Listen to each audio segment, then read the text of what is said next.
Chapter 551, Pulses of Water and Healing Magic flash behind me as I take Nat's buffs down from their max to 0 while giving her self-regeneration to instantly heal her fatigue. Rodrigo's voice yells out to the arena as the flame residue dissipates, "That's it. The winner of the entire 4th stage tournament is Natalie Sterling of the Apex region. You've now earned yourself a seat on the association's B-Class board, automatically receiving a B-Class Hunter's ID, and have the choice of a long-term contract with any region of your choosing." Slow claps begin to sound from the audience of directors. I grin while watching the Bedrock region's director point at the leaderboard and celebrate while the claps from his section echo the loudest. The last moments of the battle happened so fast, it was almost impossible to see. Even the 40 or so applicants in the second viewing area are particularly confused when the fire and lightning residue clears. They all begin to clap slowly too. The other directors and their guests are still discussing the Flame Emperor's power, and many have more faith that there is something mystical behind it and it's not just a powerful artifact. However, in the top 20 viewing area, there is a far different reaction. All of the hunters present are either partially paralyzed by the lightning residue that ricocheted off my attack, or they're stunned by the fact that 2 hunters just mutilated the top-rated Apex region's hunter without thinking twice. Many of them yell at Ember and me with anger in their voices. "Why would you do that? What's wrong with you? A cheap shot like that when he was disoriented from losing the match. Nice way to kick a man when he's down. Just because you lost to his artifact doesn't give you the right to make such a brutal assault when he's unguarded." I shrug off the insults and watch Nat make her victory lap around the ring. None of the Apex guards have anything negative to say to me or Ember. Neither Callum nor Mac, the battle healer, say a word to us either. They're the only ones that understand we just saved all of them from being at the mercy of whatever that orange gem would have produced from tracks. Nat's respawn item begins to flash and blink, then she is also teleported into the viewing area with all of the other top 20 finishers. Rodrigo continues to speak to the crowd. "Thank you all for coming out this evening. I know your travels out to the Apex region were rather abrupt, but I believe the show tonight was well worth it." More chatter comes to the crowd as the arena is cleaned up of the leftover residue and Rodrigo floats down into the ring to speak directly to the directors. Our winner will have time to decide which contract to draw up once the exams are over. He points toward the box of 40 or so applicants across the ring. These fighters, however, have already been disqualified from reaching B-Class status this year. All of their contact information has been provided before this event. Their test scores and marking from the first 3 trials have also been provided for your leisurely study as well. Please do reach out, and know that all short-term contracts that are done outside of one's home region below 1 year long will have their payouts doubled by the Apex region. The friendly trade of resources between the 8 great regions is recommended and rewarded. He smiles and turns to the viewing area where us, the rest of the applicants, watch. As for the top 20, the filing and offers of these new contracts must wait. We will be moving on to Stage 5, the final event of these exams. The entire area begins to close in on itself while Rodrigo floats up in the air out of its center and the blue dome protecting it disappears. All of the directors that are seated on the outer edges move closer to the middle of the ring while the large box of applicants that failed the exams floats down toward the center of the ring. It opens up once the arena has shrunk enough and all of the applicants come out in 4 single-file lines led by Apex region guards. They reunite with their home regions and are met with mixtures of responses. Many of the lesser regions like Raya, Silka, and Bedrock are rather uplifting and give their failed recruits a pat on the back to do better next time. However, the Vice, Viridian, and Phantom regions give cold, unwelcoming reactions to their failed applicants. The few Apex region hunters that failed disappear behind the guards that lead them and wait for instruction. The Tultan region leader looks straight at our top 20 viewing area, while the glass front of it begins to be blocked by a layer of mana shielding to make the whole room solid. I watch Rodrigo fly over, and hear a light thud on top of the box while the sensation of floating comes over me and the entire room starts to shift and move. Rodrigo's voice resonates in all of our ears as a new leaderboard of the top 20 ranking is projected onto the ceiling and his face right next to it. Congratulations, you've made it to the final stage. You all did incredible in the tournament, and I'm sure no matter what happens from here on out, you will all be offered very good contracts for your time with us. In order to get proper results for the last trial, we will be giving you all a suite to rest in for 12 hours and a personal high-grade healer to negate your fatigue. The only hint I can give you now is that you will all be participating in this final stage simultaneously, so make sure to keep your remaining allies in mind moving forward. As the cube floats up through the sky, the outlines of doors form on all of the walls numbered 1 to 20 and Rodrigo's voice calls out again. Due to the events taking place inside the viewing area, We need to immediately split you up into safe rooms and review the footage. No one is at fault, this is only standard safety protocol. Despite these words, everyone in the room stares at Ember and me, the only notable applicants other than the apex applicants and guards that don't ordain, who was standing next to us the whole time and has blind trust in me, Nat, who is still in partial disbelief of what just happened in the last few hours, and Marcy, who smirks with her arms crossed, enjoying the scene caused in the room, not caring enough to pick sides. The Phantom Region applicant that made it into the top 20 watches me curiously from the back of the room too. He doesn't speak or move, and the ominous black mist of his ranked up buff has been active since such a commotion started. This all changes once the feeling of soaring through the air in this room speeds up and we're all transported far away from the arena. Many applicants hold onto the wall as the room shifts and creaks, the outlines of all of the doors fully form, and a few seconds later there is a sensation of landing and the room coming to a halt. All 20 of the doors click and swing open to provide hallways twisting off in opposite directions. I turn to look at Ember and speak through our link. Well, the orange gem is intact. I feel it in my storage, but it still isn't releasing any energy. I'll be able to study it once we finish this 5th stage. His eyes track around the room while I walk over to the door labeled 1, then he replies, good. Don't take it out of suspended animation until we're away from this exam site. It could easily disrupt the barrier I created just by making contact with it for too long. I know we had to act fast to subjugate that mage, but it may have been overkill. From Rodrigo's hint, my guess is it's going to be some kind of battle royale. My advice, we do the bare minimum to stay in the top 12 during stage 5 while helping your allies just barely get by 2, then leave before they question our abilities any further. His eyes still wander around the room while applicants walk through their doors. Trax is carried into door number 2 by the wind magic of the apex guard while the emotionless healer walks beside him continuing to pulse white magic into his face and side. I nod at him, then reply while we walk into separate rooms, we're almost there. I just want a single chance to be in the room across from those golden eyes. I want to see how strong the Apex Region's director really is. All 20 doors shut and the room is emptied, leaving just 2 of the guards behind inside. I walk down the narrow hallway behind door 1, and find myself inside another suite with a lounge area with chairs, couches, a bed, bathroom, wall of B-class gear, and a mountain of perfectly preserved food in transparent containment cases. A 12-hour clock ticks down on the ceiling, and a door closes behind me, cutting off the exit to the hallway. There are multiple messages stating that I should stock up on food, water, and as many items as I need for the next stage, but no actual clues as to what the stage will be show up. I let out a sigh and jump onto the couch at the back of the lounge and begin to meditate and slowly take in the mana that comes off the shielding from the walls flowing through the air. About 2 hours pass before the healer woman comes in after knocking. She doesn't comment on the situation from before at all, and offers to heal me many times before my rude refusals are enough to make her leave. Over the next 10 hours, I shut my eyes and think. While most hunters are in dire need of these resting times and healing opportunities, it is rather boring to me. I fake being asleep and think about the possibilities of what this next round may be like. Ember's guess of some kind of battle royale seems likely, but I doubt there won't be some kind of twist to it. The presence of the golden eyes I felt, power level of the 2A class hunters, and mystery of the orange stone floating in my item storage rise to the surface above any worries I have for the 5th stage. I can't quite understand why and how divine energy has anything to do with these exams, and the comment from Trax much earlier about the director's obsession with healers in A special ability don't stop surfacing in my mind either. Once the timer hits 0 and the door opens, leading me back down the winding hall, I'm still not a single step closer to making a connection between any of this new info. If anything, I'm even more confused. I don't bother taking any food or gear from the piles and displays on the wall. The door labeled 1 opens up back to the room where we all left from, and once I walk inside, there's quite the surprise waiting for me. Lining the walls, all of the other hunter applicants line up just like I am, rejuvenated and fully geared up. In the center of the room now, there is a small white circular table with a large cyan gem on top of it.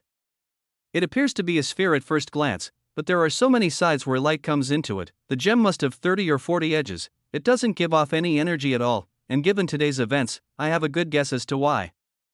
Both of the A-class hunters that intervened in the fight earlier stand behind the bright blue stone on guard. They stare forward with blank expressions on their faces while waiting for all of the doors to shut behind us and for all applicants to arrive. Chapter 552, more applicants come out from their resting rooms, and the doors close, sealing the rooms behind them one by one. The last door to open and reveal its hunter is the one right next to me labeled 2. Trax comes walking out with a slow stride. His right arm and side are fully healed and regrown, however, there's a large white scar on the side of his face. He glares at me as he walks out, crackling with electricity. Trying to show the entire room that the attack wasn't the end of our disagreements, I stare at his face with an unsettled expression, not because I'm scared of his measly aura, but because I wasn't expecting my attack to leave such a permanent mark. It appears even this soft heal skill at legendary grade and near the A-class rating has its limits in healing delicate portions of the body. I'm so used to using mythic grade self-regeneration and relying on Abby's restoration skill that I didn't realize it wouldn't be able to be mended. It's clear everyone else in the room knew this beforehand, and their anger from hours before makes much more sense to me now. Even so, I shrug and turn to the center of the room. He deserves worse. I was being generous not going for the kill shot when I had the chance. The scarred lightning user grunts and looks away from me, staring forward at the two A-class hunters standing behind the light blue stone. On this note, the ceiling lights up to show the rankings and Rodrigo's image talking to us. I hope you all had a peaceful rest and have stocked up on all the items necessary for this final stage of the exams. Small circles open up in the floor below each applicant, and a silver tablet rises from the floor on thin white tables. Here, to compete in the 5th stage, we require each of you to sign a contract ensuring that any artifacts you manage to obtain in our next trial are property of the Apex region. There are no exceptions. If you do not agree to a full body and item box search before and after this stage is complete, you may leave now and consider your hopes for a B-class ID terminated. He smiles and pauses. That is, except for our first place finisher in the last event. You may leave now if you wish and accept your B-class ID without partaking in the final event. Nat's eyebrows raise from across the room, and instantly a link between us opens, while Rodrigo pauses again and many applicants begin reading the contract on silver tablets in front of them. We discuss whether or not she should take part in this stage. Something tells me leaving her alone, unable to tap into the Flame Emperor's power right now, isn't the safest bet. Both of us agree that entering this next stage of the exams so we can stick together is a better plan. I look down at the contract after this too, flipping through the digital pages and signing the hunter Ray Anderson's name in each spot where it's necessary. Most of the text is just allowing access to our item boxes and penalties that will occur if we try to smuggle out any materials gained from this stage after this portion of the exams. If there is this much prep beforehand, I assume the exam site will be heavily surveilled too. I wasn't planning on taking any of their worthless C and B grade items before, but now they've piqued my interest. If there is any way or good reason for me to breach this contract in the future, I'm doing it without batting an eye. The name I'm signing isn't even mine. Once everyone finishes up, Rodrigo continues talking. As many of you may have suspected, this final stage will be in a large open-air simulation zone. All applicants will be present at once and competing against each other. I start to dart across the room as people scope out their enemies and potential allies. Taking out your fellow applicants won't score you any points. The only way to win this event is to collect the artifacts that you've just signed agreements for. Rodrigo takes out a blue recording crystal and plays a moving holographic image. It is a bit odd seeing a video within a video, but he points at the recording as it plays to describe certain images shown of 3 different colored stones on a table. The red stones are worth 1 point, the orange are worth 10, and the yellows are 100. If you manage to find anything else, it will be judged by our A-class hunters and given unique ratings. Any artifacts not matching those shown in this recording will be awarded 1,000 points minimum. Royal Road is the home of this novel. Visit there to read the original and support the author. Discussion murmurs throughout the room, questioning what the stones are, and some applicants that were watching the tournament closely enough recognize the resemblance of these stones to the red one that tracks 8 in his match against me. Rodrigo continues as the chatter grows. These stones will not produce any energy. They are merely tools used to power our simulation. At this, as the whispers and tension in the room grow even more, the 2 A-class hunters behind the large blue gem place their hands into item boxes by their sides and pull out small red gems of their own. Trax's eyes widen, and I even see Callum and the battle healer instantly react. They're in the dark on this matter as much as I am. Ember's eyes track the gems as they enter both of the guards' mouths, whose levels surpass both of ours. I get into a ready fighting stance and prepare for the worst. However, when their eyes light up red, they don't lose control like the lightning user did down in the ring during the last stage. They both turn toward each other, nod once, then place their hands down on the blue stone. The red light is siphoned out of their bodies and into the crystal, making their eyes return to their normal state almost instantly after. Nothing happens for a few seconds, but everyone in the room stops talking, so Rodrigo continues while he has our attention. As I said, there is nothing to worry about. They are worthless stones that power the simulation machine. Think of this as a vast dungeon to hunt inside. Many monsters will spawn, and the further away from your starting region you venture outward, the stronger these manifestations will be. He shows a thin smile, but it doesn't look as genuine as the ones he usually shows. At the same time, the blue gem in the center of the room starts to pulse with a light blue, almost cyan tint. As the light gets brighter and brighter, the A-class guards take a step back, and a wide tear in space begins to form and grow at a slow and steady rate. No energy at all can be felt, and the only thing I can visually relate it to is the demonic rift that brought me to the demonic realm for game-like trials, or the void creeper rift I stepped through with my body double that teleported me into a very strange fortress filled with an army of titans being controlled by their king. An invisible wave that feels like heavy pressure crashes against my divine limiter, and I hear bells ringing in my ears while the thin layer that keeps my mana control at bay violently ripples. I take deep breaths and concentrate much harder to keep it at bay, but the waves of invisible gravity keep crashing into me from within wherever this rift leads to. Rodrigo's voice continues as the rift grows in size to about 3 meters high. The simulation gate will be open for 28 days. You may use any artifacts you wish, any hidden powers, and may even kill your opponents to take their loot to steal their points. At this last remark, the chatter in the room starts again, but Rodrigo shuts it down quickly. Nothing you see inside the gate is real. A respawn item like in the last round isn't necessary. If you die, you will find yourself back in this room. However, the artifacts we're looking for can only be brought back through the gate manually.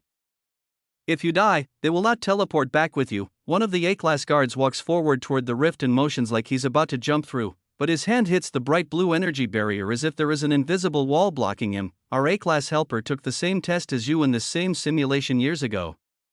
It is programmed to only let each user enter and leave once. So no, once you manually leave or die inside, your trial is over. Your current rankings are where you all start, but points gathered during this final portion of the exams are weighted far more heavily than any other stage. Given a high enough point gap, the 20th ranked applicant has the potential to reach first place.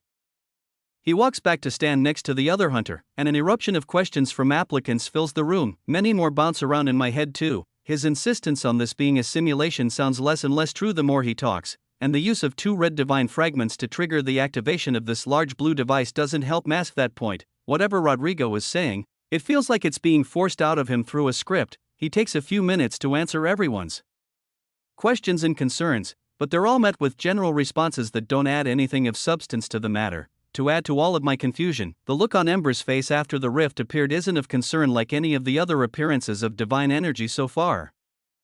His eyes are practically sparkling at the sight of it. Even worse, this trial is meant to last 28 days, which by now is far beyond the natural decay point that the mana control and soul energy suppression items Ember made for us will last. The only words I get out of him through our link between him analyzing the blue gem and staring through the rift are, "We should go through."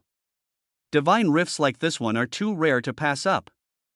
What he's saying is correct. The fact that it was open in such close proximity to us means we'll never get a chance to jump through it again even if we wanted. The heavy waves of gravity that pour out of it, threatening to release my mana control's full power, only grow stronger the longer we wait in this room. Rodrigo's explanations finally stop, and he speaks to all of us again. There will be no supervision within the simulation. Your efforts will only be judged on the amount of artifacts you bring back. There is nothing more to be explained any further. Please, line up in front of the rift in your ranking order and present your item boxes to be searched and documented before the trial begins. At this, everyone in the room starts to shift, and a final reply comes out of Rodrigo: "Good luck, hunters. I look forward to seeing 12 of you again in 28 days once our B-class graduation ceremony begins." Every step I take closer to the rift, the waves of pressure that ripple against my barrier become stronger and stronger. The conversations in the room fade away as I concentrate fully on aligning myself, keeping my limiter at bay, and handing over my fake item box to the A-class guards to search. All they find inside are a few C and B grade items and a dozen or so MP potions I brought along as decoy items, and both of the guards don't react at all. They just log down exactly what's inside on silver tablets before giving it back to me. One of them does a probing scan with a large amount of dense aura and also notes down no abnormalities in my gear being worn, showing that they're all low B grade at best thanks to my conceal skill. Then, the other hands back my item box and motions for me to walk through. Chapter 553. Every step I take closer to the light blue tear in space before me sends more high-pressure waves of gravity against my concealment barrier. It makes me focus more and more of my physical and mental capacity on keeping the limiter stable, drowning everything out in the room. the chatter of applicants behind me goes completely mute, even the two A-class guards by my sides fade out of my senses, and all I focus on is walking forward. My foot hits the blue space, and it falls through as if there is nothing there. My next step follows, and my full body falls through the rift, instead of the hard mana-shielded floor. My foot hits rock covered in moss and dirt, my head comes through, and I take a deep breath of the cool, crisp air, feeling a large gust of wind hit my face. As I walk further away from the rift, the waves of gravity start to cease, and reality around me hits my senses again. A loud whistling sound hits my ears, and I turn my head to find myself on a cliff's edge. Down below me, large white clouds drift by, looking off into the distance, even with all of my advanced perception upgrades. Looking out into the horizon almost a full 70 kilometers, there is nothing but open air and rolling clouds with a light blue sky backdrop. To both my left and right, I see the cliff's edge go on further than I can see as well. I'm on a triangular peninsula of land in the sky, with the bright blue rift at the very tip of it, and the only direction I can travel is further inland. From the point where I stand, the land stretches outward for a few hundred meters before I see the dirt and moss grow much greener and lush trees, pools of crystal clear water, rock formations, and all kinds of shrubbery grow. Looking even further in the distance, even bright-colored fruits grow on some of the trees. Other than the whistling wind below me, everything is silent. Some high-sailing clouds in the distance move over the edges of the land, but they clear away and dip back down beneath the cliff as it looks like the morning sun is revealing more and more land the more I internalize everything. I take more steps forward and begin analyzing the air and my surroundings with my buffs and skills now. The air is far less dense with mana than any environment I've ever been in.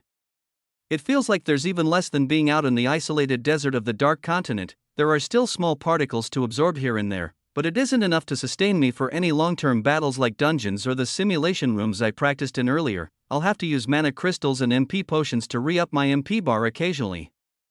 My aura of enemy detection and all-seeing eye spreads out through the wilderness, making scans of anything moving or made of mana for many kilometers through the trees and clouds. And what I get back as readings is unclear. There are small pockets of mana that my enemy detection picks up as living organisms, but there is no level nor visuals to support it. I only get rough location readings and relative strength levels based on how much mana control they're putting out. I'm not too concerned, as the readings I detect have the mana control strength of a barely ranked up hunter, but in using so many detection perks at once another realization hits me. My Rising Emperor's domain is deactivated. I can't sense any of my links of loyalty at all, nor can I see their geolocations. I pull up the menu in a hurry, but this doesn't help my confusion at all either, as everything is still there, showing my teammates and citizens of the Crimson City's names, vitals, and level, but they're all grayed out and frozen in the positions they were when I was back in the exam site. While looking down, scrolling through all of the inactive options, one of the masses of mana in the nearby forest shifts from its normal path and begins running my way. It isn't fast, but it breaks me from my concentration on my status, and I pull my daggers from my item storage to get ready for a fight. The readings are not strong, but whatever this may be, I'm not going to underestimate it. My daggers are charged up, and static electricity courses through my body while my perception is focused on the single point of mass coming my way. The bushes move, then a few tree branches above shake, and a jet-black jaguar comes running out covered in a white aura of wind magic. Its sharp eyes stare me down as it doesn't hesitate to send half a dozen wind blades my way. Unauthorized duplication. This tail has been taken without consent. Report sightings. They're slow and weak, at least compared to the fights I was in during the tournament. However, I still use the speed and power I used to face tracks in the final round just in case there's energy in this monster I can't sense. I dodge every one of its wind blades and send 2 lightning crescents back its way at speeds impossible to dodge. The yellow crescents slice it to pieces in an instant, and its remains fall to the rocky floor in front of the forest. A blue text box pops up above it. Use absorption, MCP, 52,596. Yes, NO, it's not much at all, but it's more than the 0 I was expecting. The minimum 0.1% absorption rate of my skill activated. Despite there being no level rating above this monster, it still has mana control to spare. This means it isn't a body double or mere hologram of manifested mana like the monsters in the simulations prior to this one. My gaze tightens as I walk closer to the creature, and the waves of gravity, just like I felt near the barrier, begin to ripple off its corpse. They're nowhere near as strong as the waves from the rift. I'm even able to touch the jaguar with my boot once I'm close enough.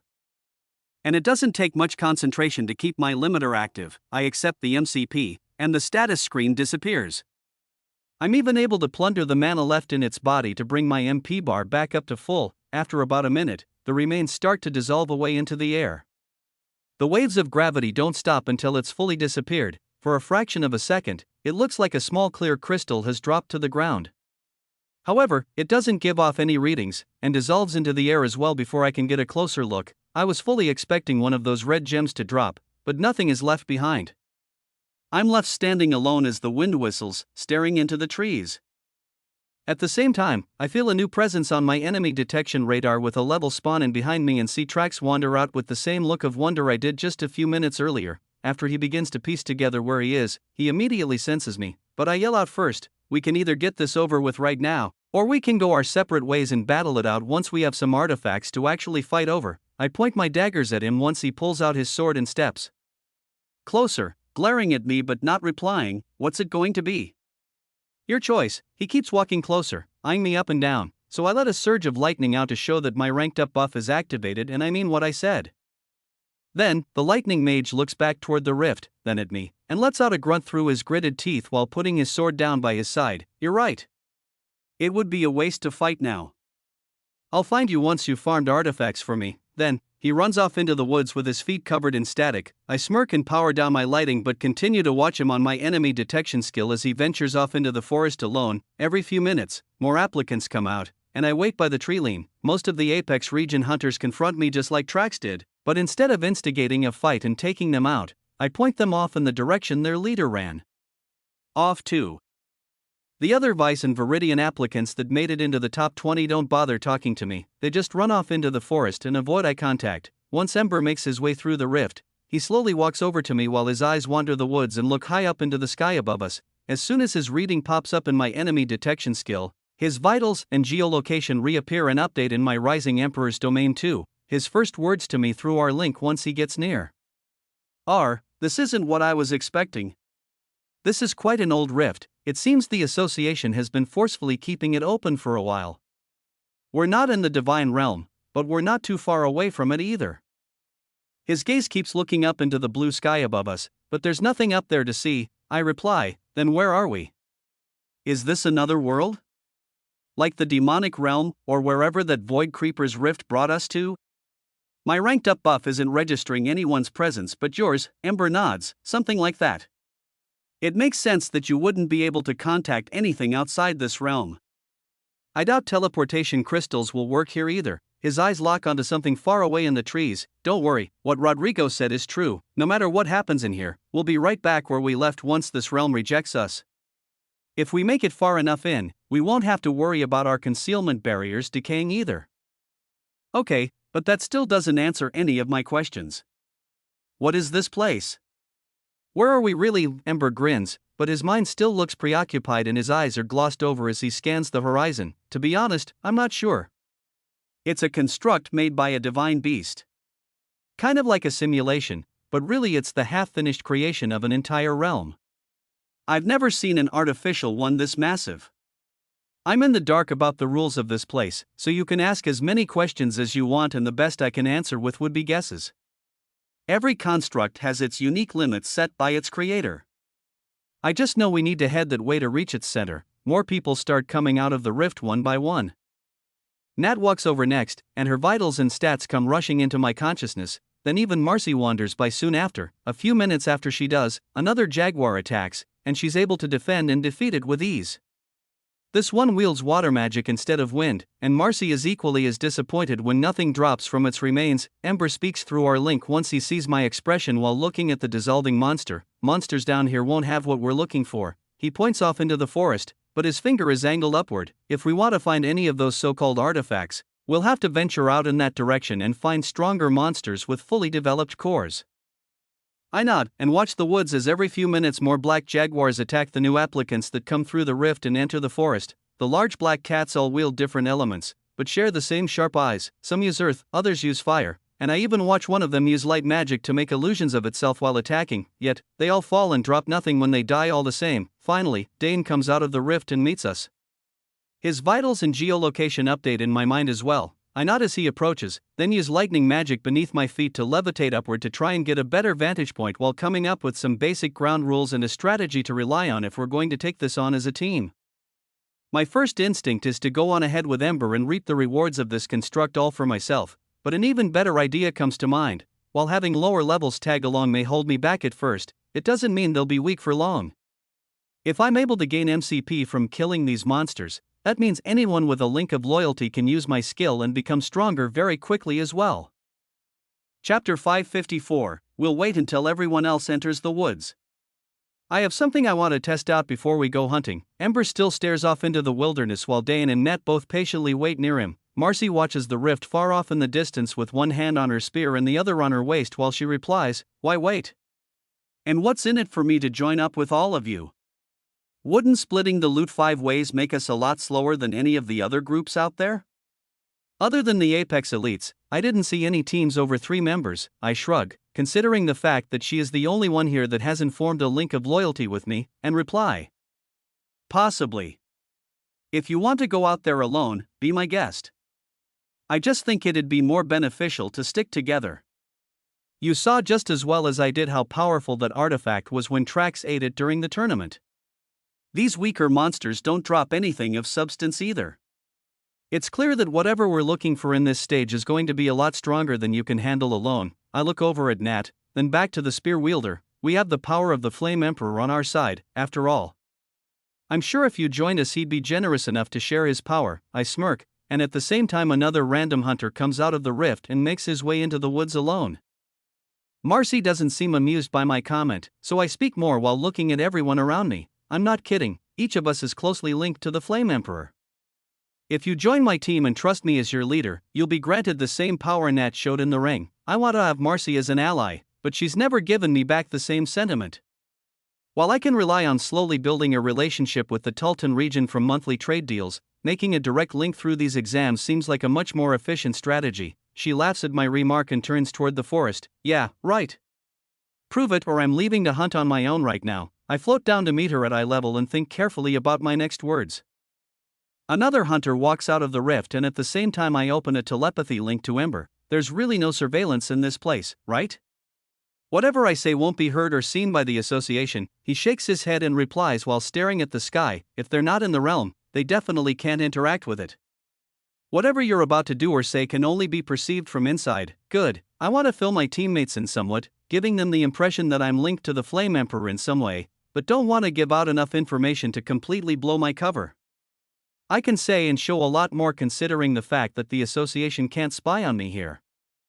But I still want these new teammates to believe I'm Ray Anderson from the Bedrock region for as long as possible. I nod and activate my buff to give 5% of my stats and mana control to Nat, then 5% of both to Dane as well. On cue, I weaken my limiter and raise the perceived amount of my mana control to match theirs, and so does Ember. It's a familiar feeling to Natalie, and once she feels the fire magic skill add to her status, she knows what to do. The only one shocked at this revelation is Dane.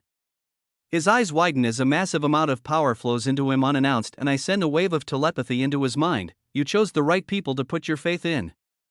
Ever since the simulation trials, you've been accepted as a follower of the Flame Emperor as well. Test out your borrowed power." I smirk, and in unison, all 4 of us burst with flames and let out a sickeningly dense aura. After 5 seconds, I power everyone down and return to normal too. Assuming I've made my point, I reply to Marcy out loud, "I believe this is more than enough proof for you. In fact, you've even come in contact with followers of the Flame Emperor in the past as well. His reach spans further than you'd expect." I put a finger in the air and let electricity stream out of it into a ball around my finger. This book's true home is on another platform. Check it out there for the real experience. Using the advanced perks of my conceal skill, I move and shape the mana coming out of my hand into a perfect replication of Bree's face, then point to her armor and spear. "Your high-grade items were crafted by a new Dark Continent leader, were they not?" Marcy's eyes turn much sharper at this statement, and I make the image disappear while letting her reply, "How do you know that?" "Who are you?" I shrug. Even if I could explain it all to you plain and simple, I doubt it'd make a difference. Just know I'm an ally that wants to create a friendly relationship with as many regions as I can while partaking in these exams. Follow me as a leader, and you'll stay in the top 12, plus gain more power than you imagined possible. Then, I turn toward the forest. "I know your loyalty stands with your regional leader, but in order to share this power with you, you're going to need to at least temporarily put your trust in me." Marcy stares at me, contemplating my words over and over in her head. Then as I'm about to speak again, a final hunter comes out from the rift covered in a veil of darkness. The Phantom Region Hunter disappears the moment he enters the realm. then reappears a few meters ahead, and continues to blip in and out of existence until he reaches the forest and his readings completely vanish from my senses. I turn my head back and continue what I was saying. That's the last one. We either head out together or go our separate ways. What's it going to be? She looks at me again, this time with a million questions flashing behind her eyes, but I slowly feel a connection growing just like Dane's did between the third and fourth stage. There's a notification in my inner ear and I see all of her stats and vitals appear in my mind while her exact location shows she's standing right in front of me. Then, she puts out her free hand and I shake it. At this point, I'd be stupid to say no. I'll join you, just for this last stage. Perfect. Now that we're all on the same page, let's see if my theory about this place stands true. I walk over to the edge of the forest and pull out a few items from my item storage through my fake item box. While I shape high-grade shielding, a heap of mana crystals, and a pile of luminite inside a containment case into a circle, there are a few looks of awe but no one says a word. After a few minutes pass and a bright flash of light follows, a brand new teleportation platform and about 100 crystals to go with it come into existence in front of our eyes. I stand back about 10 meters, then crush one of the white gems. It flashes me away in a blinding white light and brings me onto the base of the platform instantly. Nice. That takes care of that problem. In a matter of seconds, I pull out more shielding and shape it into a dome around the platform with a small door opening. I imbue the structure with a mythic grade stealth attribute. Then cover the entire structure in a layer of rock identical to the forest environment. Not a drop of mana comes off of it, and it looks just like a normal boulder except for a tiny opening that faces directly toward a clump of nearby trees. The looks of awe and disbelief grow, but I just turn to throw each of my teammates a few teleport crystals for themselves, then speak up. It's for if we venture too far into the simulation. Like Rodrigo said, the only way to get crystals out will be back through the rift. It'd be a waste to make it 14 days in and have to turn back. Now we don't have to worry about getting lost either. They catch the crystals and I grant each of them about 0.5% of my mana control along with my absorption skill while turning to walk into the forest. Come on. We have some work to do. I'll explain what I can on the way. Ask any questions you want, I'll answer what I can. They follow me into the dense forest, and we begin moving at a steady rate. With the shared mana control I'm giving them, they can conserve much more mana and move through the terrain far more efficiently. However, I don't want to grant them so much that they're totally reliant on my power. Every kill they make now adds about 250 to 500 KMP to their total control. While my kills only give me 0.1%, my teammates are lower leveled than me so they reap far higher rewards. The system grants Nat 1% of their MCP because she's perceived as even lower level than these monsters, while both Marcy and Dane get 0.5%. From the range of my enemy detection readings, this forest is endless. There are millions of MCP waiting to be absorbed for them the further we travel. A few questions are asked about this shared power, and the fact that I just made a teleport platform out of thin air is also a hot topic. Most of the questions come from Dane and Marcy, but even Nat has a few things to ask. I avoid giving direct answers to most of them, as the feats I've just shown in front of them defy all logic taught by the association and general information on what a single hunter is capable of. However, with some long-winded answers, help from Ember, and the obvious avoidance of some explanations no matter how many times it's asked, they all come to the conclusion that this Flame Emperor tale I've been weaving is far more complicated than the surface makes it seem. We're all here for different reasons, and the scenario we're in now benefits all of us, so after about an hour, no more questions come rolling in. We just continue to venture through the forest at a very quick rate and farm jaguars. As hours pass, we do pass by a few other solo hunters and even squads, but I make sure to curve our path away from them to only interact with the monsters that spawn in these woods. The jaguars are all the same strength, no matter how far into the woods we travel. They grant us MCP, and every time they dissolve away, the same small waves of gravity hit my limiter and the outline of a clear crystal is present for a few fractions of a second before there's nothing left. After about 6 hours, we stop for a break so those that need to can eat food and rest for a moment.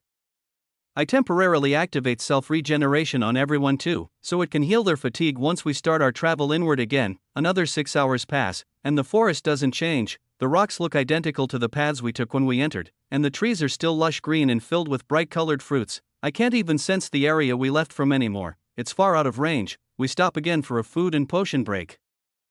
And I take this time to push my senses to their limits, probing out far into the endless forest to see if there are any anomalies, stronger monsters, or unique structures in sight. For a full minute, I continue pushing my range outward, even flying into the air to try and get a better vantage point. It seems to really just be an endless flat jungle full of black jaguars as far as the eye can see. I use my stealth skill to disappear in mid-air, then activate my second ranked up buff to use my greater form, boosting my senses even further, and I finally see what I'm looking for. There's an end to the forest in sight. We're over halfway through it, but my gaze tilts upward as I see what Ember was pointing to before. Chapter 555, at the edge of the forest, an impossibly high mountain stretches up into the sky. It is too wide for me to see its edges, so the structure just looks like a stone wall that tilts back at a hardly noticeable angle and fades up into the pale blueness of the realm above. My enemy detection skill picks up on monsters that are stronger than the jaguars in the forest high above as well. They're ugly-looking scavenger birds, 5 to 10 meters in wingspan, slowly gliding through the sky in circles, waiting patiently while looking at the forest below. Some of the birds even higher up perch on various ledges with tired eyes and permanent scornful expressions on their faces. I can't see every bird that I can sense with my enemy detection skill. But of the few that fly very high, a dim red glow radiates off some of them. Their energy ratings don't differ from any of the others, and this makes me believe maybe we're closer to finding the source of these divine fragments than I thought. Aside from the birds themselves, there is hardly any life on this endless mountain into the sky. There are small shrubs and old trees that grow on the wall of stone every few hundred meters, but they look as starved of nutrients as the monsters that perch near them. My gaze continues to travel upward, and I use all of my buffs while continuously replenishing my MP bar with mana crystals, but I can't sense the top of the mountain. Even so, there's nowhere else to move forward, so I know this is where we need to go next. I deactivate my buffs and stealth skill, then float down to meet the others after they've had their rest. Even in the last 12 hours, they've each grown significantly stronger, gaining tens of millions of MCP each, but it's not enough to make any noticeable impact yet. They're still heavily relying on the small mana control I'm sharing with them. If we can make it to the mountain soon, that will expedite their growth process significantly. We're halfway there. I see a change in terrain coming up. Once we make it through these woods, we're finally going to fight some monsters that drop some loot. We're hours ahead of any other teams. So push through and we'll get first picks on the monsters in the new zone. Everyone does as I say, but despite my constant use of self-regeneration on them after each of their battles, and even more food and rest breaks, it takes us 14 more hours to make it to the base of the mountain. Natalie and Dane are visibly the most tired while Marcy's outward appearance holds up strong, but I can tell they're all exhausted from traveling through this rocky terrain and fighting hundreds of ranked up monsters. What I mentioned before still stands true. At the rate we've been going, now that the upward tilted stone cliff into the sky is right in front of us, the closest team behind us is over 8 hours away.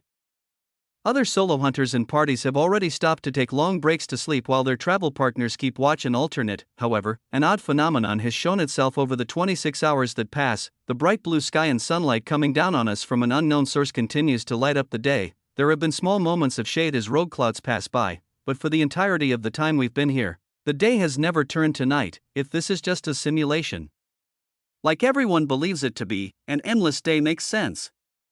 However, another oddity I find makes me wonder about the physics of this construct even more.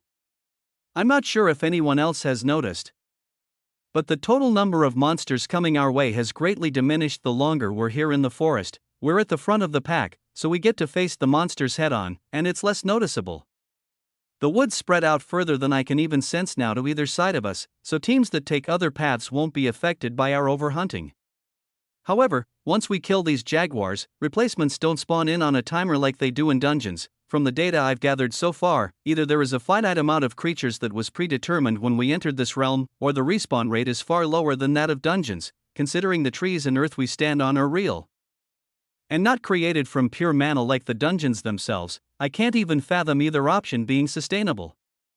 So, once we make this final stop at the base of the mountain, I don't bother telling anyone my findings. Rest up. You all did well today. Emery and I will stand guard for a few hours, then we'll start climbing the mountain before any other teams arrive. A small camp is set up, and lots of items from the resting rooms before the exams are taken out to create a perfect sleeping environment for the three of them. Surprisingly, they fall asleep quickly in a matter of minutes, exhausted from the day, and I activate stealth again and use my greater form to enhance my senses to get another look at the mountain above me now at a much closer range. The birds still fly in circles near the cliffside, and I can see more and more the higher I look up the mountain. I still can't see its top, but I can definitely see the red glow many of them give off now without any doubt. I reappear back at our camp to be greeted by Ember with a link of telepathy the moment I deactivate my stealth skill and come back to the ground. We could be traveling much faster alone. This forest could have been cleared in just a few hours if we skipped the low-level fights and flew above it, not to mention their excessive need for sleep. I nod, replying through the link while staring up the mountain. I agree. I want to set off alone just as much as you do. Once I train them to become stronger than any other hunters here, we can leave them to farm for points and keep all of the other applicants at bay. There's red energy coming off of the monsters on this mountain. I can't sense it, but I assume that's no coincidence. Ember stares upward to match my gaze into the sky. Yes, we'll find monsters that have fully formed cores soon. The higher up this mountain goes, the denser the air is with divine energy. I couldn't see it before, but I sensed a very strong presence in the sky at the top of this mountain. I recommend we spend as little time as possible wasting away with this dead weight. As profitable as it may be to make these connections. Our time in a realm like this isn't one to be taken for granted. I grin. I know. We'll wake them up in 8 hours and continue. I don't plan on wasting our time here at all. Watch them sleep. Until then, I want to see what these monsters with fully formed cores can do. Ember nods. Very well. Just don't make physical contact unless you want to prematurely decay your barrier. Long-range attacks are the safer option. Your mana alone should be more than enough to handle a fully awakened red core. I jump up into the air again, activating stealth and rocketing up into the sky at speeds that far surpass anything I've used during this entire time within the realm, in just a few minutes. I've already made my way 20 kilometers up the cliffside, and find myself coming toward one of the scavengers. Its mana control readings are far stronger than the jaguars below, but I don't see any red energy coming off of this one, so I don't hold back to slice it in two with an upward slash while continuing my ascent. The absorption pop-up I receive allows me to take in 112,366 MCP, meaning this creature had double the mana control of any jaguar down below me. A full hour passes and I reach the height of about 150 kilometers off the ground, tearing through over a dozen more vultures in the sky and watching the MCP reading I absorb increase every time I get higher. It isn't until this height I finally see one of the vultures with the mysterious red mist surrounding its chest.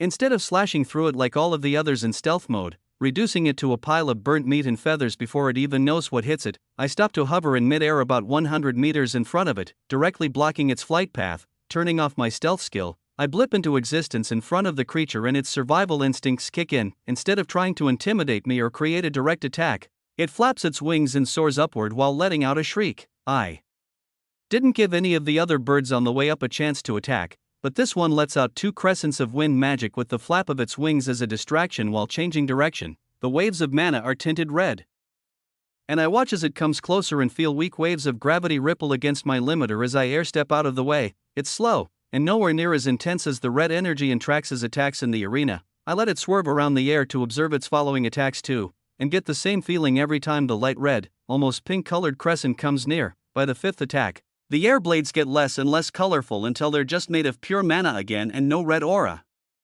surrounds the bird at all. How interesting. I fly upward and kill it without hesitating at all and continue my ascent, even with my 0.1% absorption rate. The last one I killed brings in 199,706 MCP, meaning if any of the 3 new links of loyalty below me were to make this kill and receive a full 1%, they'd be gaining close to 2 million MCP per kill. Just to make sure, I wait behind and use telekinesis to hold the bird's corpse to watch it disintegrate, but nothing more than the faint outline of a clear core remains for a brief instant before it's all completely gone. Another 2 full hours pass, climbing an additional 200 meters, while burning through large amounts of mana crystals to maintain my speed upward, and I come face to face with many more of these birds with red coloring in their attacks. The higher I fly, the more common they become. I do many tests to evaluate their strength and abilities. Without the red light, their power is similar to a strong level 600 to 700 hunter. With the red light, their attack power and even speed increases to heights nearing level 800 to 900, but it is quickly extinguished once the energy within them is spent. Just like the jaguars, their elements vary. While over 50% of them use wind magic, occasional birds send jets of water and balls of fire too. I send long-range attacks at some to kill them before they use up this power, and wait to see what happens with them as well. To my surprise, when they dissolve, the faint outline of a clear core remains for a few seconds in some of them, and the faint pink outline of energy trying to consolidate into a red crystal core is left over floating in space.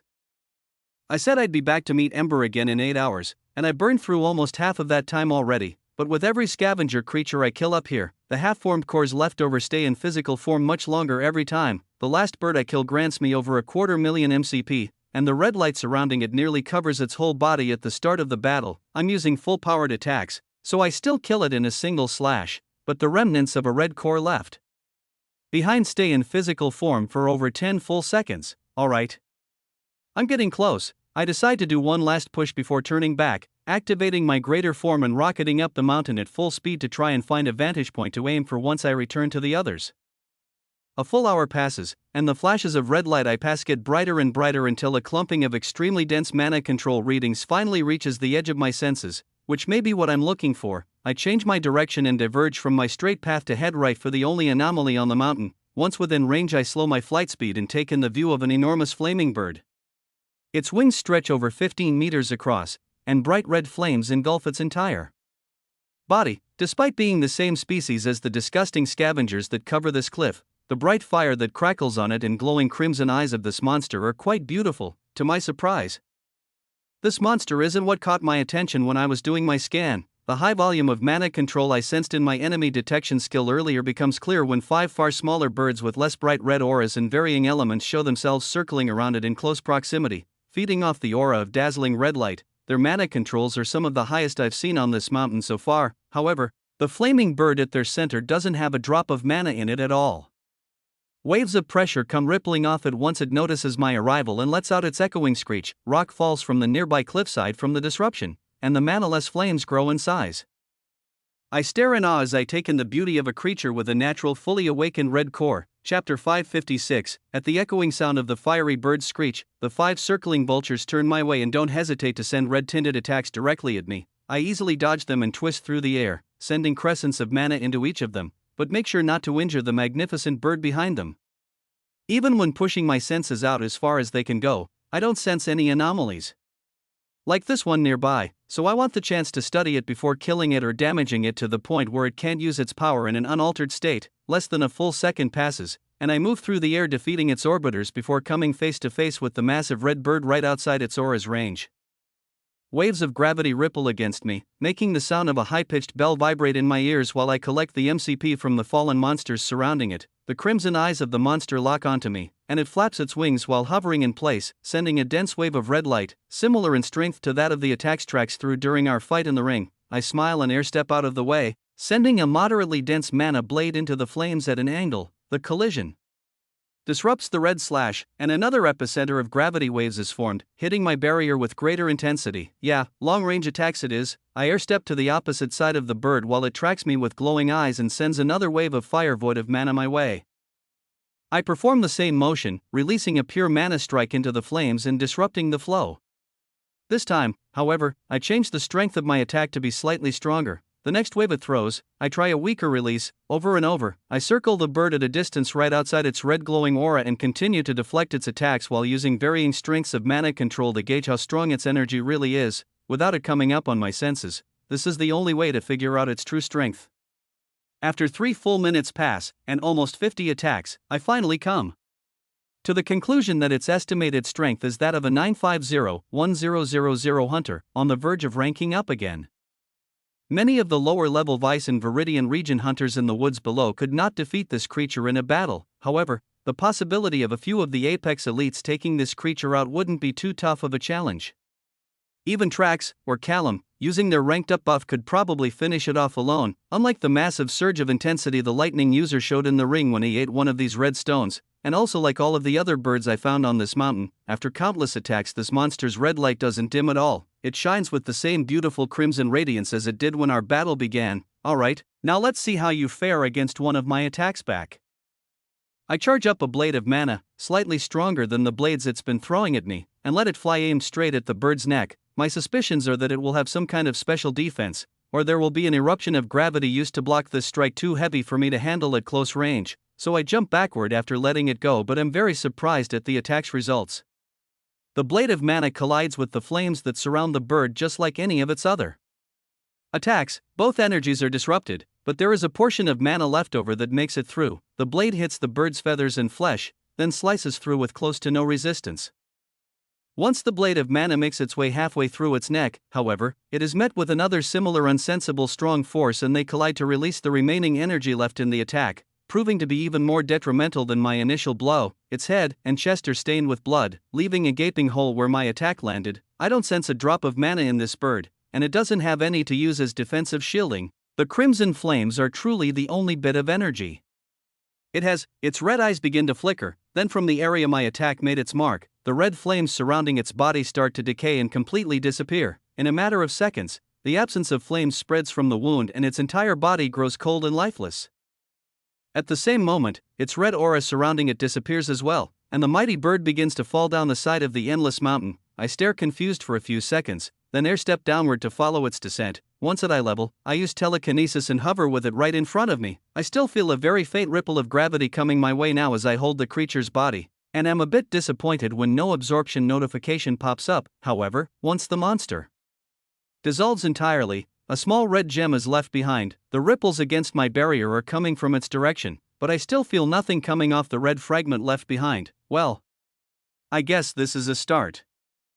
A spatial magic portal opens beneath the red gem and I let it fall through before turning to face the bottom of the mountain again. It wasn't exactly what I was expecting, but at least I know what to prepare the others for. I make my descent back down the mountain to meet up with Ember again to tell him my findings. I take the red core out from my storage and show it to him from a distance and he nods while giving a simple reply back, "Good. If it only took you 4 hours to find a red core, that means we'll have enough time to make it to the top." We wake the others up and begin our ascent. I don't hold back on sharing my mana control and status now, giving them each a third of the 10% available, and leading us up the endless cliffside as fast as possible while running into as many vultures as I can find on my enemy detection skill. Just as I assumed when I made my flight up for scouting, they all receive a full 1% from these kills, and raise their total MCP by 1 to 2 million with every single sword slash. Over the next 18 hours, we managed to make it up about halfway the distance that I managed in 4. Even so, everyone on the party has risen hundreds of millions in natural MCP, and have grown noticeably stronger. We stop for a food and rest break on a nearby ledge and I release the power from my buff, but the three of them still continue to glow with their own extremely heightened mana control auras. Once we head off, floating higher and higher into the air of this endless mountain for another 18 hours, we surpass the point I traveled to on my former travels up here, and Ember points to the sky and speaks aloud, "Another red core, less than 100 kilometers away. We're close to making it into another zone. My teammates are nearing their limits. We've been traveling up this mountain for over a day and a half." I respond to Ember in motion for the others to come over while pointing to a nearby ledge with a single tree on it. "How about we set up camp for them to sleep for another 8 hours, and you take care of that red core nearby? I'll stay and watch. I think after one more training session once they wake up, they'll be able to fight one without me. You look around and see what you can find." He nods, using fire beneath his steps to fly higher into the sky, not wasting any time. "See you soon." While the 3 applicants from the Apex, Silka, and Talton regions fall asleep almost instantly on the stone ledge of the mountain, I do a scan of my surroundings using my stealth skill in greater form to see what kind of progress we've really made. There isn't a single other team within my range below us. We've traveled so many hundred kilometers into the sky at such intense speeds that not a single team has come close to catching up. With my heightened senses now, I see exactly where Ember is headed. And the clump of mana looks exactly like the fiery bird I killed earlier, with many other scavengers around it, most likely trying to siphon its crimson energy. As my mind wanders and the cool breeze up here whistles by, I sense more and more clumps of energy higher and higher up the mountain. I count over a dozen. No more than an hour passes before the first one completely disappears once Ember's geolocation collides with it. Then in the next hour, 2 more are gone. After hour 3, I sense another 5 vanish. In the 4th hour, 8 more vanish. Then I feel Ember turn around and come flying back down. He only takes 2 hours to make his way back down to meet me by my resting teammates with a wide smile across his face. I was right.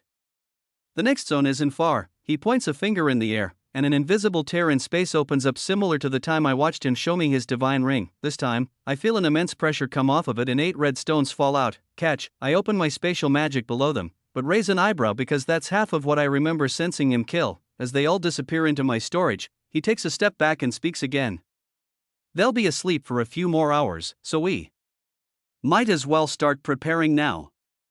If you want to become strong enough in time to face the higher zones, I suggest you follow my lead." Another tear in space opens right above Ember's right hand and a single red stone comes out. hovering in place as he stares forward and waits for me to do the same. Chapter 557, Ember grins. I'm going to need to borrow that self-regeneration skill of yours. This would be quite painful without it. I activate my buff and give him access to this mythic grade skill. Then the imagery of Trax losing control of his body and power flashes through my mind as I watch the red gem float above Ember's hand. Is this really safe to do here? The gem slowly spins above his palm, and I feel small portions of his true mana control vibrate out from his barrier the closer it falls toward him. And what about concealing our presence? If you're about to do what I think, won't this leave us without any way of hiding our true power once we return? The ripples get more intense, and waves of dense mana and even Ember's soul energy start to become visible to my senses as he brings the gem even closer while responding. Possibly. However, possibly not. Absorbing a single stone will decay our barriers, but we can conceal our mana control with chi from your new friends. He points to the 3 sleeping teammates on the cliffside nearby, then looks up toward the sky and continues, if we make it to the top of the construct, there's a good chance I can broker a deal with its creator to get us a better limiter. If not, we'll be strong enough to handle deceiving those A-class hunters by the time we're done here. They're only red cores themselves. I raise an eyebrow. Hey, this is a lot to drop on me all at once. Its creator? Whatever made this realm is still here. And the A-class hunters at the association can wield divine energy? Is that why they didn't practically explode from eating those stones? Ember smirks. Right, eating those fragments to power the rift wasn't necessary, it was just to show. Ember's gaze wanders the sky again, then comes back down to meet mine. As for if the creator is still here, I don't know. The construct patterns are familiar, but they're very old. We'll have to climb higher. I can't see the top yet. If you'd like to take a glimpse into the divine realm, follow my lead. I can't answer all your questions by simply explaining them. You'll have to see the truth for yourself. He grins and drops the red core into his mouth. It disappears, and I feel dense waves of energy hit my barrier while the same crimson light I witnessed in the fiery bird glows in his eyes. An aura grows around his body, just the same as the flaming scavenger birds did. The vitals on my rising emperor's domain interface are pretty interesting to watch. His health bar slowly trickles down, then his mana starts to fall after as the self regeneration skill kicks in and heals him slowly. The red aura around him continues to expand, and I watch with curiosity for a full minute before the light begins to subside and the red glow from his eyes fades. We're left both floating in the sky just as we were before, but now his limiter is completely gone and shattered. The only thing left blocking his mana control is a new barrier of pure chi. Other than the usage of mana from the use of self-regeneration, he's completely fine and unaltered. Your turn. While nothing seems to be wrong with him, the thought of breaking the limiter that kept those with soul energy awake and unaware of my power isn't a very logical move. The A-class guards aren't what I'm worried about, it's more so about those yellow golden eyes I felt peer down on me during my match, and the unknown of what else was inside the Apex region's black box that I wasn't able to sense. Find this and other great novels on the author's preferred platform. Support original creators. Ever since these divine fragments showed up, and especially since we entered this rift, Ember has been acting extremely strange. He'd normally want to keep our presence completely hidden as well, but for whatever reason, the reward from using this energy right now highly outweighs the risks in his mind. I'm unsure what this reward may be, but it's clear there's only one way to find out. I let out a sigh and let one of the red gems fall from my storage into my palm, letting extremely strong rippling waves of energy disrupt my limiter on contact. Then, I toss the crystal into my open mouth. Swallow, and prepare for the worst. For a split second, nothing happens. Then, the sound of high-pitched bells ringing gets louder and louder in my ears while a strong wave-like pressure expands from my chest. My vision turns completely red, and the limiter that rests millimeters over my skin starts to vibrate at faster and faster speeds until it shatters completely. Every cell of my body begins to heat up, and it feels like my flesh is melting from the inside out from a million different individual sources.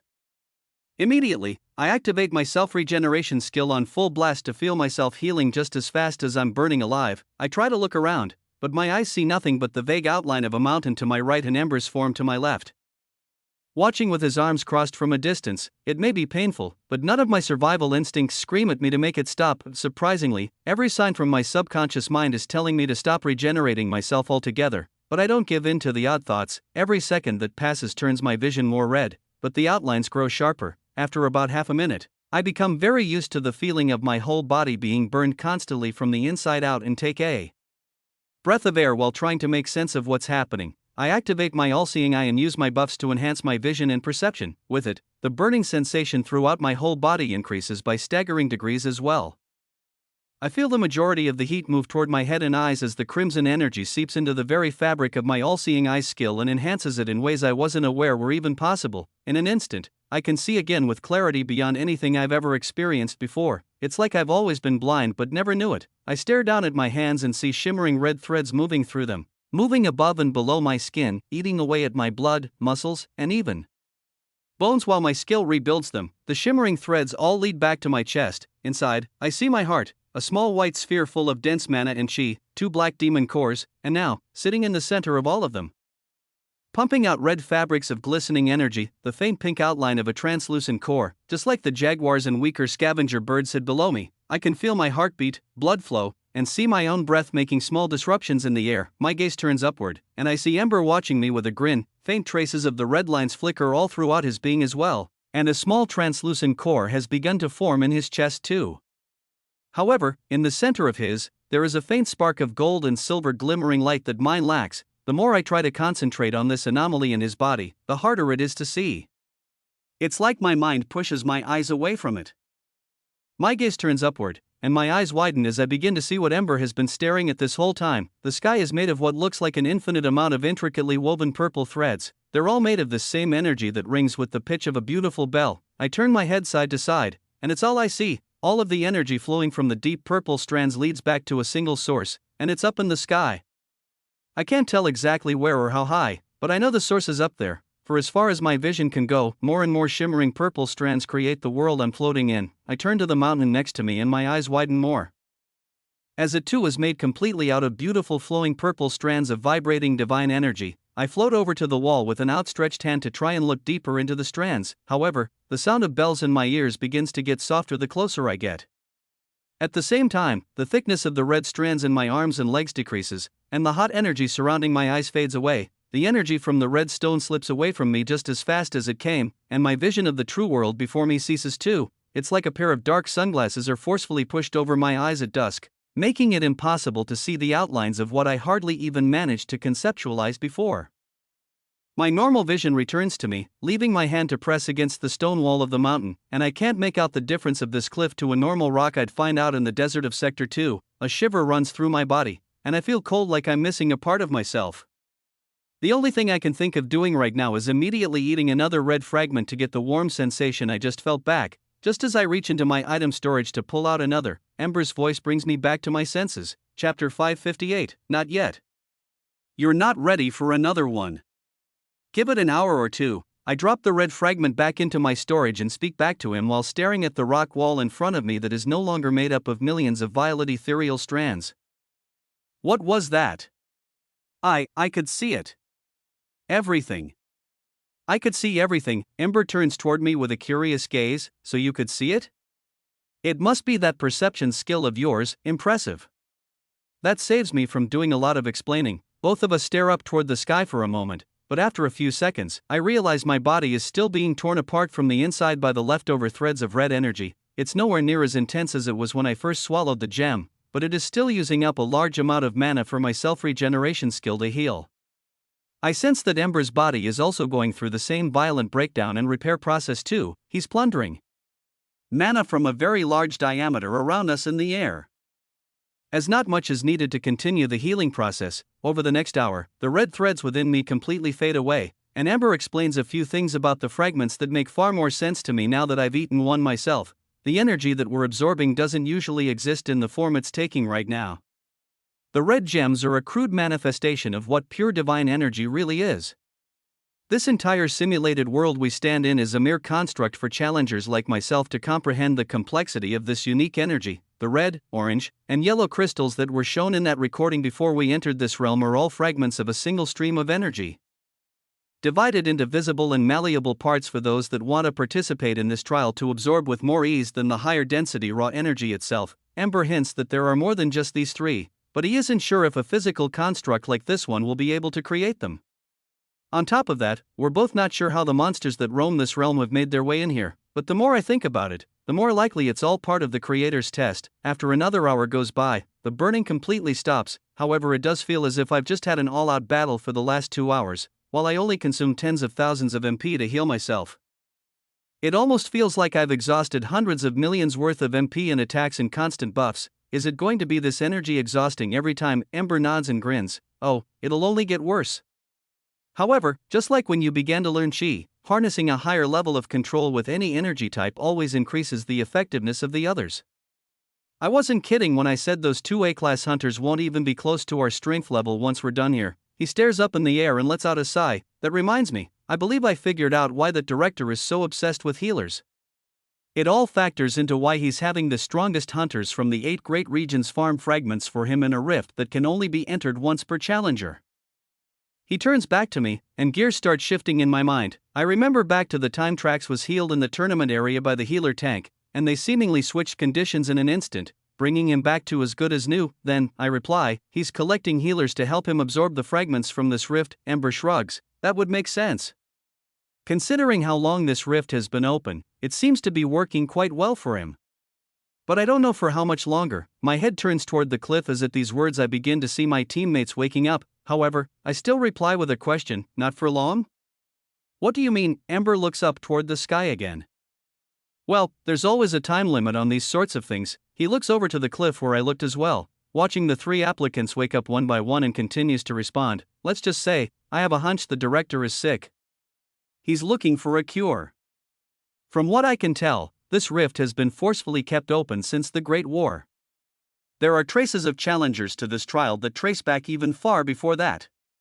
If he wasn't desperate, I doubt he'd have allowed us to enter this place at all. If what Ember is saying here is true, the motives of the Apex Region's director are beginning to make more sense. However, there are so many things left out in Ember's explanation that learning these things only make me feel like I know less than when I started.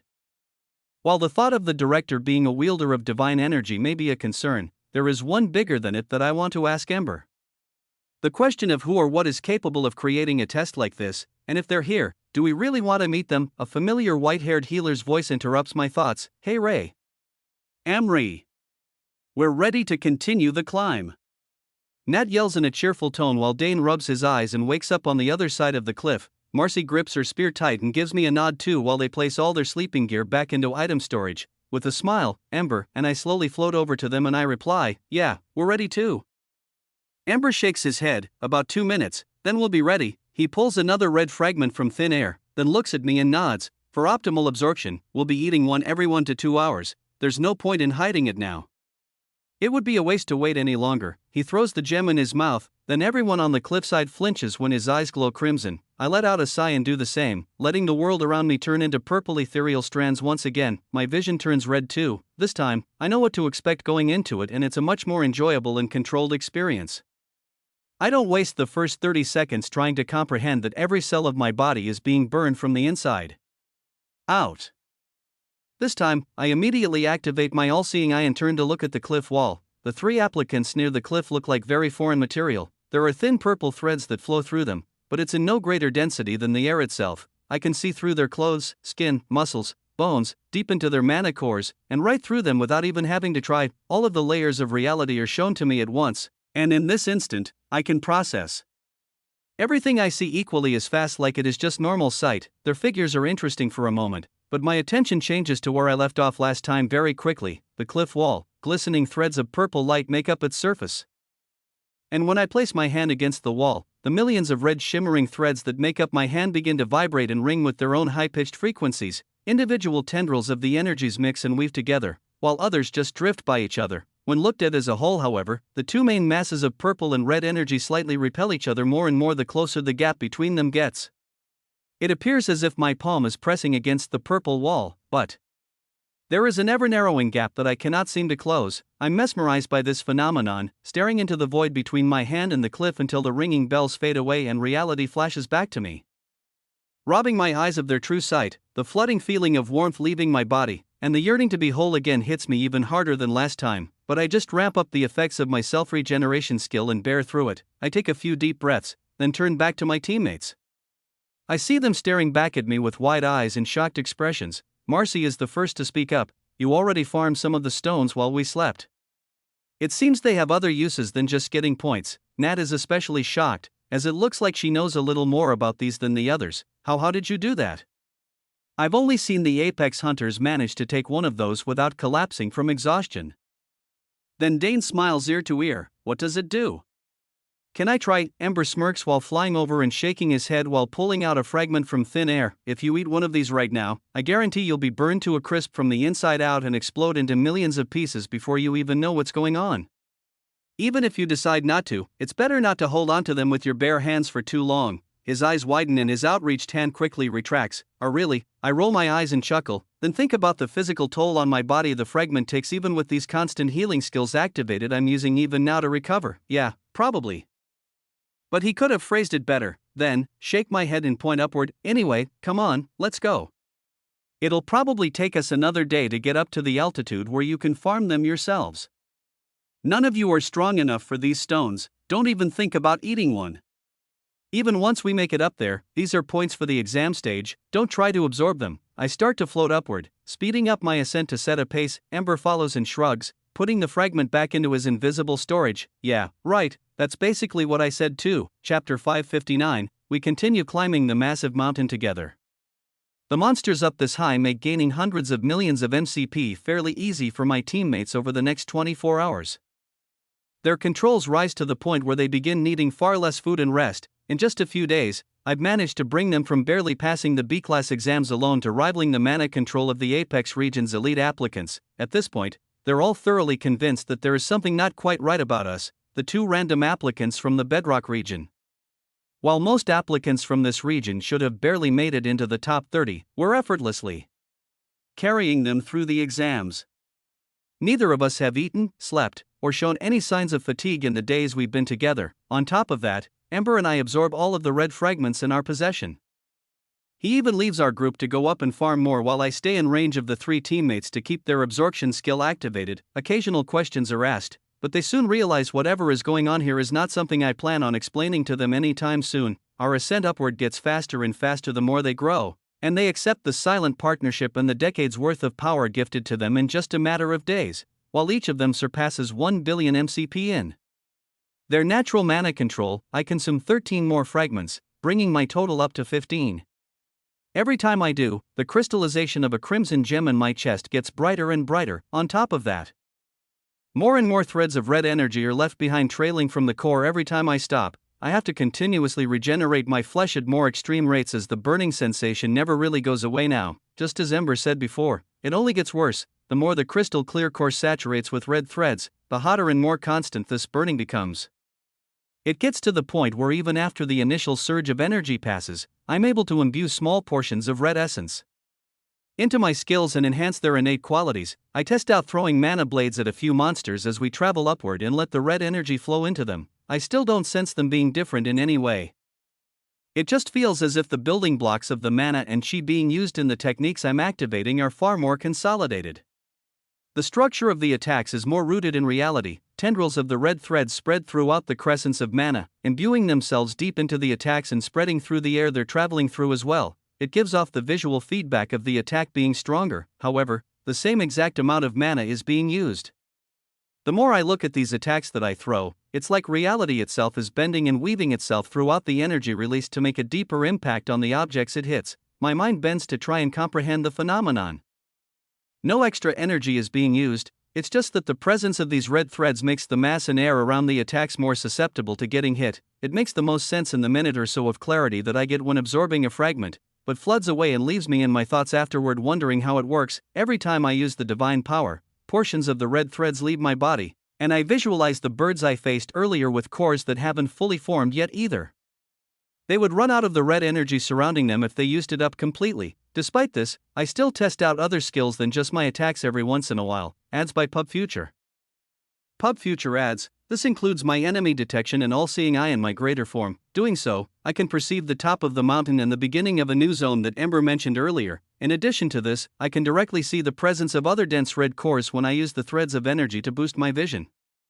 They don't appear in my mind as energy, more like other ripples or disturbances in space. Eventually, we come across another awakened bird as a team, Ember and I stand back this time and let Nat, Dane, and Marcy handle it alone. I even deactivate my shared stats and mana control buff to see how they'll fare with their own power alone. The red core awakened I find for them has the remnants of a wind magic element, showing flowing red energy around its wind and sending blades of blood red wind at all of us from a distance. The 6 wandering scavenger birds that stay nearby are quickly taken out by Dane and his pure white wind attacks. Marcy is by far still the strongest out of the 3 of them, and most confident in close-range combat. She's able to weave in and out of the falling birds attacked by Dane, taking control of the real enemy, facing off against it in close-range attacks, blocking and attacking with her spear. She uses pink walls of manifested mana to disrupt and extinguish any attacks her spear is unable to fend off. Dane joins in after, sending in a barrage of long-range attacks once the red-cored monster is occupied by its immediate threat. The spear wielder, love this story? Find the genuine version on the author's preferred platform and support their work. Nat still stays behind, watching from afar with daggers in her hands with sharp eyes.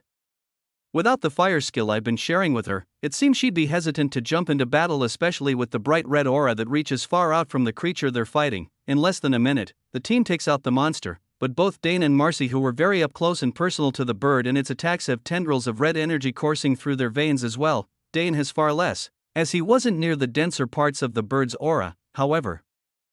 Marcy has far more. Her armor was even hit point blank with the attacks a few times. While they protected her from the brunt of the blow, I can see with my enhanced vision their bodies being broken down just the same as mine is now, just at a much slower rate. Marcy follows the falling bird's corpse and collects its red core and throws it into her item box. Nat floats over to Dane first, then Marcy once she returns, and heals them as she would after most battles, and I witness an interesting energy exchange take place. As her white aura envelopes their bodies, I watch the red energy that infects their bodies flow toward Nat and creep into her body instead. They both seem very rejuvenated while Nat becomes exhausted and filled with the burning sensation herself. I don't say a word or do anything yet while I watch Nat heal herself. The red threads fade slowly, but they don't go away entirely. Most move toward her chest and begin the process of making a very small pink translucent core. Ember witnesses this too and speaks to me through our link. She's strong enough now to the point where it will be fine. If she's not directly ingesting the stones, I doubt even a full month of this would be enough to accidentally spark a core formation. I recommend leaving her with some self-regeneration potions though. I nod and do exactly that, giving Nat enough potions for a small army to store in her item box before we continue upward. Another 12 hours pass before we finally make it to the new zone split I sensed before.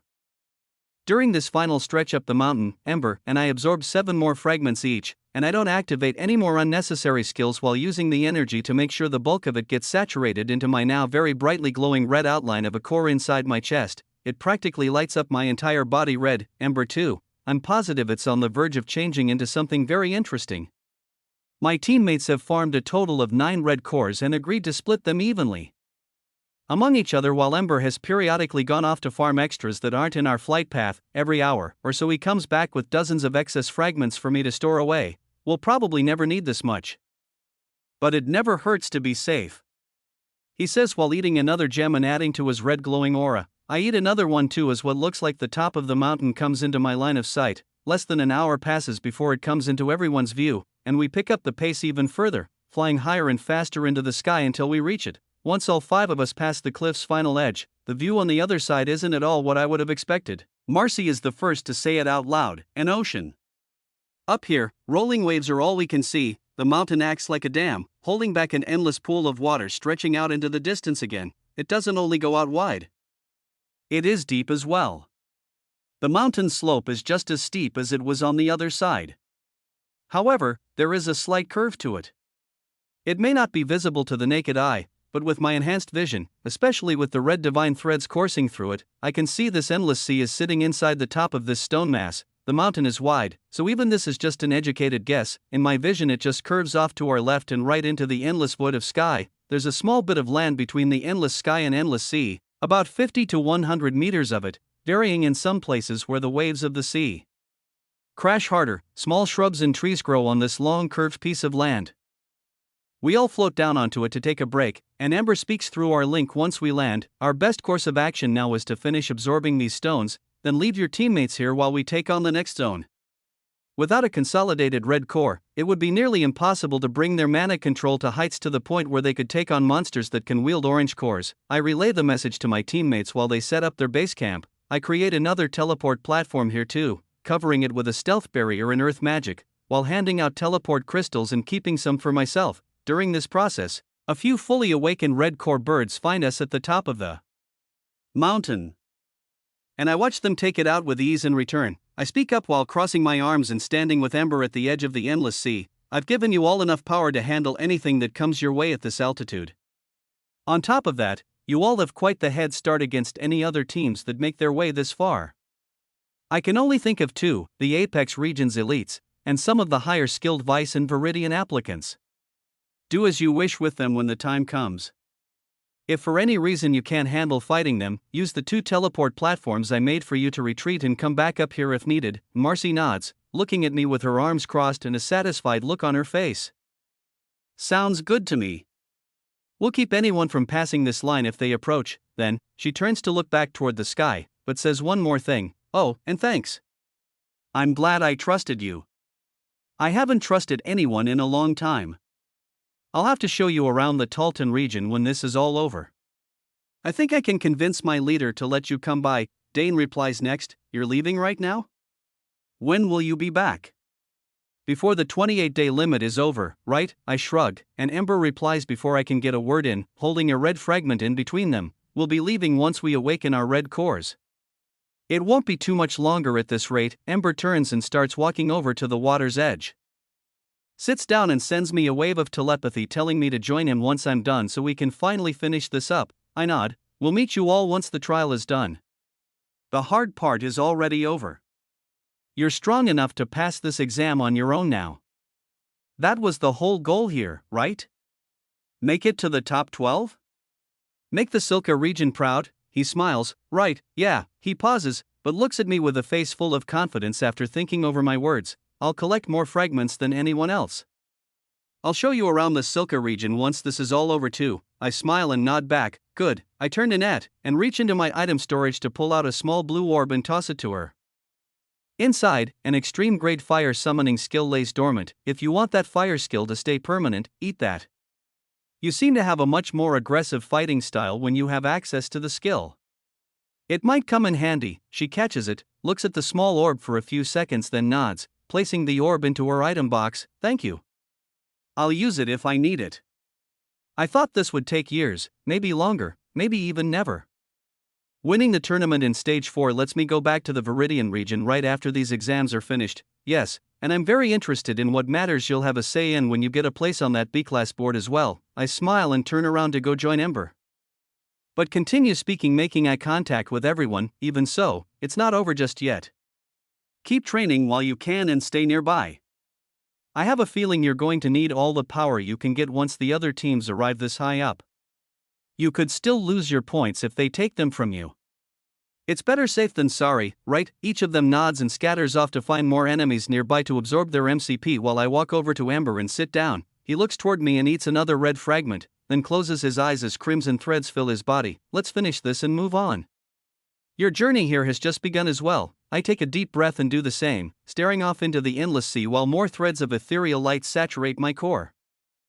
Chapter 560, one after another, I consume the red cores that Ember farmed for us and allow the red threads of energy to surge through my body, consolidating into a crystalline form in my chest. The burning and tearing sensation consuming my being only intensifies.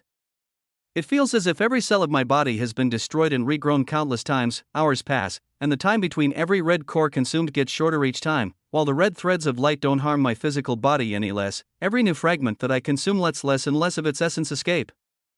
The red aura that hardly enveloped my entire body on our way up the mountain has now transformed and grown into a large and vibrant crimson aura.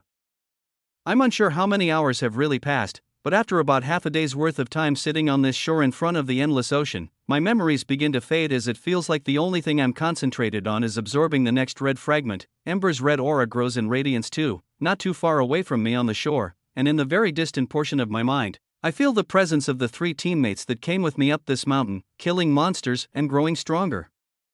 I close my eyes and concentrate, but I can still see the world around me in perfect clarity. The purple ethereal threads that weave the mountain into existence below me constantly give off a light ringing sound as the vibrations of the crimson light in my core get more and more intense. It fades away every time the energy from a fragment is consumed, but the whispers of intensity stay behind for longer and longer each time. Eventually, the ringing gets louder and faster, and after dozens of fragments, I begin to lose count of how many I've consumed. Ember's voice echoes in my mind as we increase the rate of absorption even further. We're almost there. No matter how you feel, don't stop healing your body. We're on the verge of awakening a red core. I do as he says, even though every time I consume a red stone, there is an indescribable feeling to let its hot rush of clarity take over. I cling onto my body and heal it constantly, using hundreds of thousands of MP in the process. Eventually, I come to a tipping point and yell out into the endless ocean as I feel my mind waking from a slumber I didn't know I was trapped in. My dazed state after consuming fragments doesn't come like it usually does, and the feeling of clarity for the few seconds that I absorb a fragment stays with me indefinitely this time around. I open my eyes and find myself floating above the shore by just a few centimeters, and a wide red aura of billions of red threads seeps out of my chest and wraps around the air surrounding me by about 20 to 30 meters in diameter.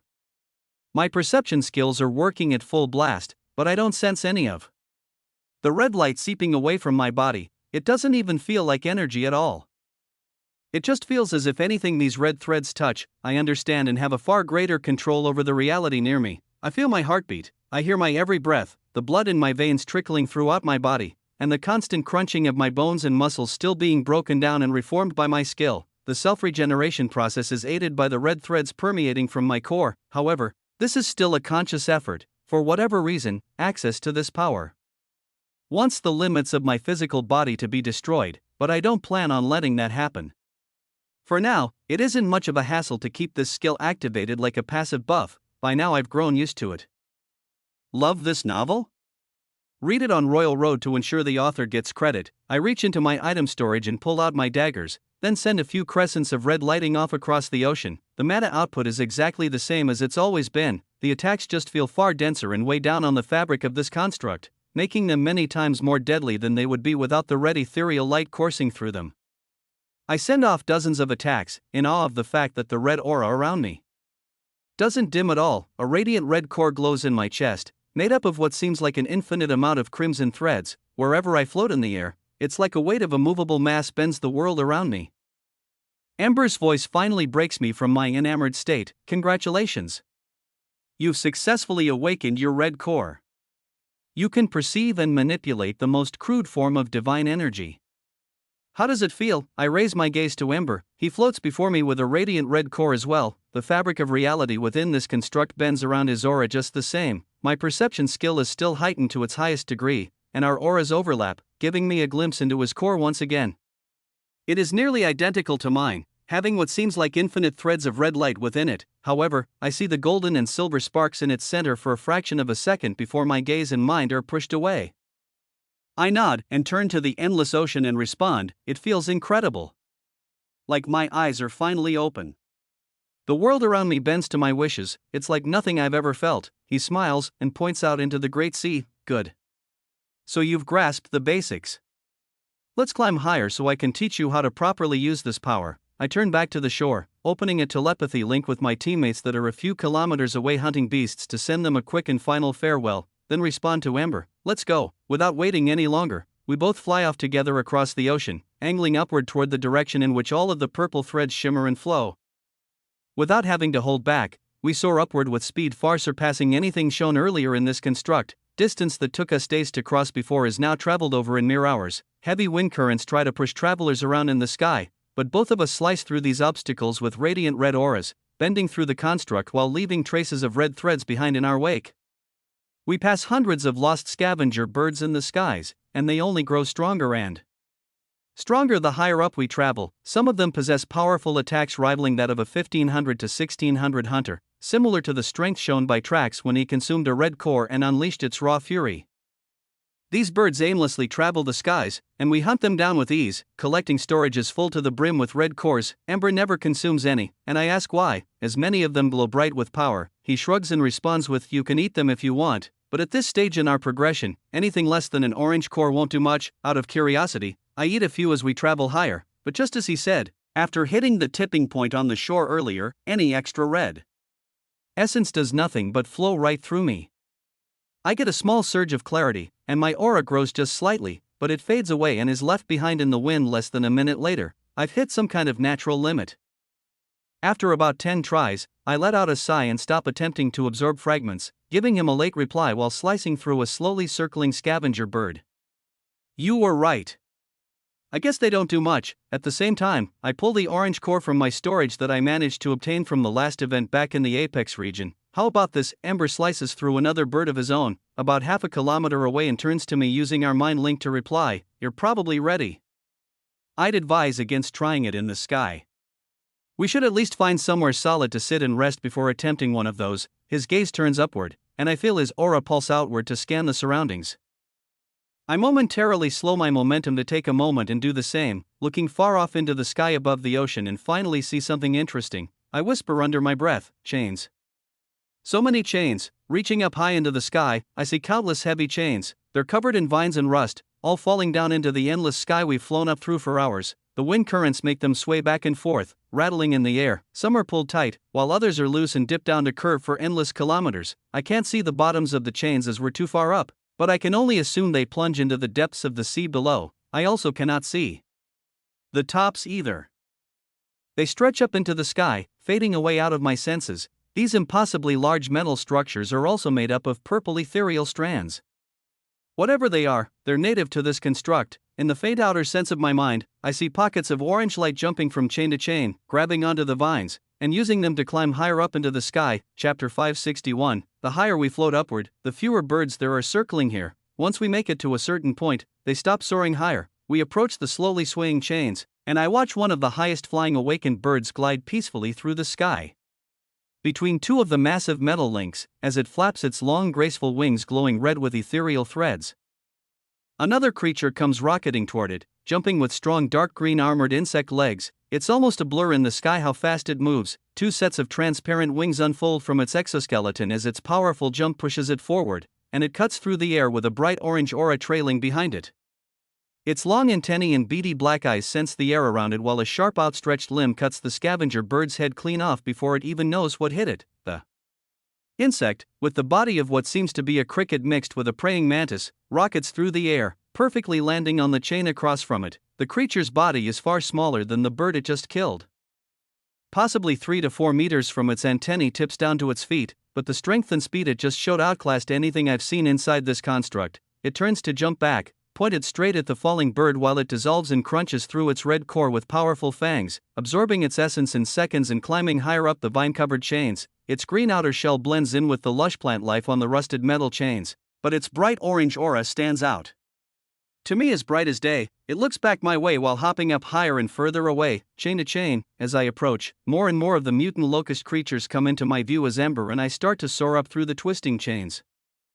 The further in we travel, the more chains become visible to me, deeper into the endless sky and sea. Once deep enough in, I sense the fast-moving orange masses jumping around me on all sides, picking off the remaining scavenger birds that dare to fly this high. Eventually, one jumps close enough and attempts the same maneuver on me. Finally, I whisper while preparing for a new monster type to battle. To my surprise, out of the corner of my eye, I watch Ember transform into his hybrid human dragon form, growing in size and giving himself scaled armor, a long spiked tail, and clawed hands and feet. In reaction, I take out my Flame Emperor's sword and activate my greater form. If Ember is showing this much strength right now, it's better not to hold back. His words right after my transformation confirm my thoughts. Don't take our orange cord guests so lightly. Their strength may surprise you. The blur of orange comes my way while the red strands of energy intertwine themselves with my dark greater form. I take a moment to concentrate and focus, channeling mana into my blade, creating an attack powerful enough to subjugate many double-ranked up opponents over level 2000 I've faced in the past. The divine energy coursing through me increases this power's attacking force drastically, but the closer my opponent gets, the more its power becomes clear to me. My greater form's blade collides with the insect's front leg, and the resulting clash sends ripples of red and orange thread-like energy waves to scatter from our point of contact. I'm surprised when our strength is almost matched. My brute force, powered by my fully unleashed mana control, pushes the insect backward, but an incredibly tough outer layer of its exoskeleton is coursing with dense orange threads and completely nullifies my attack. My eyes widen as the creature is sent flying backward, but not a scratch is left on the impact point once the energy fades. The only thing I held back during this exchange was not using soul energy. My vision shifts to my left as another massive cricket comes soaring Ember's way, and he doesn't hesitate to cover his body in soul energy imbued flames to thrust a clawed fist forward and shatter the creature's orange thread imbued shell. There are rippling waves of gravity that hit me even from hundreds of meters away. Ember thrusts his other clawed hand forward and tears off the insect's head, trailing millions of orange tendrils of energy behind in its wake. His eyes are laser focused on his enemy, and he doesn't hold back, tearing the creature to shreds with everything he has. My gaze moves back to the monster that attacked me, and it has already recovered from the blow I gave it. Its antennae move back and forth, and its orange aura retracts, making the outer orange layer on its green shell even denser. Then it flaps its wings while kicking itself off the air to fly forward again with the same speed it did before when using the chains as a backboard. I smirk while letting hot chi and mana that have been infused and waiting in my core trickle down my arms and into my blade. I see the divine threads taking root in this hot energy as it makes the blade in my hand heavier than it has ever been before. At the same time, it courses through my entire body, making the swing and speed I charge forward at the strongest and fastest I've ever felt myself travel as well. Every step through the air I take leaves behind red footprints where I've impacted this construct, and when my Crimson Soul energy attack makes contact with the outer barrier of the insect's attacking arm again, it shatters with little to no resistance. The dense tendrils of orange energy are overwhelmed by the weight of the soul energy attack woven into the red core's power. After its arm is shattered, its head and main body are obliterated in the follow-through of my slash as well. Insect parts rain through the sky as my dense soul energy attack collides with one of the heavy metal chains far off in the distance. There's a rattling clanging sound as a chunk of metal is broken off one of the links and the chain continues to sway in the heavy winds. I let out a satisfied sigh while floating down with the bulk of the insect parts and collecting the orange core. That drops with it once it dissolves. The core falls into my item storage, and at the same time, I hear a rattling of chains far off behind me as another orange cored locust comes flying my way. I turn to face it and use the same attack as I did just moments ago. Ember and I continue to weave through the chains, traveling upward, and slicing through the jumping critters one by one. While I'm pretty much going all out in every attack, these monsters still don't give me an actual fight. However, considering the massive jump in power from the scavenger birds up to these insects, my mind races to think what we're really moving up this construct to find. Another half a day passes, and the chains only grow more in number, reaching out further and further than my senses can see. The conversation of stopping on one of the massive links to rest and absorb the dozens of orange fragments we've collected so far comes up. But Ember is certain we'll find solid land to rest on instead soon. No matter how far I look, all I see is endless chains, clouds, and locusts for hundreds of kilometers. It becomes a mental guessing game where these chains are even going, what they're possibly attached to, and why there are so many. After mindlessly killing more and more insects, there's finally a change in the atmosphere. For the first time since we entered this place, the sky starts to change color.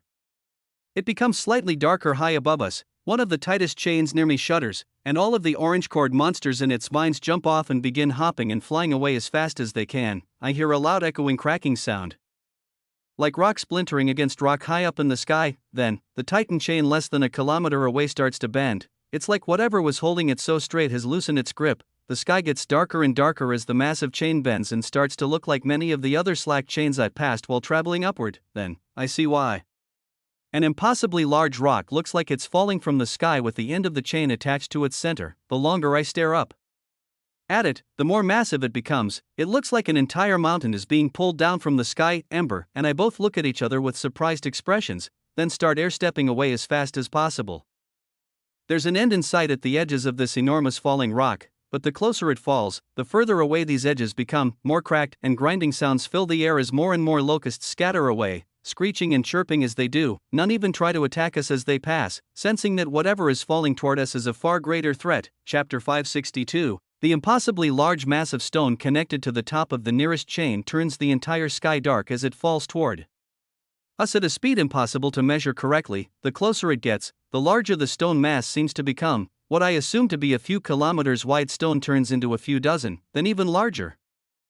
Reaching too far out of the depths of my perception skill to even see, Ember and I airstep toward the outer edges at first, but as the huge mass of Earth gets closer, we change our trajectory to head back down toward the sea where we came from. Our soul energy-powered airsteps push us through the sky much faster than any of the other creatures trying to get away. As they fall far behind us, the rock mass keeps getting closer, catching stragglers and pinning them against its mass as it continues to fall toward us. The winds pick up, the echoing cracks of rock breaking and shifting fill the air, and the dangling chain sways and clanks together now that its links are far looser. The sky turns dark blue, and fragments of smaller stone fill the air. I pull 2 teleport crystals leading back to the shoreline where we left from my item storage and throw one to Ember with my telekinesis skill. Speaking through our link to Talon, we'll use them as a last resort as the landmass above us gets so close I finally feel its true mass and shape. The air pressure shifts as everything below this falling rock is getting pushed with it. However, even while following the current to push toward its edge, our speed isn't going to be enough to make it. One moment we're gliding up into the sky, killing insects without a problem in the world, and the next, we're about to be crushed by a city-sized rock falling from the sky. I grit my teeth and prepare to crush the transport crystal in my hand, but another series of noises and chain of events hit my senses that make me stop, as if the entire construct is bending to something's will. A massive purple ripple in space forms beneath the falling stone, and it stops like all time itself has been paused. The chain beneath, connected to the rock, continues to sway and jingle from the slack and downward momentum it still has, making loud echoing metallic clangs ring. Through the air, hundreds of orange-cored insects are crushed to bits from both the air pressure against the rock from moments ago and colliding with the purple ripple of space that appeared to catch the massive stone from falling any further. I don't take this moment to stop and stare, even as the purple fabric of space fades away to leave nothing but open sky, and the huge stone above us still continues to float for reasons unknown. I keep air stepping down and away from the monstrous rock in the sky with everything I have. Ember stays in his hybrid form, and I'm in my greater form, using soul energy and the red threads that power my movements to get away from the boulder in the sky. Even at these speeds, it still takes over 3 minutes to reach its outer edge. Only then, when I finally see light blue sky above me, do I let out a long sigh and power down to rest. What was that?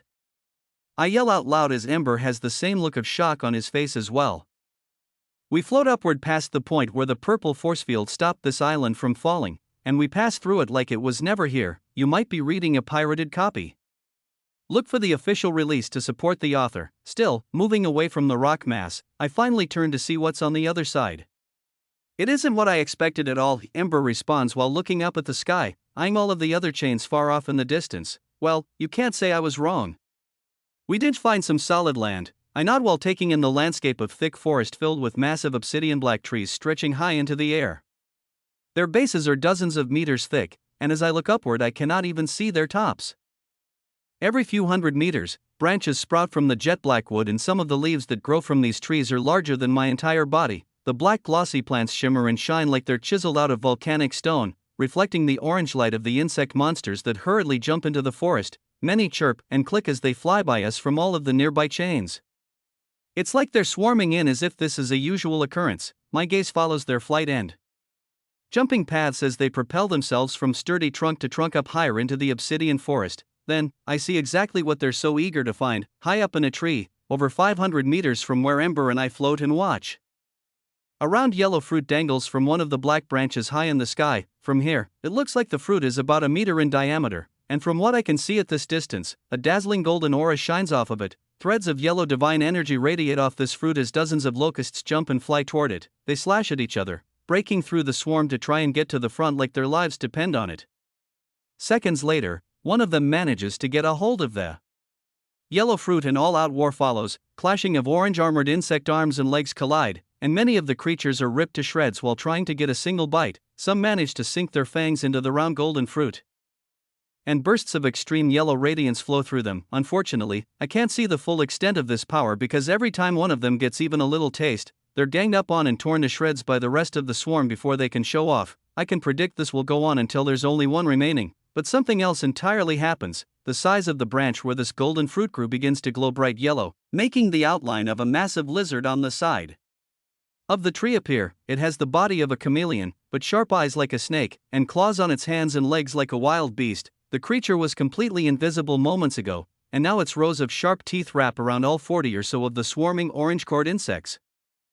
I hear the crunching of exoskeletons from here as it kills every last one of them in a fraction of a second and swallows the yellow fruit for itself along with the dozens of orange cores, not bothering to chew any more than it has to. The monstrosity's head turns toward Ember and me, and a pulse of yellow threads of light explodes from its forehead between its eyes. Everything in its general vicinity turns yellow and golden, painting the surrounding trees with its shimmering yellow threads.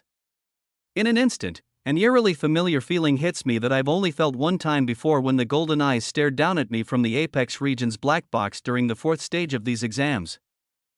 I feel its waves of intense gravity ripple through me, and it's like some kind of intimidation skill has hit me all of a sudden. I'm frozen in place for a split second. If it used this maneuver at a far closer range, I would have been wide open for an attack for almost half a second before I realized what's going on. Its serpent-like eyes dig into my soul, then it turns its head away from us and its skin turns jet black, blending into the branch it's perched on. The blinding yellow aura it through our way retracts, and before I can even take a gasp of breath, any sign of the lizard creature has completely left my senses. Yellow core. That was the power of a yellow core. I whispered to myself while scanning the forest even more. At this realization, Ember and I continue to airstep away from the island covered in black trees, getting far away from the dangerous creatures that lurk there. We backpedal far away, letting the floating island of death fade away in the distance while approaching the nearest chain to stop and rest for a moment. There is still a massive ominous outline of hundreds of black trees reaching up into the sky once we both float down to stand on the inside link of a rusted chain. Swarms of insects continue to jump and fly from surrounding chains toward the black island, and I picture them all being eaten alive in a single bite. Ember pulls out an orange fragment, then sits down in a comfortable position on the metal ground as the clouds float by and the chain we're on slowly sways in the wind. Well, if we want any chance of killing that thing, we better get started on awakening our orange cores. Listen carefully, this isn't going to be easy. I nod, then sit down next to him while staring ahead at the obsidian forest. My item storage opens and I take out an orange fragment of my own. Chapter 563, instead of letting the energy flow through you, control the threads from the orange core to create a barrier around your body. While the red core boosted your perception and innate abilities, this experience will reinforce your strength, defense, and consolidate itself as an impenetrable barrier. I picture the orange threads intertwining with the insect's limbs earlier, making them so tough that I had to use my full power to break through them. The threads of orange light permeated from their cores and consolidated around their exoskeletons to create a barrier around the creatures. So, like a chi barrier, Ember nods and throws the fragment he's holding into his mouth. Swallows it, then replies, kind of. Watch me, then try to replicate what you see. This is going to be a far slower process, and a lot more painful too. His eyes light up with orange light, then slow-moving orange threads of divine energy start to move from his chest to permeate throughout his body. They slowly begin to wrap around his arms and legs, creating a thin layer of dense orange gravity surrounding his body, moving over his skin like a very viscous liquid. My gaze tracks his vitals while his MP and HP spike up and down as his body heals at a much more rapid rate than it did when consuming the red cores. It takes almost 5 whole minutes before the orange energy surrounds his entire being. Then another 5 for it to dissolve away and fade into the air. A tiny layer of orange light is left behind inside his crimson aura when he looks up at me with a grin. Remember, the first half is the hard part. Make it through that and the rest is easy. I take a deep breath while staring off into the endless sky and swallow an orange fragment of my own. At first, it feels just like the reds. A surge of heat ripples through me, and momentarily, my vision even turns bright orange as well. I counteracted with my all-seeing eye and multiple buffs to stay fully conscious, but it doesn't matter much once the orange threads of energy begin to spread throughout my body. They're extremely hot, giving the perception of millions of molten slithering serpents digging through my flesh beneath my skin. Instead of the evenly spread, fast-moving energy of the red cores, this one gives an entirely different feeling. Coarse, slow-moving threads of heavy reality-bending energy intertwine themselves with my muscles, blood, and bones while spreading to the tips of my fingers and the bottom of my toes. Watching this process take place from an outsider's perspective on Ember's body was a totally different experience than having it happen to myself. What took just 5 minutes or so for him feels like hours are slowly passing by. My entire body glows with a bright orange light, and dozens of mana crystals are being plundered to provide for the massive amount of regeneration being done on a cellular level to every square centimeter of my body. I want to yell out and scream through the pain, but that would break my concentration. The only thing I can do is stare off into the clouds, keeping the faint black outline of obsidian trees in my consciousness while the heavy chain below me swings in the wind. My skin is melted as an impossibly dense, slow-moving layer of orange divine energy sets itself around my skin, eyes, and even hair. It feels as if I weigh 10 times more than I did moments ago. Gravity is pushing me down much harder than it was before I ate this fragment, and an immense pressure is pounding down on not only my body but my mind as well. It feels as if days have passed before the pressure begins to go away. But in reality it's only been a few minutes. Once it does, it feels as if I can finally breathe.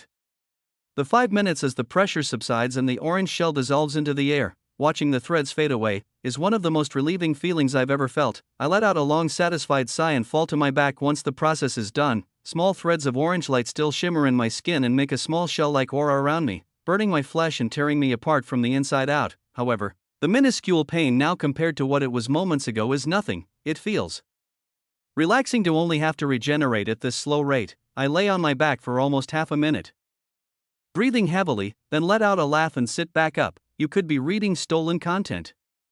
Head to the original site for the genuine story. You weren't kidding. That was a lot more difficult than I thought it would be. Ember grins, then sits back as well. We'll do another round in a few hours. It's going to take a while for the excess to leave our bodies, and we both need time to recover. He's right. Despite my mythic grade self-regeneration skill working at its maximum capacity, there is still fatigue left over from that excruciating experience. After just one stone, it feels like my entire aura has changed. I feel much more rooted in reality.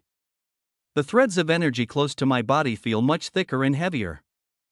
On top of all of that, looking down into my chest, I can already see shimmering orange threads slowly floating in and out of my red core. Despite this, I feel a bit frail. If I ate another stone right now, the experience would be far worse than what I just experienced. It takes a full 5 hours for me to fully recover and feel like my mind and body are back to 100% again. While I rest, occasional swarms of insects fly by headed toward the island in the distance, and Ember picks off the stragglers to collect more orange cores. Then, we repeat the process again. My skin, muscles, and bones are slowly melted by millions of orange microscopic threads and regrown to harden and reinforce my body from the inside out, leaving me sweating and out of breath with a smile on my face when it's all over once again. I feel heavier, denser, and stronger once I get a few minutes to recover. This time, it takes just under 4 hours before I'm ready to go again. If there was a sun in the sky, it would be rising and setting multiple times while the insect creatures completely ignore us, flying by to flock into the obsidian death trap of a forest. The time gap between orange fragment consumption becomes less and less.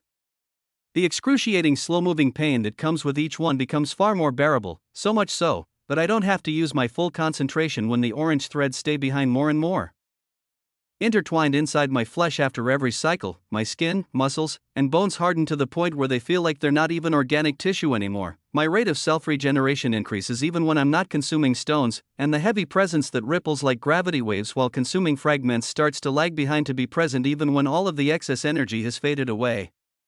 My core and aura fade from a deep crimson to slowly shift toward a bright orange. Over 5 full days pass before I'm capable of consuming fragments without having to wait any extra time in between. Orange threads still slowly fade off my body each time, but the amount is almost none compared to the amount of energy I would lose on the first couple stones.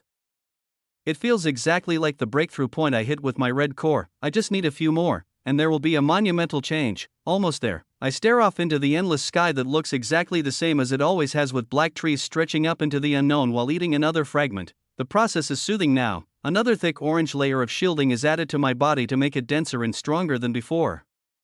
I take deep breaths while this fragment dissolves, and the last remnants of my red core are overwhelmed by the thick orange threads. My heart beats in my ears loudly while a bright orange aura envelopes my entire body, and I stand from my seated position while a gravity wave of orange energy pulses from my chest. I grin while staring down at my hands, then up at the sky again. A small group of insects flies by, soaring through the air on their way to the floating island. I count 7 of them, then jump off the swaying chain I'm on to follow them. My strides filled with wind magic leave behind orange footprints shaped dents in the air.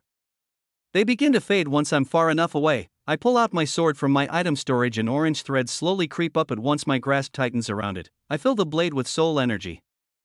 The dark mana and chi are reinforced with millions of orange threads on the outside of the sword, and its weight feels as if it's been multiplied many times over. This feeling of strength is far greater than the intensity one felt while wielding this same soul energy in my greater form days ago with nothing but a red core.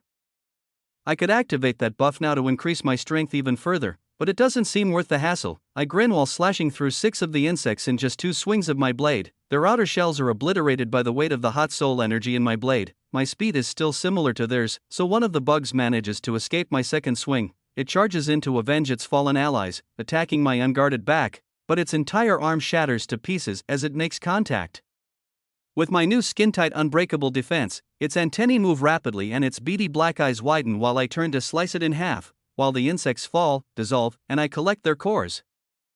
I do some tests with my blade. As long as I keep it connected to my grasp, the orange threads stay intertwined to strengthen it from the inside and create an orange barrier around it. However, when I let go, the threads retract and fade away to leave it in its natural state. I place it back into my item storage with the newly collected cores and float back over to Ember to wait for his orange core to awaken as well.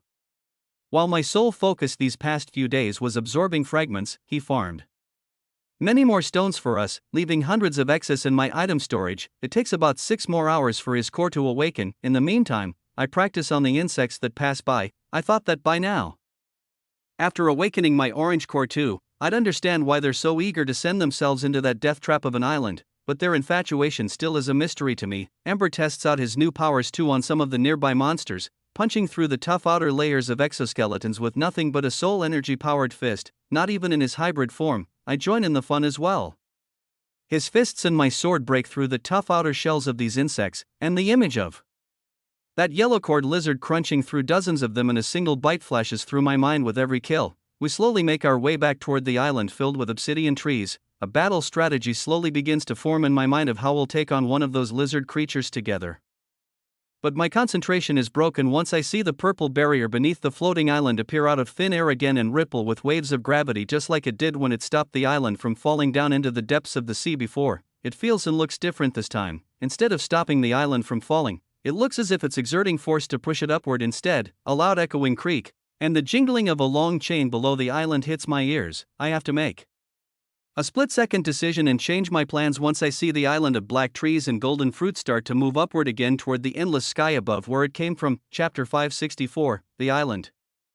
It's moving again. Ember and I watch from a safe distance as the rippling purple barrier pushes the enormous mass of stone upward again. Its upward momentum is far slower than when it initially fell, but every moment that passes, the speed increases. Now, more than ever, more insects flock to the island as if the chance they're getting now is a life or death situation. Hundreds of orange-cored locusts fly above me, deep into the trees, and I air-step forward to do the same. Come on, let's see what they're so eager to find. Ember and I run forward through the air and make it onto the edge of the island, touching down on flat rock with the edge of the massive black tree line less than half a kilometer away.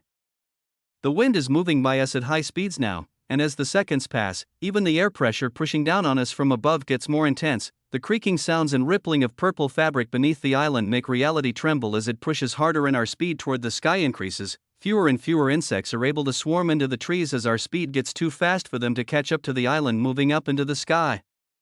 At this realization, I lie with my back down on the flat stone with my arms and legs outstretched, and Ember does the same. Standing up with this downward air pressure would be far too difficult. The clouds whiz by us, and we're both pushed deep into the earth we lie on by the wind alone. Every passing second gets more intense. I hear cracking sounds and even see insects falling from the trees to hit the ground and break apart, making huge craters in the rock from the speed of their falls. I expect to see leaves or branches from the massive trees fall too, but none of them do. My head turns to the side one more time to get a look up at the trees, and I see that not even a single leaf is bent downward. I can't believe my eyes. The pressure I feel on every centimeter of my whole body is like nothing I've ever felt before. It's like the entire weight of a mountain is being pressed down on me and only increasing with every fraction of a second that passes. I struggle to turn my head back to the front-facing position and grit my teeth. If I didn't have the added strength of these orange threads hardening my body and making a thick layer around me, my bones would be crushed to bits by now. I can feel the divine fabric being compressed more and more, and it gets to the point where everything in my peripherals is a blur. The only thing I see is the tunnel vision of the sky above. I can't even move a single finger, as it feels like weights the size of cities are pressed down on each one. My blood doesn't even flow, and I can't open my mouth to take a breath. Time feels as if it stopped, but I can still see the clouds moving in the sky above me in the back of my conscious mind. Love this novel? Read it on Royal Road to ensure the author gets credit. I focus on them and continue to endure. It's hard to tell how much time has passed. It feels just like when I was counting the fractions of a second pass while consuming orange fragments.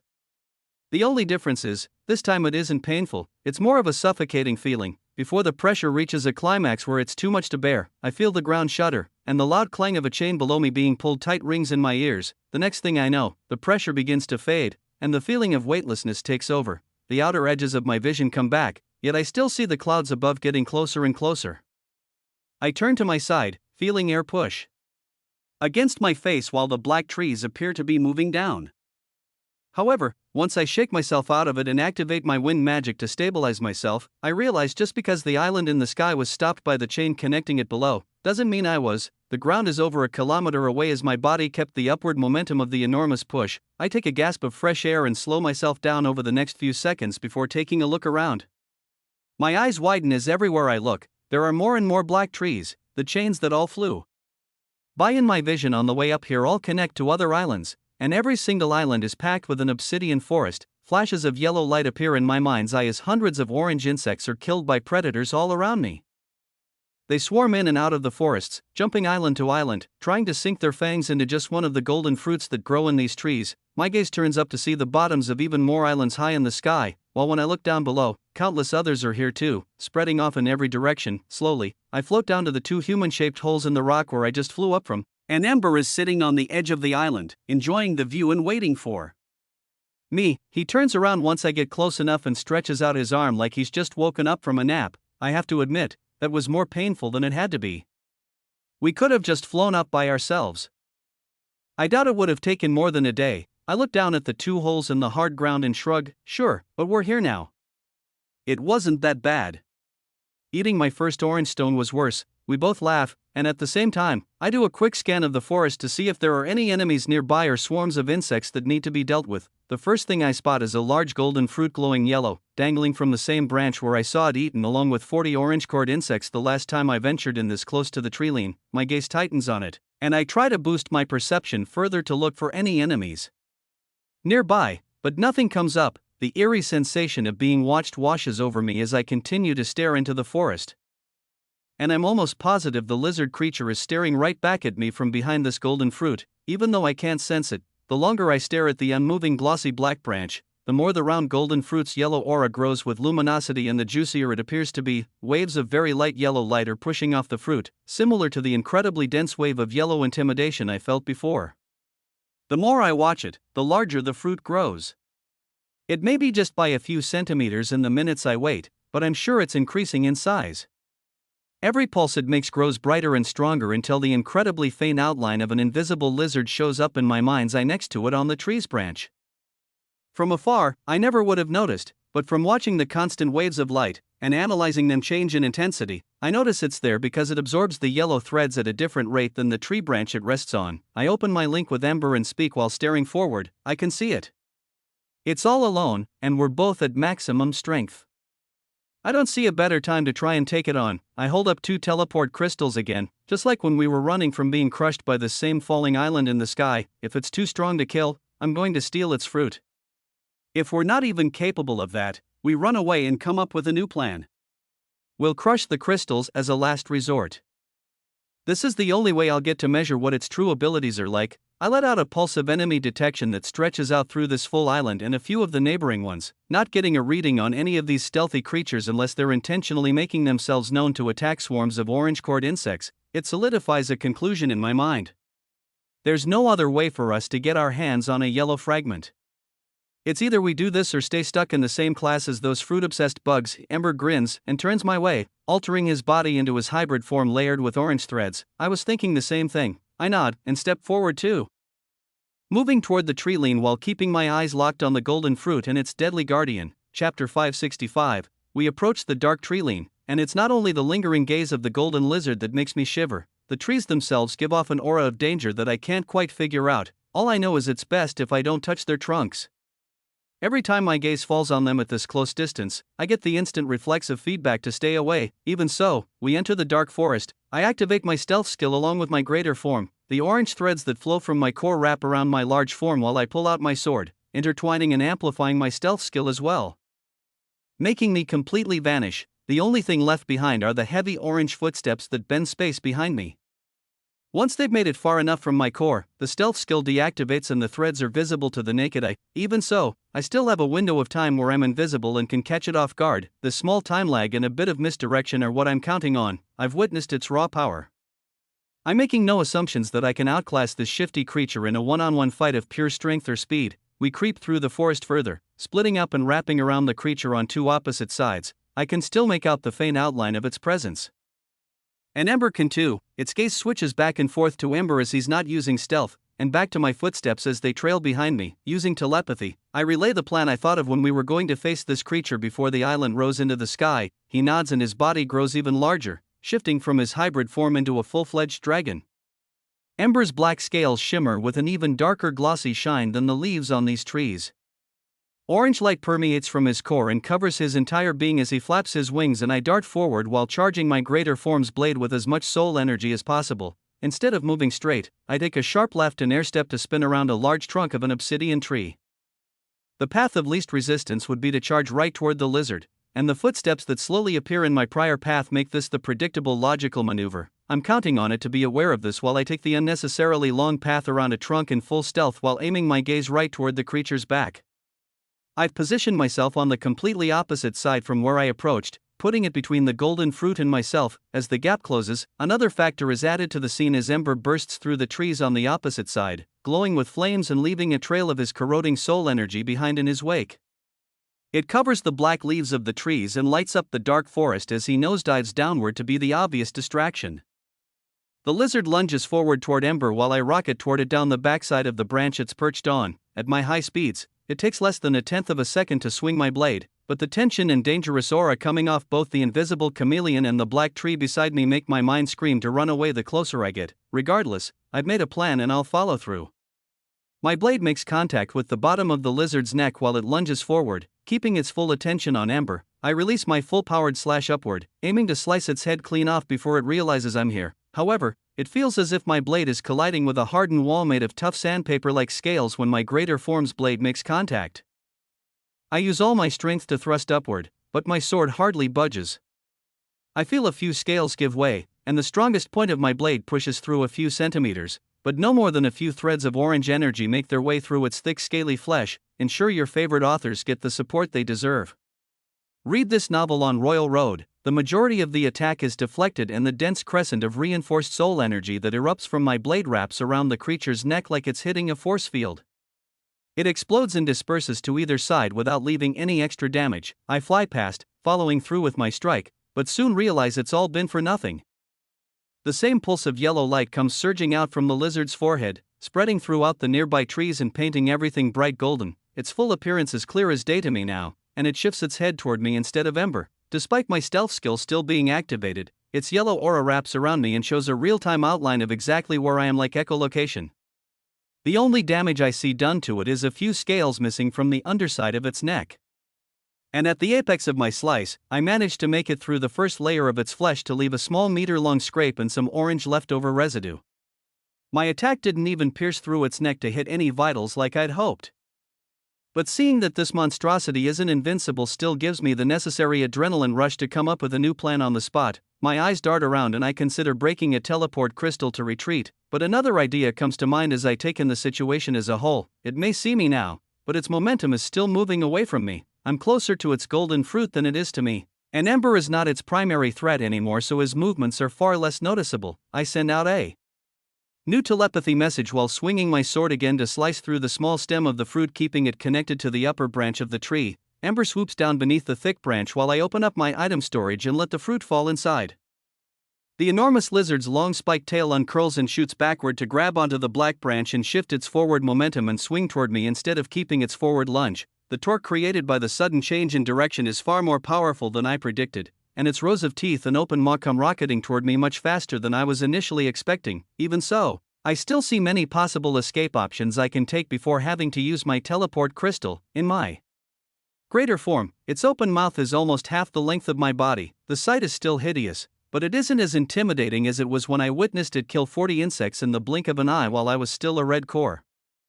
Crimson blood drips from its neck where I managed to slice it earlier. This even adds to the full picture that this too is just another beast that can be killed.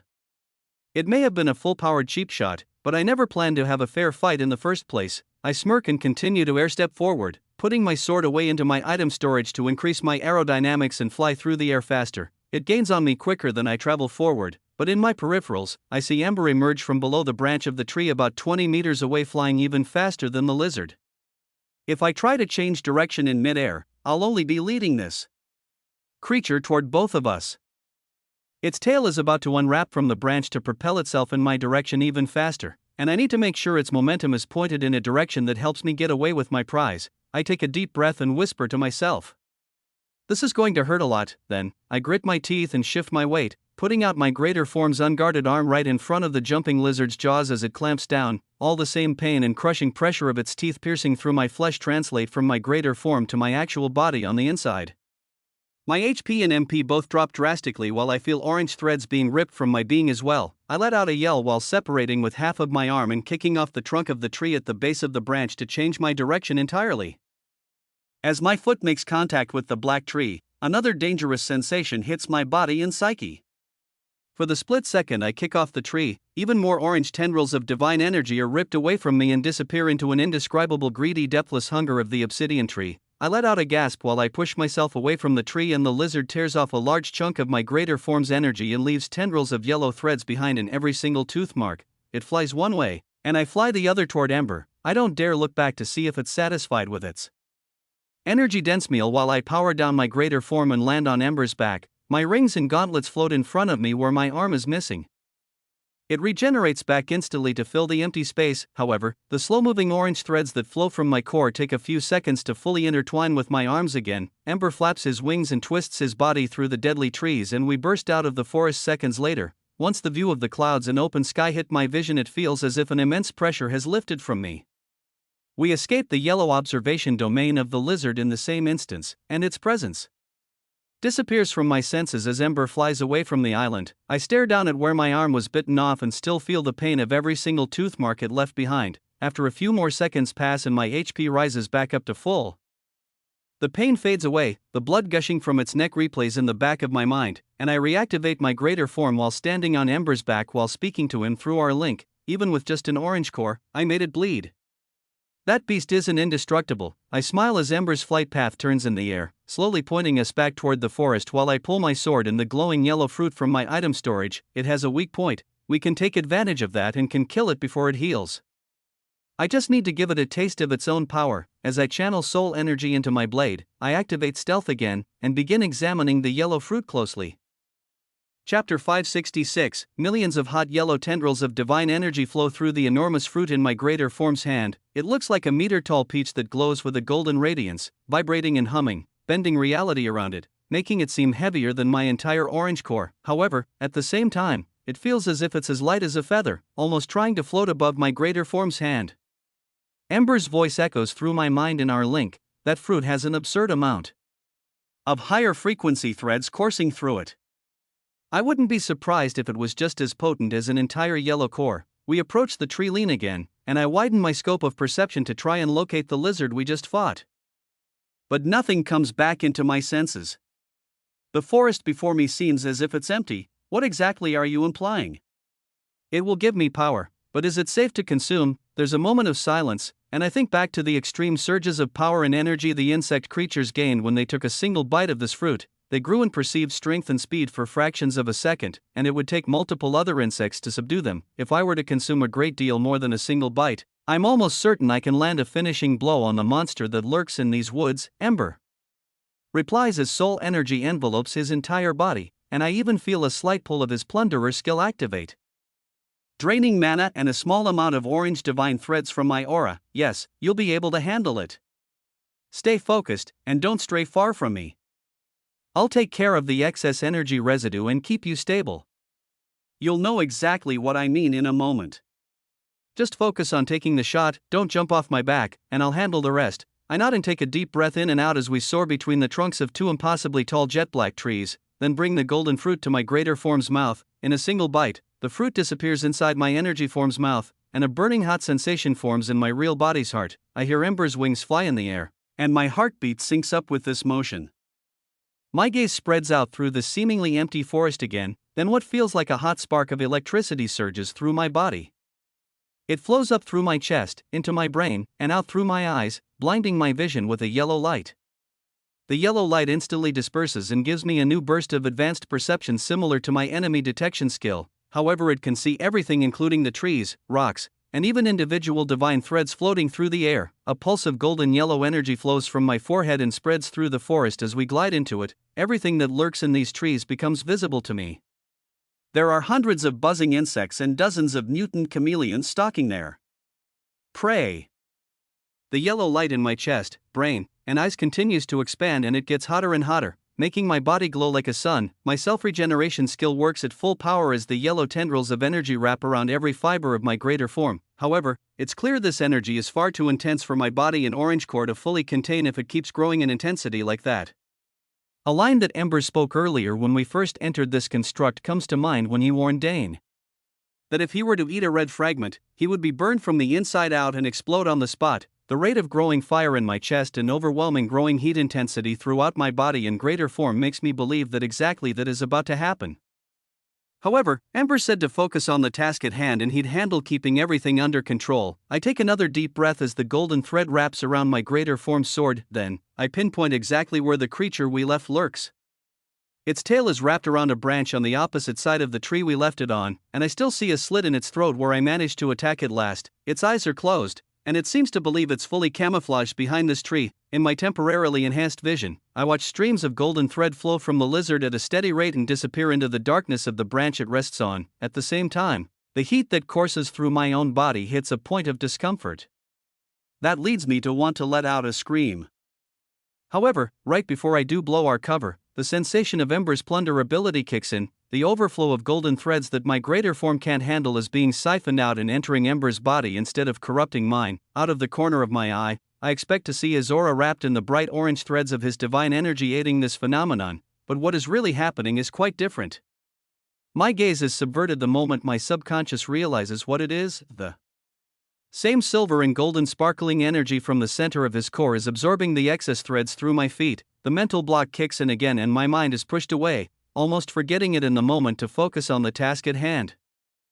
A wave of refreshing clarity washes over my mind as the immense heat and pressure are lifted from my body, only leaving enough that I can handle. We was past the base of the tree, and finally, the chameleon snake-like eyes open and lock onto us both glowing, covered in the same yellow tendrils of divine energy as it is. The lizard monster immediately bursts with its yellow aura and swings its body up from its resting position while showing us its claws and rows of jagged teeth. However, it doesn't seem as frightening and deadly as it did before. We have the element of surprise on our side, and I have more energy surging through me than I've ever felt in my life. It lunges forward. And at the same time, Ember curves his flight trajectory to put me in the perfect position to land a hit. Even with this timing and enhanced precision, the monster I'm attacking isn't going to give up easily. It protects its weak point on its neck with its outstretched two front claws. My glowing yellow sword collides with its yellow claws and a shockwave of golden divine energy shudders through the forest. The lizard's maw opens wide and its tongue shoots out while it releases a distorted screech and pushes its jaw forward to try and get a bite out of me again. I use all my strength to push against its claws that push against my sword with equal force.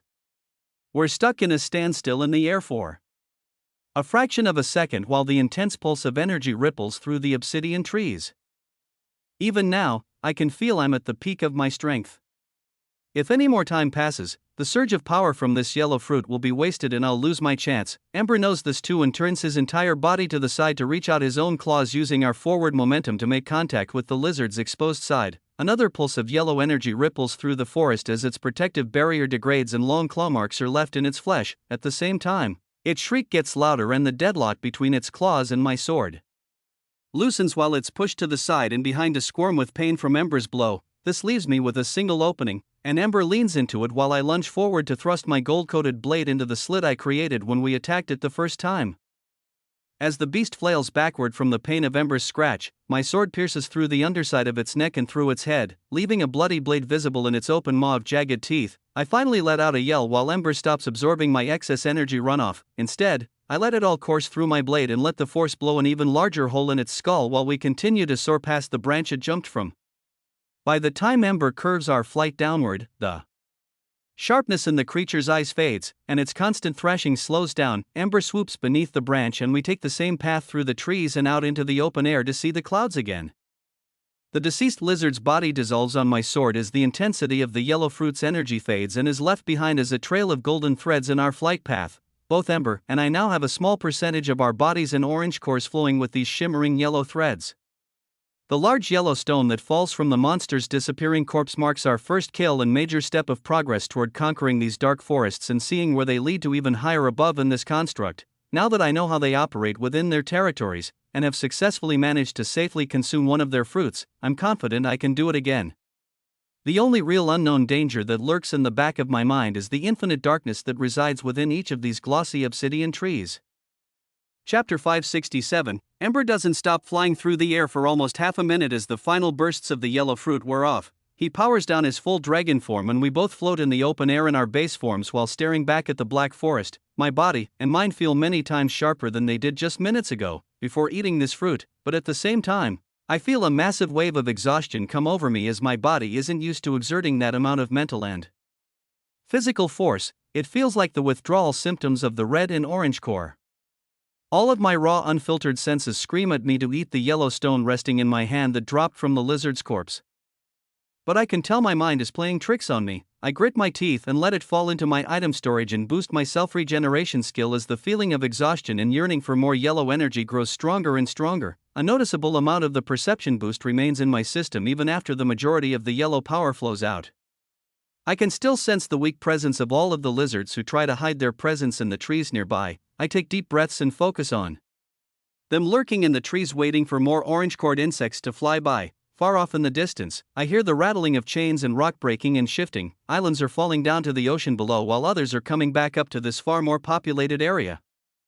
More insects come swarming in, more fruits grow in the trees, clouds float by, and the wind whistles throughout the endless black forests on each of the islands that grow to reach high into the endless sky. My mind wanders through my surroundings while my physical functions basically pause, only focusing on a small amount of wind magic to keep me in the air while the rest of my mana and physical functions are being consumed to constantly heal and regrow my rapidly deteriorating flesh and bones. The insects buzz by, and the lizards never leave their islands. The first hour is the worst, but my energy begins to come back and my fatigue fades soon after, becoming more like a calming meditation. Over 8 hours go by before I feel as if I'm at 100% again, and when I open my eyes to look down at my body, it is still filled with traces of yellow tendrils of energy. Ember still floats in the air about 5 meters away beside me, and it seems for the first time, I've finished my recovery process before him.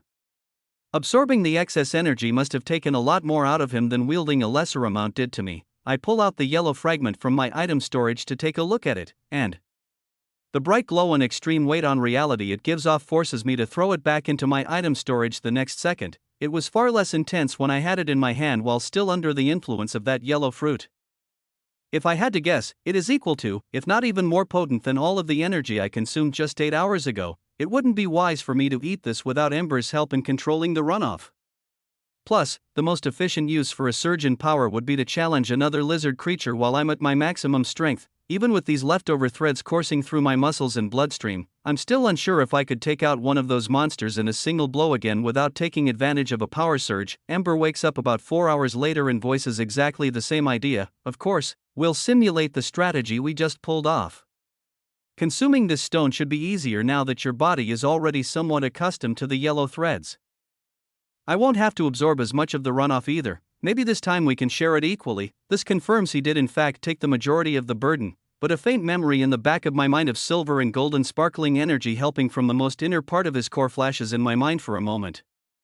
I get the suspicion that this added to his longer recovery time too. He begins to shift into his full dragon form and eyes the forest, so I don't bother to pry more.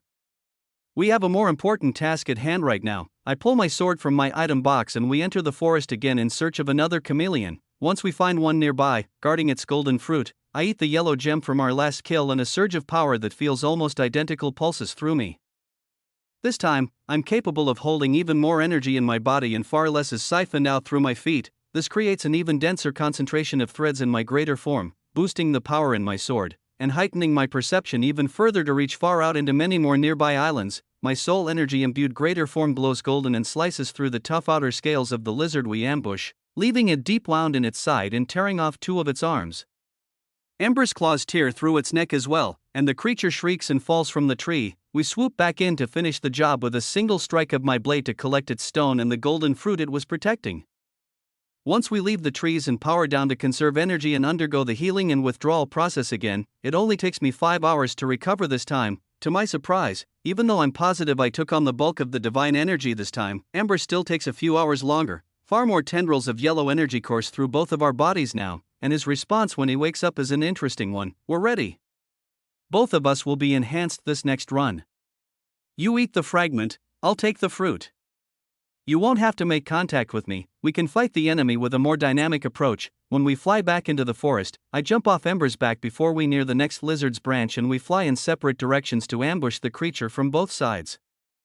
I slice a gaping hole through its neck while Ember tears long claw marks through its torso from the opposite direction. The combination of our forceful attacks tears the lizard in half and we claim its crystal and fruit as a bounty. Once we leave the forest for safety again, it takes less than 3 hours for both of us to recover. My vision gets clearer, my senses are sharper, and the orange aura around me is now tinted yellow. Even without turning on any of my buffs or perception skills, I feel all of the enemies within dozens of kilometers around me. My air steps through this construct feel so light and easy, yet powerful and destructive. Days pass as we continue to farm lizards, completely annihilating every single one that lurks in the bottom few kilometers of the forest on this island. Ember and I manage over 30 kills and absorb every one of their fruits and stones before targeting the next one. The resting time we need in between fights falls to less than 15 minutes, and my aura has turned almost completely yellow-golden.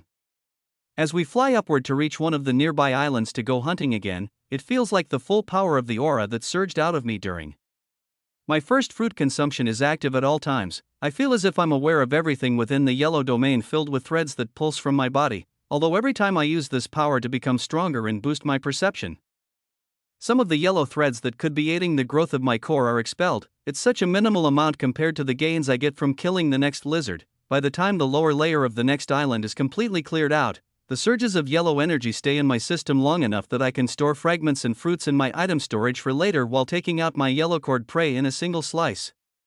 Ember and I even split up and farm the islands separately as more days pass. My strength grows more and more, and my aura of perception does too, reaching out hundreds of kilometers in my greater form now, showing me many more islands both above me and off in every direction. Both of us eat hundreds of yellow fragments and fruits, and I store far more in my item storage as I end up speeding through entire islands before a surge runs out. Eventually, it gets to the point where eating a fragment hardly changes anything. There's just a tiny feeling of progress that I get every time, so I continue to push through. My core still remains orange, and every moment that I'm not eating fragments or fruits, I'm losing small amounts of yellow threads.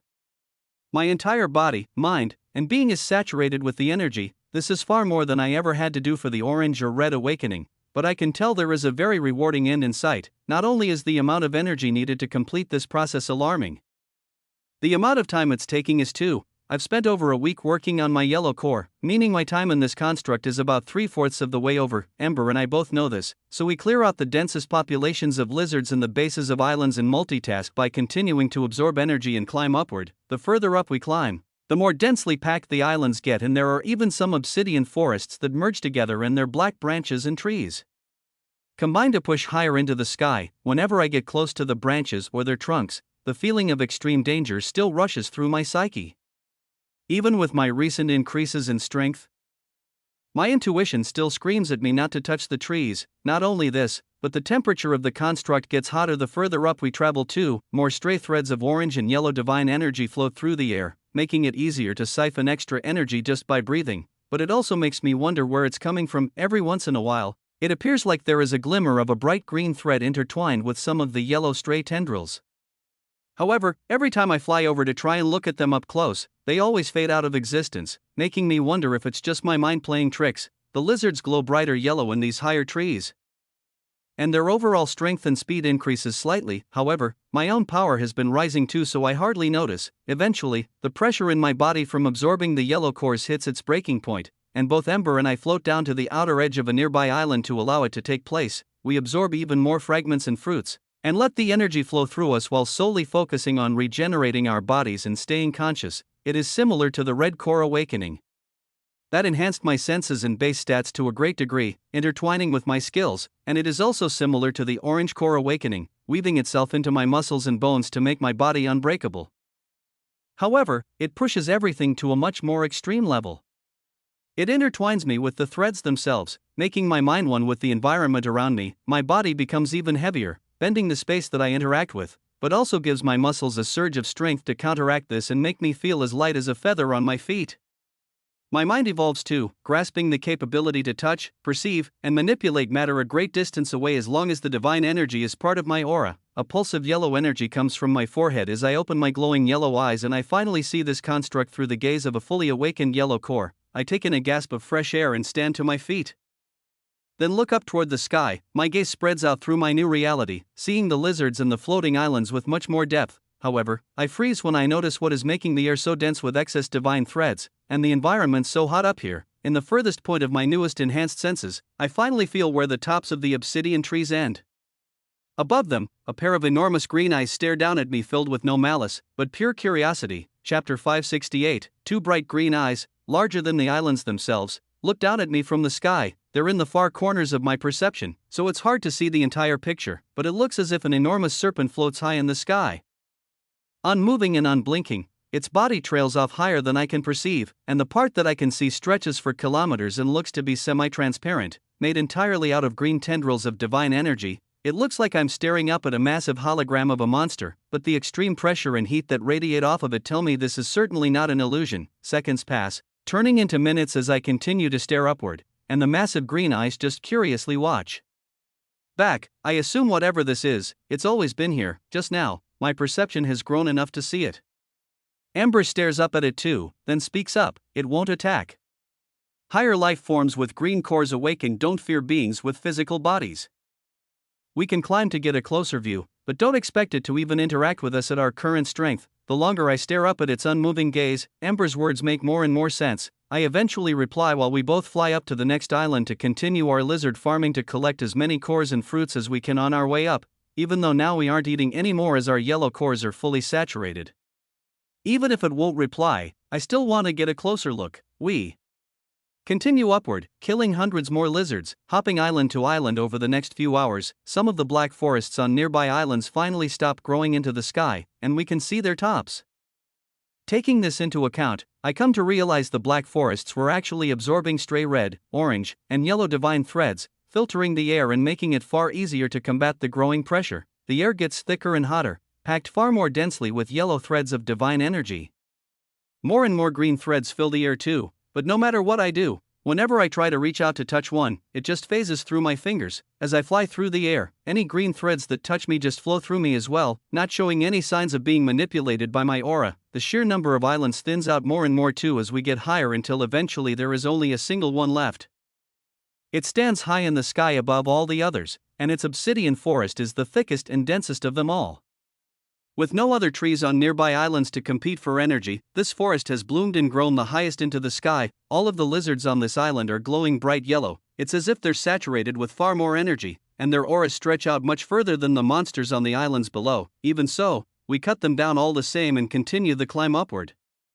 Continuing to consume fragments isn't necessary at all now, as my saturated core continuously collects yellow threads from the air inside my aura to regenerate anything it's lost, but every few kills up at this height. I still swallow a fragment whenever I get the chance. It gives me a slight surge of power that counteracts the pressure and heat that are starting to take a toll on my body and mind. It feels like the gravity up here has increased by a noticeable amount. The heat feels like it could easily boil water too. More and more threads of green divine energy fill the air as we climb higher and higher. It feels like an intimidation skill is being sent out from the creature in the sky at a constant rate, and there's nothing I can do but push forward and bear it. Even though since the first time I saw its bright green eyes, we've traveled upward over 100 kilometers higher into the sky. It feels like we've gotten even further away because of the intense mental and physical pressure it's pushing on us now. Even if we've physically cleared half the distance between us, it feels as though we've hardly even taken the first step. Finally, the end of the final black forest approaches, and both Ember and I float in the air in our greater and dragon forms above the blooming branch that absorbs all of the energy in the atmosphere around it and slowly grows a new leaf before my eyes while slowly reaching higher into the sky at a rate of a few centimeters per minute. My yellow aura is exceptionally dense. From oversaturating my core with extra stones, so even though I float about a dozen meters away from the top of the tree, it begins to absorb some of the residual yellow threads that leak off of me. Instead of the plain stray threads, the tree gets an energy-packed dose of air. Its speed of growth increases for a moment, and out from the new leaves that grow in seconds before my eyes, a tiny golden fruit starts to form. I notice it immediately but don't move away, letting it absorb more of my aura's residue out of curiosity. The longer I wait, the more the tree grows higher into the sky and the larger the golden fruit becomes. Once a full minute has passed and the tree grows multiple meters higher into the sky, I air-step back while I come to the conclusion that a large amount of the energy that I just lost is stored inside the golden fruit that continues to grow even now while I think about it.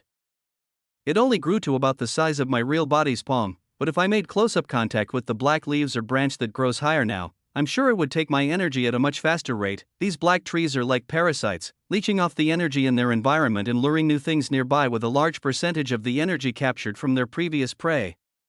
The lizards that lurk within them seem to have a hunting relationship, allowing the trees to siphon some of their energy while using the fruits created to lure the orange-cored insects nearby to feed on them. They can catch hundreds of insects while eating their own fruits in the process, gaining large amounts of divine energy and only sacrificing some of the net gains to the trees they use as cover. It's an interesting system, but even so, my enhanced senses, using my all-seeing eye intertwined with the energy of an oversaturated yellow core, can't even look into the depths of these trees. There's still an unknown factor of how it all works that makes me shudder at the thought of touching it again. Ember comments on the trees as we fly higher into the sky together. I've never seen an organism quite like it. Unlike the monsters and regular matter in this construct, I don't think this one is native. While it may be dangerous, it would be quite useful to have one of those back in the human world. You know, divine energy is everywhere, it's just very hard to gather it all in one place. Gears begin spinning in my head as we fly off into the open, empty sky above toward the mountain-sized snakehead staring down at us. I nod in reply as I realize what he means. You want to take a tree back with us? He laughs as we soar further upward. If we get the chance after meeting the overseer, it wouldn't be the worst idea. Without any of the natural air filtering perks of flying by the dense pockets of forest, the aura of the green snake in the sky hits us with its full force, getting hotter and thicker at a much faster rate than before. It feels as if the gravity and heat are doubling every additional kilometer we move into the sky. My air steps are getting less powerful, and my breathing gets heavy. I channel all of the yellow threads in my aura into my greater form and buffs, but the pressure that feels like a constant wave of green divine intimidation is more powerful than anything I've ever felt or believed was possible for a monster to produce. It's like I'm fighting against a reversed magnet, and the pressure is on not only my body but my mind. It feels like a fire is being lit in my psyche. The closer I push, it can be calmed by eating extra yellow fragments for a few seconds at a time, but the distance between myself and the serpent in the sky is still extremely vast. The monstrosity doesn't react at all to my futile struggles, it just looks down at me with curious eyes. Unchanged from the first time I perceived it, I have a mental battle with myself for another hour, barely making it through another kilometer into the sky, staring up at the beast until its unchanging expression is all I see in my mind. Whether my own eyes are closed or not, I'm able to continue moving higher with Ember flapping his wings at the same rate by my side, but our speed has slowed significantly. We slow even more with every passing second. I even try to send out pulses of my own intimidation aura and crescents of soul energy into the thick air to carve pathways through the atmosphere, but they also travel far slower in this immense pressure and heat. None of my attempts at piercing through this suffocating aura make it even another kilometer into the air. They all disappear and fade into the thick aura of green divine energy that surrounds us. It nullifies all of my futile attempts, and any physical contact I make with the threads don't register in my senses. Other than the intense gravity, heat, and mental pressure, this is seemingly all just an illusion. Now that I've made it this far and closed the gap between us even further, the small distance I still have to travel seems like it is going to be nearly impossible. The difficulty of this last leg of the journey upward has become far more difficult than I first assumed. Chapter 569. It feels like the harder I focus on staying conscious, the more my mind is forced to concentrate on less and less around me. At the same time, the pure physical pressure of the air high up in the sky here forces my aura to shrink down the higher I climb. My whole body inside my greater form is sweating and shaking to push onward, and I can see Ember's wing movements are severely slowing as well. The pure gravity alone that pushes down on me feels almost 50 times heavier than it did in the atmosphere down near the top of the tree. It's causing pain to move even a single meter forward. However, we do, for multiple hours longer, nearly making it a few more kilometers and hitting a mental wall once we make it to roughly 24 kilometers away. The force pressing down on us is so great that even my telepathic link with Ember is taking longer than usual to bounce back and forth. I continue to consume yellow fragments and fruits on our way up too, as it gives me an extra few seconds of less intense mental and physical attacks, but it just comes back even harder once the effects wear off. It gets to the point where it feels like I'm making more progress by not eating extra gems because I have to constantly get used to the extra pressure once they wear off. Bearing the constant stress and pushing through feels more doable, and fewer excess fragments are wasted too. Ember's voice comes through our link, giving his thoughts. This may be our limit. With less than a week remaining inside this construct, I don't believe it's possible for us to make it any further. I stare up at the unmoving expression of the green serpent and let out a frustrated yell just to make the pain on my mind and body lessen for a moment so I can concentrate to calmly reply back to Ember. We only have one chance to make it to the top, don't we? You said it yourself, opportunities like this are not common. Even now, staring up at the eyes of a higher lifeform, there are seemingly infinite tendrils of purple energy even higher in the sky that make up this entire construct. Before, I felt like its curious gaze was pointed right at me. But the longer I stare into the snake's enormous eyes, I realize it is just looking down at the entire construct as a whole. I'm as interesting to it as any of the other lizards in the forest, insects jumping on chains, or birds flying up cliffs in this small world. I'm positive that this serpent isn't the end, but just a gatekeeper to hold back weaker beings like us. Ember grins at my remark, takes a moment to pause and think, then replies again, I do have an idea that may get its attention. However, I cannot predict how it will react afterward. I want to turn my head to look toward him, but the air pressure and strength used to do so would not be worth the hassle. So, I respond through our link again while air stepping forward another meter while absorbing the MP from handfuls of mana crystals. What is it? We either try it or give up.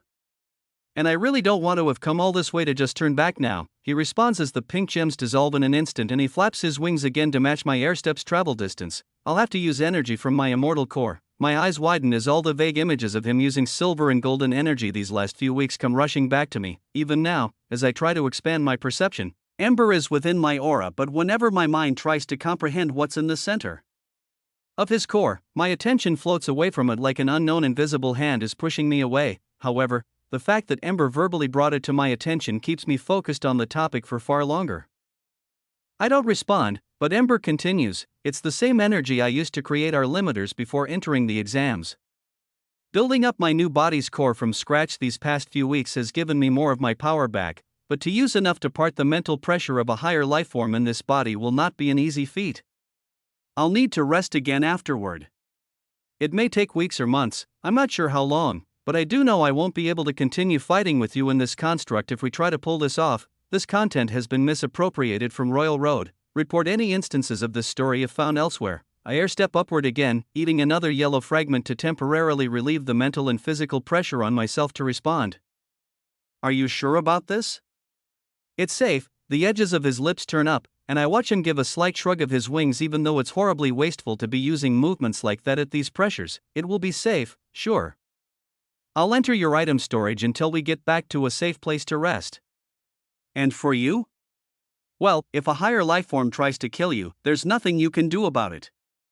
We'll be kicked from the construct if you die. If it decides not to kill you, the rewards will be worth the risk. The worst case scenario here is you fail the B-class exams for exiting the construct early. I wanted to talk with the creator myself, but it seems my wishes were a bit far-fetched. As he finishes this remark, the effects of the gem I just ate already begin to wear off and the full force of this serpent's mental energy hits me again. I grit my teeth and reply, let's do it. Over the next few minutes, Ember outlines a concise plan while we stand in place in the sky. He moves to position himself in front of me, and we start to travel upward again while consuming as many yellow fragments and fruits as we can handle. While before, they were just being used as a mental and physical break, now we use them to continuously supercharge our auras, not letting the effects wear off at all before taking another one. My mind starts to clear up and be less filled with pressure and fog.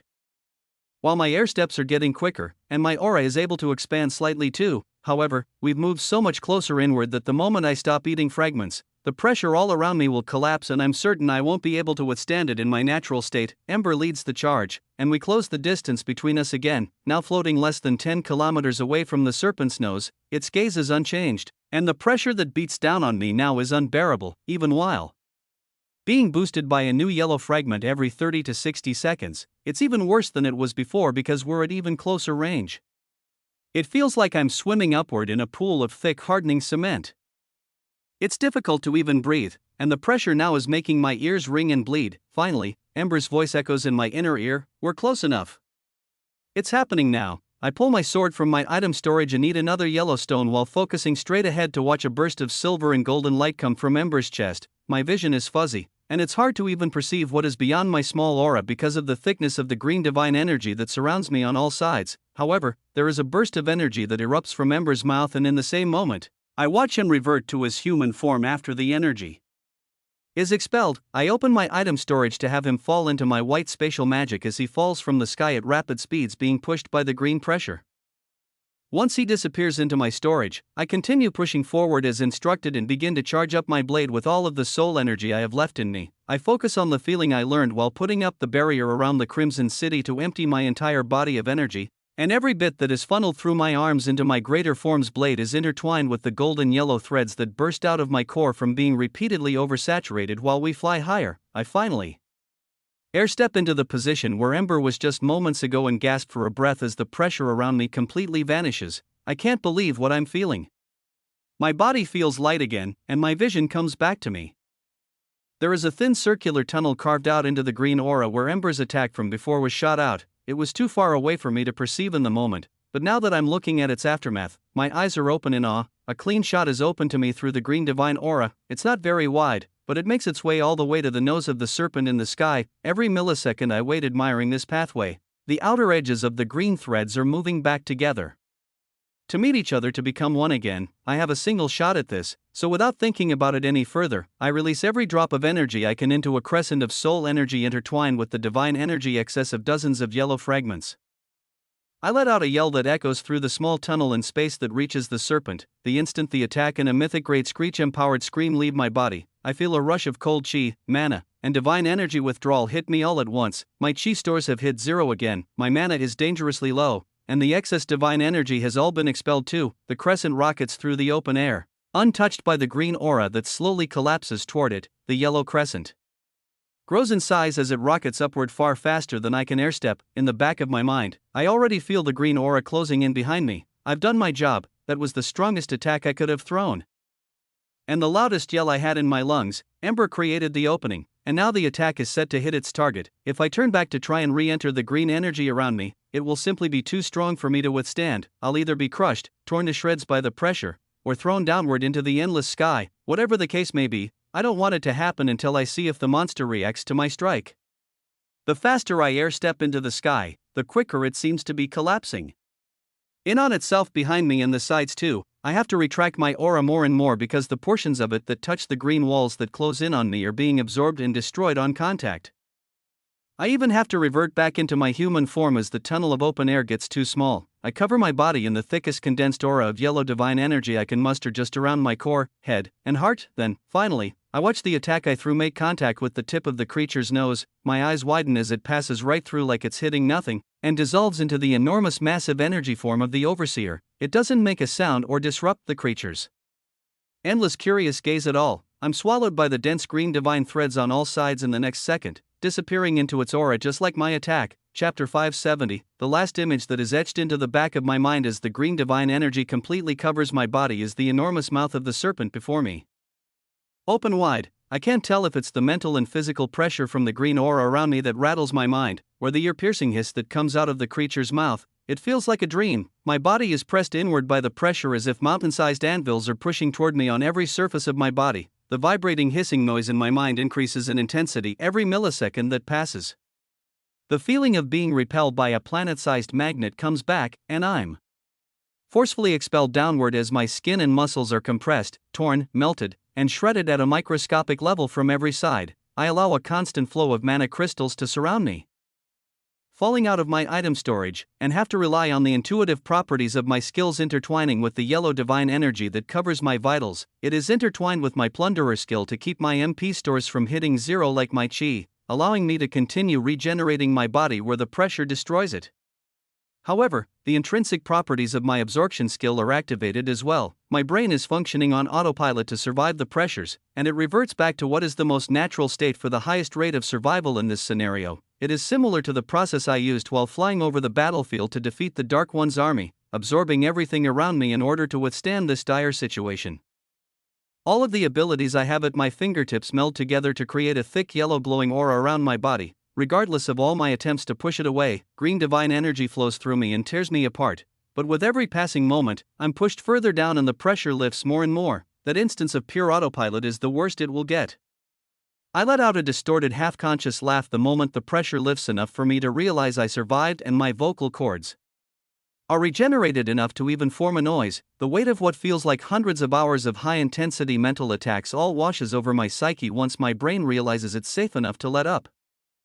The moment my echoing laugh ceases, I fall into a deep sleep while my body continues to plummet through the endless sky. The large mass of mana crystals I released floats around me, and I continue to subconsciously absorb their energy to heal my body as I plummet down out of the densest portion of the green divine aura. The image of the serpent hissing is the only thing left plastered in my mind even now as I'm unconscious. Falling through the sky, it's impossible to know for sure if it was all an illusion or not in my current mental state. As my body slowly falls through the sky, the serpent's hiss echoes throughout the entire construct. All of the floating islands in the sky shake. Their chains rattle, the endless ocean the metal chains fall into creates massive waves, and even the cliffside and lush forest below shake lightly, similar to a small earthquake. In a fluid motion, the serpent's eyes point downward to focus on the object that just interrupted its peace, then it closes its mouth and turns its head. The entire length of the creature is visible in the sky as it turns around and shows the hundreds of kilometers of shimmering green scales. The sky is just slightly visible behind it, as the monster is transparent, completely made of densely packed green divine threads. It slithers upward in a graceful manner and disappears into the sky as my body continues to fall.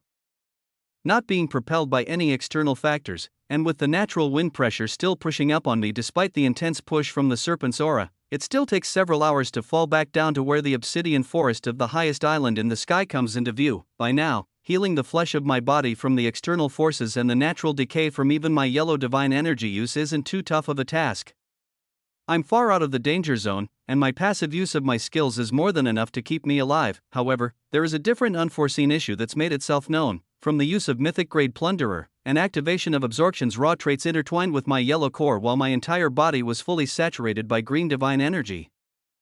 An odd phenomenon has occurred. The green tendrils of seemingly holographic divine energy are now intertwined in my flesh, and have even seeped into my yellow core. Instead of disappearing from existence the moment I touch the tendrils, my aura and body have started to react with the material. This could be perceived as a good sign, giving me a pathway to the new core evolution. However, my body is rejecting the divine threads at a cellular level. All of the flesh that is attached to these tendrils has a much harder time regenerating quickly, and some portions of my flesh have stopped almost entirely, leaving open holes with nothing but a green aura in its place. By the time I fall into the jet black forest, the effects from the green tendrils that are slowly collecting and taking over my body have reached a critical stage. It looks as if all of the threads are deteriorating my arms, legs, and abdomen while slowly flowing toward my core. Meanwhile, I'm still fast asleep, mentally recovering from the shock of the creature's hiss, and peacefully dissolving cell by cell while falling through the branches of the obsidian forest, not hitting a single one. I wake up from a loud crashing sound as my body hits the rocky ground of the island in the heart of the obsidian forest full of hungry trees. The physical pain of falling dozens of kilometers down to hit the ground isn't as bad as the burning sensation that fills my mind and body as the realization of what's happening to me all floods into my mind. My entire aura is glowing bright green, and I can see through my skin and bones as they're constantly trying to regenerate, but the foreign green tendrils of energy that surround me make it harder and harder to do so each time. Millions of MP worth of mana crystals fall all around me like it's raining, as they were what I last pulled from my item storage, and my mind starts to think of as many ideas as I can to solve this problem. I consider using a teleportation crystal to bring myself back to the start of the construct to try and escape, but I can't think of any way that would help my situation at all. It would just put me in more danger than I'm in now. The only one capable of giving me advice in this scenario is also out cold. Less than a second has passed in Ember's perception as he's still held in my item storage in suspended animation. However, he too is already fast asleep and will need months inside an isolation pod to recover. I pull out handfuls of yellow fragments and fruits that I have left over, eating a few, feeling a surge of energy, but nothing stops the green tendrils from spreading further and further. It gets to the point where I fall to my knees as the pain is becoming so unbearable as the threads try to overtake my entire body. Instead of the empowering feeling I got from the red, orange, and yellow gems, this one feels much different. It feels like it's going to take something away from me if I allow it to take control. Every moment I wait for it to complete its process is a moment that brings me closer to losing my body like the serpent in the sky. Whatever immense power it may grant isn't worth giving up my body and possibly even my mind if I don't have the control to regenerate what it takes away. I slow my breathing and continue to let my thoughts run wild, coming up with possible ideas and scenarios in my head, burning through MP, even restoring my chi with a handful of pills and attempting to counteract The threads with soul energy, but nothing works. Every time I use any portion of power, it actually speeds up the process. More portions of my physical body fade away and a green aura is all that's left in its place. Showing a version of myself as a pure energy being that I am not ready to convert to on a whim, I'm covered in sweat, breathing heavily, and lying face down in the dirt after another failed experiment with only one option left on my mental list. I let out a groggy whisper while dragging myself closer to the nearest trunk of an obsidian tree. This is my only choice. I wanted to control this power, but maybe I'm just not capable of wielding it yet. I smirk and place my deteriorated open palm on the base of the tree to feel an endless black hungry void reply to my whisper. The cold feeling, like losing a large amount of blood, washes over me instantly. I want to take my hand off. But the visual of the green tendrils being ripped from my flesh and drained into the darkness of the tree keeps me from doing so. I take a gasp of air as the pull from the endless void gets stronger and stronger. I watch more green threads be torn from my body. It feels both painful and satisfying at the same time. While I'm positive I'm losing access to an indescribable power of a higher lifeform, vitality rushes back into my body and mind as my self-regeneration skill finally activates to its full potential again and begins mending my muscles and bones where the green energy is removed. I can't tell if the entire process takes a single second or a full hour. All I know is when I rip my hand away from the tree and fall on my back to let out a groan, my entire body feels as good as new, and there isn't a single drop of green energy left in my core or flesh. While I recollect my thoughts, activate enemy detection, and try to figure out where I am and what's going on now that I have a clear mind, a new low-hanging branch grows from the base of the tree near where my hand pressed a moment ago. On the very end of it, an enormous green fruit forms, holding nearly all of the compressed divine energy that was forcefully ripped out of me. Chapter 571. I stare up at the large green glowing fruit for a few minutes in awe as vitality streams back into me. A large aura of vibrant green tendrils of divine energy flows off the fruit itself and begins seeping into the atmosphere. Only now can I visualize how much of that green aura I really absorbed while falling through the sky. I hear movement in the trees above as some of the yellow-cored lizards hiding high in the trees start to move downward toward my vicinity. At the same time, buzzing in the trees and nearby islands also signifies the fact that hundreds of insects are flying my way, attracted to this energy-rich divine fruit. While they all creep, jump, and fly through the trees toward me, I stand to my feet, feeling both immensely sore head to toe, but also oddly rejuvenated and refreshed. Those few hours of sleep I had while falling were the first shut-eye I've had in weeks.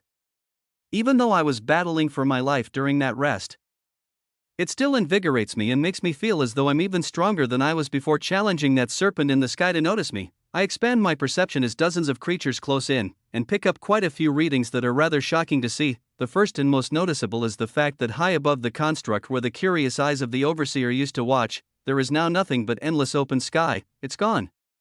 Meaning, whatever Ember managed to do with his mysterious silver and golden energy combined with the attack I threw definitely got this beast's attention. Even after it's left, there is still a thick green aura left in its place that blocks any lower lifeforms from crossing its threshold in the sky. I grin with excitement, as it was not all in vain. The second thing I notice is that when the lizards and insects that creep toward me collide with the glowing green aura of divine threads coming off the newly grown fruit, they're completely unaffected. The creatures' bodies react just like mine, showing the threads of shimmering green light phase through them like they're trying to touch holograms. I easily jump upward and pull out my blade to cut through them all in single slashes. Now, not even using my greater form, my aura feels so much more refined and capable of weaving itself into my fire magic and soul energy. I'm unsure if it's just the fact that I've had some quality rest, or if filtering that green divine energy increased my energy control output to an alarming degree. As the corpses of hundreds of insects and dozens of lizards pile around the glowing green fruit, I come to the conclusion that it's most likely a bit of both. The longer I stay here, the more creatures become attracted to the green aura protruding from the fruit. It's like moths all coming toward a lone flame. All I have to do is sit back and wait for more prey to arrive, while testing out my new heightened reflexes, energy output, and easy use of my fully awakened yellow core. Hours pass and hundreds of fragments are farmed. Some of the corpses fall and make contact with the trees, having them absorb their energy while I'm busy fighting other monsters. Many yellow and orange fruits begin to form on the branches nearby too. It only creates more chain reactions of the beacon of energy getting larger and more monsters coming by to try and get their fill. Their fragments all pile up in a circle and I collect them into my item storage occasionally. It isn't until a few hours in that I realize a third and most important difference. Every time I get within range of the green fruit's aura, instead of the divine threads passing through me like a hologram or disappearing from existence, they're absorbed into my body. Just like red, orange, and yellow threads, it's a very minimal amount.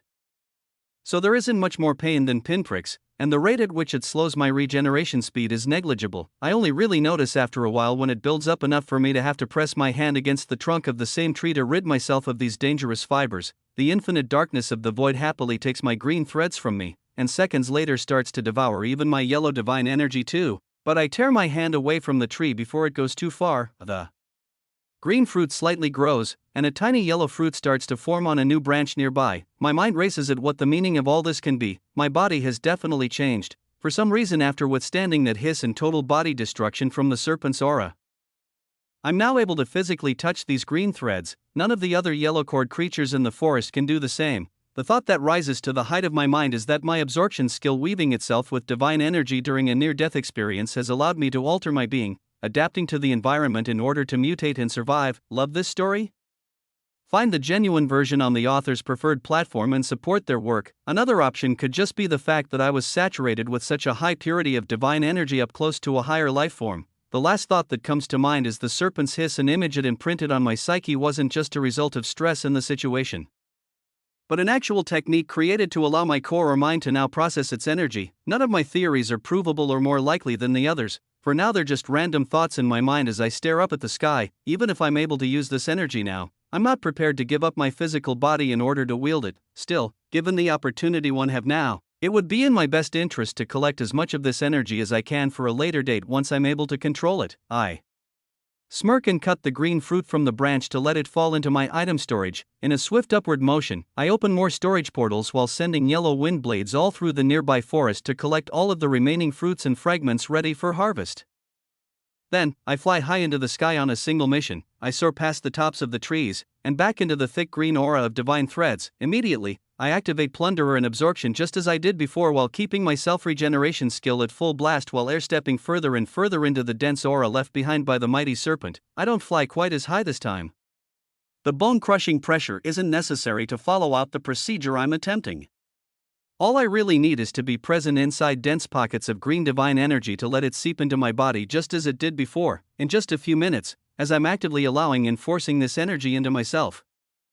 I start to watch my skin, muscles, and bones fade away just like they did before. The portions that are unable to regenerate back are left with just a bright green aura version of my body. It feels extremely hot, and the pinpricks evolve into scorching pain just like before. This time, however, I'm in control. Once it gets to be too much, I start my descent down, air stepping out of the denser portion of aura and back down toward the black tree. It isn't as slow as free falling, but it still takes quite a while to make my way back down to the tip of the tallest tree. I take a deep breath, then grab onto the highest branch, letting it absorb all of the extra accumulated green threads. Just like before, they're ripped from my body and I'm able to regenerate my flesh once again. The same wave of exhaustion yet rejuvenation hits me as I watch another massive green glowing fruit form from an extremely fast-growing black branch. It rockets upward over 20 meters higher into the air in less than a minute. I cut the fully formed fruit from its branch and let it fall into my inventory. As I fly back upward toward the cloud of divine energy again, its fluttering glossy leaves look like they're waving a thank you to me as they continue to grow. Over the next 3 days, I repeat this process over and over. I saturate my body with as many green threads as I possibly can before the pain becomes too unbearable and they don't get too critically close to my core. Then air step down to let the hungry tree take the energy out of my body with ease. It grows dozens of meters higher every time I come back, and in exchange, I receive another enormous energy-packed glowing fruit. I collect over 60 green fruits in total, every time I go through the process of nearly turning into an energy form and having its threads torn out of me. It feels as if I'm doing billions of MP worth of mana control training. I'm covered with sweat once every process is done, and the fatigue that comes with it builds up more and more over time. At the same time, my connection with divine energy gets greater and greater, making my efficiency at wielding the yellow energy intertwined with my skills grow significantly as well. I feel multiple times more efficient than I did when I first awakened my core. Possibly even at a magnitude of 10, with all this constant training, my body and mind does tire, but it's just another day of work for me. I only have a few days left in this construct, so every hour that I put in counts. I'll rest once I'm done farming at maximum efficiency, as my eyes threaten to close and all I want to do is lie down and sleep. This motto continues to repeat in my head while I let another green fruit fall into my item storage. Once I air step upward to make my way toward the sky again, following the same routine, I feel a massive shift in the air pressure. It feels as if the temperature in the entire construct rises a few degrees. A long ringing sound begins to vibrate through the air. and from the outer reaches of my perception, I notice an impossibly fast orb of cyan-colored light rushing my way.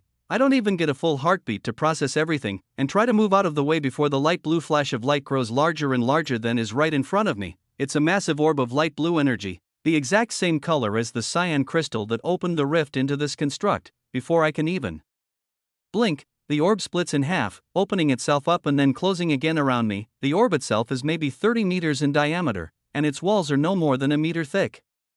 The moment it shuts around me, it stops moving entirely. Inside, the air feels exactly the same as it did moments ago outside, unaffected by the blue divine energy making contact with it other than some visual ripples in space. The light blue energy pulses once, then starts to float upward slowly. To my utter surprise, I move upward with it as well. I'm not air-stepping to change my direction, and it doesn't even feel like I'm moving at all. To all my senses other than sight, it feels as if I'm stationary, just floating. Naturally in the sky, however, the island of black trees below me is getting further away, so I'm positive I'm moving. As my eyes dart around the orb and I activate my greater form to get even more enhanced perception buffs, I try to find a weakness to this contraption, or at the very least figure out what exactly is going on. Less than 3 seconds later, the eyes of the green serpent appear high above in the sky. It slithers downward, getting larger and larger every second that passes. On its back, there are 2 cyan-colored armored knights with long shields and spears. They're impossibly massive as well, dozens of kilometers tall, effortlessly riding the serpent downward, emotionlessly staring forward as they plummet toward me. I can visually see their light blue auras being condensed around their bodies, and the green serpent brings its own cloud of divine threads down with it too as it hisses loudly again. And it doesn't stop its descent toward me. Another few seconds pass, and I float upward high enough that it appears I'm going to be right above the serpent's flight path, but it looks like it doesn't have any plan to stop or change direction. The massive snake's head passes below me, less than 10 kilometers away, and a dense wave of its green divine threads fills the air. I'm too shocked at everything going on around me to even be scared of the pressure that I'd be under if I were to come in contact with these threads. I just gently continue to float upward, and the green threads are pushed away by the cyan barrier that surrounds me on all sides. My eyes do widen as the 2 knights on the serpent's back raise their spears and their blue aura connects with the orb I'm held floating in. And my momentum changes to bring me along for the ride like a tractor beam. The serpent's nose crashes head first into the base of the highest floating island in the sky as if it didn't even notice it was there. Like a speck of dirt being hit by an airplane, it's obliterated instantly. Rock fractures into dust, its chain falls down into the depths of the endless sky, and countless black obsidian trees are uprooted and scattered through the air. Chapter 572. Seconds later, there's another loud crash and explosion as the serpent's downward momentum hits another island's base, then another, and another. Before my eyes, a path of destruction is created through the sky. Some of the islands begin to crack and disintegrate even before the monster hits them. The sheer overwhelming pressure of its green aura obliterates everything in sight. I'm held high in the sky in a blue orb of light, like a tiny lightning bug shimmering between the city-sized cyan-colored armored guards on the serpent's back. It doesn't even seem real. The serpent's flight path starts to turn upward, but it takes the destruction of over 10 more islands before we begin to angle up into the sky again. Its impossibly long body follows its head, but the downward momentum still takes out a few more entire islands while it turns completely. As the thousands of black trees fall into the endless sky below, I see them all begin to change in color. The moment they're hit, none of them break or even sway under the pressure. They're all as rigid as stone. However, once they're in freefall, each island appears to have a small black glossy orb at their centers connected to the chains that connect to the sea below. As their mass is disrupted, and these small cores fall with the broken chains, many of the black trees, whose roots were seemingly siphoning life from these cores, start to have altered appearances when they're separated from the source. The trees turn gray, then white.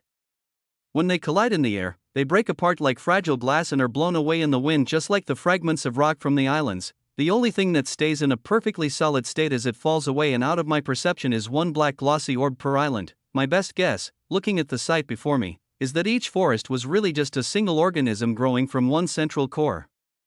However, at these high speeds and in this chaotic atmosphere, I can't exactly discern what's going on. Ember's words about how taking one of these trees out of the construct would be a profitable idea come to mind. I attempt to activate my spatial magic at long range to let one fall into my storage. But I can't seem to activate any magic outside of the blue dome I'm trapped in. They're most likely all falling into the sea below, so if I have the chance, I can go swimming to find them eventually. However, the more I think about the likelihood of this happening, the reality of this situation really sinks in. The serpent's head points to the sky and we move upward at impossible speeds, leaving the obliterated islands behind and out of my vision in seconds. All there is endless sky around me. I see the top of the snake's head and 2 guards holding me captive as I'm rocketed toward the top of the construct. It's possible to guess how fast I'm moving at first, as the fragments of the island are still in my vision. But once we make it high enough into the sky where they're gone, all I can see when I look behind me is the tail and body of the serpent wriggling in the air to push us upward. Again, it feels as if I'm stationary inside this orb, but I'm certain we're still moving upward. As much as I try to spread my perception aura outward, nothing leaves this 30m spherical cage. I downgrade into my base human form and let out a sigh, lying back in midair, and let the higher lifeforms take me for a ride. Their power is too immense to even attempt anything. Merely being within 10 kilometers of the green serpent brought me close to death even while using every skill and hidden ability I had available to me. Considering the common trend, these blue guards must be the core above green, far stronger than this serpent. If I have no chance of even breathing the same air as a green core, attempting to escape or challenge 2 cyan knights whose transparent energy bodies are larger than the floating islands will be impossible. If they wanted me dead, it would have happened before I even knew they were trying. Wherever these beings are taking me, it's exactly what Ember most likely had in mind for letting out an attack like this, so I'll see where it leads. I let out a sigh, placing my feet up on a small manifested bit of yellow divine energy while I put my hands behind my head to relax while floating higher and higher into the sky. The fatigue from farming green divine energy has built up to a staggering amount over the last few days. I'm able to go upward of a month without sleep, but the intensity of the activities I've put myself through and the calm of this ride upward into the sky make my eyes close. I try to keep myself from sleeping for the first hour of the ride up, but nothing at all changes in the atmosphere. The only thing around me is open sky and a thick aura of green divine energy tendrils from the snake that are thwarted by the cyan guard's contraption. I feel no change in speed, air pressure, or even intensity of the green or light blue aura around me. Eventually, my eyes shut and I fall asleep while being carried high into the unknown. I sleep for a few hours, fully rejuvenating my body and mind. However, when I wake up, I'm met with the exact same endless sky above and below me. The density of the green tendrils in the air has increased slightly, but not enough to make any difference other than a slight visual green tint in the air outside of my orb. I continue to sit back and watch as the day goes by. My mind wanders, thinking about the black orbs that fell out of the islands, but also a slight problem I'm going to have once I actually do make it out of this place. Ember is out of commission in my item storage at the moment, meaning the hunter Emery Carter isn't exactly going to be able to greet the association once we return. All 3 of my body doubles are already active and out of range to communicate, so I can't create another to replace him. On top of that, my limiter is completely shattered. It has been for weeks, ever since I started to absorb divine threads. My mana control, soul energy, and now yellow core are completely visible to anyone with enough perception to see it. If that isn't enough problems for me to deal with, I still fly into the endless sky with emotionless higher lifeform energy beings as my captors with no explanation. Over 16 more hours pass riding upward into the endless sky before anything changes at all. The green aura in the air gets thicker and thicker, until it begins to mix with light cyan threads of energy. I'm finally able to gauge that we actually are moving as the sky turns lighter and lighter blue. My eyes widen once I begin to see the energy become so dense in the air that it gradually infects the serpent that we're riding on. Its ethereal green body starts to receive cyan threads, creating pathways into the center of its skull. Once the pathways become far too dense for it to handle, the serpent's head abruptly drops down and its body follows. At this maneuver, both of the cyan knights move in unison, manifesting platforms of dense reality-bending energy beneath their feet and marching upward at the same exact rate we were moving before. It looks as if they're carrying me up an invisible staircase in the sky. Before I can conceptualize everything, the green serpent has already turned back and fallen into the depths of the green sky where it can survive in peace. Meanwhile, the air within my blue sphere is unchanged. More hours pass as all of the green divine energy fades away completely, making the atmosphere entirely comprised of cyan strands. Their rhythmic footsteps through the air are silent, but they're eerily consistent and almost machine-like. More hours pass, and the same phenomenon occurs. The air around us starts to change colors again, from a light cyan to a dark blue. The moment the dark blue threads start seeping through the cyan orb I'm trapped in, the guards stop their upward march. Both of them glow brightly, and their spears' auras grow larger and larger, making the blue ball around me grow a much thicker barrier. A few minutes pass as they siphon more and more of their energy into the ball. Then eventually the dark blue threads stop seeping through. One of the guards keeps me floating above its spear while the other leaves us, continuing its march upward into the dark blue abyss of even denser divine energy. We wait, and I stare up into the nothingness waiting for the night to return. It takes over an hour for any movement to appear again, and what I see hurtling my way isn't what I expected to see, the hand of a dark blue giant, with fingers larger than the guard that accompanies me. Stretches out from the darkness above, its dark blue tendrils of energy threaten to tear open holes in this construct as it reaches downward, and it finally gets close enough for me to see the rest of its hand, and part of its forearm, but its head is too far up in the sky for me to see. Not even its elbow or shoulder is visible as they're hundreds, possibly thousands of kilometers away. The Cyan Knight steps back, leaving me floating in empty space as the giant's dark blue hand comes down toward me. It appears to be moving in slow motion in the sky, but in reality, it's moving extremely quick, and this is a difference in perspective. I already learned my lesson in underestimating massive falling objects when I was almost crushed by one of the islands before awakening my orange and yellow core. Seconds pass, but it feels like an eternity. A massive orb of dark blue energy starts to form around the giant's hand, creating a sphere hundreds of kilometers thick. Once it moves downward, the hand moves beneath me, and the massive blue sphere fully forms once I'm inside to create another airtight seal. Before my eyes, the dark blue energy in the dome eats away at all of the cyan aura inside it. The blue threads even eat away at the cyan ball I'm still floating in. It dissolves in seconds, dissipating into the air, and the dark blue threads all move back toward the outer barrier of the sphere, completely avoiding me. By the time the sphere inside the giant's palm moves upward, the inside is completely cleared out. It's as clear and divine energy free as the real world outside in here. Again, as I'm thrust upward by the giant's hand, I don't feel like I'm moving at all.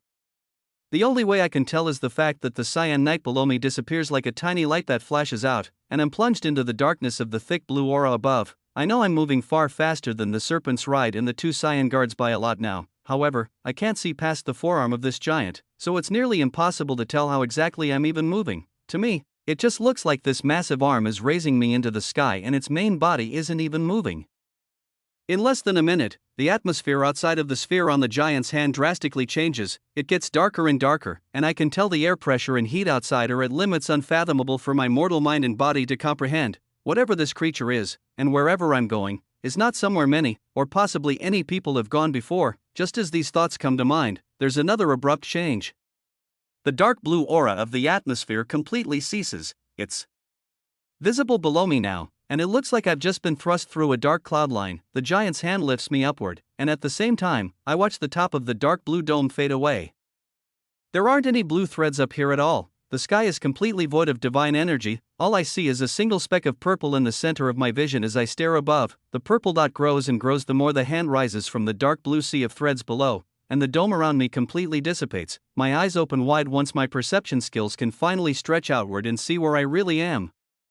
The purple light before me connects to the outer edge of this construct. It's what I saw a glimpse of when I first awakened my sight with the red cores. I whisper to myself while I'm thrust further and further upward by the giant's hand, this is it. They've brought me to the top. But why? Chapter 573. The further I'm pushed upward, the more purple tendrils of divine energy I see flowing out from a single point. It all flows from it, seamlessly creating the edges of this massive sky that angles downward to form the dome-shaped world I'm currently floating in. My eyes widen as the purple light gets brighter and brighter. Then the blue hand of the giant finally stops moving upward. The air is cool up here, and clouds are being blown around in slow circles by a light breeze. The wind whistles softly, but there is no other sound at all. I just stare up in awe for a full minute before finally taking a few deep breaths and taking an airstep upward away from the enormous base of the giant's blue hand that still protrudes from the endless dark blue void. As I airstep, yellow threads from my divine energy are left behind in the open air, but they fade away and fall into the deep blue darkness below as I continue upward. My gaze is locked on the purple shimmering dot in the sky that gets larger and larger. It takes a few minutes before the bottom of what looks like a semi-transparent crystal circular platform comes into view. I'm looking at it from the bottom and can tell that whatever is making this bright purple glow is above it and shining its light over its edges. I'm expecting the platform to get larger and larger the more I airstep upward, just like everything else recently, and end up being enormous beyond my comprehension. However, this isn't the case. Once I arrive high enough in the air, I see the floating glass-like structure's other side. It's flat, glossy, and reflective just like its bottom. To my surprise, floating above it in its center is a bright purple stone. It has glossy edges and gives off an ethereal feeling unlike anything I've felt this past month. It feels magnitudes more powerful and omniscient than the enormous blue giant below me. but also gives off the feeling of being frail and helpless at the same time. My mind bends trying to figure out if I were to touch it, would I die instantly from coming in contact with godlike power, or would it shatter into pieces like a delicate plate of porcelain?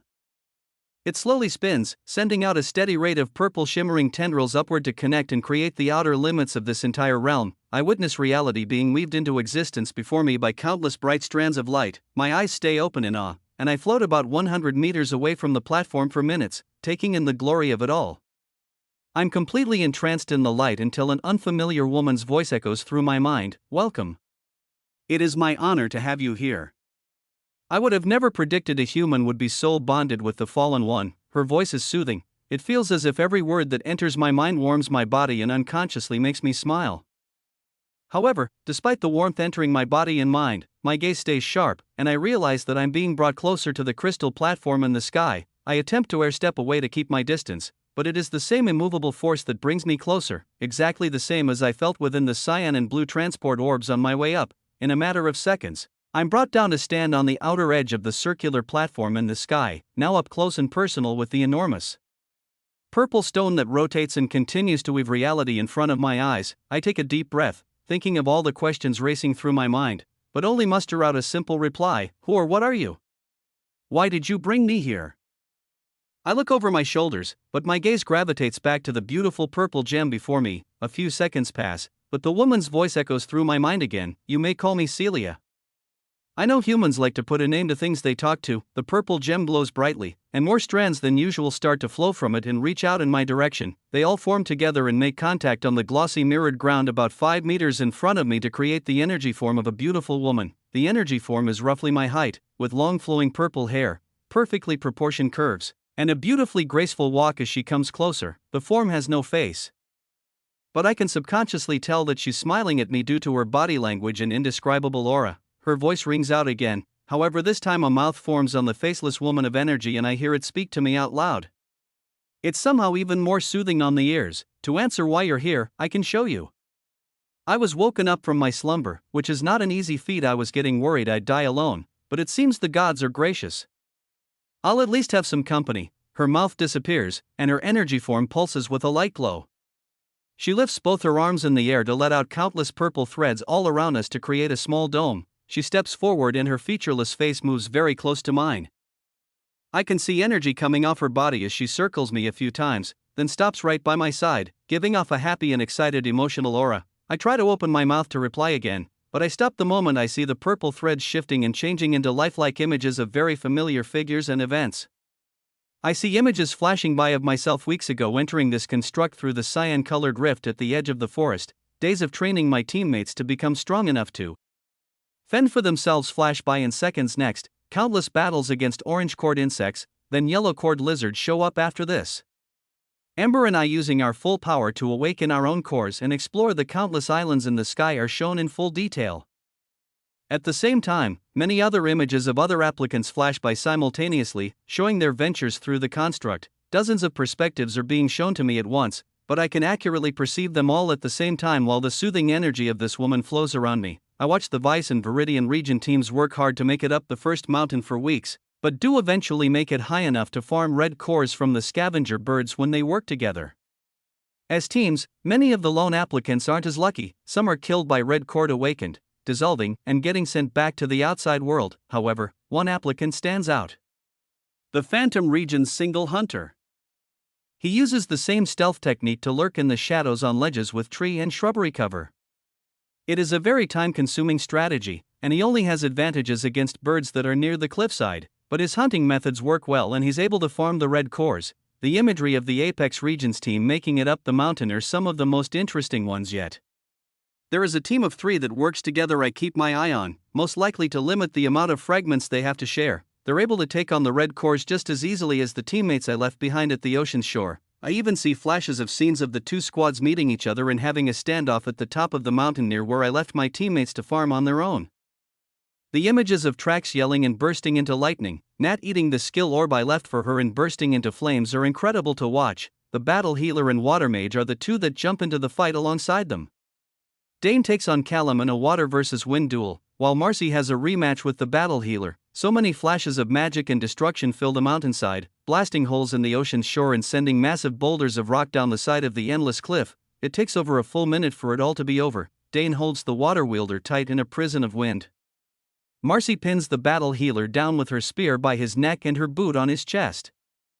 Lastly, Trax and Nat are both breathing heavily and the environment around them is burnt and covered in static residue. They're arguably evenly matched, and both have fight left in them, but it's clear the Apex leader's strongest teammates have been defeated and he's in a tight position. Marcy's voice rings out from the chaos as she doesn't hesitate to pierce the battle healer's throat when he refuses to surrender.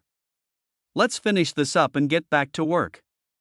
We're sending these Apex region weaklings back to the association with nothing, just what they deserve, she smirks while Dane finishes off Callum with a barrage of wind blades too, removing him from the construct in seconds.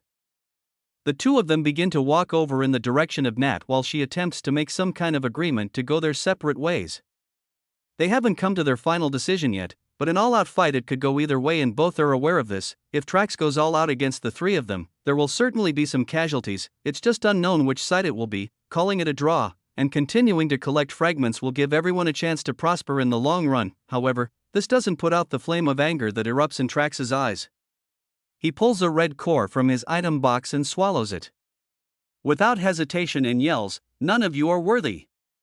I said it from the start. Where are those two bedrock region scum?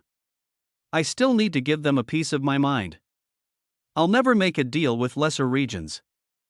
Viridian, Bedrock, Tulton, Silka, all of you, you need to know your place." His eyes burst with the red divine threads from the core he consumed, and dangerously massive crimson bolts of lightning erupt from his body. Nat yells at the others to stay back as she dodges one of the bolts by a hair. Dane and Marcy stay back like she says, but it appears this is just an attempt at self-sacrifice to let them live. Another dark red bolt of lightning comes out of Trax's body coupled with a ravenous yell, headed straight toward Nat. My eyes open wide looking at the recording when I see that she also eats one of the red fragments to counteract this direct hit that she has no chance of dodging. I still feel Nat safe and sound in my rising Emperor's domain, and from what I can tell this battle happened over a week ago.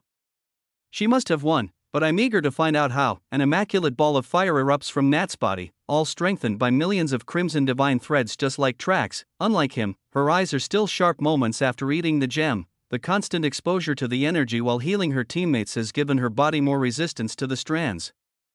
The battle of raw uncontrollable lightning power against refined and focused flames begins and ends almost instantly. Nat repeatedly slashes through Trax's defenses and dodges the rogue bolts of electricity.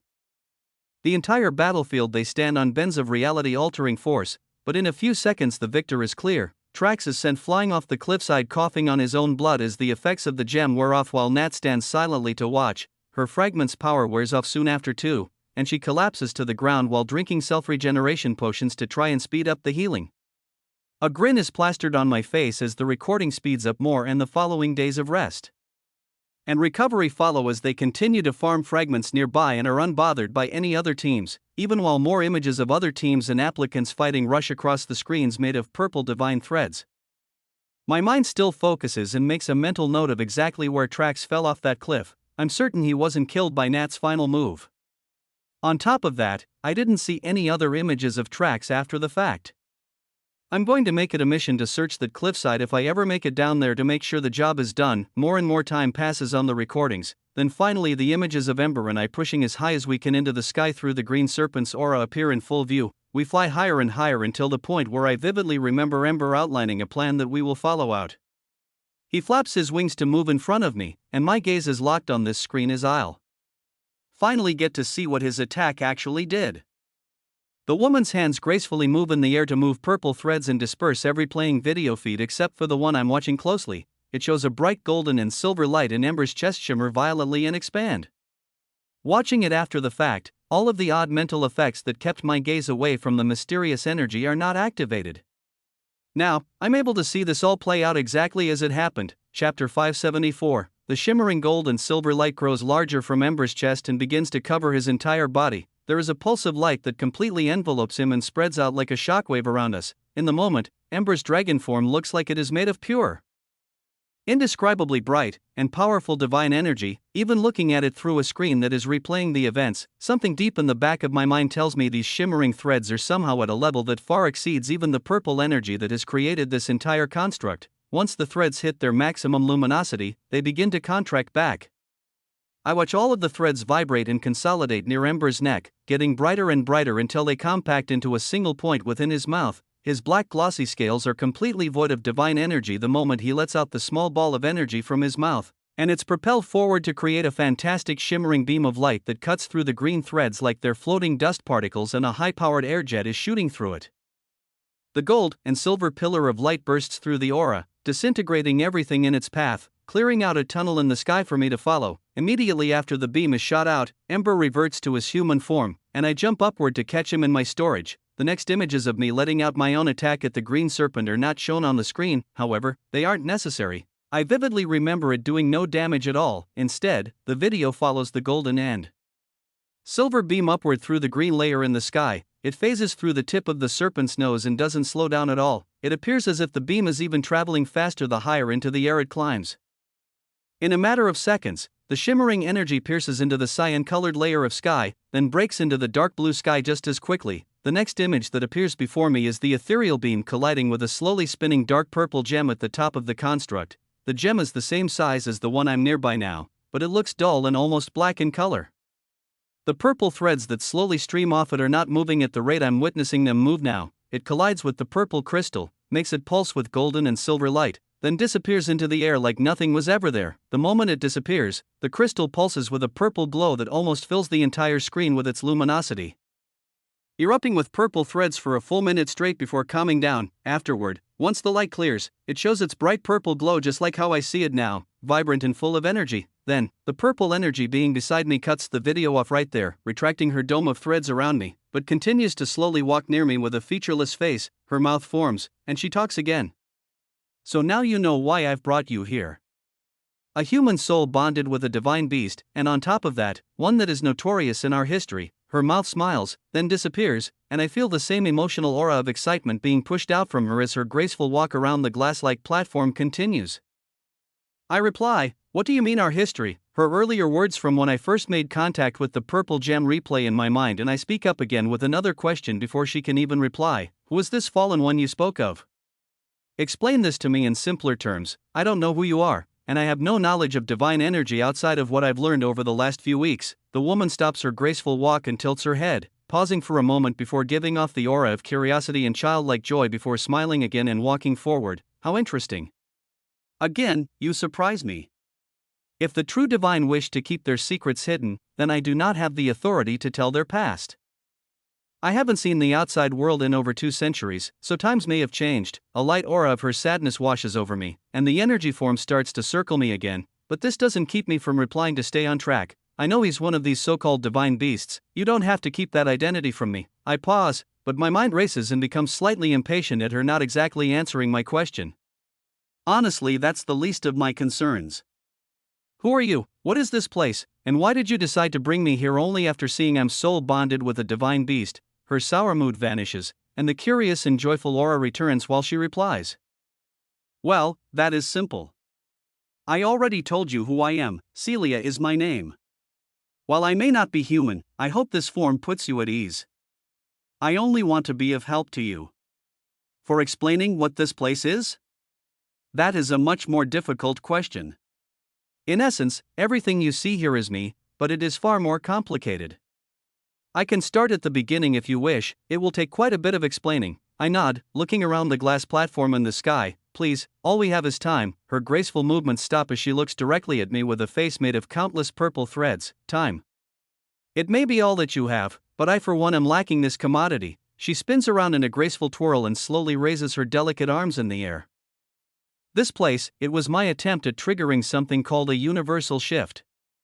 There is no other way to awaken an immortal core. Studying the past awakening is pointless. One must create, destroy, or alter something to this universe that is so grand and unique it leaves an everlasting impact that cannot be put back to its original state. If this is achieved, the system itself dubs you worthy of ascending and watching the impact you've made on the universe to ripple for eternity." Sorrow fills the space where her aura seeps outward for a few seconds as we both stand in silence. then, she speaks again, demons, monsters, pure mana beings, there used to be many kinds of creatures that would wander into my construct. It was once meant to be a world of its own where all beings from any world could come to have a peaceful break from reality, train, do business, or whatever their heart desired. I amassed the peak of what I knew of as power, 8 centuries building up my core to reach the apex of the known worlds, the purple core. Her aura now is mixed with feelings and emotions that I can't quite fully conceptualize. There is fear, boredom, joy, happiness, greed, terror, unconditional love, and boundless happiness all swirling around me together as one. It is said one that awakens a purple core can live upward of 1,000 years. Once I lived a life worth living, there was only one thing left to do. Leave a mark on history.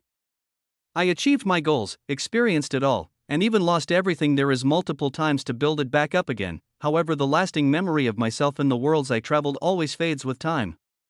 When I realized the end of my life was really near, I decided to create this world in the hopes of impacting the very system, the fabric of reality that strings all living things together enough to grab its attention. All of the emotions fade, and only a light sadness remains. I fused my mind, body, and soul into this pocket realm. Everything you see before you is me.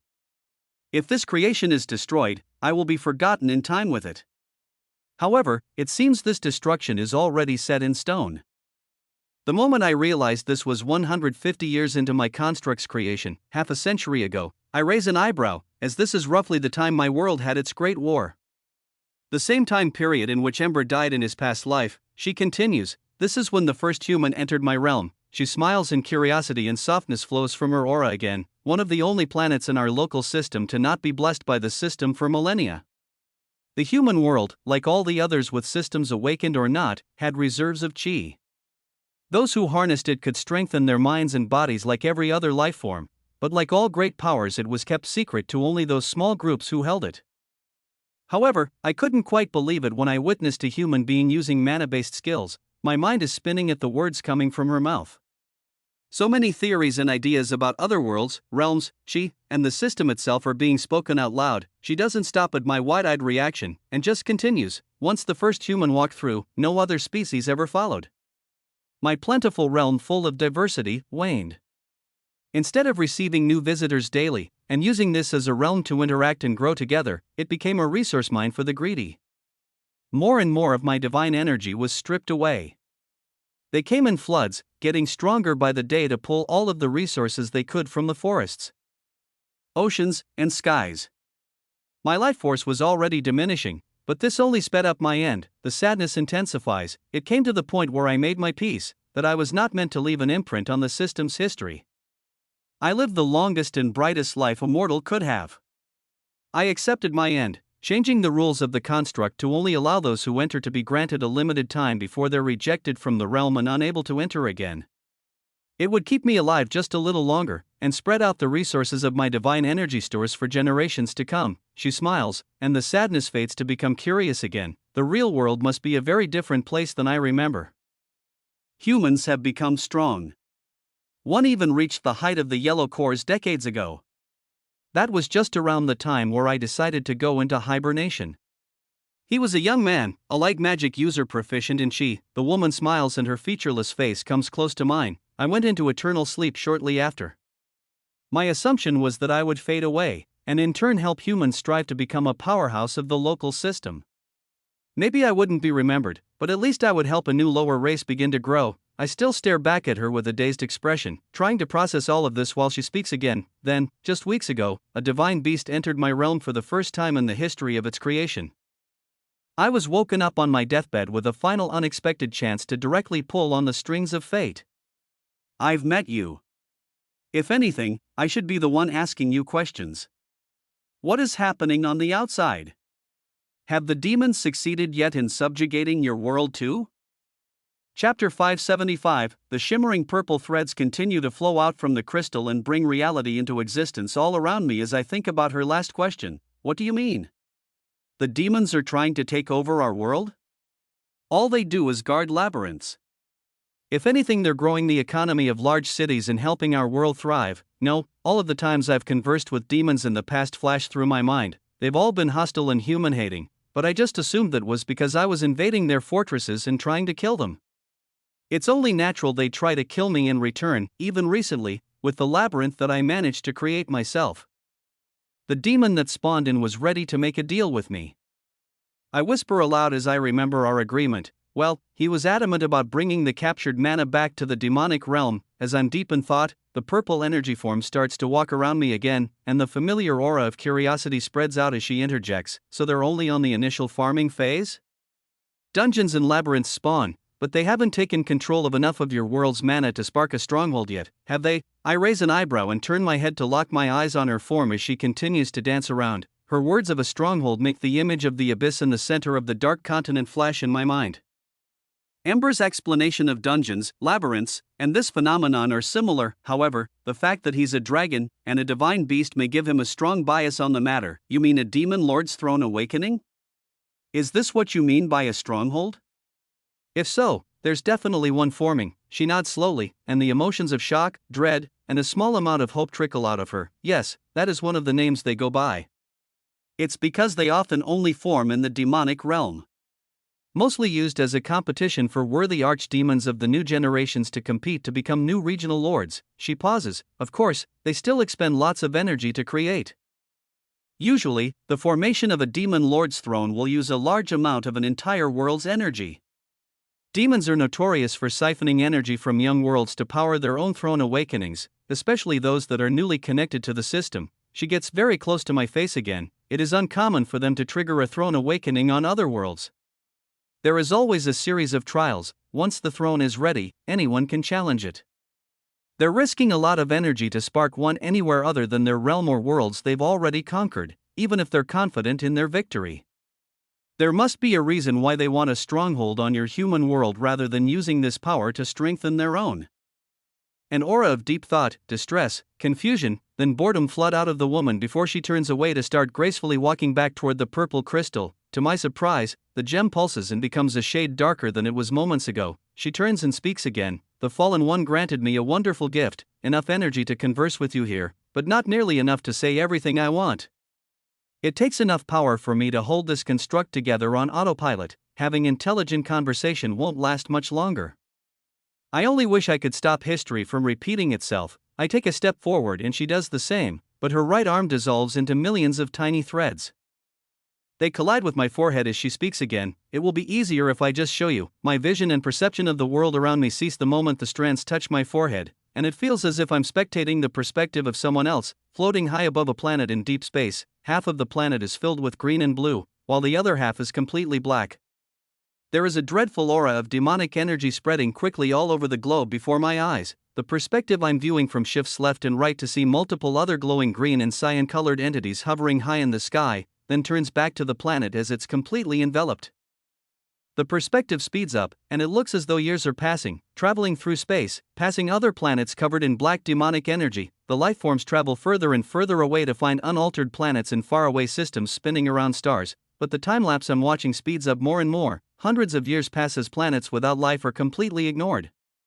Weaker planets are drained of mana very quickly and obliterated into dust, and those that have intelligent life, use mana, and are so-called awakened by the system are soon met with the same force that took over the first planet I witnessed. One by one, the planets and entire local solar systems are either sucked dry of mana and obliterated.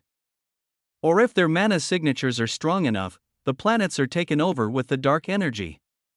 It always starts from a single point, and spreads out in a series of pulses that feel eerily similar to surges in the abyss spreading in the desert of the dark continent. Hundreds of years pass and I watch the entities run from these planets over and over again. Some of them change their forms and colors, moving from green to cyan, to dark blue, and eventually purple. Some of them leave the group of travelers, while other times new beings join. The final memories I see are this being flying far away, further than ever before in any of the past world destructions.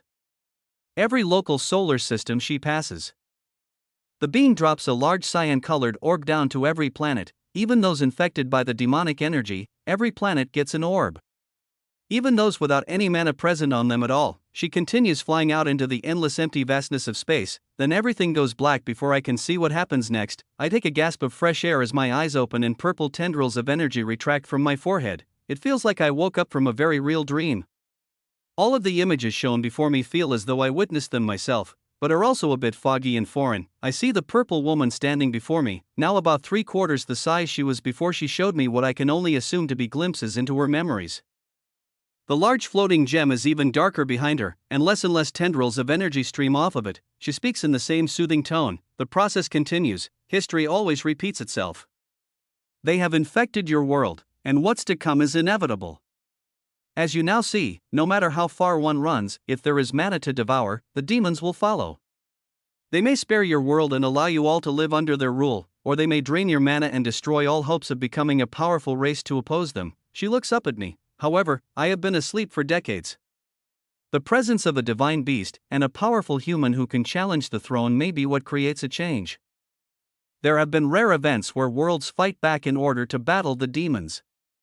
Sometimes other races even challenge the throne to claim energy-rich planets as their own when the archdemon generations are weaker than usual. The woman shrinks again and a rush of a tired aura ripples through me as the gem gets darker again. I don't have much time left.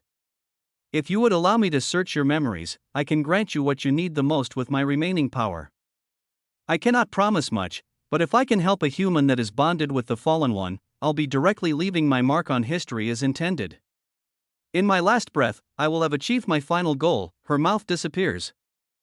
And the energy figure looks even more transparent than it was moments ago. I nod and begin to reply, yes, if this is your wish. The second I agree, I feel the purple threads hit my forehead again, and a rush of the woman's emotions instantly transmit through me. Almost instantly, she removes the strands and steps back with a smile. What a simple world, and what an interesting race, and what a greedy government. I understand now how my rift in this world was monopolized and cut off from the other worlds.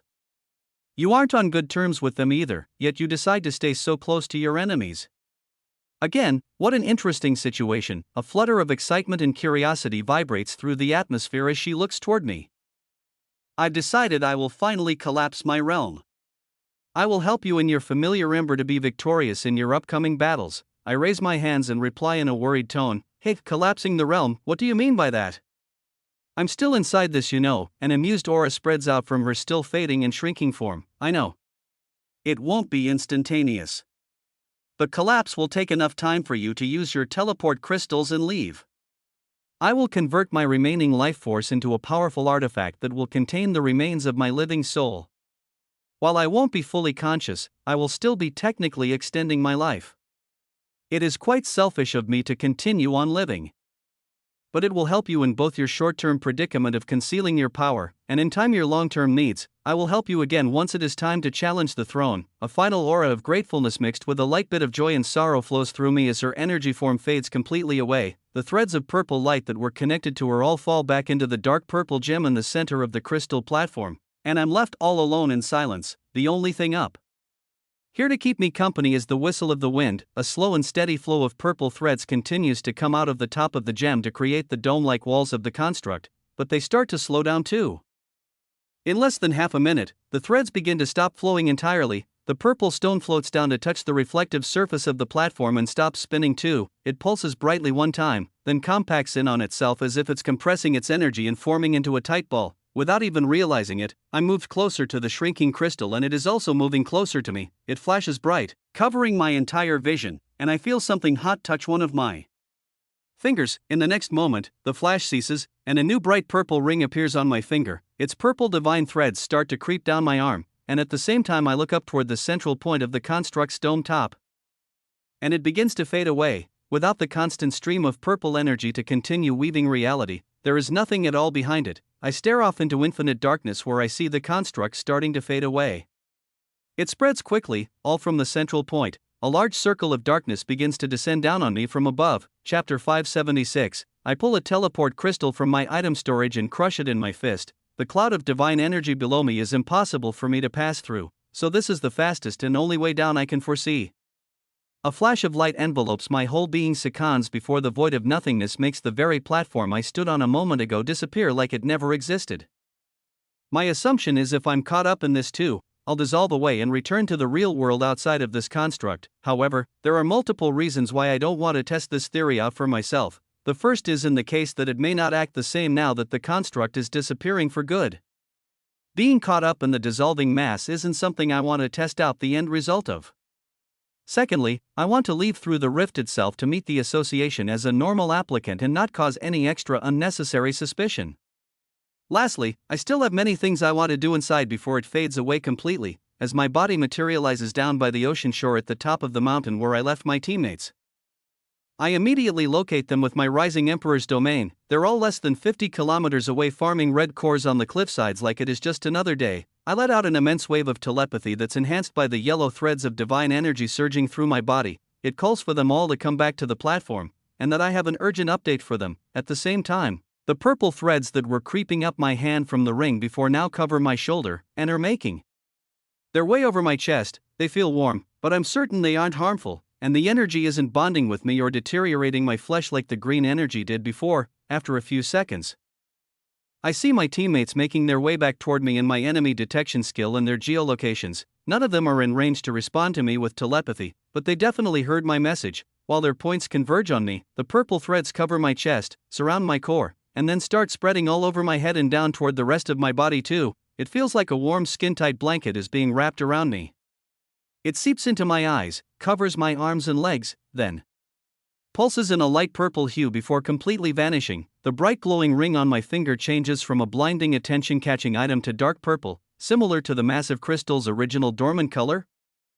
Almost black and not eye-catching at all on my finger, the artifact has bonded with me and activated. I feel the same high-pitched ringing sound that I did when Ember's limiter was placed on me, but instead of having to control my output manually, this limiter feels as if it's completely intertwined with my being and instincts. Purple threads cover my body in a thick layer, however, they're completely invisible.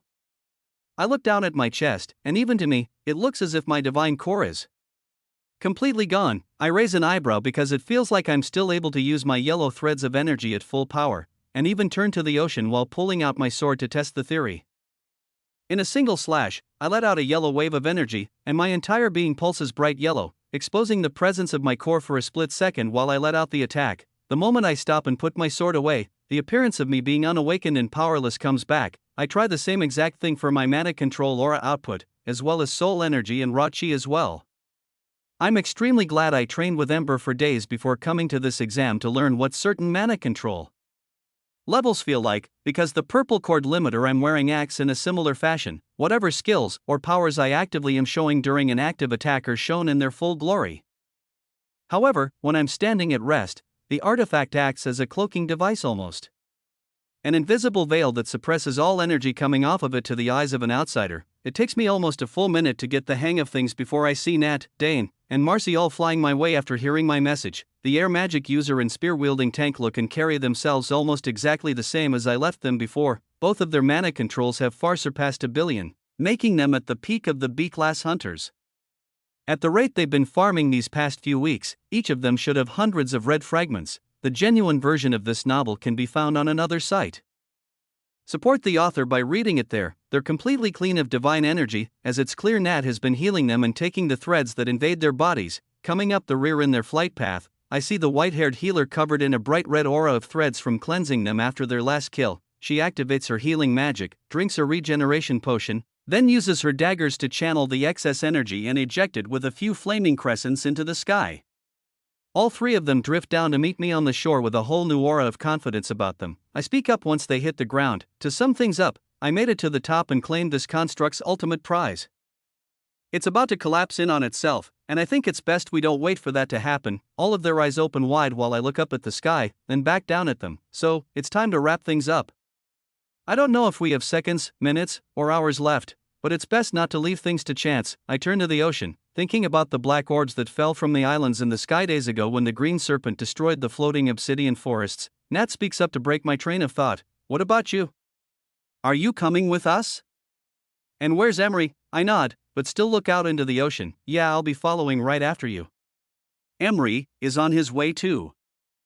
I just need to check one last thing. Marcy nods. Very well, don't have to tell me twice. Then, takes a crystal out from her item storage. Dane does the same, nodding with a smile and letting the teleport crystal hover above his hand with wind magic. We've farmed more than enough to win this thing. We already wiped out our only competition. I smile, then turn to the teleport platform about 50 meters away and point a hand toward it. Good. Without warning, I let a fireball out from my palm wrapped in yellow threads of divine energy and it obliterates every bit of evidence I created one in the first place. leaving a round crater in its place. All three of their eyes widen as they realize what kind of energy I just used. But none of them say a word about it. I'll be destroying the one near the rift before I leave too. Just in case this construct spits out any foreign matter, I don't want any evidence left behind.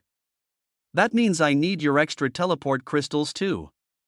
It's better if the Apex region doesn't find out I have access to these items when they search you. I turn back and each of them gives me any extra teleport crystals they have remaining, leaving only one that leads back to the remaining platform. We'll speak again after the B-Class awards ceremony. I'm in quite the hurry right now. They say a quick goodbye, slightly confused at my sudden words and appearance, but there's too many things to explain and not enough time to do so. It's better they just leave and I can give a proper explanation once reality around me isn't disappearing at an unknown rate. The three of them crush their crystals and I launch myself off deep into the sea. My yellow footsteps are left behind in the air, and my yellow core pulse is giving off light every time I take a step, but I feel invisible in between strides. While covering dozens of kilometers and putting out a wide perception aura, I really get to learn the capabilities of my new limiter to an even deeper level. I find that after the initial pulse of my perception aura's activation, I can still perceive things far away while being under the full stealth of my limiter, using self-regeneration. Or any of my stat-boosting buffs that stay inside my body can also be used at their full power without even a drop of mana, chi, or divine threads from leaking through. The only downside I face is when I continuously test out my attacks, the bright yellow glow of divine energy leaks out.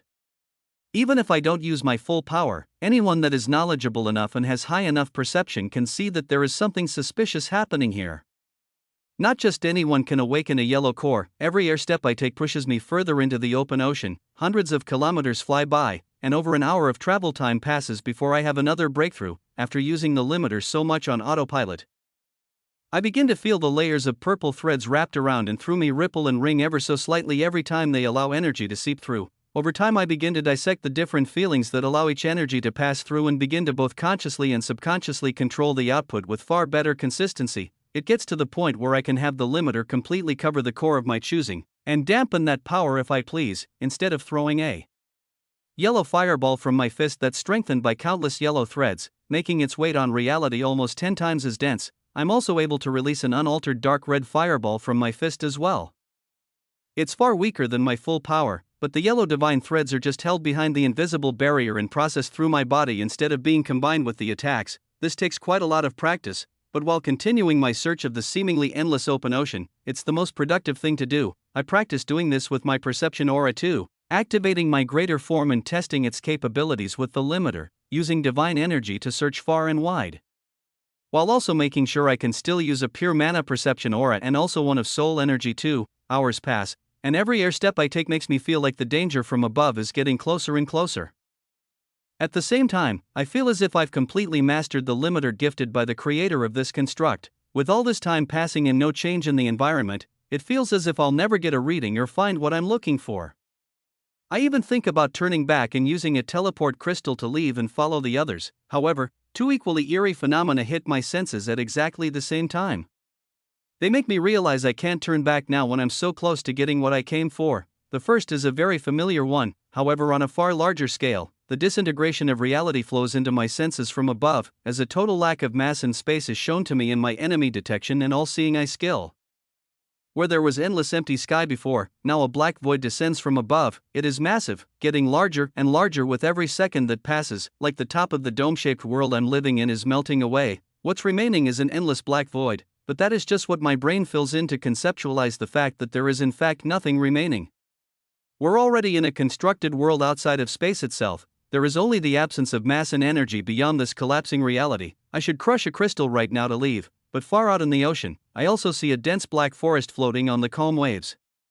From their newly grown branches, countless red fruits grow and shimmer while scavenger birds fly around them in circles and perch on their slowly growing branches that reach back up toward the sky. Chapter 577, I fly closer to the floating forest as the dark void falling down on me expands and descends at a constant rate. While it appears at the far edges of my perception, hundreds of kilometers in the air, it's still rapidly descending, and my assumption is I only have a few more minutes to find a way to transport the trees with me before they're engulfed in the void of nothingness too and I lose my chance. With soul energy and yellow divine threads powering my footsteps through the air, I make my single focus the small clump of obsidian trees. Many thoughts race through my mind about how they'll react to my spatial magic. I compile multiple tests in an order in which I'll follow them. Just in case the seeds at their cores are harder to capture than I initially anticipated, the next few minutes go by in a blur. I push myself and make it to the floating forest just in time as the endless void is less than a dozen kilometers overhead. With under a minute to perform my tests, I use my heightened senses to open up various spatial magic portals to test things out. Some of the trees have grown as high as 100 m into the air from where their seeds float in the water, while others have just begun to sprout and haven't even grown as tall as my greater form. I target the smaller trees first. Every time my aura of yellow divine energy or even leftover threads from my footsteps comes in contact with any of the trees, they immediately pull them in and reach for the sky. Surprisingly, not a single purple thread leaves my ring. They all stay tightly intertwined with me. I test out a few soul energy imbued skills, as well as pure chi and pure mana, and I find something very interesting. The dark black obsidian trees don't react to these tests at all. It's as if two equally strengthened solid non-magical objects are hitting each other when I try some offensive attacks out of curiosity. The mana and chi bounce off the tree unaltered, and the trees are always left without a dent or even a scratch. Following this test, I let one of the smallest saplings fall into my item storage, and it freezes inside in a state of suspended animation just like a normal piece of wood. Whatever these organisms are, they only react to divine energy. As the black sky falls closer and closer, I decide I can figure out exactly how they work another time.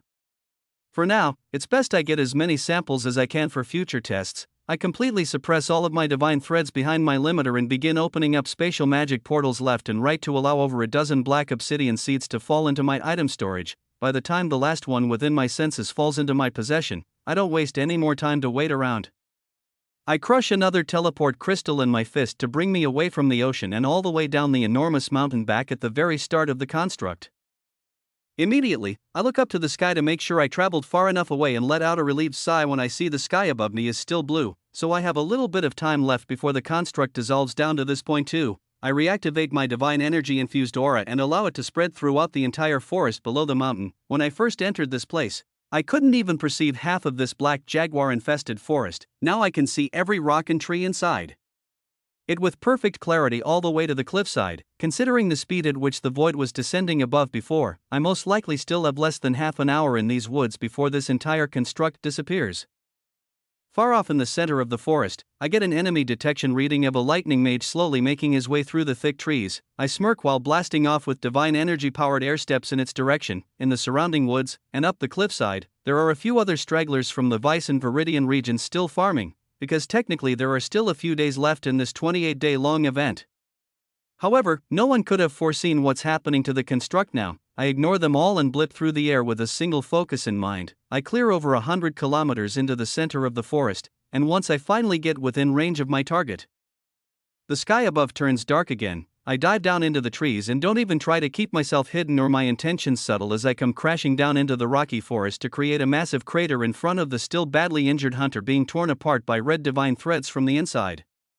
He's clearly going through the withdrawal symptoms from eating the red fragments without his body being ready. Once the dust clears and I stand before him with my arms crossed, the apex hunter's eyes widen and he coughs up even more of his blood. However, that doesn't stop him from charging his body with electricity and pulling a handful of red and orange fragments from his item box. It's you.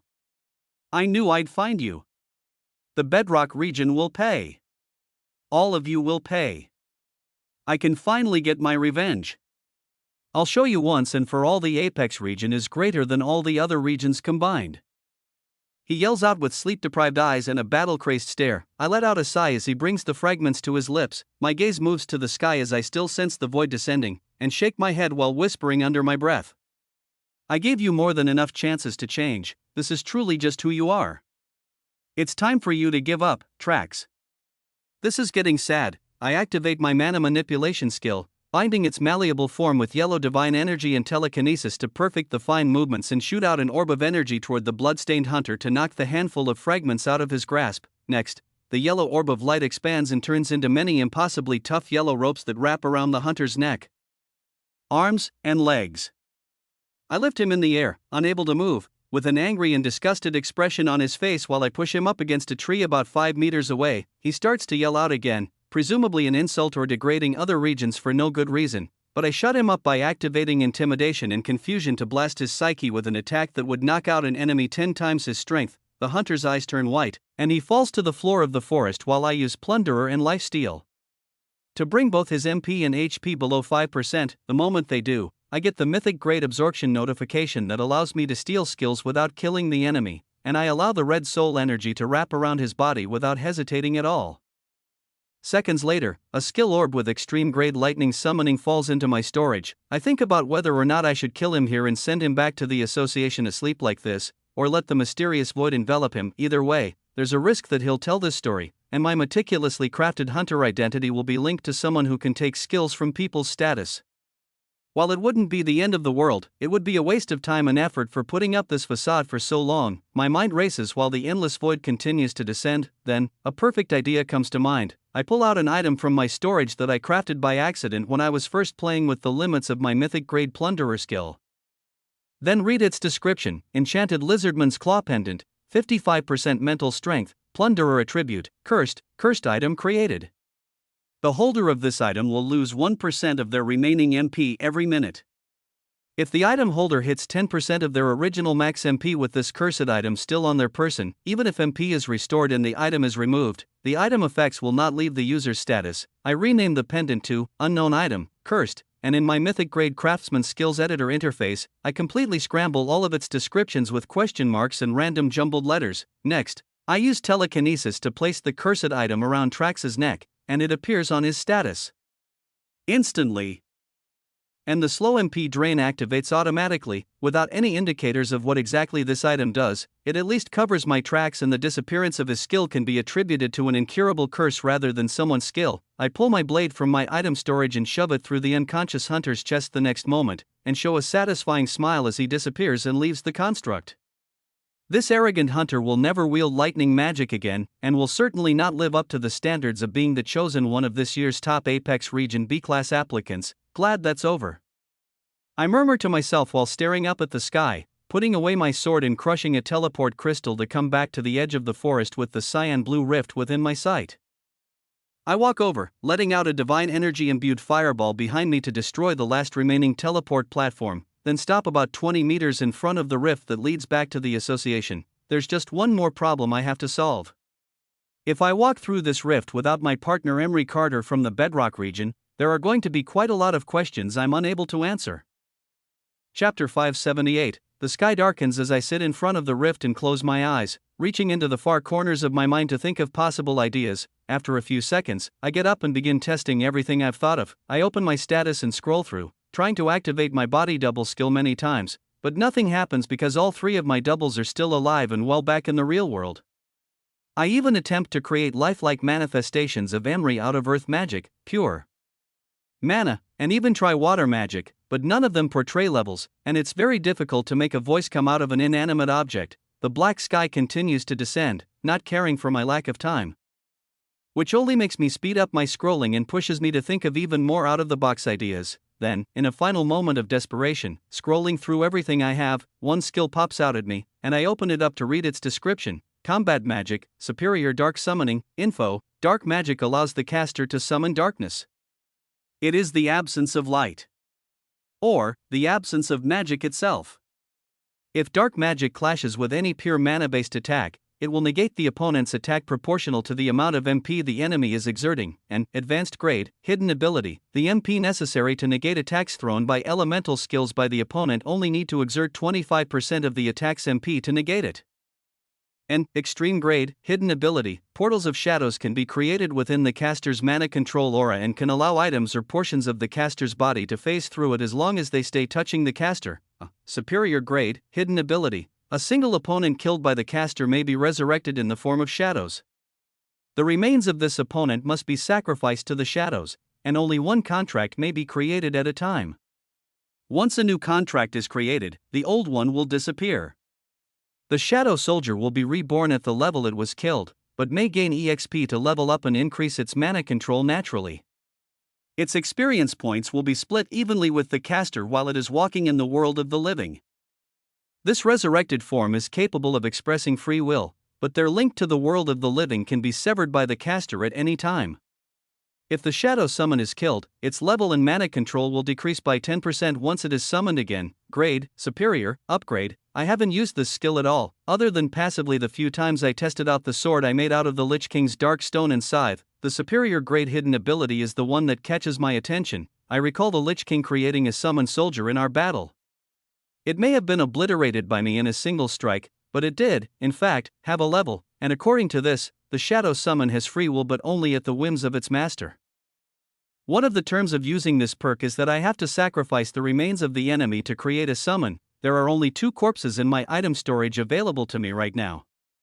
The first is the corpse of the Mountain King, the monster from the Vice City Labyrinth. I don't know much about it, and if it still has ties or deep-rooted loyalty to the association. I didn't even hear it speak out loud at all during our battle. Most importantly, I still need to let its body dissolve inside the labyrinth in order to trigger the transfer magic for the next floor. I can't risk severing my access to such a great farming resource, so this isn't a viable option for me. The second corpse I have available is the bones of the Lich King that I've been keeping locked away in my storage. It has no ties with the association and is an intelligent creature that can speak. While it may have resentment toward me personally, I get the feeling there will be a far higher chance of my success with this monster than trying anything else. Divine beast or not, I defeated this monster when I was far weaker than I am now. This fact, combined with the shadow contract allowing me to make the summon disappear at any moment, makes me feel even more confident in this decision. If not this, then I'm going to be jumping through this rift without an explanation for my lost ally. While I could make up a lie of Emery's demise within the construct, coming back with a copy of him will be far more profitable for me in the long run if I can pull it off. With the dark sky descending upon me, I calculate there is less than 2 minutes remaining before this entire pocket world is completely gone. With a sigh, I open up my item storage and let the massive bone remains of the Lich King that I've been holding onto for so long out to form a pile on the floor. The absorption notification to allow me to claim the monster's buff, Curse of the Lich King, is still available on its remains, but I've made up my mind not to accept that ability. I place my open palm on the floor while activating my dark magic and concentrating on the shadow summoning ritual. A pulse of pure dark energy ejects from my palm and opens a massive black circle on the ground. It looks almost as dark as the sky above, but I don't compare the two and just concentrate on what's happening in front of me. The bones of the massive skeleton fall into the darkness that I've created, and I hear a ding sound in my head and a status screen appears in my consciousness. Shadow Summon, Lich King, LD 3642. A list of all of its stats shows up in my mind's eye too, and I curiously read them all as an enormous black skeleton rises from the circular shadow I've created. The only difference between it and the Lich King I faced on the battlefield in the Dark Continent is the fact that it has no scythe, no cloak, no soul energy, no demon cores, and no dark magic at all. It does still hold 2 buffs, Curse of the Lich King, 0/2500, Greater Form of the Dark God. It seems as though it has no one under its curse now, and it is still able to stay in this massive dark form. At the center of its chest, I see a small silver core of threads shimmering and spinning in circles at a fast rate. But a similar mental block hits me to the same extent as when I peered into Ember's core in the past. This time, however, I'm able to stare at it for almost a full tenth of a second and analyze it, realizing it doesn't have the golden threads that Ember's does. As interesting as it is, my mind is still pushed away from it subconsciously, and I focus on the task at hand. Scanning its stats and abilities more, below this, at the bottom of its status, I see another small screen labeled, Modes, Dormant, Default, Command, Battle, Free Reign. The default mode is set on Dormant. The massive black summoning circle beneath the skyscraper-sized skeleton shrinks and disappears, leaving the rocky ground unaltered beneath it. The black skeleton continues staring forward as if it's still frozen in time. It's in a dormant state right now, and I don't know what will happen if I change it to the other modes, so I just yell out to it to see if it will follow my orders. Deactivate your greater form buff. I need you to shrink down to my size. The black skeleton just stares off at attention, unmoving and unthinking as the void above continues to rapidly fall faster. It's less than 50 kilometers away now, and I'm sure there's under a minute left before it envelopes the rift and everything on this cliffside. I grit my teeth and think carefully while scanning over the possibilities. The next mode available is Command. It will most likely allow me to give it orders and do exactly as I command. The mode beneath it is Battle. My instincts tell me this will put the summon into high alert and fend off or attack anything in its surroundings. Just looking at the last option, Free Reign, makes me shiver for a moment. This one is self-explanatory, and I don't plan on allowing this mode to be activated anytime soon. The massive black skeleton's overwhelming aura seeps out of its body even in this dormant state. I can feel its evil nature glaring down at me even while its mind and control is locked away behind the shadow summoning ritual. The stench of death still permeates out from it, and its mana control would easily knock out any hunters below the double ranked up status just from being this close to it. After coming to a quick decision, I yell out again, switch modes. Command mode, the interface at the bottom of its status shifts, dormant, command, selected, battle, free reign. I yell out again for it to deactivate its buff and shrink back down to my size, the moment the command leaves my lips. The mindless shadow form of the skeleton does exactly that. It stands at attention, and my mind races for even more ideas. The sky gets darker and darker, and the endless light source that was lighting up this construct before dims. The entire forest turns dark, and it feels like it's turning to night, simultaneously pressuring me to work faster as the seconds tick by. I dig through my storage and pull out an old black cloak, a minotaur's horn, item box, and handfuls of mana crystals to get to work. I begin imbuing my newly upgraded legendary grade conceal skill into the cloak to specialize it for visual effects, while I make the minotaur horn into a pendant solely worn to alter one's status. At the same time, I throw a few red divine fragments into an item box for him to wear around his waist. At the same time, I create 3D lifelike images of the hunter Emery Carter that Ember was impersonating before and speak to the paralyzed Lich King before me to give it another command: use this gear, and impersonate the hunter before you. Change your appearance to match his. My gaze looks up at the sky, then back to the Lich while I use conceal to change my own form and begin talking in Emery's voice to give my next command. This is how you must speak. Use this voice, and no others. I need you to become this identity. Your name is Emery Carter until I tell you otherwise. We're on an infiltration mission. There will be no room for errors. Do as I command, read the room, and follow my lead. My heart beats more and more while the Lich does as I say, taking the newly created cloak, putting it on to shift the black shadow-filled skeletal form it has into a lifelike image of the Bedrock region's hunter. He ties the item box around his waist, and then words come out of his lips. Of course, Master, this is an easy feat. The orange-haired fire wielder looks me straight in the eyes, and I wouldn't be able to tell the difference if it wasn't for the overwhelming mana control aura pouring off him, as well as the fact that his status shows all of his original information. I send a telepathy message into the Lich King's psyche next. I'll be able to communicate faster this way. Can you hear me? Yes. Is all I get as a response before I begin showing the divine beast puppet how to alter his status to match the Bedrock region hunter's was. I feel a ripple of dark disdain pour off of the summon, but Emery's face still keeps its smiling impression. With the high pressure of this situation, I can't tell if I'm hallucinating this, or if the monster's emotions are really leaking out from behind this skill. Less than 15 seconds remain while I try to solve the final problem before me. The Lich has unimaginably high mana control, enough to rival the A-class hunters in strength if he walked in there like this. Another order blurts out through our link before I can think of the possible consequences. I need you to make a limiter. You're a divine beast, you can do that, right?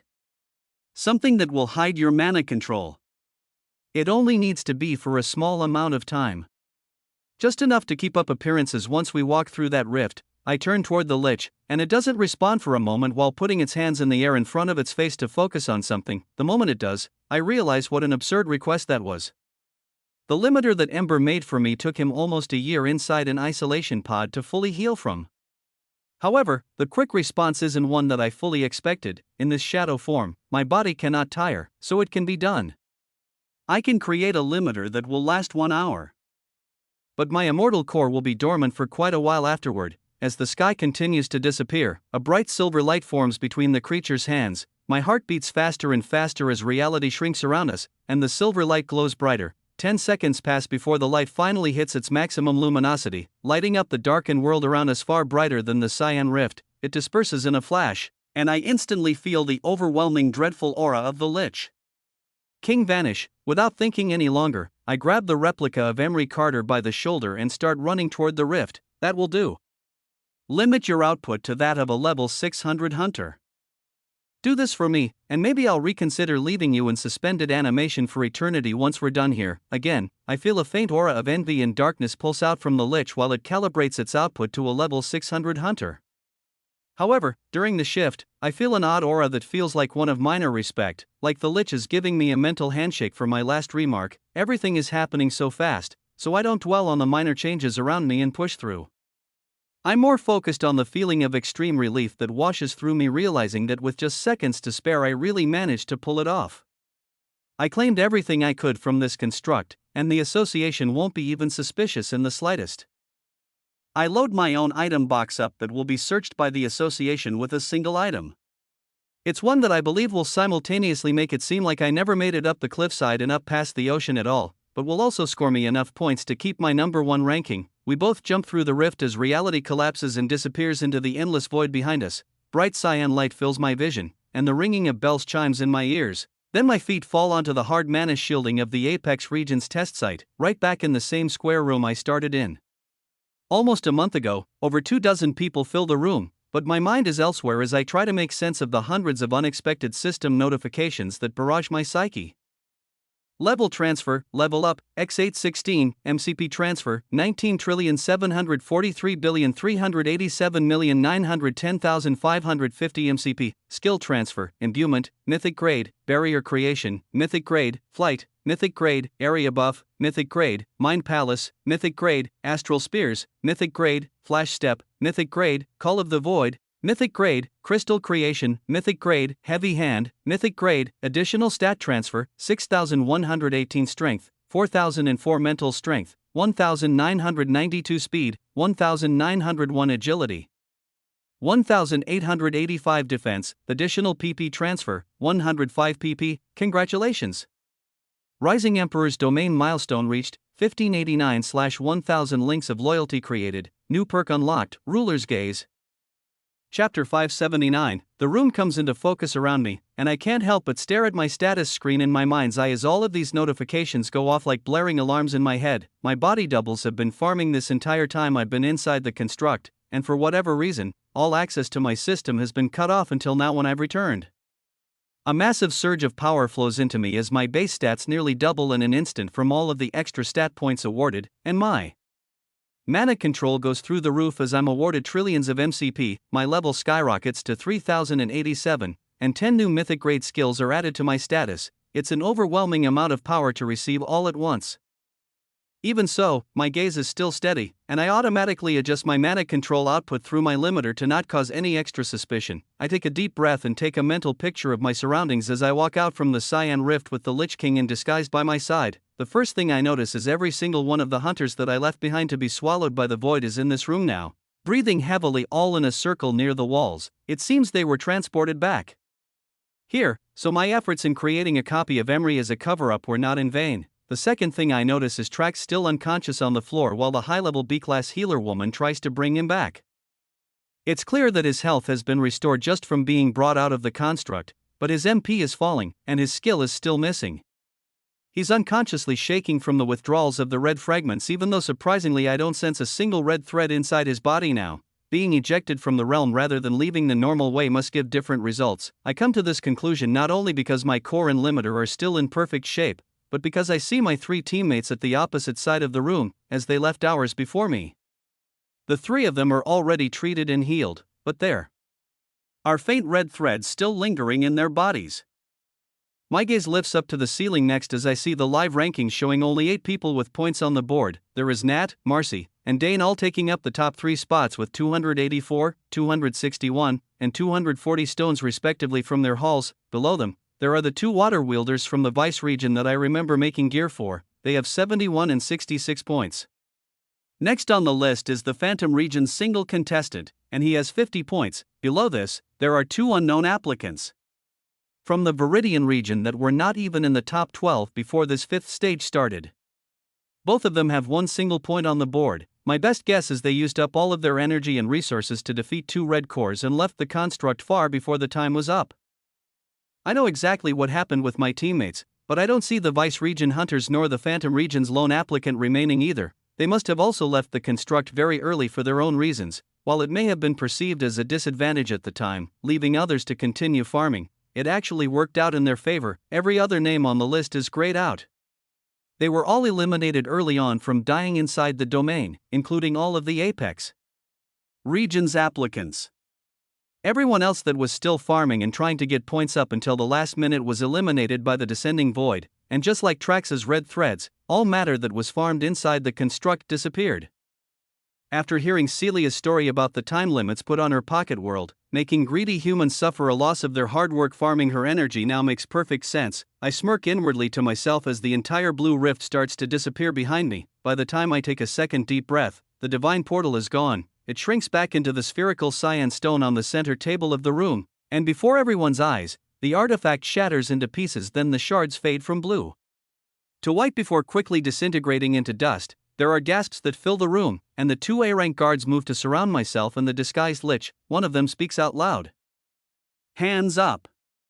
Make yourself available for search, we will calculate your points. It's the fire user. He steps in front of Emery, and as he does I notice both of the hunter's arms are missing.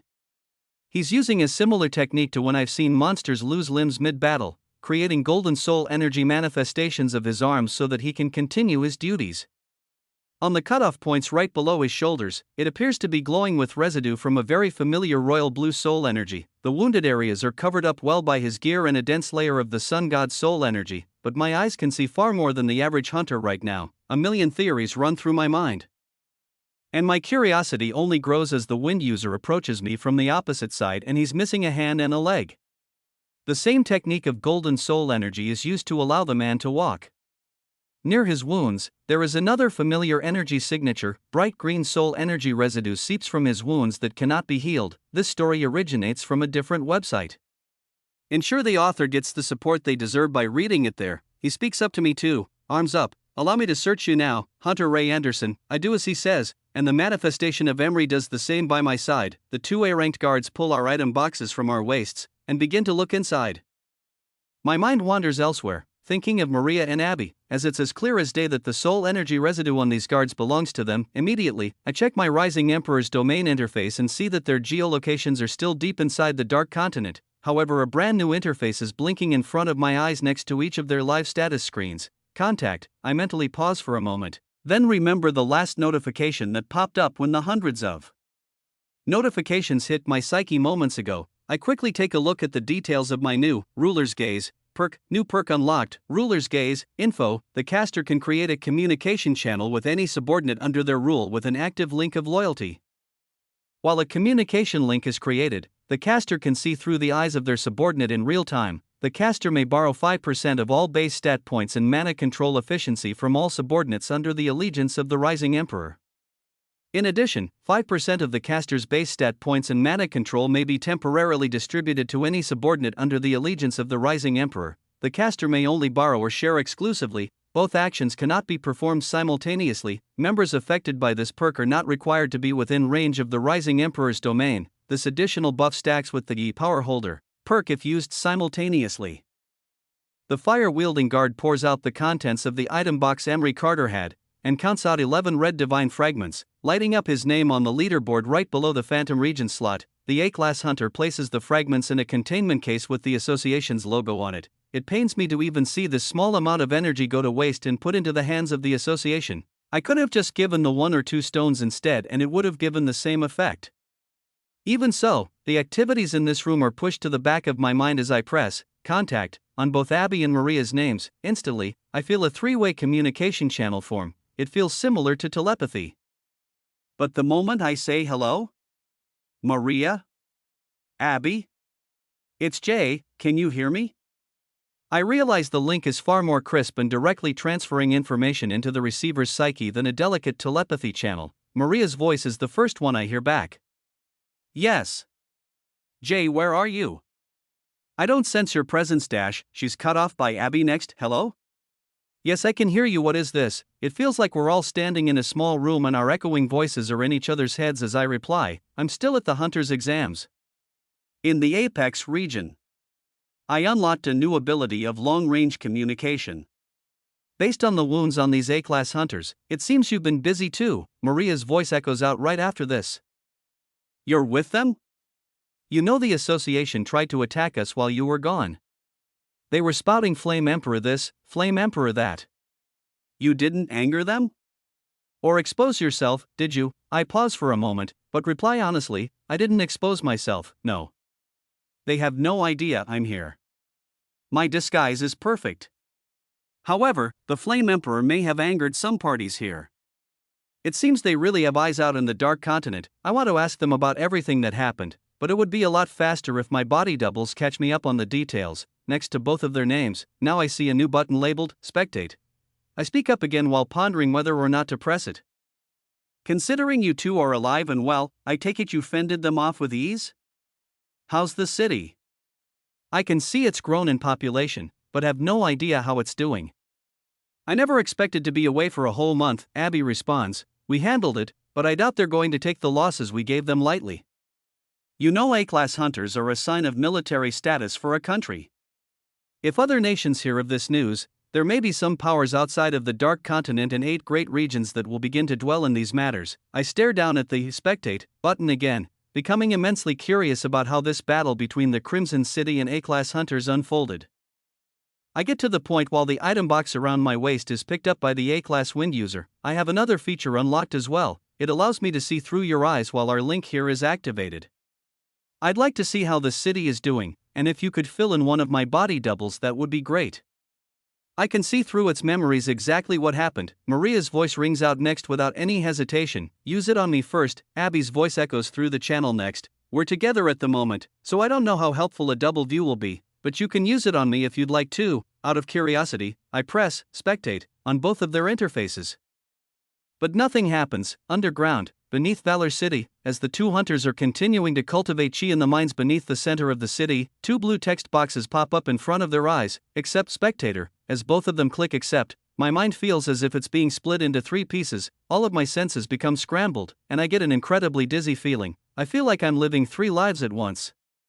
In one of my visions, I see the A-class wind user sifting through my item box with his remaining good hand. Then, in the other 2, I see Abby and Maria both sitting on the ground in the chi crystal room, but I see them from the other's perspective. It's not only sight.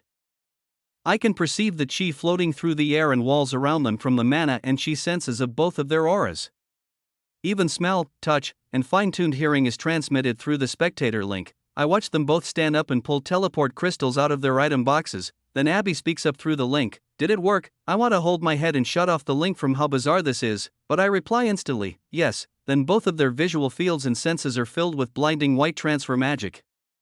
The hunters walk up out of the basement of the guild hall, through the incredibly crowded but orderly lobby, and out into the streets of the Crimson City. There are so many new faces, I hardly recognize one in every 5 people. I get 2 points of views down opposite directions in the streets as they look both ways, then fly into the air to look down on the growing city. The longer I watch their perspectives, the more I get used to the odd sensation of living 3 simultaneous lives in my head at once. I can't interact with the world from their eyes, but I can sense their actions and talk with them in real time through a link. Once we're high enough in the air, I noticed that there have been many more major construction projects that happened while I was gone. The entire center city is finished and thriving with local business, and the streets are filled with both normal citizens and groups of hunters. Another large area of apartment buildings and grocery stores has been made near the new shops where one of the last remaining empty lots in the inner city was left unused before. Outside of the Crimson Dome, the outer city has grown almost 5 times as large too. It is full of smaller restaurants, hotels, and trading posts available to travelers who have not sworn their loyalty to gain access to the inner city. Trade routes have been built off in every direction, reaching deep into the desert to link to all the nearby towns and linking us to the other major sectors in the Dark Continent. I enjoy the view and think of all the possibilities for a thriving future as Abby and Maria pinpoint my surveillance double doing its rounds flying high in the sky.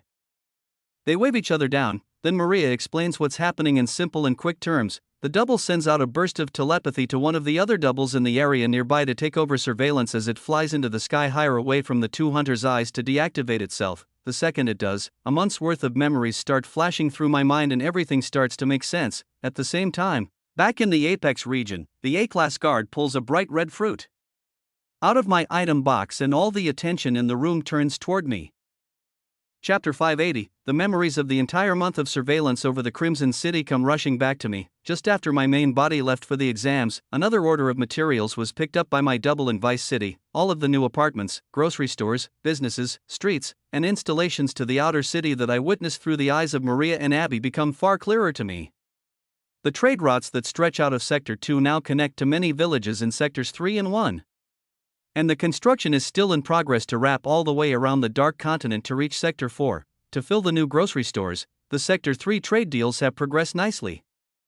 Fresh fruits, vegetables, and livestock are being transported from the various farming towns. Now, instead of sending body doubles to the 8 great regions to import food, over 80% of the produce can be purchased from the source. The remaining necessities are still sourced from Solara and Vice City's bulk supermarkets. As the roads are being built off far into the Dark Continent, more and more people are visiting the town, and dozens of people are forming links of loyalty every day to enter the inner city to gain access to the dungeons as well as find jobs to live a better life than out in the poverty of the smaller villages. One of my doubles has been hard at work farming element stones from the 39th floor, imbuing them with mythic-grade plunderer, and collapsing rogue dungeons far away from villages all throughout the entire continent. Hundreds more luminite fragments have been farmed and placed into a containment case thanks to Bree, and they're kept in storage beneath the guild hall. Using the farmed mana, the labyrinth grows at a steady rate, with a double working on building up its floors as its sole task 24/7. The number of floors begins to rise very quickly. In just a week, my double manages to grow the labyrinth up to 40 floors. Instead of only having one monster per floor like the setup in Vice City, my labyrinth is programmed differently. There is only a boss room at the top. All of the other floors spawn monsters regularly like normal dungeons. This means once the floors above 40 are created, full training areas with double ranked up creatures begin to spawn in one after another. The following week brings the labyrinth up to floor 50, and my doubles find a clear difference in patterns on these new floors. After the 40th floor, the level of monsters rises at a much faster rate than the floors below. The 41st is full of double ranked up elite ice golems all between level 1075 and 1110, while in the 42nd, there are massive winged bat-like creatures that fly high above black mountains ranging from level 1200 to 1240. Every floor that follows above this follows the same pattern, rising by roughly 100 levels. The 50th floor has monsters that surpass level 2000, and as the memories of all these events rush through my mind, I come to the logical conclusion that for my own level to reach what it has, the floors must have hit 60 or higher by the end of the month. Each time more mana is added to the labyrinth, some floors tend to spawn mutants and the levels fluctuate slightly, but each time the next floor is added they settle down and come back to a stable state. The specific body double that I'm watching now takes a different shift, but it does communicate with one of my doubles that helps train the army of recruits. They all begin training in the labyrinth under close supervision. No one other than close allies and members of the Crimson Army are permitted to enter the labyrinth, and a body double must be present at all times. While none of them can increase the MCP at rapid rates without my absorption skill, they do have enough prior training and power to face off against some of these high-level monsters. No creatures in the labyrinth have soul energy or chi, they're just plain mana manifestations. By the end of the 3rd week of my leave to go to the exams, everyone in the army has trained up to levels 1300 to 1500 and have become even more formidable warriors. I catch a few glimpses of Fisher, Lydia, Abby, and Maria all training in the labyrinth as well every time I come back to check on the town. However, I don't see exactly how much they've progressed just yet in their long months of chi training. This is because this body double has been out on a very specific alternate mission for a bulk of the memories I receive in the following weeks. Support creative writers by reading their stories on Royal Road, not stolen versions. It heads off, deep into Sector 3 where the dungeon break happened when I made my initial dealings with the head farmer. Using this point of access, my double spreads out to locate every single dungeon in the entire sector, looking for new skills and unique monsters to gain powers from. There are a few found here, but the bulk of the 10 new mythic grade skills come from my next week of explorations in the Talton region's jungle. Thanks to the leader graciously allowing me to see one of their dungeons, I have an access point to their region and use stealth to explore their entire dungeon network out there as well. There is one final bit of good news that my double witnesses once I make it back to the Crimson City again after this mission. I do my weekly check-in on Lith and Monk in Valor City. Over the last 3 weeks, they have begun their methods of chi rejuvenation on all of the past Valor City arena fighters that were inflicted by the curse of the Lich King. Just like Monk's master, every single one of them starts to have small bursts of energy throughout the day that increase in length after every session. With my main body's leave from the city, the extra chi pills that I was using to build the soul energy barrier around the Crimson City are all put to great use. Many of the fighters are able to get out of their beds and walk about like normal for almost an hour a day now. Even if they're all full of energy now, their status screens are still completely wiped clean. My main body is the only one capable of extracting skill orbs because it is a function of mixing my mythic grade absorption perk with soul energy. The plan is to give them the option of joining the Crimson Army once they're healed. and offer them elemental skills once they're ready. However, long-term exposure to large quantities of chi during their treatments administered by monk has awakened their pathways to use this energy as well. Many of the fighters practice cultivating and channeling their chi in their limited time while they're awake. These are elite fighters from all over the Dark Continent after all. It's not like they're going to give up their aspirations to become strong warriors just because of a single defeat like this. At this point, as my double makes it back to the Crimson City to take another week-long shift of surveillance after a successful mission of skill farming this past week, I come back to see a sight I wasn't exactly expecting. I watch through the memories of my double as it walks out from the bunker. Below the guild hall, greeting all of the new staff working to buy, sell, and keep track of resources farmed from the Canyon of Dungeons. The order quantities from the great regions and Dark Continent sectors have skyrocketed, but thankfully, so has the population of links of loyalty in the city. The population just recently passed 1,000. With this in mind, every day is usually a cheerful one in the city, but once I walk outside of the guild hall into the streets beneath the Crimson Dome, I instantly feel an ominous aura ripple through the air. It feels as if gravity waves are permeating through the atmosphere from a single point. My enemy detection skill does a scan of my surroundings, and my urgency on the matter increases when I sense dozens of skilled fighters above level 900. Outside the dome in a very symmetrical battle formation. Occasionally, there are some interesting and strong hunters that stop by, but their readings rarely pass level 500. None have ever been this high, and the fact that they're all element users with identical armor and weapons can't be a coincidence either. An organization is here, and I need to figure out why. I fly up to the top of the dome to near the source of the odd energy, and one of my other doubles waves me down to point out the problem. There are two figures also floating in the air outside of the Crimson City's protection barrier. The instant I see them, I scan their stats as well, and can hardly believe the ratings I'm seeing. They are definitely the leaders of whatever group has shown up. One of them is a level 2759 wind magic user, and the other is even stronger at level 2840 with a fire magic skill on his status. Their gear percentage buffs are astronomically high, similar to my own, and they both have a very odd red light rippling out from their eyes and chest. Looking back at my memories now, I can tell this is the power of a red divine core glowing in both of their chests. However, to my body double, the undetectable red light that glows around their whole being is a total mystery to me. The status buff of the Sun God's curse mark is present on both of their status screens too, so my assumption in the moment is that it is another soul energy ability I'm incapable of seeing in this lesser form that my body doubles have only being able to sense mana-based skills. Whatever the case is, I go into full alert mode and instruct the other double via telepathy to go to Valor City to bring all of our available fighting power here immediately. It disappears in a flash of white light using a transport crystal to bring itself to the Galeheart Tower and to go find Abby and Maria cultivating in the chi mines. My perspective stays behind and stares the two men down that float in the sky above the barrier. I'm certain in my current form I'd stand no chance, so I just speak up to stall. State your business. Who are you, and why have you come to the Crimson City? As these words leave my lips, my gaze lands on the logo that rests on both of their shoulders. Even so, the reply out of the fire user still makes my eyes widen and my heart skip a beat. We're here to take back control of this continent. We knew there was a new force growing after the disappearance of many sector leaders, and a new figurehead of the Dark Continent's underground trade business, but we can only tolerate so much. You should have kept your head down and not stuck your hand in places it doesn't belong.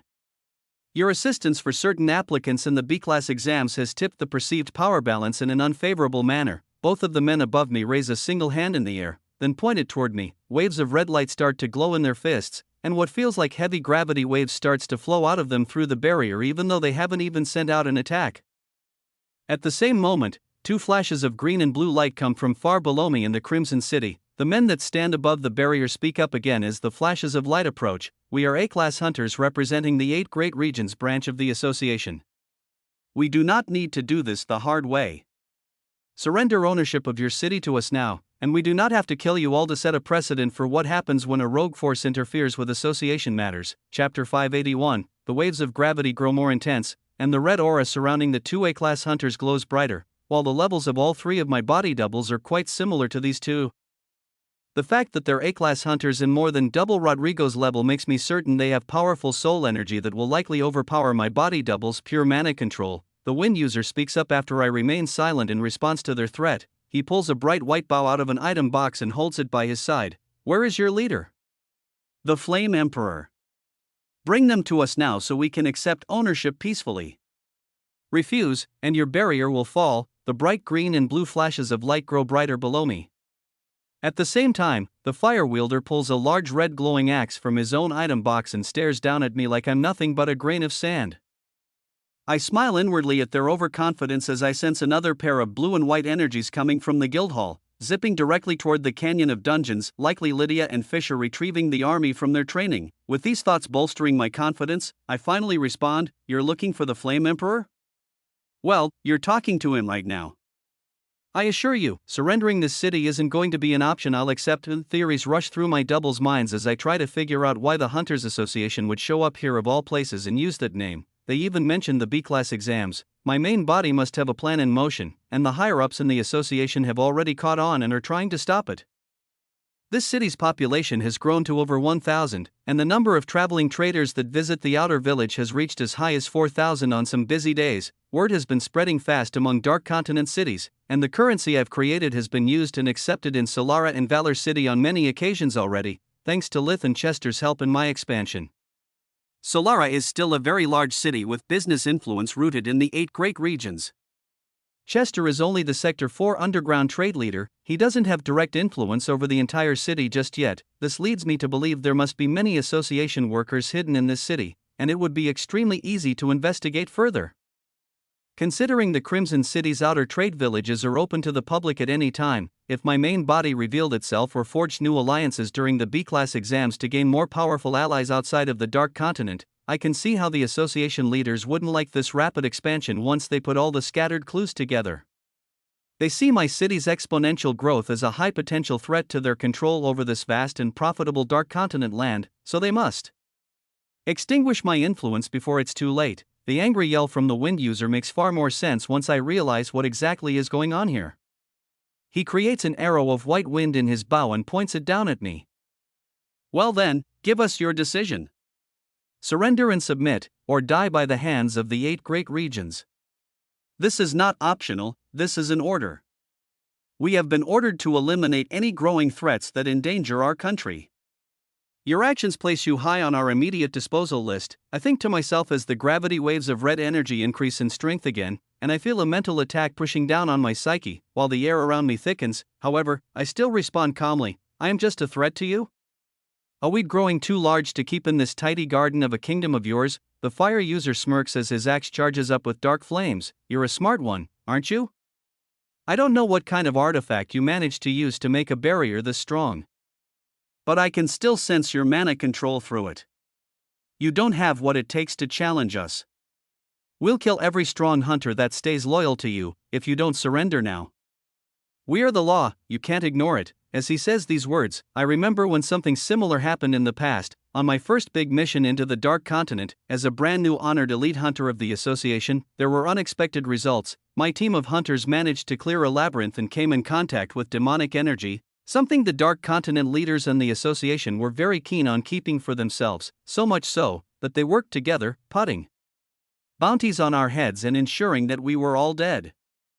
This was just to make sure they got more money in their pockets and their recruits, who were growing too fast, were eliminated from the picture. To the higher-ups, this may have been just another day of business as usual, killing off the weak when they discover valuable information or grow faster than expected. Eliminating dangerous outliers works well to keep a functioning system in line, but one mistake can be the end of it all. They never managed to kill me or my teammates off then, and now they're coming back to try it all again.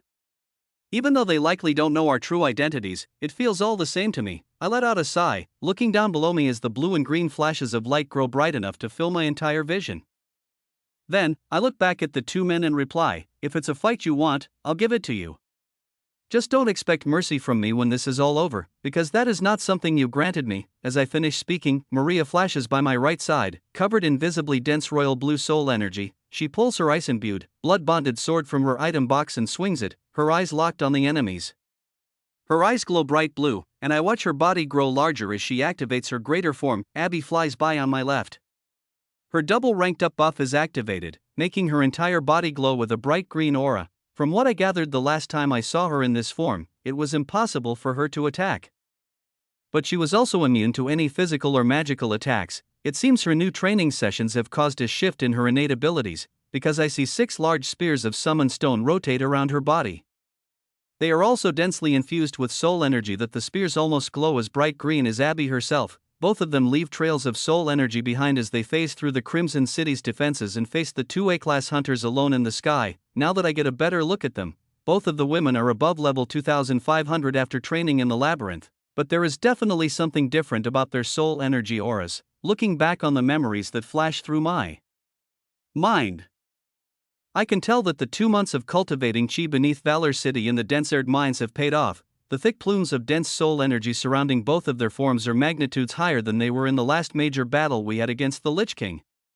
They reached an entirely new level of power, possibly even stronger than my main body was when I left for the B-class exams. As the 2 A-class hunters see this happening, they reflexively go into attack mode, and I watch shimmering golden soul energy surround their bodies from the collars around their necks. Around this golden glow, the same red light I saw before gives their bodies an aura of dense gravity that makes it seem as if their presence is heavier.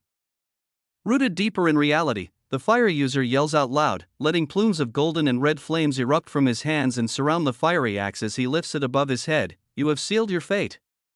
I hereby declare the Flame Emperor an enemy of the 8 great regions.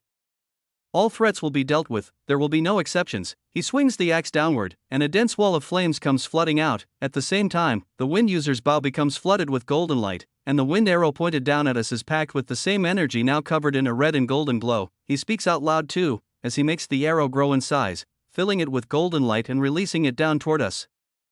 So long, you will not be remembered. Looks of disgust cover both of their faces, like they're stepping on ants that crawled in front of their footsteps on a morning walk. However, this quickly changes as Maria's goddess-like ice form, completely imbued with soul energy, sends a massive wave of royal blue ice upward at the incoming wall of flames. It makes contact with the heavy red and golden mass of heat.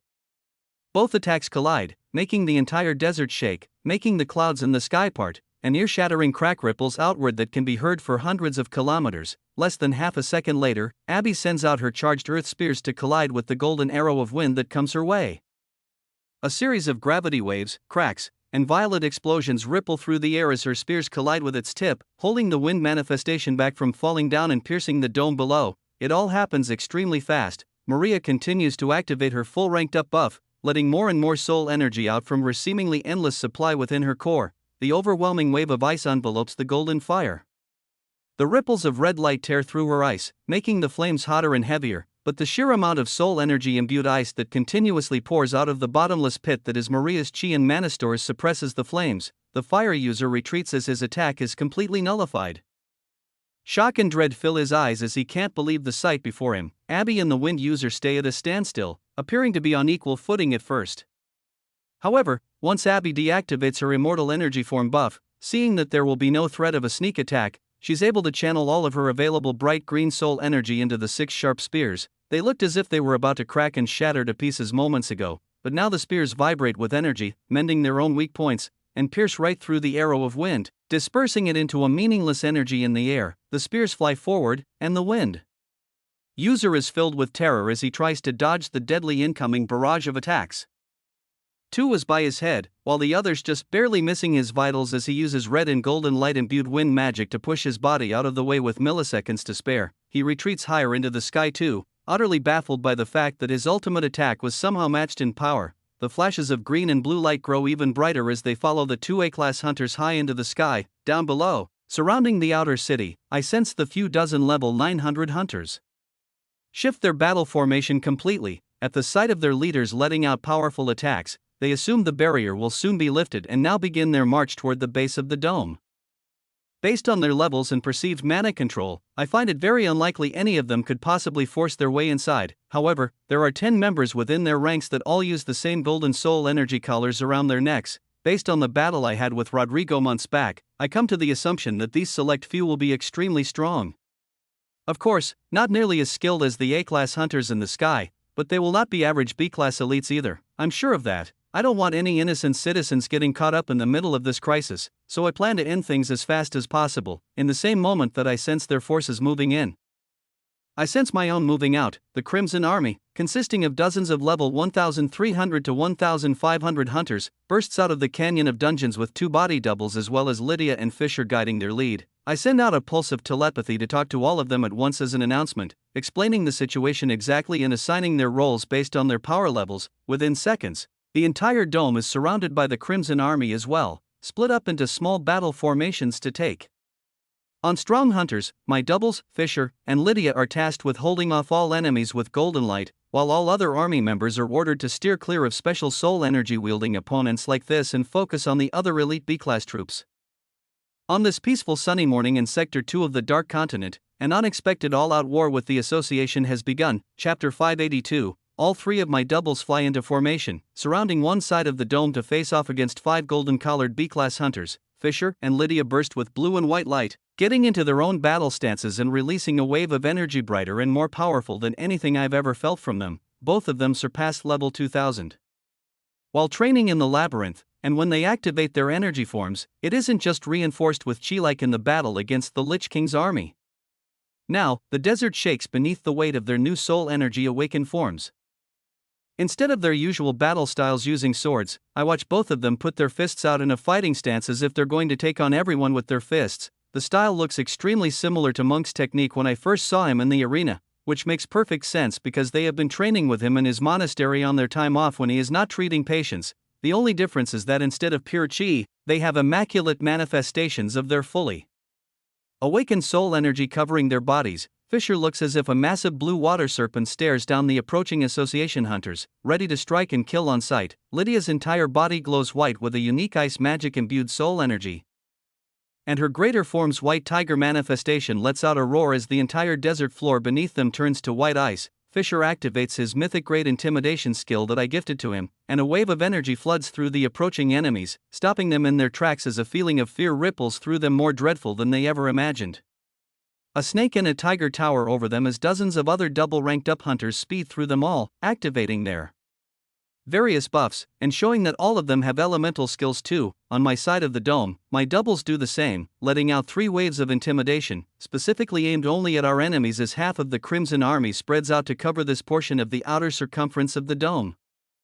The Association's level 900 hunters are all matched up with level 1300 to 1500 fighters in an instant. My doubles constantly send out bursts of telepathy, giving the exact positions and status callouts of all the enemies that need to be immediately subjugated. Their fire users are matched up with our water mages, their wind awakened are matched with our earth types, and those with speed abilities are thwarted by our long-range hunters. Not only are the Crimson Army's troops given these positional advantages, they're also all double ranked up, hundreds of levels higher than their opponents, and have mana control that makes these elite B-class hunters seem like worms being preyed on by birds.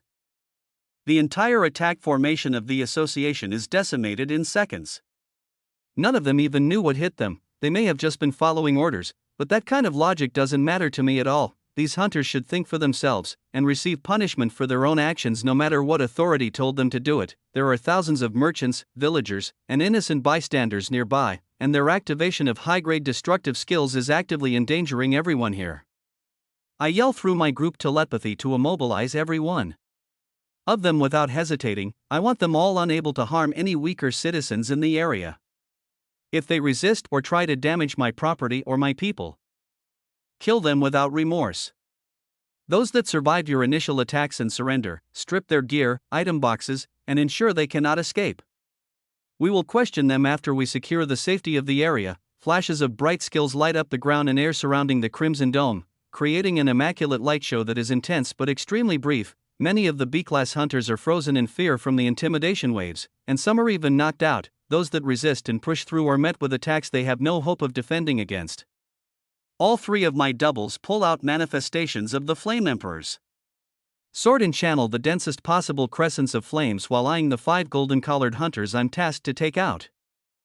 I remember when sparring Rodrigo, even when my mana control was far less strong than it is now, I was able to hold off his soul energy with pure brute force. The warriors that look at me now don't even seem like a challenge compared to him. Soul energy in nature is far more powerful than just plain mana alone. However, when the mana control is tens of times greater in strength, the difference in the energy's innate ability can become meaningless. The 5 hunters all cover themselves in a golden aura, pulling out soul energy swords, hammers, and bows, but when I release my dark fiery crescents at them, their golden aura is broken through with ease, not even a quarter of a second after sending out 3 fire blades.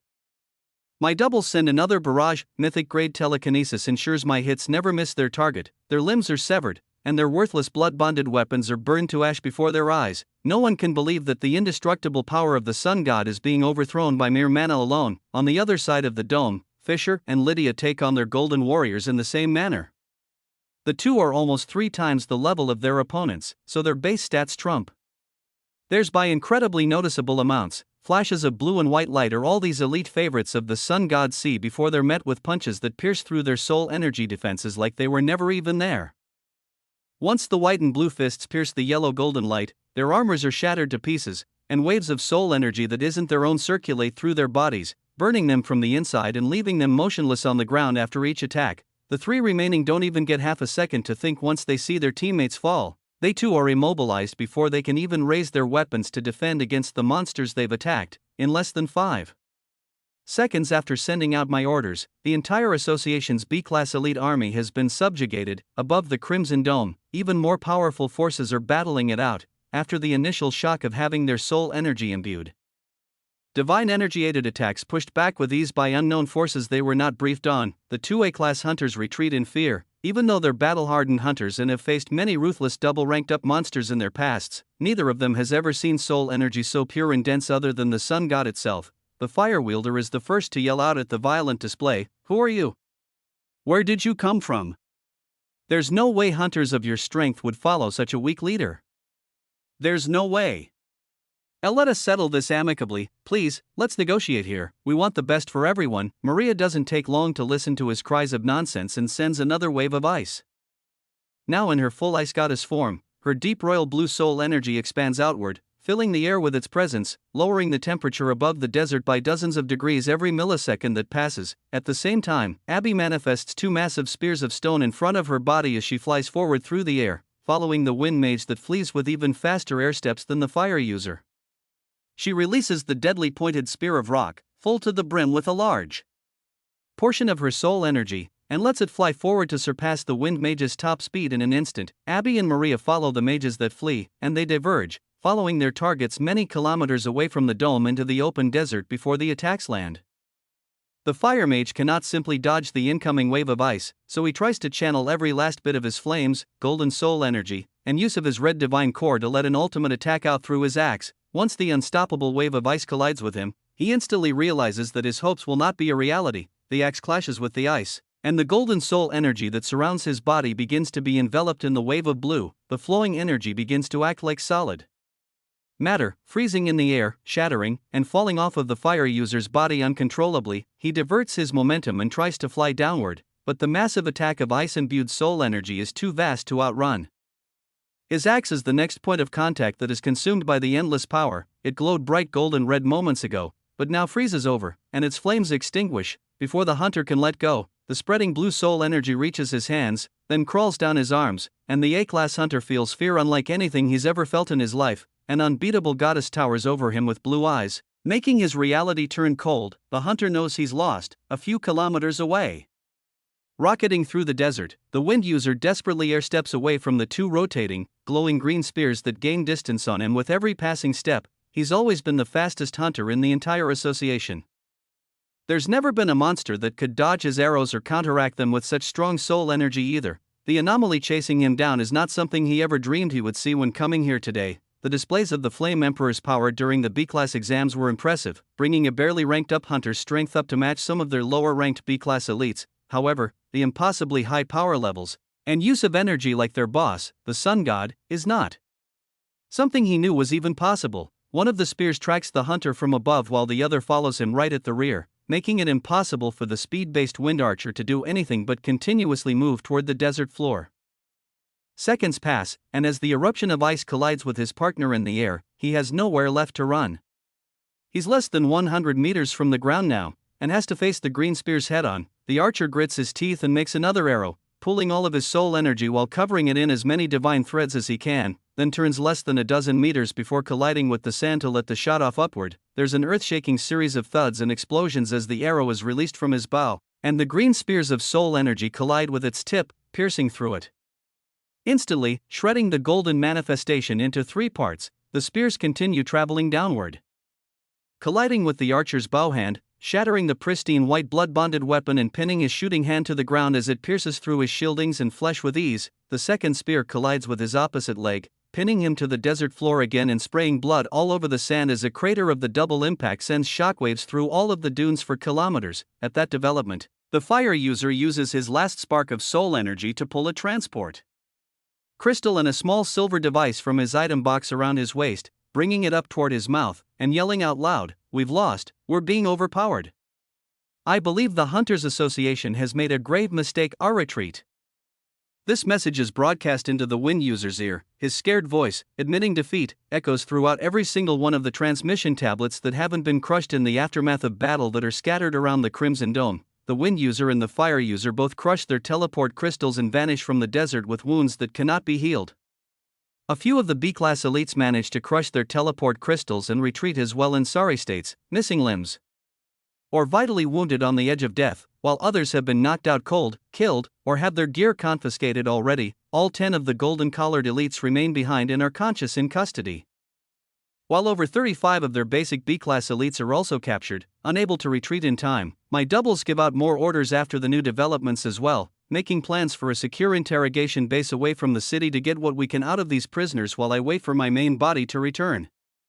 The army is tasked with cleanup and making sure all citizens that were caught up in the battle are safe and compensated for any material losses. Then lastly, I send out a wave of telepathy to Abby and Maria to get an update on their battles, and devise plans for a citywide speech to explain what the association has done, and why there was such a disturbance today. This all occurs within 10 seconds of the message of retreat.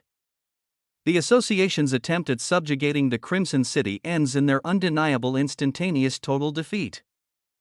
Chapter 583, thousands of kilometers to the north, an old man with long white hair and a beard speaks under his breath, just loud enough for his 2 disciples to hear. This new growing nation is strong. The association and demons may not be the only forces we need to keep on our radars.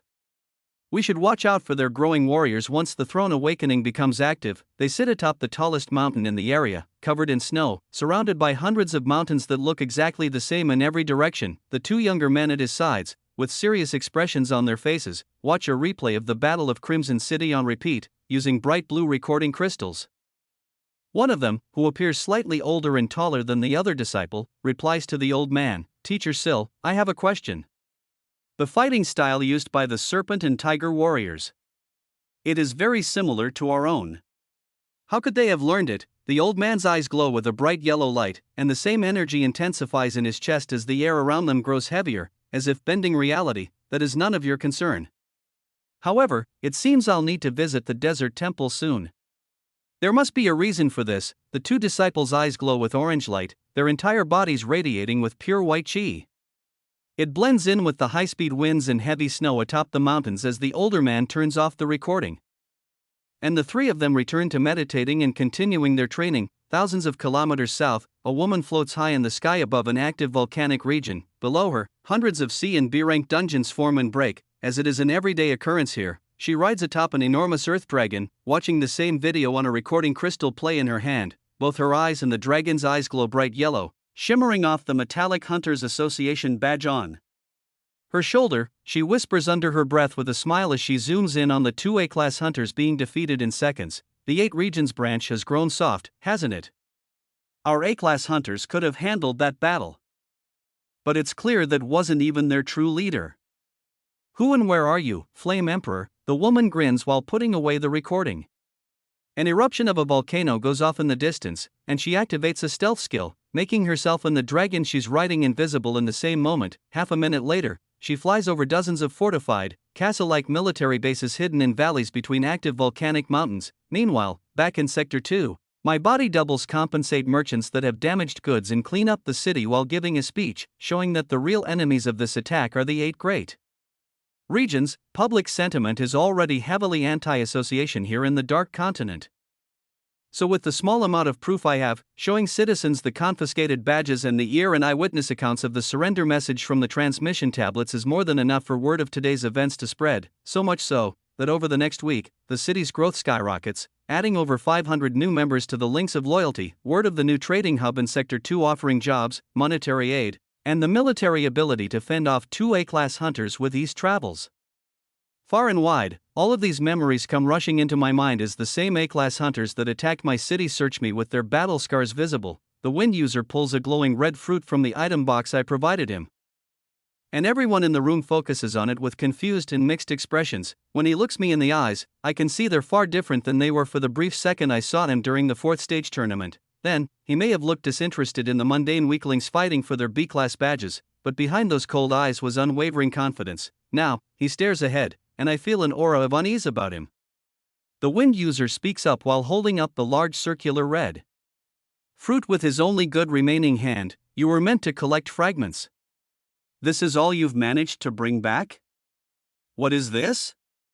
Explain yourself. Unauthorized content usage. If you discover this narrative on Amazon, report the violation. He's clearly able to see that this fruit is made out of divine threads, and the question comes out with a genuine tone. Even though there is confusion and a hint of anger in it, I smile inwardly but shrug and reply to him as if I have no idea what he's talking about. I don't know.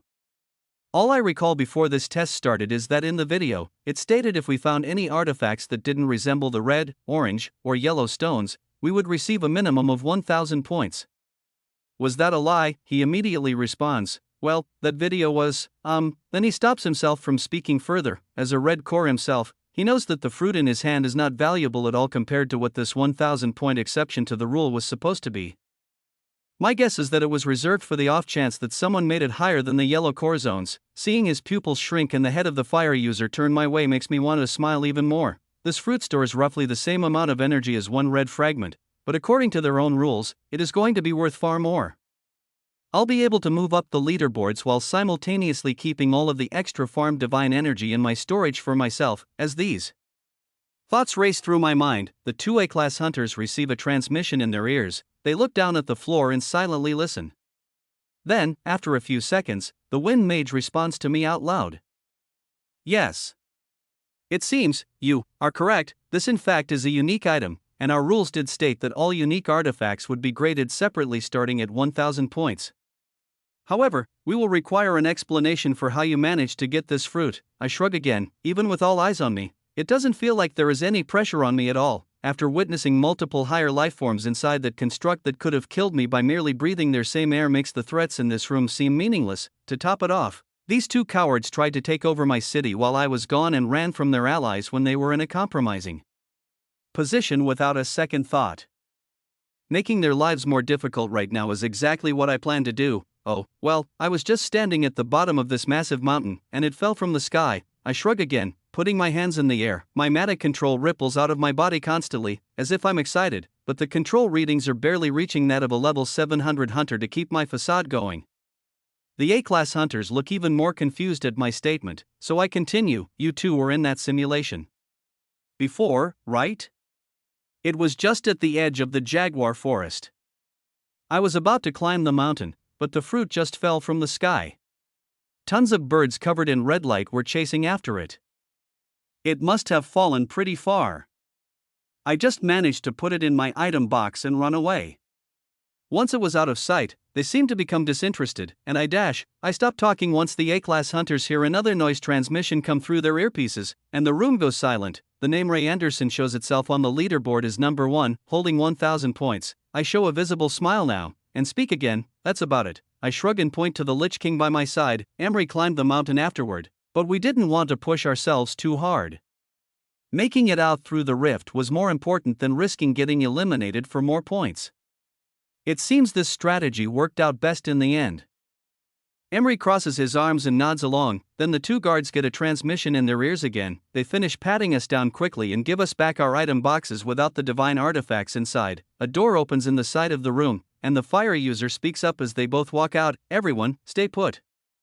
We're glad you've all made it out of the simulation safely, but this is an unexpected abrupt end to the exams.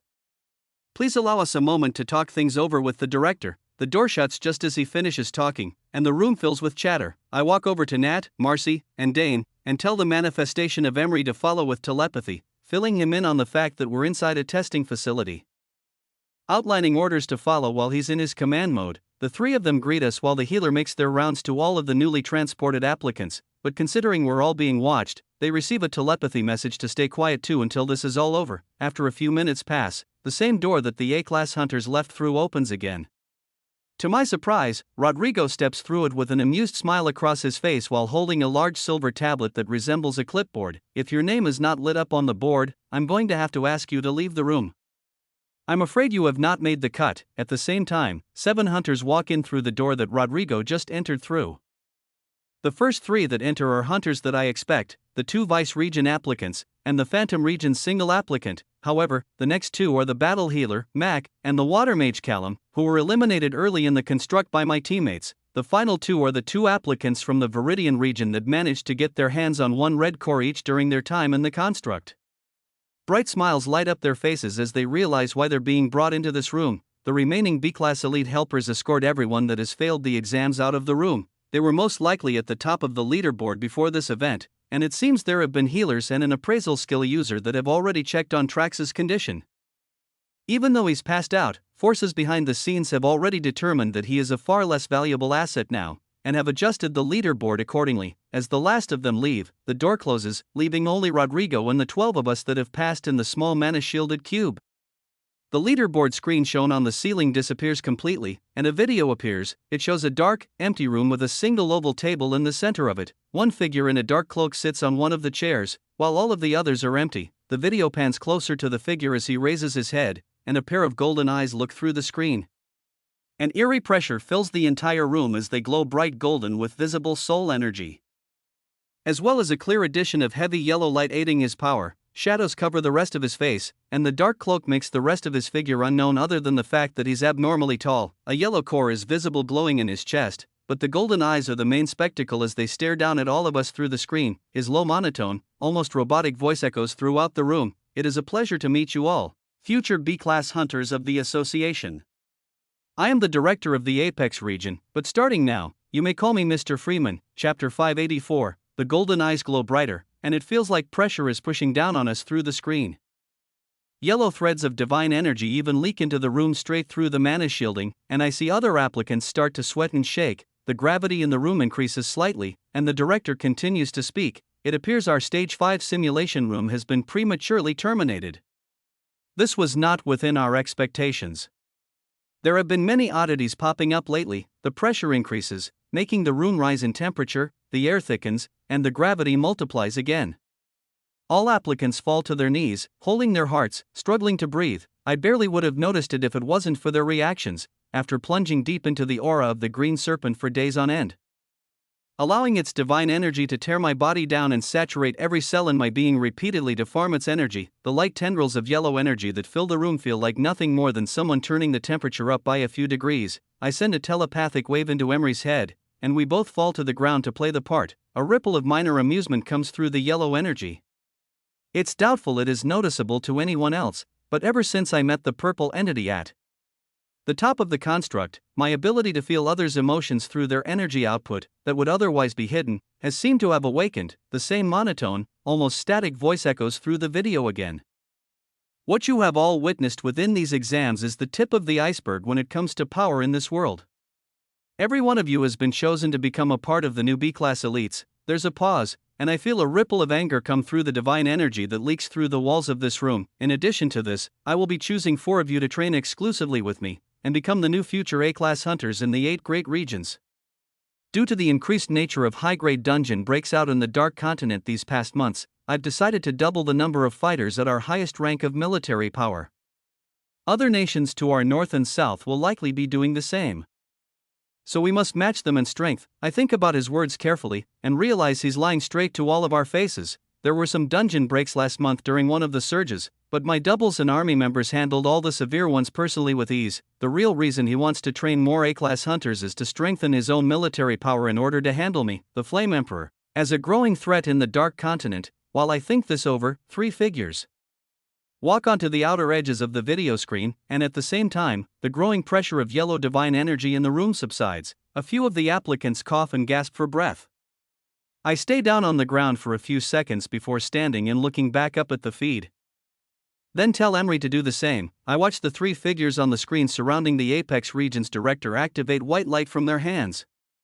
I'm merely certain these are healing skills, most likely the same, soft heal, skill as Nat and the battle healer in the room. Ember's words about the director most likely needing treatment for a sickness come back to me, and I come to the conclusion that he's probably right. Using this divine energy seems to take a lot out of him. While he's being healed, the mysterious man speaks again. I've contacted all of your regional directors, as we will be having a congratulatory ceremony for all of you.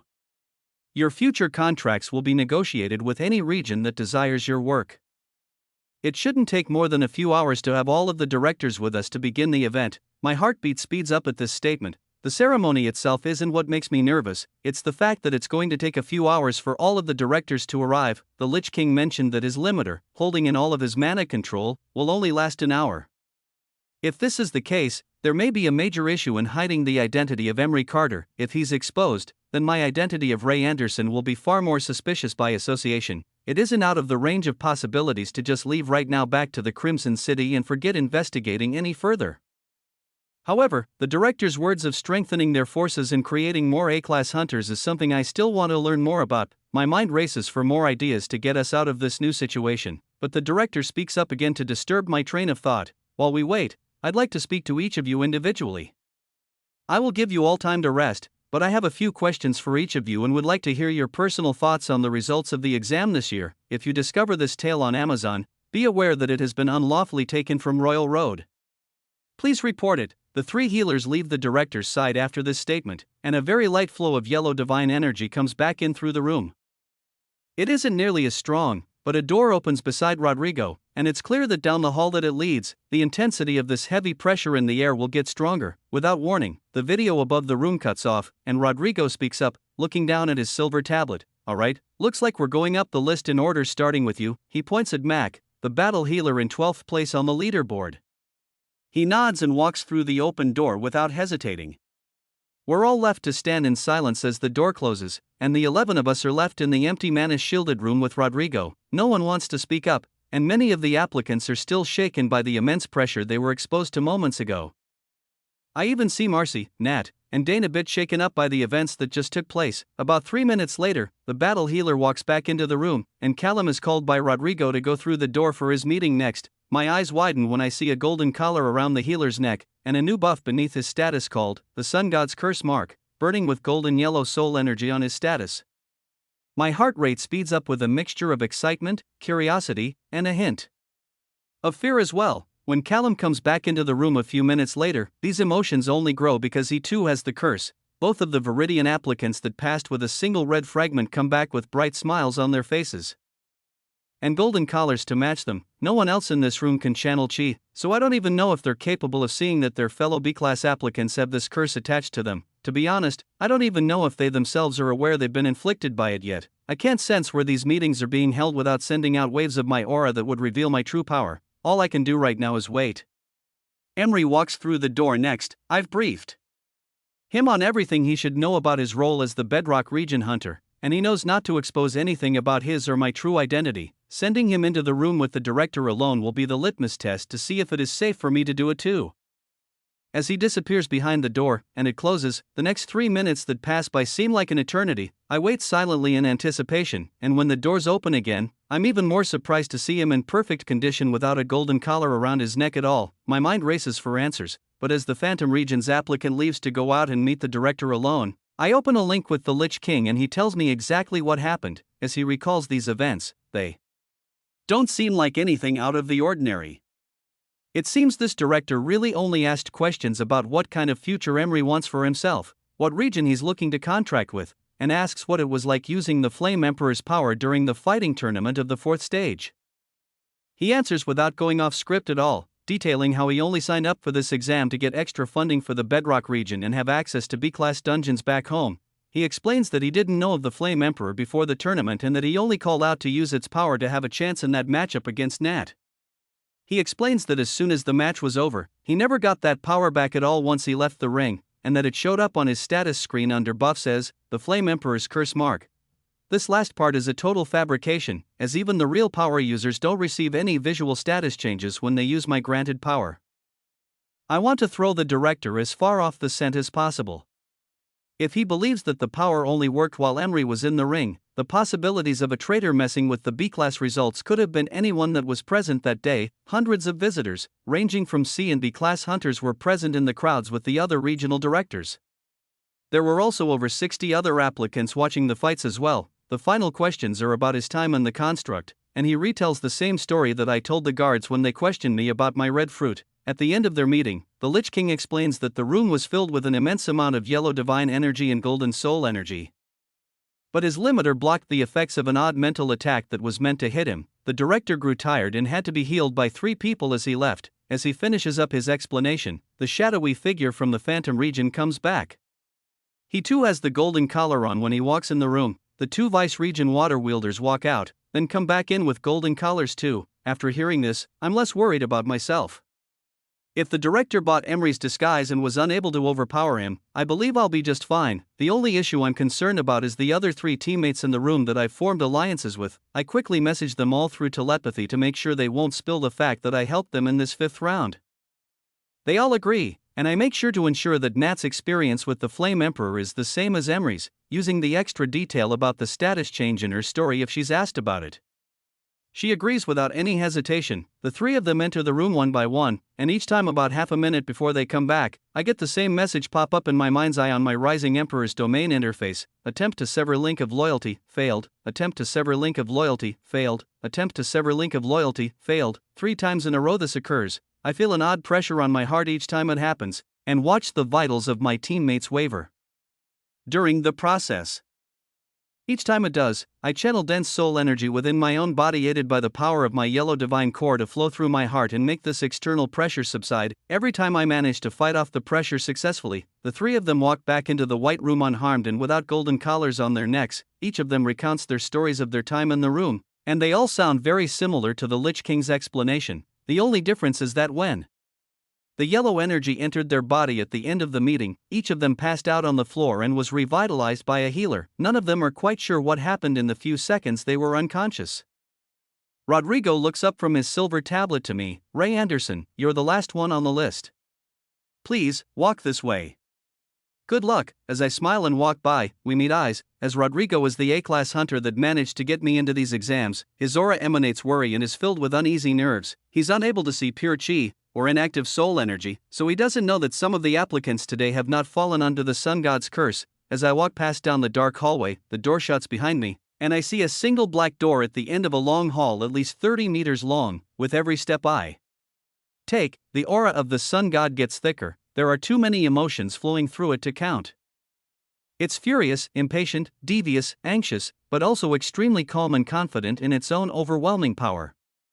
Uncertainty fills the air as I prepare to put on my act and finally meet Mr. Freeman face to face. Chapter 585. At first, my confidence that I can handle whatever is behind that door is at an all-time high. The dark purple ring around my finger is a reminder that I've already witnessed beings far more deadly than any yellow core could possibly aspire to rise to. However, with every step closer I take, the feeling of this being's unwavering confidence and desire to control and destroy everything that stands in its way washes through me. The pressure of threads in the air isn't too intense. As if it were, applicants wouldn't be able to make it down this hall, but I can feel that I'm getting much closer to the source, and it is being heavily suppressed. Small hints of its true power leak out in pockets of the aura that ripples through the mana-shielded walls with no resistance. The threads are interwoven with golden soul energy, and every time I believe I have a solid gauge on the power output of the being producing these threads, another pocket of energy catches my attention, and the depth of its power grows more profound. I make it to the end of the hall, standing right in front of the door, and pause for a few seconds. There's a light clicking sound, and the rectangular cutout of the wall in front of me slides open to reveal the same darkroom that I witnessed in the video moments ago. 2 golden eyes stare through me from behind the oval-shaped table at the back of the room, and the raw essence of the sun god can finally be seen without any boundaries in its way. A far thicker series of waves of yellow and golden light flow through the air, but none of them are hostile or attack my senses in any way. They're more curious, and most likely residual energy that leaks off this man that can't be held back. His voice speaks up again, and I don't hear any difference in the monotone static sound identical to the one coming through the video before. Welcome, Ray Anderson of the Bedrock region. It is a pleasure to meet you face to face. Congratulations on placing number 1 of the B-class applicants this year. It is quite an honor. I believe this is the first year a Bedrock applicant has reached this height. As I take a few more steps forward to stand at the other edge of the round table, the door closes behind me with another light click, and I'm left face to face with the man I came to these exams in the first place to find. I respond, looking him straight into his golden eyes, "Nice to meet you, Mr. Freeman." The energy that hits my barrier perfectly replicates the sensation and visual of it passing straight through my body to outside watchers. While this happens, I take in the sight before me with awe, struggling hard not to show any reaction to the mind-bending sight. It's still hard to calculate his actual strength just by the energy signature he's giving off alone. Some of the waves of light that come off of him feel as weak as a hunter that just ranked up for the first time, while others feel stronger than 10 of the golden lizards combined that I faced up in the obsidian forests. It makes me shiver, as even with my enhanced senses, I can't figure out his true power. My inspect and appraisal skills activate soon after, and they bring back readings that make the gears in my mind turn even faster, in bright blue text at front and center in my mind's LV in 9017 burns into my consciousness as it's the highest level rating by far I've ever scanned. He speaks up again while this is the only thing on my mind. "Let us start with the basics. Please, Ray, do explain to me how you managed to get so strong in the years after your C-class exams and the catastrophe in the Bedrock region a year ago. All of our records say that you were dead, yet you managed to pull yourself out of it and even best some of our best trained Apex region applicants." His questions register, but my mind is more focused on scanning through all of the other details that my appraisal skill is signaling into my brain. This man's equipped items are full to the brim with 12 one-of-a-kind artifacts, all holding 3 or more enchantments each, special attributes, element stones, and none of the items equipped have below a 500% buff on any of their readings. Some unique pieces even have buffs that surpass 1000%. This means they were all crafted by a mythic-grade craftsman, most likely the old Sector 2 leader. They are all powerful enough to be considered national treasures, and most likely couldn't even be sold on auction because no one in the 8 great regions has enough power to comprehend their value but the director himself. I don't want it to seem too suspicious that I'm thinking this long, so I finally respond to the director's question with a reply that aligns with what the Lich King's answer to this question was too. After the catastrophe, I was shaken by the possibility that an event like that could happen at any time. I didn't have friends or family to come back to in the Bedrock region. So I decided to get stronger on my own terms. This tale has been unlawfully obtained from Royal Road. If you discover it on Amazon, kindly report it. I smile inwardly while explaining my next part of the story. I hope you don't think differently of me for this, but I used many of the Bedrock and Vice region's underground dungeon networks to train in private. After seeing some of the raw power of the mutants in the C-class breaks, I knew there was more to being a strong hunter than just leveling up. I spent most of my time over the last year following what the association thought of as my death to train my mana control in isolation. Every spare mana crystal and potion I could find went into honing my lightning ability in the abandoned mines of the Bedrock regions and the isolated forests of the Vice region. I may have been missing on record, but I was truly just trying to become strong. The aura of soul energy and divine threads that ripple through me feels amused and curious now. The golden eyes before me glow a bit brighter as he asks his next questions. "You really brought your strength to the level it is alone? You truly had no backers? And in only a year," he pauses, but adds onto this right after. "What are your plans for the future then? Do you wish to join the Apex region and climb the pinnacle of strength further?" As he's speaking, the words hit my consciousness, but my active mind is elsewhere scanning the rest of his status, taking in the skills and buff sections. Active skills: combat magic, superior light summoning, appraisal, legendary grade, body hardening, legendary grade, swordsmanship, legendary grade, soft heal, legendary grade. Active buffs: master of illusion, hidden ability, the sun god's curse mark, 82 out of 100. At first, the long list of skills looks daunting, but I quickly piece together in my mind that the bottom 4 skills on his status are most likely not permanent skills. Just like the other directors, they all have similar legendary skills like this, and I know exactly how it's done thanks to the old books I read from Bree's old workshop.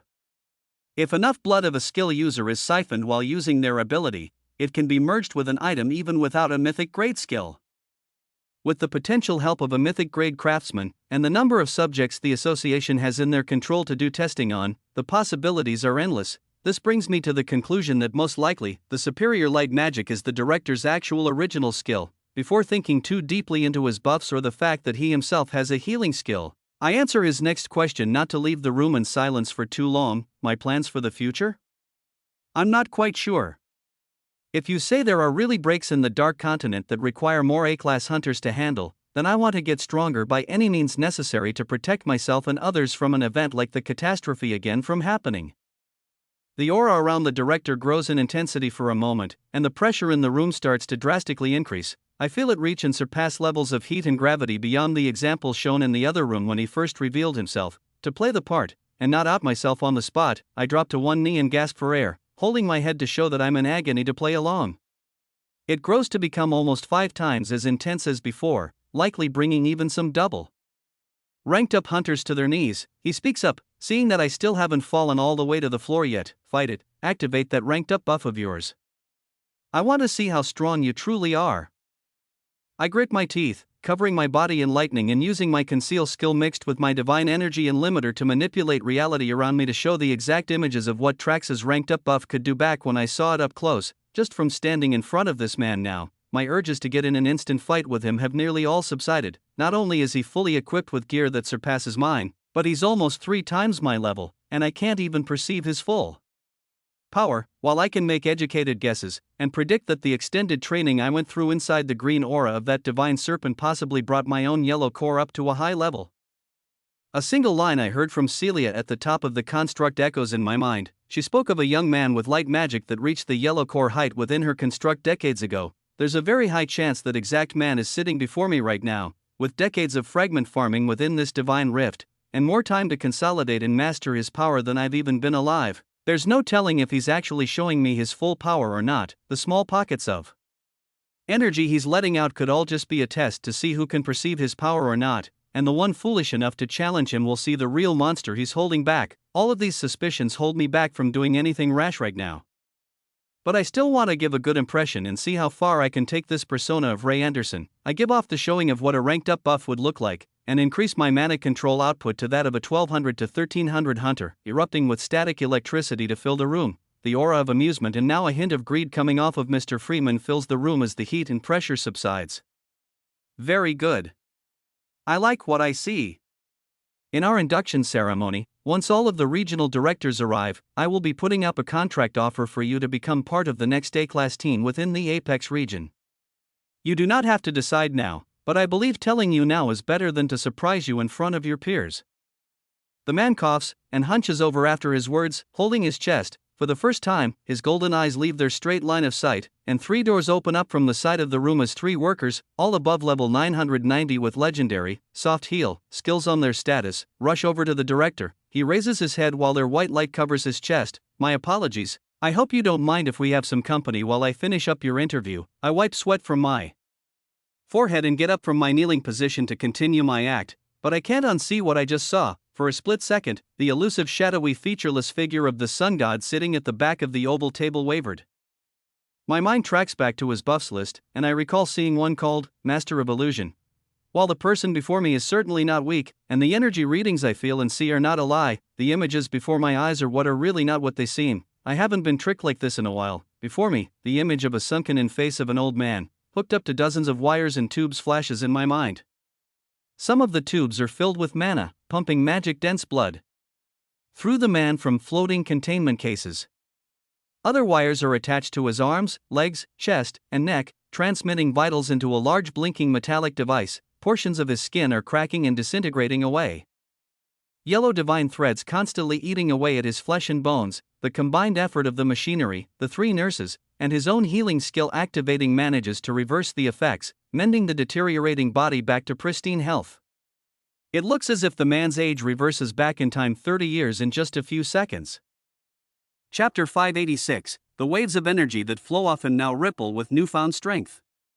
After being healed, the aura in the room feels like it's coming from a whole new person. The soul energy feels pure, and the divine energy permeates through it with precision and strength that makes me begin to understand the director's power. While he may be sick and seem to be on the brink of death, that does not mean he is weak. A desperate man is at his strongest when he is close to victory, yet wavering on the edge of losing it all. The man before me has trained for decades, building an empire around him to suit his needs and extend his power. Even while in such a debilitating state, all thoughts of trying to end our silent feud here and now leave my mind. This is a meticulous enemy who, on paper, has higher stats, better items, and even possibly more refined energy control than my own, risking a fight on his home turf just because of a minor advantage I believe I have after he's exhausted his power is a fool's move. I need to study him more, learn the ways of the association, and dismantle it from the inside out. As these thoughts race through my mind, he speaks up again, continuing our private interview right where we left off. What are your thoughts on the exam this year? As the #1 ranked applicant, I would like to know what you think highly of, and what you believe should be changed for next year's trial. I think for a moment. Feeling a bit more focused now that I've decided I won't be getting into a life or death battle in the next few minutes, and answer this question truthfully, I think it's quite a well-designed exam. From the moment we entered the site, those who wanted to rely on luck alone were weeded out pretty quickly. Having a trial to see who could look through the veil and problem-solve their way out of a situation where the odds were clearly against them set a good tone for the entire exam. I nod to myself and continue. The physical, written, and simulation trials were an excellent mixture of testing raw talent, creativity, and teamwork. I think the first 3 stages of the exams were flawless. There isn't anything I would change there, but the 4th stage, the tournament, I believe the interference of an outside party made things quite unfair. Even if it ended in my favor, I don't think it showed a true display of what the rankings could have been. I feel anger ripple through the man's aura. Now as I look at him, all I see with my actual senses are golden eyes and a shadowy black cloak, but his past imagery is still fresh in my mind as he responds. I would agree with you, it was not our intention to have an intruder like the Flame Emperor present. That threat will be dealt with in time. Did you ever come in contact or receive any information about that intruder during your time here? I pretend to think for a moment, then shrug and reply, nothing more than anyone else present. All I know is what Emery told me. He said he looked into the crowds and called out to that being, in order to have a fair fight against that healer. The Flame Emperor granted him power, and it felt like extra mana control was surging through his body, then once it left, he couldn't use the power again. It must be some kind of long-range temporary buff. The director nods, as I've said nothing he doesn't already know. After a few seconds of silence pass, I move on. The 5th stage, though, I didn't really understand it. Considering the proctors had to ask what happened inside, I guess that means the simulation wasn't being monitored. And that fruit that I brought back. It damaged my hands to hold it, yet I felt no mana coming off it. What kind of special technology was used to make that place? I pause for a moment, as I don't expect the director to answer any of these questions, so I feed him another piece of false information just to turn things in another direction. And what was with that purple wave of light? Emery and I were both minding our business near the blue portal to leave after we both had enough points to pass, and the sky turned dark purple. It was like the entire simulation turned into these purple threads and was disappearing before my eyes. I assumed I counted the days wrong and you were turning it off early, so we jumped through the portal to leave before the sky completely fell. The golden aura permeating through the room ripples with excitement, and Mr. Freeman leans forward in his chair. Purple. Did you say purple? I smile inwardly as I respond, yeah, the air got hot and heavy, kind of like your own aura, but from hundreds of kilometers away. It made me feel like I was not welcome there anymore, like I was stealing something I shouldn't have. Maybe it was just my mind playing tricks on me, but that's what I vividly remember it felt like. The director turns his head and whispers in the healer's ear by his side. She starts tapping on a silver tablet after pulling it from an item box on her waist. The excitement in the air increases, and the director whispers under his breath. The others said it was black, but they didn't leave the rift naturally. Their minds could have been altered. So I was right. There really was a creator. He murmurs more, not caring if I hear him or not, and the aide to his side continues to type things down on the tablet, most likely recording what he's saying. After a few seconds pass, he turns back to me and responds directly, that is very interesting. That stage 5 is a work in progress. After all, it was a gift from the association's central branch. We didn't create it. The aide by his side nods and puts away the tablet, then the other two stop their healing. They all leave the room through the 3 doors they came from. One of them stumbles and is caught by the nurse by their side as yellow threads begin to overpower her body. It looks exactly like the time Nat absorbed red threads from her teammates inside the construct.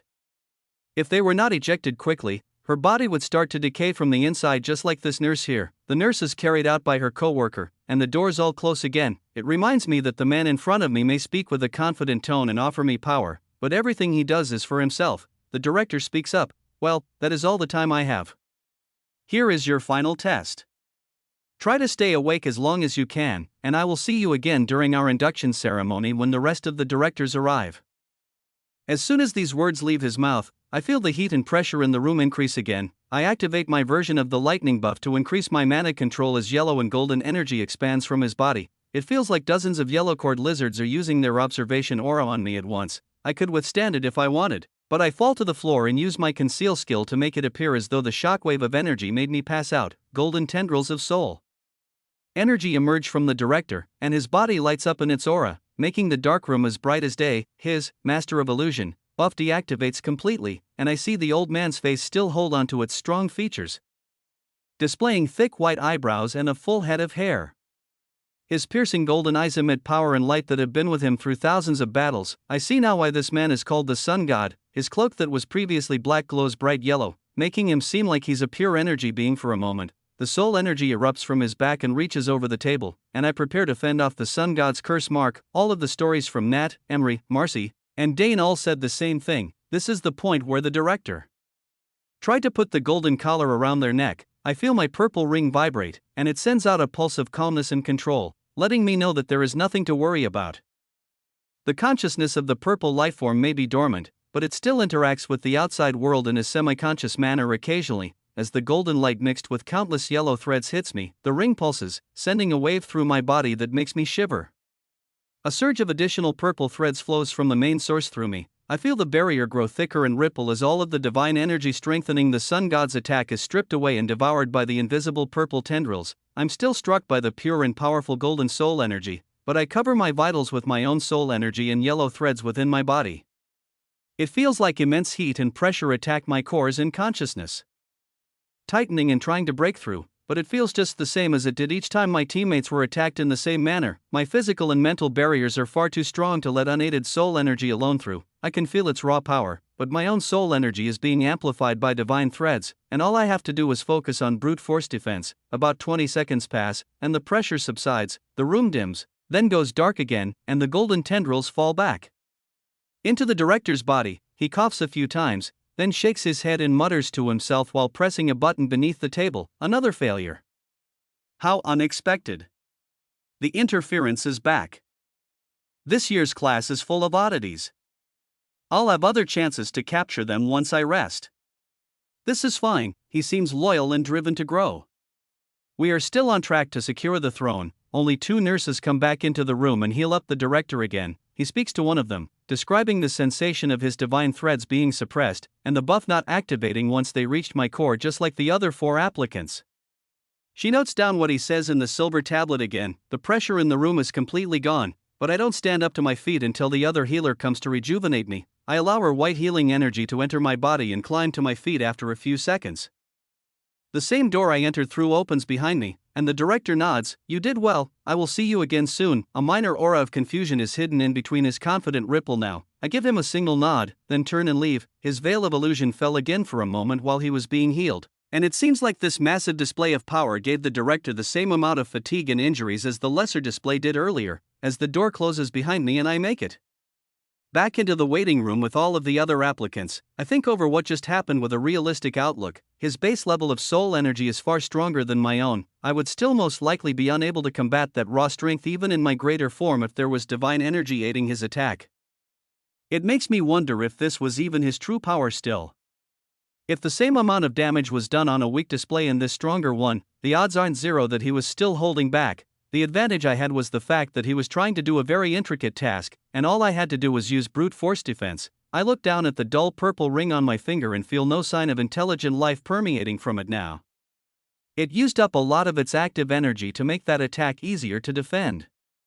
Its passive limiter still works as before, but I get the feeling it won't be able to help me again from an identical attack. There is a dying higher lifeform on my finger, a sleeping dragon in my storage. And the Lich King's limiter is most likely about to decay within the next 10 to 20 minutes. I have no idea where I am, walking through windowless mana-shielded hallways into an equally isolated mana-shielded waiting room. Once I step through the sliding door to see Emery and my teammates again, I have one final task on my mind. I need to leave the Apex region the next moment I get. Chapter 587. I walk back into the waiting room and flash Rodrigo a small smile. His expression doesn't change, but I can tell he's both confused and relieved at the same time as he speaks up, and the door behind me closes. Now that all of your personal meetings are complete, please, do take time to rest while the regional directors make their way to the apex region.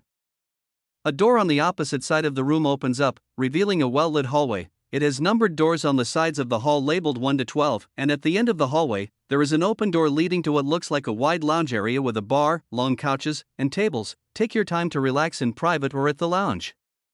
Congratulations, B-Class Hunters, welcome to your next chapter of life here at the Association. I will notify you all once the ceremony is soon to begin. At his words, my mind is still elsewhere, thinking about the intense meeting I just had with the Apex Region's director. My only thoughts are on keeping my head low and getting out of here with my identity intact before the director has a chance to try that again. I send a wave of telepathy to the Lich King and command him to follow me to the room with the large number 1 on its door. I don't bother talking with any of the other contestants. Some head straight for the bar at the back of the far room, while others, including Dane, Marcy, and Nat, all go to their private rooms to rest. Once we both get inside, it seems like a similar replica of the resting room suites from earlier in the exam. There's food, potions, a couch, a bed, a bathroom, and all the essentials for taking a load off after a long exam. I ignore all of it and stare the manifestation of Emery in the eyes and send him another wave of telepathy. How are we going to stop your limiter from decaying? I'm so close to the finish line. I just need to have you concealed for a little longer. There's a long pause before he responds. There is no way. I would need months to recoup the energy lost from my core. Using immortal divine energy isn't as simple as it looks. We stand in silence, and many more ideas flash through my head. The possibility of desummoning him and substituting him for a body double crosses my mind, but that wouldn't solve anything. Their mana control is even higher, as it's just a 1-for-1 clone of myself. Feeding the Lich King my remaining chi pills to make a barrier wouldn't work either. We will surely be in the presence of the director again. His soul energy is his own, meaning he cultivated chi and merged it with his mana to become the source of its power, unlike all of the other guards under his spell. He can see pure chi, so it would be a useless disguise. I begin to pace around the room, thinking of more and more possibilities, but nothing at all comes to mind. It makes me conceptualize even further how valuable the purple ring on my finger really is. One of the main weaknesses an enemy can have in battle is showing their opponent how strong they truly are. It is always more beneficial to have your opponent underestimate you than to be fully prepared for everything you have. This is one of the major drawbacks of possessing high levels of mana control, soul energy, or even a divine core. In this world, there is always someone stronger lurking around every corner. Your enemies can always see the power you hold, and will surely nip your growth at the bud by any means necessary if you grow too fast. While I do feel grateful for this ability to deceive my enemies, the time still ticks down as an ally is going to be the thread that unravels all of my hard work. On one of my laps around the room while I'm deep in thought, my shoulder brushes Emery's as he stands motionless, waiting for another command at the side of the room. Instead of just brushing by, I catch the sensation of thousands of invisible purple tendrils of energy reaching out from my barrier and trying to attach themselves to the Lich King. The instant that I take another step away, the reaching threads retract, but it sparks an idea. I turn around and place both my hands on Emery's shoulders, and the same sensation of purple threads that make up my barrier start to cover Emery as well. In a matter of seconds, his body is completely covered, and it looks no different. The only reason I can feel it is because I'm connected to the ring. If I wasn't, it wouldn't seem like anything has changed. I release my grip and all of the purple threads retract in an instant, flooding back around my body. I message him through the telepathy link. This could work. As long as we're making contact, the barrier seems to view you as an extension of myself. It makes sense, as the shadow summoned before me is created out of a manifestation of my own dark magic mixed with the skeletal remains of the Lich King. Over the next 10 minutes, I test out the barrier more and more. From the eyes of the surveillance system, on the screen of whoever is watching these tests take place, it just seems like we're standing in silence and Emery is making odd hand gestures while I tap him on the shoulder over and over. Once the natural barrier created by the Lich King fades away naturally, I've mastered the ability to keep a light barrier around him at all times. Over the next few hours, I do even more tests, while the barrier is made of pure energy. It does in fact have a half-conscious mind subconsciously controlling it. Even after it's expelled power from protecting me from the sun god's attack, I still feel faint emotions whenever the barrier wavers. The more I manipulate it, the more it aligns with my thought process, and I'm able to move the purple threads just slightly by myself. It may be slow, but after hundreds of trials, I'm capable of forming what looks to me like a small puddle of invisible divine energy on the floor. Connecting my own feet to Emery, we're able to stand about a full meter apart for a few seconds at a time and the barrier stands. I'm confident I could raise this distance further if I had more time. But a loud ding echoes through the room as a familiar face shows up on the ceiling's video display. Rodrigo speaks and the doors open on all the resting rooms. I hope you all enjoyed your rest. The regional directors have all arrived. Please enter the hall and follow the white arrows. His video shuts off, and we both walk out the door and do as he says. There are white arrows on the floor that lead in the opposite direction of the lounge area, leading us back the way we originally came. All of the other applicants follow these orders, and we all walk back into the dark shadowy room with the oval table in the middle of it. Now, all of the chairs are full, all 8 of the regional directors sit before us as we line up to face them in a straight line parallel to the back of the room. Their faces are simply lit by the golden rings around their fingers and the golden eyes of the director that sits in the middle of them all, in a half crescent behind all of the directors. About a dozen B-class elites stand on guard. In front of them, the 3 A-class hunters of the association stand behind Mr. Freeman. The golden-eyed man speaks up in his loud static monotone voice. Congratulations, new B-class hunters of the 8 Great Regions Association branch. You have all worked very hard to make it here today, the Apex Regions director goes on, talking about strength and honor, growing from an E-class hunter, climbing the ranks, and putting our lives on the line fighting life or death battles.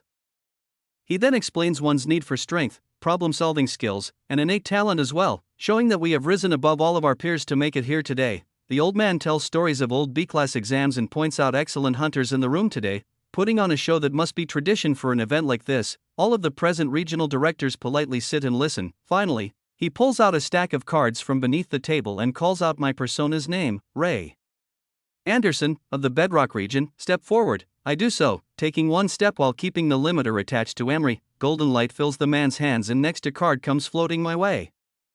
With a single tendril of energy flowing from behind it, I sense no malice in the soul energy strand, so I catch it. The moment it touches my fingers the energy fades away, and I see a new hunter's ID with Ray Anderson's face, the association logo, and a large B in the corner of the card. Congratulations, you're now officially a B-class hunter. All of the directors and hunters behind them clap slowly. Then I take a step back. Natalie Sterling, of the Apex region, step forward, are the next words out of the director's mouth. I see the white-haired healer a few people away from me in line step forward and get awarded her license in the same manner. One by one, each hunter is given their ID cards and congratulated by the most powerful people in all of the 8 great nations.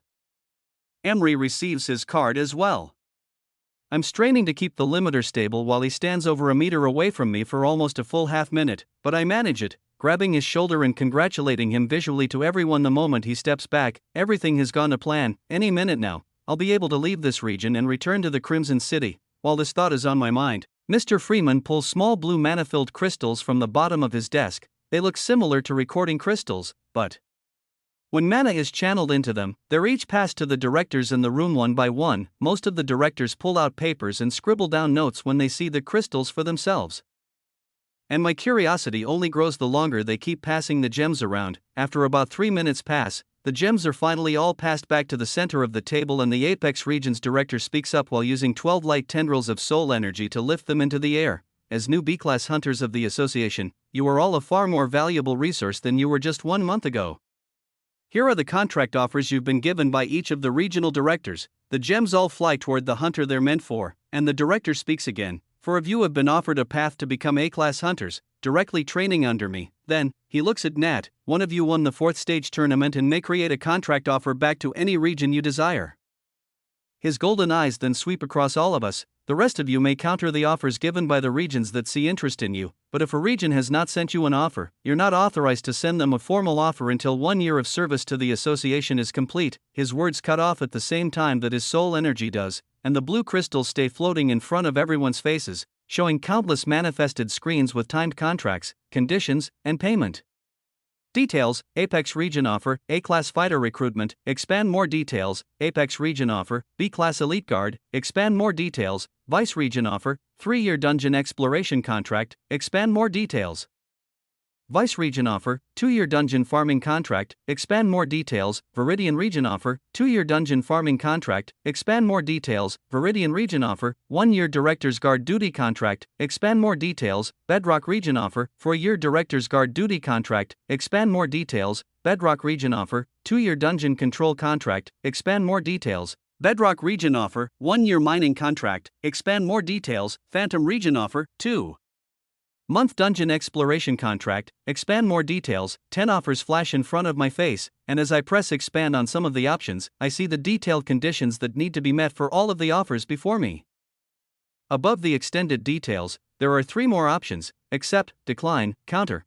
The payouts range from 100 gold coins total for a 2-month exploration through the Phantom region to discover and mark their unknown dungeons in dangerous unexplored areas of land, to hefty 15 platinum per year salaries from the Vice region to do basically the same thing. Many of the guard duty offers include premium housing, free region-wide transportation, and 5 to 10 platinum per year salaries. Still, above all of them on the list, the Apex region's offer of A-class recruitment looks to be the most interesting of them all, while the salary of 10 platinum per year, free housing, and transportation among all 8 of the great regions is just about on par with all of the other contracts. The mention of access to dungeons and labyrinths to increase the Signer's level to above 1000 within the first month of signing catches my eye the most. This means that there are means to train up hunters within the Apex region to these heights, and the director wants to train up 4 new A-class fighters as fast as possible. The thought of a potential training ground that is similar to my own back in the Canyon of Dungeons interests me.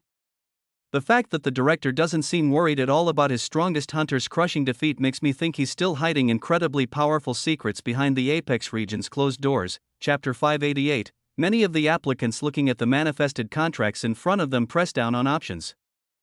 Pushing a finger into the fragments of blue crystals, I watch the holograms of text fold back into the floating devices, and the crystals shift their form slightly into compact cubes with data swirling inside of them before they float back to the oval table at the center of the room. A majority of the crystals hover back toward the Apex region's director, while Dane and Nats fly toward the Silka region and Viridian region's directors respectively, the only people who still look at their contract options in the line are Marcy, Emery, and myself. Marcy speaks up in the silent room. I'm not interested in signing any of these. Am I free to go now? She pushes the floating crystal back toward the table without making any counteroffers.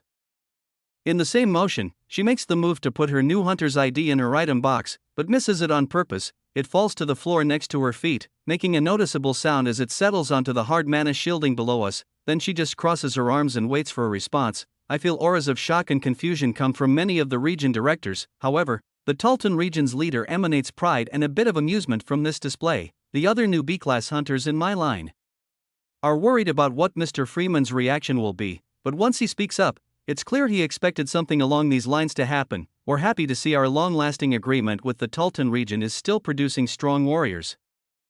Of course, it's not mandatory for you to sign. You may leave with your director once our conversation here today has finished. He pauses, then in the same instance, all of the blue gems are sent flying back from both him and the other 2 directors to their hunters. For those of you that have sent offers back, or wish to think things over longer, you will have 5 days until the yearly contract terms begin. So, I hope we can settle things by then. You may stay here in the Apex region. We will happily accommodate you while you think about your future. I think about his words and continue reading over the terms of many of the deals in front of me as the blue crystals are sent back and forth between hunters and directors. Some of the blue crystals stop glowing and stay in their consolidated cube forms once agreements are settled. They all stack in a pile in the center of the table. The only 2 people left in the room who haven't decided on their future are Emery and myself. The thought of spending time here in the Apex region is partially appealing because I want to gain access to whatever facility is used for training A-class hunters, but at the same time, there's no way I want to be alone in a room with Mr. Freeman again before I can return to the Dark Continent and think up a plan to secure my victory in overpowering him without any unforeseen risks. I send out a telepathy channel between all of my teammates during this exam and talk to them one by one, detailing the fact that I have a long-range communication ability and will be reaching out to them in the near future. Dane has signed a 4-year guard duty contract with the Silka region director, while Nat has signed a 1-year dungeon exploration contract in the Viridian region. Marcy responds to my telepathy link with a message I expected to receive, but it is still a bit sad to hear it come from her. It was a pleasure working with you, whoever you are, but my loyalties still hold true to my leader. I thank you for the help, and hope to see you again soon. She looks forward at her leader in the room, and I feel our link of loyalty slowly disintegrate. It feels cold, like I'm losing a small part of myself. But she did tell me this would happen when we first started. I smile inwardly, replying to each of them. The pleasure was mine. I'll see you all very soon, then. Both Emery and I push our crystals back without accepting, countering, or declining any deals. I speak up to the board of directors in front of us. None of these contracts seem very appealing to me either. Emery talks next, echoing the words I tell him to speak. We do hope that the presence of 2 bedrock applicants passing the B-class exams this year positively impacts our region's funding. I wish to come back to a prospering home region as a result of all my hard work. I have to agree with Ray, none of these contracts suit my needs. Director Malak smiles at these words, dimly lit by the golden light of Mr. Freeman. He speaks up while catching the 2 dormant contract gems with light tendrils of energy. Very well, based on your performance, the Bedrock region's funding will increase by 20% this coming year. If you'd like to privately negotiate for better terms in your contracts, I'm happy to have a meeting set up for us while you rest in our facilities. Making such a life-changing decision deserves some time to think. His aura emanates with more pressure now, like a wild animal staring down its prey. I don't react to the instant change in his tone and aura, nodding slowly while replying with a cool and calculated tone. You gifted me a transport crystal back here to the Apex region during the trial period of the exams. Emery and I will use that to return here in 5 days if we've changed our minds. The director's aura completely shifts to one filled with confusion and unease. That is true, but if you could at least give us one meeting to talk things out. What is it that you want more than guaranteed access to a labyrinth that will bring you up to level 1000 within a month? The whole room's eyes shift toward me, as it seems these terms are ones they all envy. The golden collars around Callum, the battle healer, and the Phantom Region's B-class hunter all pulse golden, invisible to everyone in the room that doesn't wield chi. They all step forward in unison as the director speaks again. You have been given the chance to join your fellow applicants here on the path to an A-class hunter, to join us in an upcoming war in the Dark Continent. This opportunity is once in a lifetime. What else could you possibly want? I think for a full 3 seconds, looking up at the dark ceiling before responding, then smile. You know what? There is something I want. I look over all the seats of directors before continuing. I want you to appoint me publicly as a regional director. If I'm going to be such a valuable A-class hunter asset in the future, I want the world to know. Gasps fill the room, hunters and directors included.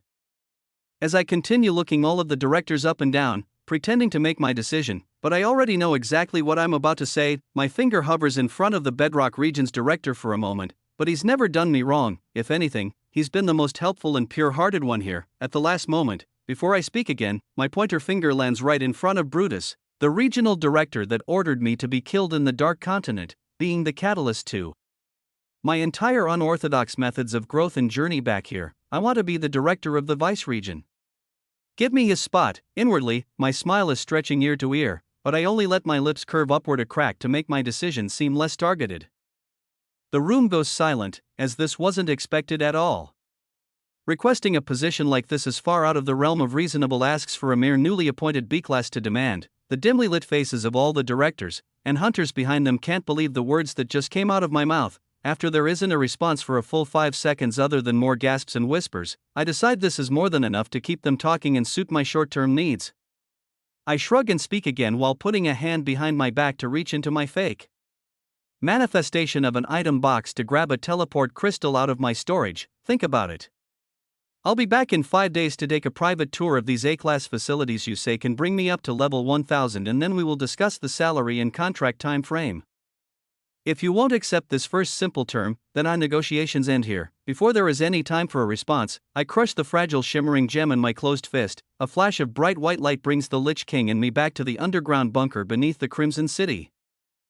Chapter 589. The room is left with just 10 new B-class hunters standing in a line, and the regional directors stare at the empty spot where Emery and I just left. Brutus, the regional director of the Vice region, is the first to break the silence. Is this a joke? He may have come in first place in this year's ranking, but to become a regional director at such a young age? What kind of demand is this? More whispers fill the room. Wouldn't he just be happy with the opportunity to become an A-class hunter? That position is given out once a decade at most, and he's throwing away a priceless position. A backwater region brat gets a taste of power and thinks he is owed the world. Unacceptable. That position should have been offered to a Vice or Viridian applicant in the first place. What a disgrace. The insults and whispers are silenced by Mr. Freeman's next words. There is no need to worry, Brutus. It is a preposterous demand, and I will work out a reasonable deal with him once he returns. The tension in the room dissipates a little, but there is still an air of mystery as the regional directors bring their applicants back to their home regions using teleport crystals one by one. Everyone with a golden collar stays in line, preparing to settle into the Apex region to soon begin their B-Class Elite and A-Class training. I materialize onto the transport platform beneath the Guildhall in the Crimson City with the Lich King by my side and immediately unsummon him. Due to the sacrifice of his remains and the contract of the ritual, I feel his presence in my shadow. At any time, I can reactivate my dark magic, and he will appear in the same exact condition as before. I plan on utilizing his knowledge as a divine beast in the near future, but I have a few more pressing matters to attend to. Once I make my way out of the bunker and into the Guildhall, I change my appearance to that of an unrecognizable ordinary citizen. The workers who see me come out of the bunker know that only authorized personnel in my close circle have access to those crystals, and I make sure to alert my nearest body double on duty that I've made it back in one piece. I do a scan of the city and am happy to see Bree is just one floor above me in a brand new office inside the Guildhall. She started doing blood-bonded imbuements and special orders for wealthy clients and Crimson Army members. My body double's power leveled her far past level 2000 in the labyrinth while I was gone, upgrading her craftsmanship skill to mythic grade. While her mana control is not up to par with the level she's grown to, that isn't necessary in this line of work. Instead of checking on her or any of my teammates, I head straight to the Canyon of Dungeons to catch up on lost time from the month that I've been gone, while my doubles have been able to farm new dungeons and acquire new skills for me. They don't have the capabilities to produce skill orbs. Just in case any of these unique dungeons in the Tultan region or Sector 3 break soon, I want to stock up while I can. Zipping through dungeon after dungeon, making orb copies of these new skills takes about an hour of my time. In the process, I visit other dungeons with more common skills like body hardening, swordsmanship, dagger mastery, and all of the elemental skills to make a small stockpile for a new business venture idea that's been floating around in the back of my mind. It is a simple process to use my lifesteal skill and activate my mythic grade absorption perk while channeling soul energy into the activation to create an orb. As the process is rather repetitive, I begin to go down my list of new skills to test them now that I have the time and open space to do so. I open my status to look over the 10 newly acquired skills: imbuement, mythic grade; barrier creation, mythic grade; flight, mythic grade; area buff, mythic grade; mind palace, mythic grade; astral spears, mythic grade; flash step, mythic grade; call of the void, mythic grade; crystal creation, mythic grade; heavy hand, mythic grade. A few of them are self-explanatory. Flash Step is a movement speed buff that works in short bursts, granting up to 255% speed and agility similar to extreme speed. Area Buff is a team buffing skill, giving a 150% all-stat buff to up to 10 teammates within my mana control's aura. Barrier Creation allows me to create far thicker walls of mana shielding, boosting my defensive ability to a high degree. Crystal Creation is very similar, allowing me to summon semi-transparent pink gems that increase in hardness depending on how much mana I imbue into them. Heavy Hand and Astral Spears work well together as a more offensive combination. While Heavy Hand increases the gravity in a small concentrated area of space dependent on my mana imbued into the skill and the cubic space I exert this pressure on, Astral Spears allows me to create invisible spears for long-range stealth attacks. They have very high potential to be useful tools once I practice strengthening them with divine threads. Flight makes my feet surge with magic, making it far easier to mana step through the air. While it isn't necessary when I already use wind magic to fly, it makes the liftoff much faster and mana efficient. Imbuement is a skill I've seen used before in Valor City, when the owner of the moon bar I visited after arena nights would craft mana-rich items and increase the potency of mana inside food. I'm excited to see what perks this will add to my craftsmanship skill because it appears to be a very profitable addition. Call of the Void is a very unique skill I obtained from a dungeon full of slow-moving creatures living in a dark cave-like dungeon. Their auras send out waves of energy that appeal to the psyche of lower-level creatures in the area. I activate it a few times while monsters are nearby, but in these dungeons, regular mobs are already programmed to be attracted to humans that enter their domain. I don't see any major differences in their behaviors with or without the skill activated. It is rather underwhelming, but my curiosity is piqued to see how it will work on other humans. Lastly, I activate a skill called Mind Palace. There is a condition on it, showing that it can only be activated one time every 24 hours. This only grows my curiosity about it further. While in the middle of a dungeon, farming turtle monsters in a swamp dungeon to stack up on their legendary body. Hardening skills. I feel as though half of my mind is transported to another world. I'm less than 20 meters from a swamp turtle charging my way as this ability fully consumes my thoughts. If I wasn't already familiar with the feeling of splitting my consciousness with body doubles and long-range communication recently, the sensation would be very disturbing. One half of my conscious mind feels as though it's moving at a far quicker rate than reality outside. I can picture a version of myself sitting on a pure white throne in my inner mind. Around it are empty bookshelves that go on further than I can see, and there are endless rows in every direction. The more I focus on it, and the more mana I push from my body to use this skill, the slower reality around me seems to move in relation to my mind within this construct. The image of the swamp turtle getting closer to me is visible like a whisper in the back of my consciousness, but it looks like it is frozen in time. My full conscious mind is here inside my mind palace. I stand up from the throne and walk over to one of the empty bookshelves. My mind is not very focused on anything at first, but then memories, facts, dungeon data, status sheets, and various snippets of information I haven't thought of in ages all begin to stream into the center of my thoughts. A book materializes on the shelf at eye level, and as I turn to the row behind me, more and more books start to manifest on the shelves in organized patterns. The more mana I imbue into this skill and concentrate on past events in my life. Everything is scattered and fuzzy at first, but the more I think, the more I can recall in perfect memory. From my first day awakening my skill in a goblin dungeon, to joining a guild, and being contracted with the association, then my adventures through the Dark Continent, the most vivid memories are from building up Crimson City these past months and passing the B-class exams. It feels like hours are passing as I think back to all of these events, and the rows and rows of bookshelves around me grow with more books and align themselves in a more organized manner, as I walk down the white halls and let my fingertips glide across the new books that act as manifestations of my memories.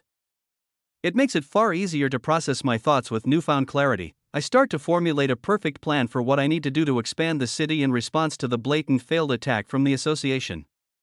While the public opinion is still negative of them, it's time to use this to my advantage. Next, I create a crystal clear mental list of countless ways I can gain more power in the next 5 days in order to bring myself to a level where I'd be comfortable confronting the sun god alone, unaided by any external forces. Smiling, ready to take on the world with a whole new vision, I walk back through the white bookshelves full of brown and black books to the throne and sit down.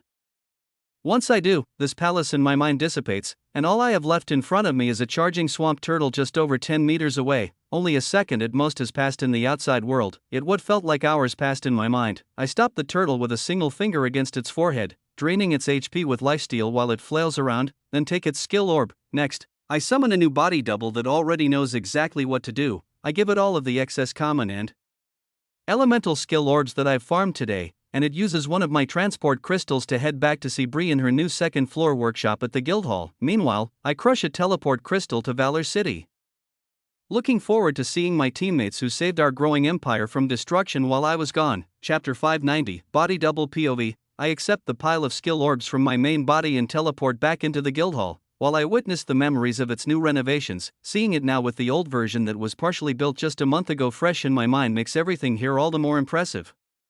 There are 6 full-time workers buying loot from hunters who farm in the dungeons, selling potions, standard gear, and necessary monster hunting items. There are very organized listings, lines, and the positive atmosphere is creating a thriving business. It's clear that many employees and customers have settled into quite a nice groove over the past months of this guild hall being open. I make my way upstairs to see a workshop about 4 times the size of the one back in Vice City.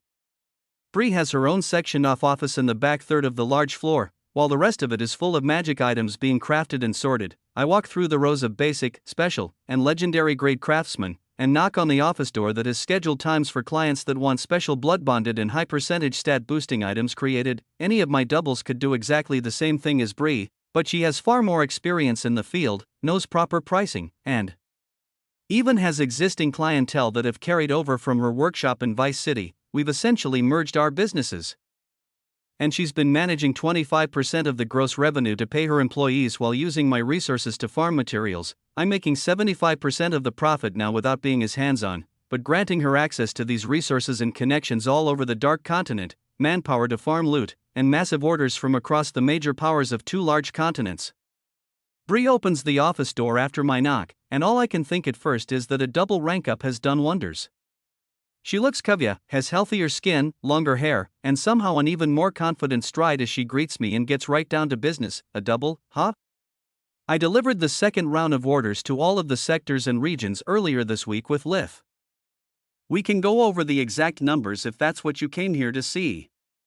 We already structured the new farming quotas with the new down payments. I smile and walk into her new office space, then she closes the door behind me as I respond, sure, let's look over the numbers, but that isn't entirely why I came. I have a new branch of business that I want to start up. We both sit in the middle of the office on a very comfortable couch to look at all the numbers together, and I'm pleasantly surprised. Her new imbuement and special order crafting business has already brought in an additional 103 platinum this month in profit. While she only took clients pre-approved by my doubles and members of the Crimson Army to ensure that overpowered gear isn't being sold to our enemies. It's still a substantial amount of extra income. There was roughly 800 platinum that came in from the payments for goods being delivered on the new order of shipments this month. In addition to this, 660 platinum was received as the 25% down payment for next month's orders, keeping the growing trendline for order volume steady, well over 2 times last month's down payments. That will create over an additional 2,000 platinum in pure profit once the special orders for each region and additional guildhall profit are calculated. The cost of basic aid, including food, water, and housing for new residents that come into the city, is negligible. The total cost is a few platinum a month at most. The excess funds that have been allocated for construction this coming month are 200 platinum to expand the outer city to create room for even more outside trade. Plus, there will be a vertical expansion of towers in the city, both for businesses to rent out office space and for more wealthy citizens to start purchasing and renting luxury housing options if they wish. Overall, this is the first time since this entire city's creation that I'm finally seeing more money come into it than is leaving it in a single month. At first, I funded everything out of the winnings I received in the Valor City Fight Arena to bet on the future. The cost of constant expansion and scaling up the dungeon farming business was not profitable month to month to do at first. But now that the volume of transactions is reaching a level that is beyond what one person can do alone, and the exponential aspect of scaling has slowed, I'm finally seeing the fruits of my labor. Enjoying the story?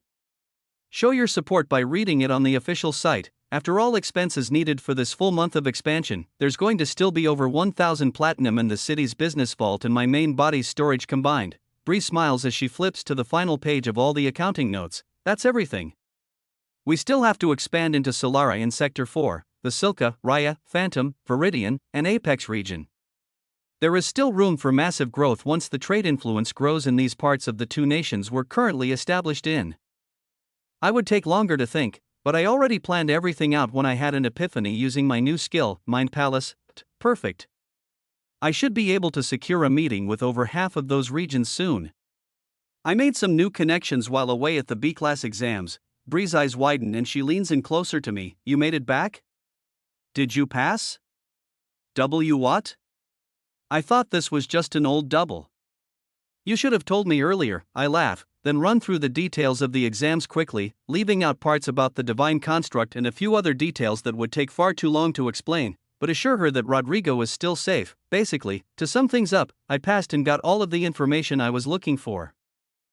I met the Apex Region's director, and now I have 5 days to get strong enough to face him again and not fall under his curse. There's a way to get your brother back, and I have a plan to do so while gaining far more than just that. I grin while opening up my item storage and pouring hundreds of skill orbs onto the center table. They attack my city and think I won't strike back with everything I have? It's time to dismantle that crooked organization from the inside out and create an association of my own. These skill orbs right here are where we begin, main body POV. Meanwhile, I teleport into the lobby of the Galeheart Tower to see 2 lobbymen greet me from across the room that I haven't seen in quite a while. They welcome me back and tell me I can wait for Lith to return to town later tonight, but I politely decline as I'm here for other reasons. I leave out into the streets of the Royal Coin District of Valor City. It's still extremely quiet, and only a few of Lith's guards stand outside a few buildings in the area. Other than that, everyone else still believes the Dark One holds ownership of the entire city. Not much has changed at all here, other than the double-layered mana shielding requested on my tower that leads down to the chi mines. Everything in Valor City has stayed exactly the same. I do a scan of the entire city as a whole all throughout the silver, gold, and platinum districts too. And business seems to be running just as usual. I send long-range transmissions to Abby and Maria to meet me at the surface, while sending another wave to Lydia and Fisher. Just as I finish my leisurely stroll through the empty black streets toward the massive tower, all 4 of my teammates are here to greet me. My body doubles have been in their presence the whole time I've been gone. but meeting them again in my real body feels very different. I can feel their powerful auras ripple through the air from far away. It's clear that Fisher and Lydia's soul energy has truly awakened. The colorful display I saw in my memories hinted at it, but the true raw combination of chi and mana seamlessly flowing through their cores proves it to me now. Abby's aura feels sharp and concentrated, like every particle of energy being manipulated is focused on with close precision. The images of her spears slicing through the limbs of an A-class hunter with a red core of divine energy flash in my mind as she gives me a smile while crossing her arms. Maria's aura is immensely powerful, giving off the sensation of an endless abyss of dark royal blue energy, ready to absorb everything in the atmosphere but also capable of unleashing the power trapped within. Her bubbly smile and wave from a distance give the illusion of a far different hunter. If one doesn't have their soul energy awakened too, it's impossible to see the true extent of her battle might. I can't help but smile ear to ear as I give each of them a hug and start recalling the events of my time in the Apex region, from the moment I stepped into the exam site, through the trials, meeting new allies, learning about divine energy, and even the demand I left the board of directors with in the end. I tell them everything. I use a divine energy imbued hush barrier to ensure none of this is overheard. We walk around the empty streets together to tell the stories of our last few weeks. Fisher seems just like his old self, battle-hungry and wanting to prove his new skills to me in a spar. Apparently, Monk has been teaching them a whole new style and array of techniques in their private training sessions. Lydia is very focused on her explanations, telling of her experience training with Monk, and even helping with a large number of the patients that need rejuvenation from the Lich King's curse during her off hours. All four of them give me their renditions of the attack on the city. Abby is the first to give her words. Like I said when you contacted me earlier, there are definitely more eyes on this battle than just the 8 Great Regions branch. I used to work for the association far before you were involved with them. After yearly contracts renew, the central branch always did check-ins on the lesser nations. They are definitely keeping track of the A-class hunters, and if they don't already know, they're going to have many questions about the battle scars we left them. Maria nods and chimes in. So that red light that both of the A-class hunters were using with their borrowed soul energy, that was divine energy? The stuff that was being farmed in the construct? I nod. Yeah. Your soul energy was strong enough to overpower it from raw strength alone. However, the Apex Region's director has far more powerful soul energy and divine energy than me. I pause my sentence and my stride to turn to all of them. If you say there are even more powerful eyes on us now, we're going to need to get another step ahead, in both gathering information and building our strength. I grin while thinking about what we're about to do next. Let's head out to the new prison that was created to store the captured B-class hunters of the attack last week. We're going to need to train more, that's a given. But right now, it will be best to learn more weaknesses and secret information only held by elites of the association. Why not take it from the source? Chapter 591. We use teleport crystals to return to the Crimson City, and I'm led out into the desert, about 50 kilometers away. There are no main trade roads connecting this far out, and the only major landmark here is the edge of the dark abyss on the horizon. A large rectangular prison made of mana-manifested stone comes into view. Far out in the middle of nowhere, with nothing but a single door on its front and 2 level 1400 guards from the Crimson Army standing watch, there's a large man with earth magic and body hardening who has high-grade armor crafted by Bree and an earth-imbued longsword that I made for him before I left. The woman by his side uses air magic. Her ba was crafted by me too, and much of her other high-grade gear also appears to be crafted by Bree, making them up to par with her new level gains these last few weeks. I feel the aura of my body doubles surveillance, even 50 kilometers away, but we're greeted very respectfully once we arrive. They show us 2 small bows as they open the front door for us. And the woman speaks, "Welcome back, it is an honor to see the Flame Emperor's inner circle all together." At the same time, the man hands me a ring of keys holding over 40 in total. I take them and lead our group of 5 into the dimly lit structure, finding it funny how she's given my teammates this name. We're all supposedly deceased after our mission into the Dark Continent and wear items with high-grade concealment attributes, so our appearances are always changing. There is an air of mystery around who we are and where we came from that many army members and even citizens of the city have begun to speculate on in their free time. It makes me think about my other teammates. Ari and Luna are still off on their venture into the abyss in search of their old home that was swallowed by the darkness. I haven't heard back from them in months, and out of curiosity, I bring their names up in my Rising Emperor's domain interface to see if I can open a long-range transmission, but to my surprise, all of their information is tinted dark purple. My gaze tightens even more when I try to make contact, but nothing goes through. Either there is interference, or they're unable to answer my calls. I can see their location, over 1,000 kilometers away, deep in Sector 4, but the color of all their vitals and stats looks exactly the same purple shade as my demonic energy manipulation skills text when I view it inside my own status. I trust them to make it back when they've discovered what they need to, so my attention turns to the rows of cells. Dozens of high-level association hunters are here, locked behind bars. The cells are all made of a very interesting pink crystal and structure. There are smooth walls, floors, and ceilings, but as we walk through the center of the building, seeing cells on either side of us, there are only small openings in the semi-transparent pink bars to see the captives behind them. The center of the hall is lit by a few orbs of glass with flash imbued mana crystals inside them. It's clear one of my body doubles used my new crystal creation skill, and what looks like millions of MP worth of mana crystals to create indestructible cells inside this temporary prison.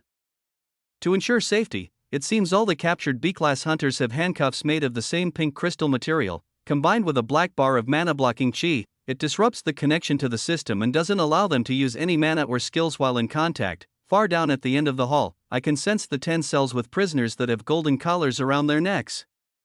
They too have the handcuffs, but their cell reinforcement is multiple times denser than the others. There are visible dents and small fractures in the cell from their constant use of borrowed soul energy to attempt escape, but after over a full week has passed, they have all given up trying to break out. I smirk and whisper under my breath, I guess I'll save the best for last. Then, I turn back and use one of the pink crystal keys on a ring to open up a cell at random near the entrance of the prison. I look at the young man with defeat in his eyes, then send a single divine energy-imbued mana bullet from my finger to shatter the cuffs on his wrists. His body is revitalized with energy in an instant, and I see a spark of hope in his gaze, but I quickly suppress it by activating Heavy Hand to increase the gravity inside this cell by over 20 times. I turn to my teammates and speak up. This is probably going to take a while, so get comfortable. They all look very interested in my process. And a round of nonchalant replies give me the go-ahead to do whatever I want to the criminals that attacked them while I was away. I turn back to the man on the floor and activate my lie detector skill and release a wave of intimidation that would make even a double-ranked-up hunter shiver. What can you tell me? I want to know everything that happened the day of the attack. Who sent you, and what were your exact orders? One by one, I go to every cell and each and every one of them cracks. With my lie detector skill at such close range, using direct questions, and with such a power gap between myself and the prisoners I'm interrogating, it's basically reading their minds. I can hear their intrusive thoughts whenever I dip into a hot topic. And when I repeat their words in their heads, it only makes them think about it more. It isn't perfect, but with the blatant ability to tell if these thoughts and the words they do speak out loud are in fact true or not, it's as close to perfect as I'll get. I thought it would be a lot harder to get these grunts to speak, but after the screaming noises from their teammates and using small doses of regeneration potions to allow me to do what I have to with the more stubborn ones all over again. The information I need is all gathered. One by one, I recreate the pink crystal cuffs around their wrists after fully healing them and attach the mana-blocking bricks to their skin. I've gathered so far that on the day of the attack, the Apex region was alerted to major dungeon breaks occurring in the Dark Continent. The higher-ups briefed everyone on the elite attack squad that the source of these breaks was inside the Crimson City. They all teleported to the teleport platform in Sector 1 right outside of Valor City. There is a small association base of operations there and a much larger one in Solara. They made the flight over and were ordered to take down the barrier and kill the leader of the city named the Flame Emperor by any means necessary. Many of the men I interrogate have been dungeon explorers and personal guards their whole lives in the association. This is one of their first big missions, while others are veterans and have committed similar acts in the past. Some cry and beg for forgiveness while I torture the information out of them, while others stay quiet, but I use my mind-reading perk to get details out of them too. By the time I make it to the final 10 cells with the golden-collared hunters, it's clear that many of the hunters I've questioned were not well informed. They follow orders, keeping their heads down and doing whatever deeds the association gives them. Just because they had no idea this tale of dangerous breaks in the Dark Continent was a fabrication doesn't mean I won't punish them for their actions. Keep them all locked up. We'll assign them proper sentence dates and punishments in 5 days. I grin while opening the lock to the first golden-collared B-class hunter's cell. While activating Heavy Hand, Intimidation, and Lie Detector, again, I break the cuffs of a muscular middle-aged water wielder and start asking questions. You heard your friends break. It's time to talk. Another hour or so passes, and as I make my way through each of these higher-tiered hunters, it's much harder to get information out of them. Their minds don't wander, and no matter how bad the mental or physical pressure I push down on them, they still don't talk even when they're close to death. It's like there is a mental barrier up that wasn't present in the others. My best guess is it has something to do with the sun god's curse mark. Even with the system blocking cuffs on, their soul energy necklaces still glow brightly around their necks. I make my way back to the first golden collared hunter I started with and murmur to myself, I guess it's time to take that collar off. I'm not going to get anywhere with you all acting like this. I've been wondering if it was even possible for me to do this, so you'll be my first test subject. In the next moment, I concentrate on letting dark red soul energy pour out of my hands, covering the man's entire body that lies on the cell ground before me. I vividly remember using my absorption skill's innate properties combined with soul energy after defeating the Lich King to cleanse those that were still infected by its curse. As the fiery aura covers the man, and I concentrate on the golden energy that surrounds his neck and is bonded with his cells all throughout his brain, heart, blood, bones, and body, I focus and let the same process play out. More and more soul energy pours out of my body. It feels similar to when I was imbuing the Crimson Barrier with everything in my core. Getting rid of the Lich King's power was far simpler because he was already gone. Trying to force this golden energy out is infinitely more difficult. I feel my energy clashing with the golden light deep within the man's body, and a microscopic war of soul energy particles commences. At first, it is a losing battle. I feel a tremendous power lurking deep inside the golden energy, and my heart feels tight just thinking of the time the sun god himself attempted to assert pressure on my own core. However, we're thousands of kilometers away and all I'm doing is trying to overpower the borrowed soul energy within a hunter that hasn't even double ranked up yet. The more soul energy I flood into his system, the more the intrinsic strength of the soul energy doesn't matter. I overpower the energy by raw volume alone, and to be on the safe side, I begin enhancing the weight of my own soul energy with divine threads once the golden light that poisons his flesh starts to be devoured. This speeds things up drastically. All of the golden light is ripped from his being and locked away in my item storage. The process isn't the hardest thing I've ever done, but I am breathing heavily and covered in sweat by the time I'm sure every drop of chi and mana has left his body. Once I'm sure, I take a step back and retract my soul energy completely. The man looks almost as exhausted as I do once it's over, but words leave his lips once I relieve the pressure and watch the golden collar around his neck completely fade away. Impossible. You did it. I'm free. I'll tell you everything, sir. Please, just hear me out. I never wanted to harm you or your people. As my body naturally regenerates and my fatigue is gone in seconds, I feel a new link of loyalty form from the B-class hunter that just had a curse lifted from his status. Chapter 592, his eyes are filled with hope, but his body still trembles with fear. This man was captured by an unknown rising kingdom in the Dark Continent by a force that easily defeated 2 of their strongest A-class hunters and dozens of elite B-class hunters in seconds. Now, he's face to face with me, a man who tortured information out of his allies for hours without any remorse. Even if I freed him from his golden collar, it seems he's still unsure if he's now just being shackled to another tyrant. All of his thoughts are racing around now, but I can read them as clear as day. Like the odd mental block from before is gone, I completely change my tone, smile, then deactivate my intimidation and gravity magic. Very good. Tell me everything you know about the Apex region and the reason you attack me, and I'll consider letting you live a free life away from me and the association if you wish. His eyes light up, and the words start flowing. I stand above him and listen with my arms crossed, and every word that comes out of his mouth is followed by plumes of green mist from my lie detector skill telling me it's true. After about 15 minutes of talking, I send a telepathy wave to Abby, asking her to fully restore him. Then, I walk to the next cell and do it all over again. One by one, I use divine energy and force soul energy to break the bonds of the sun god's curse mark on every one of the captives. 2 out of the 10 resist my attack and grasp onto the soul energy that is connected to their being. It feels very similar to the time when I used my soul energy for the first time to extract the Lich King's lingering orange essence. Unfortunately, the 2 that resist my help are burned to a crisp from the inside out due to the violent nature of my soul energy's flame aspect. The 8 that let the process transpire form links of loyalty the moment their curses are lifted, and one after another they spill every bit of knowledge about the attack and the association that they can. Unlike the aftermath of the Lich King's curse, these men and women aren't in coma-like states, from what I've gathered after all of their explanations. The curse mark works as a mental collar, making them follow orders no matter what they are, and their minds don't understand that these actions are not their own thoughts. While they go about the rest of their days and lives normally, once an order is given by the sun god, they will follow it without question, like it is their own inner thoughts rationalizing them to do so. The power makes me shiver every time the next hunter explains the same feeling. Some of them are even breaking down.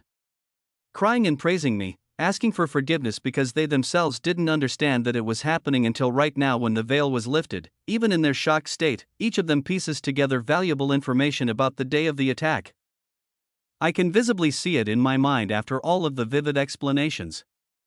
My teammates listen closely and step in to ask questions too, as they're extremely invested in these details. The night before the attack, a dozen hunters all met inside the same dark room with the oval-shaped table and only one figure sitting behind it. It was the 2 high-level A-class fighters and the 10 B-class elites here with collars on. Mr. Freeman gave them all a briefing, describing the actual details of the mission. Telling the best hunters in the Apex region that there is a rising human threat in the Dark Continent who goes by the name of the Flame Emperor, for the sake of peace and continued control over the Dark Continent's resources. Each and every one of these golden-collared guards was ordered to take over the city, plunder the valuables, and kill anyone that continued staying loyal to this rogue force. The common word amongst all of them is that those hunters without collars were never briefed on the reality of the event. Only those who the director had full control over knew the real dark plot behind this event. They were meant to set up a new station here, take over the profitable dungeons, and put their own craftsmen in charge of continuing the trade deals. Just like the uncollared hunters said before, most of this information was gathered by low-level spies that live in Solara and the outer cities within Sector 1.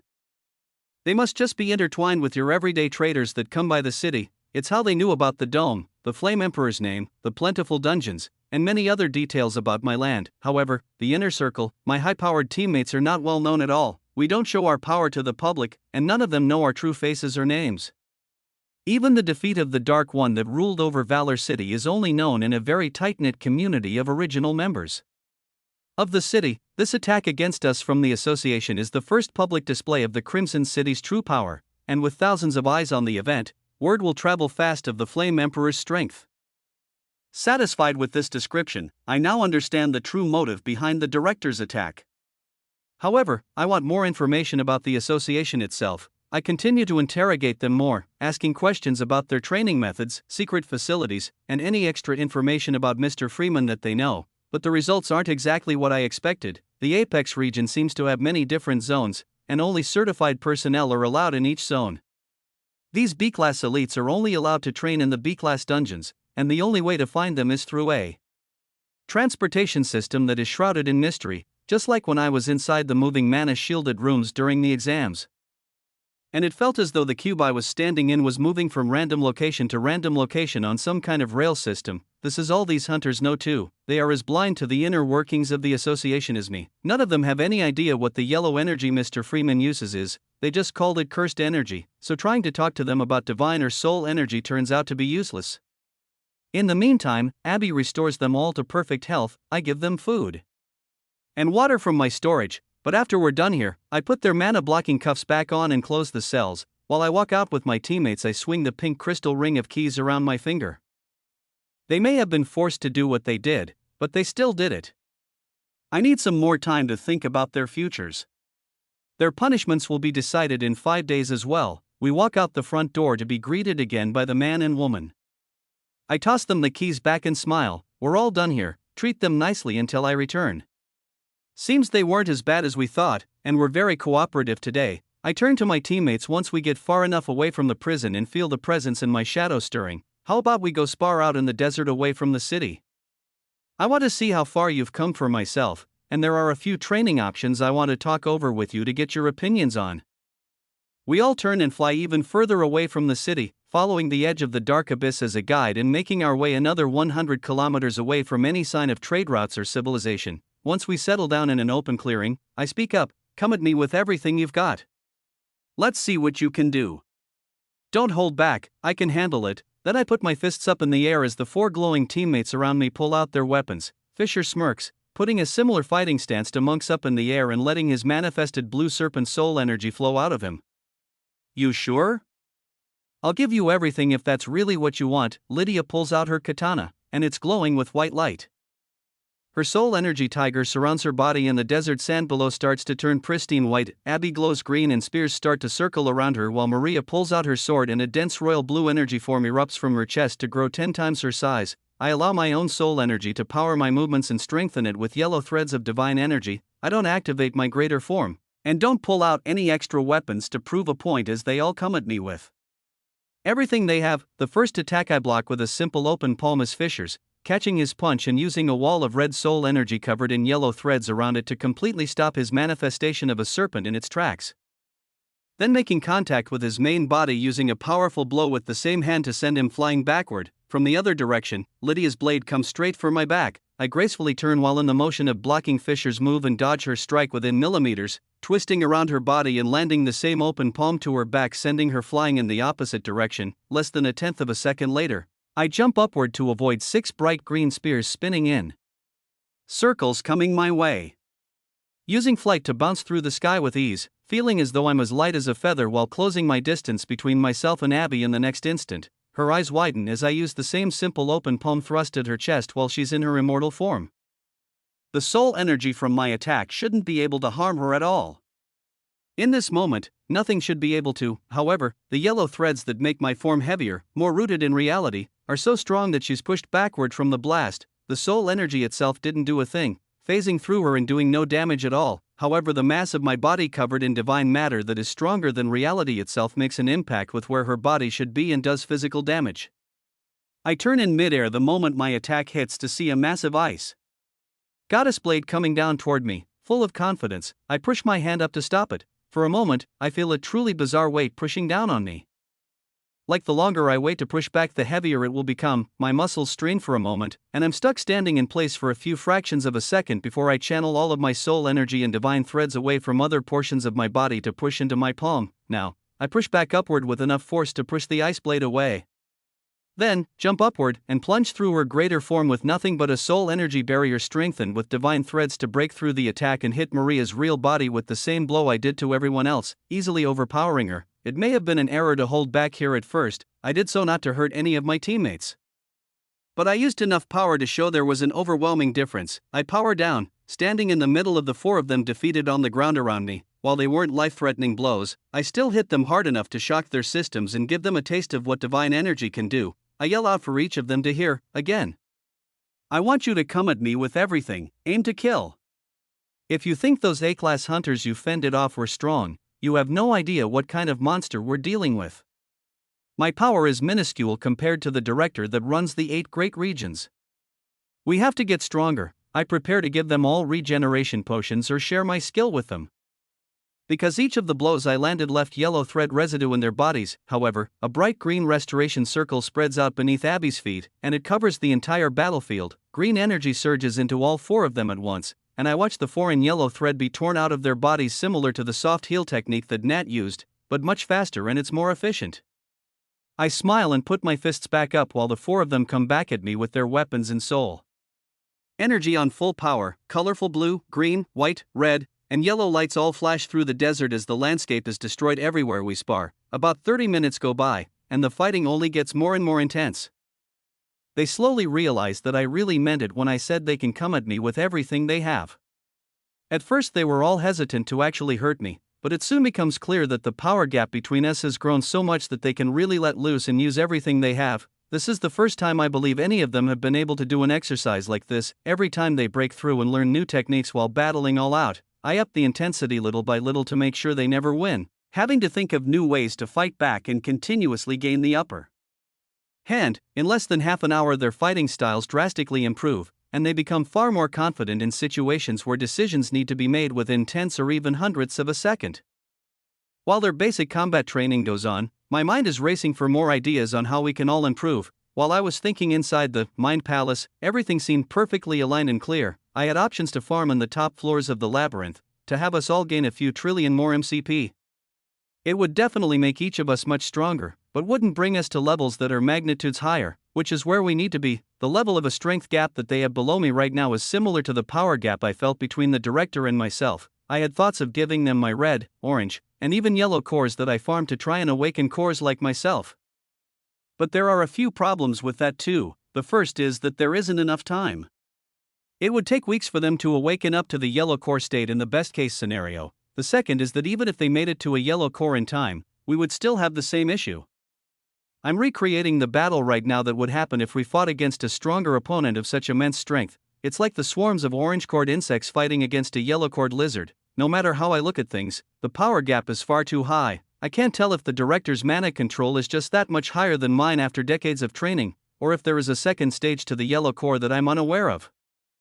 All I do know is that there is something that I'm missing, and I need to figure out what it is. Another half hour passes, and we finally stop our sparring to take a break. The realization that we all have a long way to go is fully washed over us. And even more ideas start to come out from them too as we rest and take a load off sitting in the sand as the sun continues to beat down on us overhead and the hungry abyss swirls in the distance. My shadow becomes restless again once our spars are over, like it's trying to communicate with me. I grin and look at each of my teammates while standing up and preparing to activate my dark magic. This may sound crazy at first, but hear me out.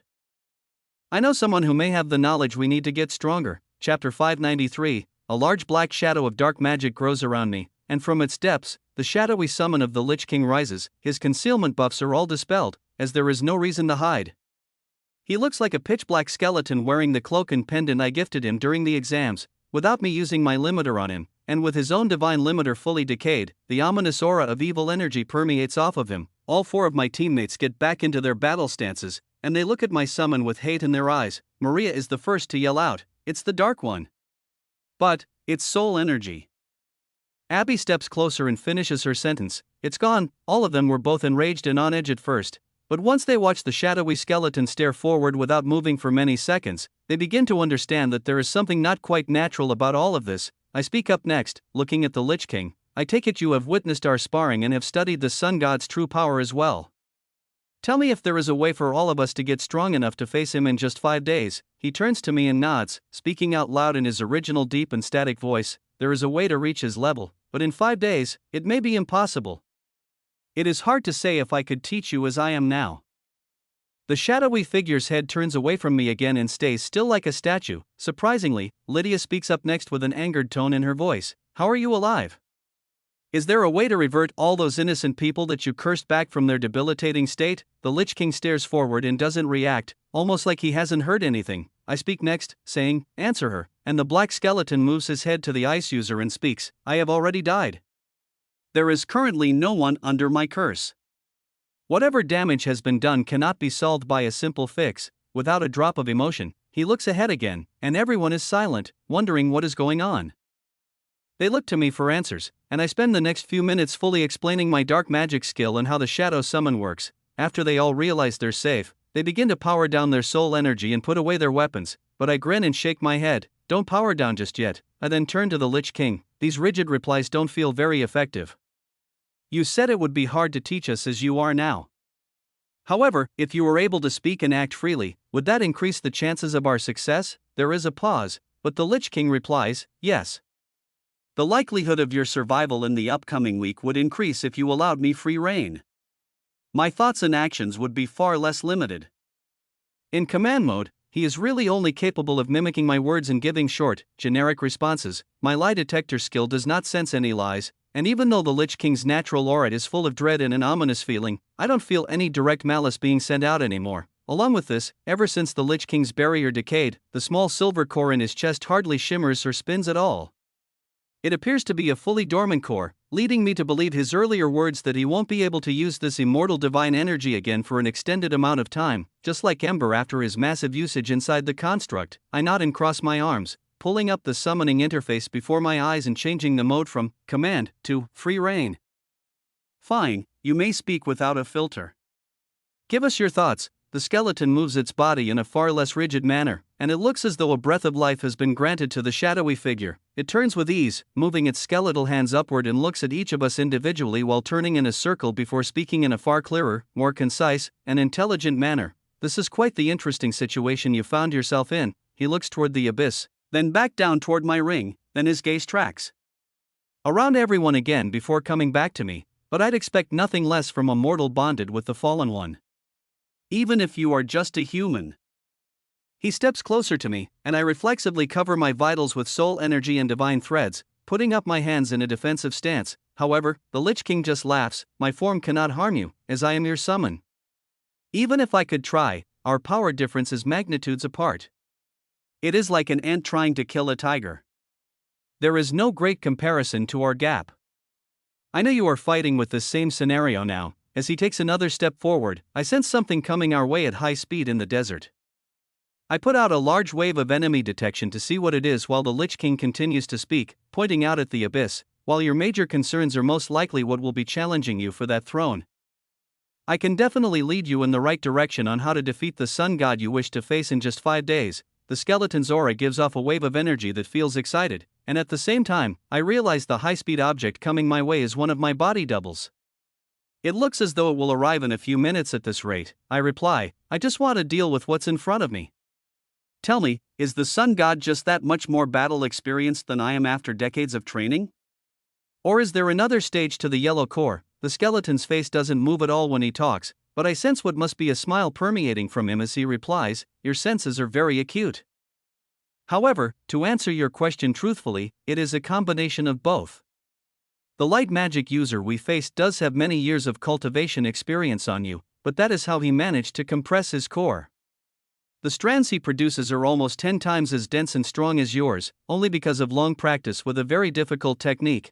I nod and listen to the Lich King continue. It is the natural progression of any divine lifeform that wishes to become a divine beast in their future. Without consolidating your energy, your base of power will not be strong enough to compare to the higher lifeforms that ascended with a sturdy base. While the sun god has not succeeded in finishing the process, he has made significant progress on this path and may very well complete it given another 100 years. It's what we call a true core, rather than just an awakened one. My eyes widen when the time frame is mentioned, and I reply, 100 years? I wanted a way to get to his level in 5 days. The Lich King doesn't seem very worried about this, and replies in a nonchalant manner, you managed to move from no core to yellow in a matter of weeks, and have the aid of a purple cord artifact. He points to my finger. You grew from nothing but an above-average strength ranked-up hunter visiting Valor City to a monster that defeated me, the Dark One, a divine beast ruling the Dark Continent, in just a matter of weeks. If any mortal were capable of achieving this new feat, it would be you. The Lich King looks toward the sky. It just seems it was not my era to rule. There is more talent on this world than I once believed. I must wait another half-century to pave my legacy on another planet once I am reincarnated again. The Lich King chuckles, but I interject, hey, I never said I'd let you die and go free. I said I'd consider it. A pulse of wild and angry aura comes from the Lich King's body, but he conceals it instantly to bring his emotions in check once I cover my hands in dense divine energy again. He steps back and bows his head slightly. Very well, let us make a deal then.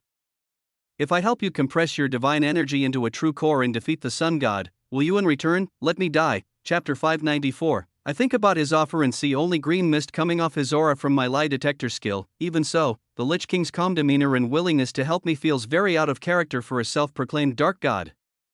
Even if he is my summon, I want confirmation that whatever this true core progression is, it is a safe direction to move toward. The only person I trust to ask is Ember. The last time I saw him, he was falling asleep while I opened my item storage beneath him, while many days have passed in real time outside, in the depths of my storage. Not a single fraction of a second has passed. It may be possible to send a single message to him before he goes into full hibernation. This seems like the best course of action now. Rather than taking the Lich King's word at face value, I stand in silence for a few seconds, thinking up a plan, then take a step back from my shadow summon. Possibly. Give me a moment to get a second opinion on the terms of your offer. I walk away to be alone in the desert, then power up all my perception buffs, pulling out my sword and dagger to obtain as many stat boosts as I can, even triggering the activation of my greater form to push myself further. I want to make sure my mind is running at the highest capacity possible because I don't know how much time to converse I'll really have. I take a few deep breaths in and out, sensing the fractions of seconds passing in my improved perception. Then, I open up my item storage to allow Ember's body, in its human form, to fall out into the real world. His eyes are closing, but I send a wave of telepathy into his mind the instant I see his body materialize and get to work. In the simplest series of statements possible, I outline the turn of events that have transpired in the last few days. It comes out in a jumbled bit of words through our link. Met purple construct creator, helped escape, faced yellow core director, too strong. Need help from Lich King resurrected, is compressing core to true core safe? Help me confirm. I try to explain further, but for every 100th of a second he stays outside of my suspended animation, I feel him inching closer to a hibernation-like state. I instantly share my skill, Mind Palace, with him, and a pulse of white light ripples over his body once it's activated. To me, time is moving normally, but the moment Ember hits the desert floor, his mind has already organized my cryptic message and rationalized a response. True core is the optimal path. Link me with Lich, his words are calculated in cryptic too, making sure every millisecond counts. By his last words, our link is fading fast, but I instantly open up a channel with the Lich King standing close by. Ember's next words come through with an intensity I've never felt from him before. His core pulses golden and silver, pushing out a last bit of power through his body to make his words clear. As a supreme, I demand you, an overseer, to teach my soulbound the path to a true core. Do not deceive me, or else I will make sure you disappear in the next council meeting. By his second sentence, Ember's words start to fade as his mind and body shuts down. By the time he finishes saying meeting, the three-way link goes silent, and Ember falls into a hibernation-like state on the desert floor. I can feel mana being drained from the air as his body starts to glow red, and the golden and silver ore in his body spins slowly. Looking similar to the dormant state of the Lich Kings, I power down my buffs in greater form, satisfied now that with Ember's wisdom backing the Lich King's words, this dark entity is not trying to deceive me after all. I activate my item storage to allow Ember to fall inside again. The amount of mana he's absorbing from the atmosphere to heal is unsustainable. I sense even the mana from my body and my teammates being ripped away every second that I leave him out here. If this time is anything like the last time he rested in the isolation pod beneath the Guildhall after creating a divine limiter, it's going to take far longer than 5 days to heal him back to full health. You could be reading stolen content. Head to the original site for the genuine story. It's best I keep him safe within suspended animation until I can find a better place for him to recover. I then walk back to the Lich King with my hand outstretched and a smile across my face. It seems this is the best path to take. Let us make the deal. You help me achieve a true core and kill the sun god, and I let you die in peace. From my opposite hand, I open a spatial magic portal to let a small amount of the orange leftover soul energy that I absorbed from its body after killing it in our major battle, after showing that I'm capable of letting its essence back into the universe and am willing to do so. The black skeleton's bony hand grasps mine and we both shake on it. Body double POV a few hours ago, back in the Guildhall in the Crimson City, my body double has been working out a new business with Bree that will bring us an exceptional amount of new profit and increase the strength of those loyal to me. Many new signs are placed up in the Guildhall for new buying and selling offers. Bree announces them for everyone to hear. Attention! Hunters, merchants, and citizens all around. We have a few new items that are going to be up for sale. As you are all loyal to the Flame Emperor and are within the Crimson Dome, these will be sold to you at a discounted rate, and we have a very limited quantity of them. All attention in the Guildhall turns to her, as many know her as the craftsman inside the Flame Emperor's inner circle. Not many people other than very strong fighters from the army ever get to meet her. Whispers of what this new product could be start to spread, and in the few seconds that pass, rumors and speculation already start to arise. Bree smiles while a few of the workers update their signs by their booths. We're going into the skill trading market. There is only a very limited stock, and these prices will not last for long. 10 gold apiece, and you can add a permanent skill to your status. We have body hardening, swordsmanship, team buffs, dagger arts, and many other common hunter skills all at the legendary great status. These could be considered a priceless item, sold off to the leaders of the 8 great nations, but after the horrific failed attack last week, the Flame Emperor has decided to cancel this option and give these treasures to you all at an affordable price. Bree distributes about 100 skill orbs to various booths while hunters surround them with gold in their hands. While 10 gold is a lot of money, enough for a family of 4 to live off for a year or two easily, any knowledgeable hunter or citizen knows that a legendary skill, especially combat-related ones, can set up a hunter for life. With the farming options available to everyone in Crimson City, giving out multiple platinum worth in payouts every day. Anyone with a good enough skill can make this 10 gold investment back in no time. The idea of having even a temporary skill added to a status is unheard of. The option to pay a small price and have a legendary one added to their status permanently is a dream come true for those that have lived a life disappointed in their awakening. One of these orbs could easily be sold at private auctions for hundreds of gold, but my goal is to grow the power of those loyal to me, not just make endless profit off of them. Some merchants and workers are stuck with non-combat skills, and this is the break they finally get to become a monster hunter. However, this is exactly the kind of person that is most likely down on their luck.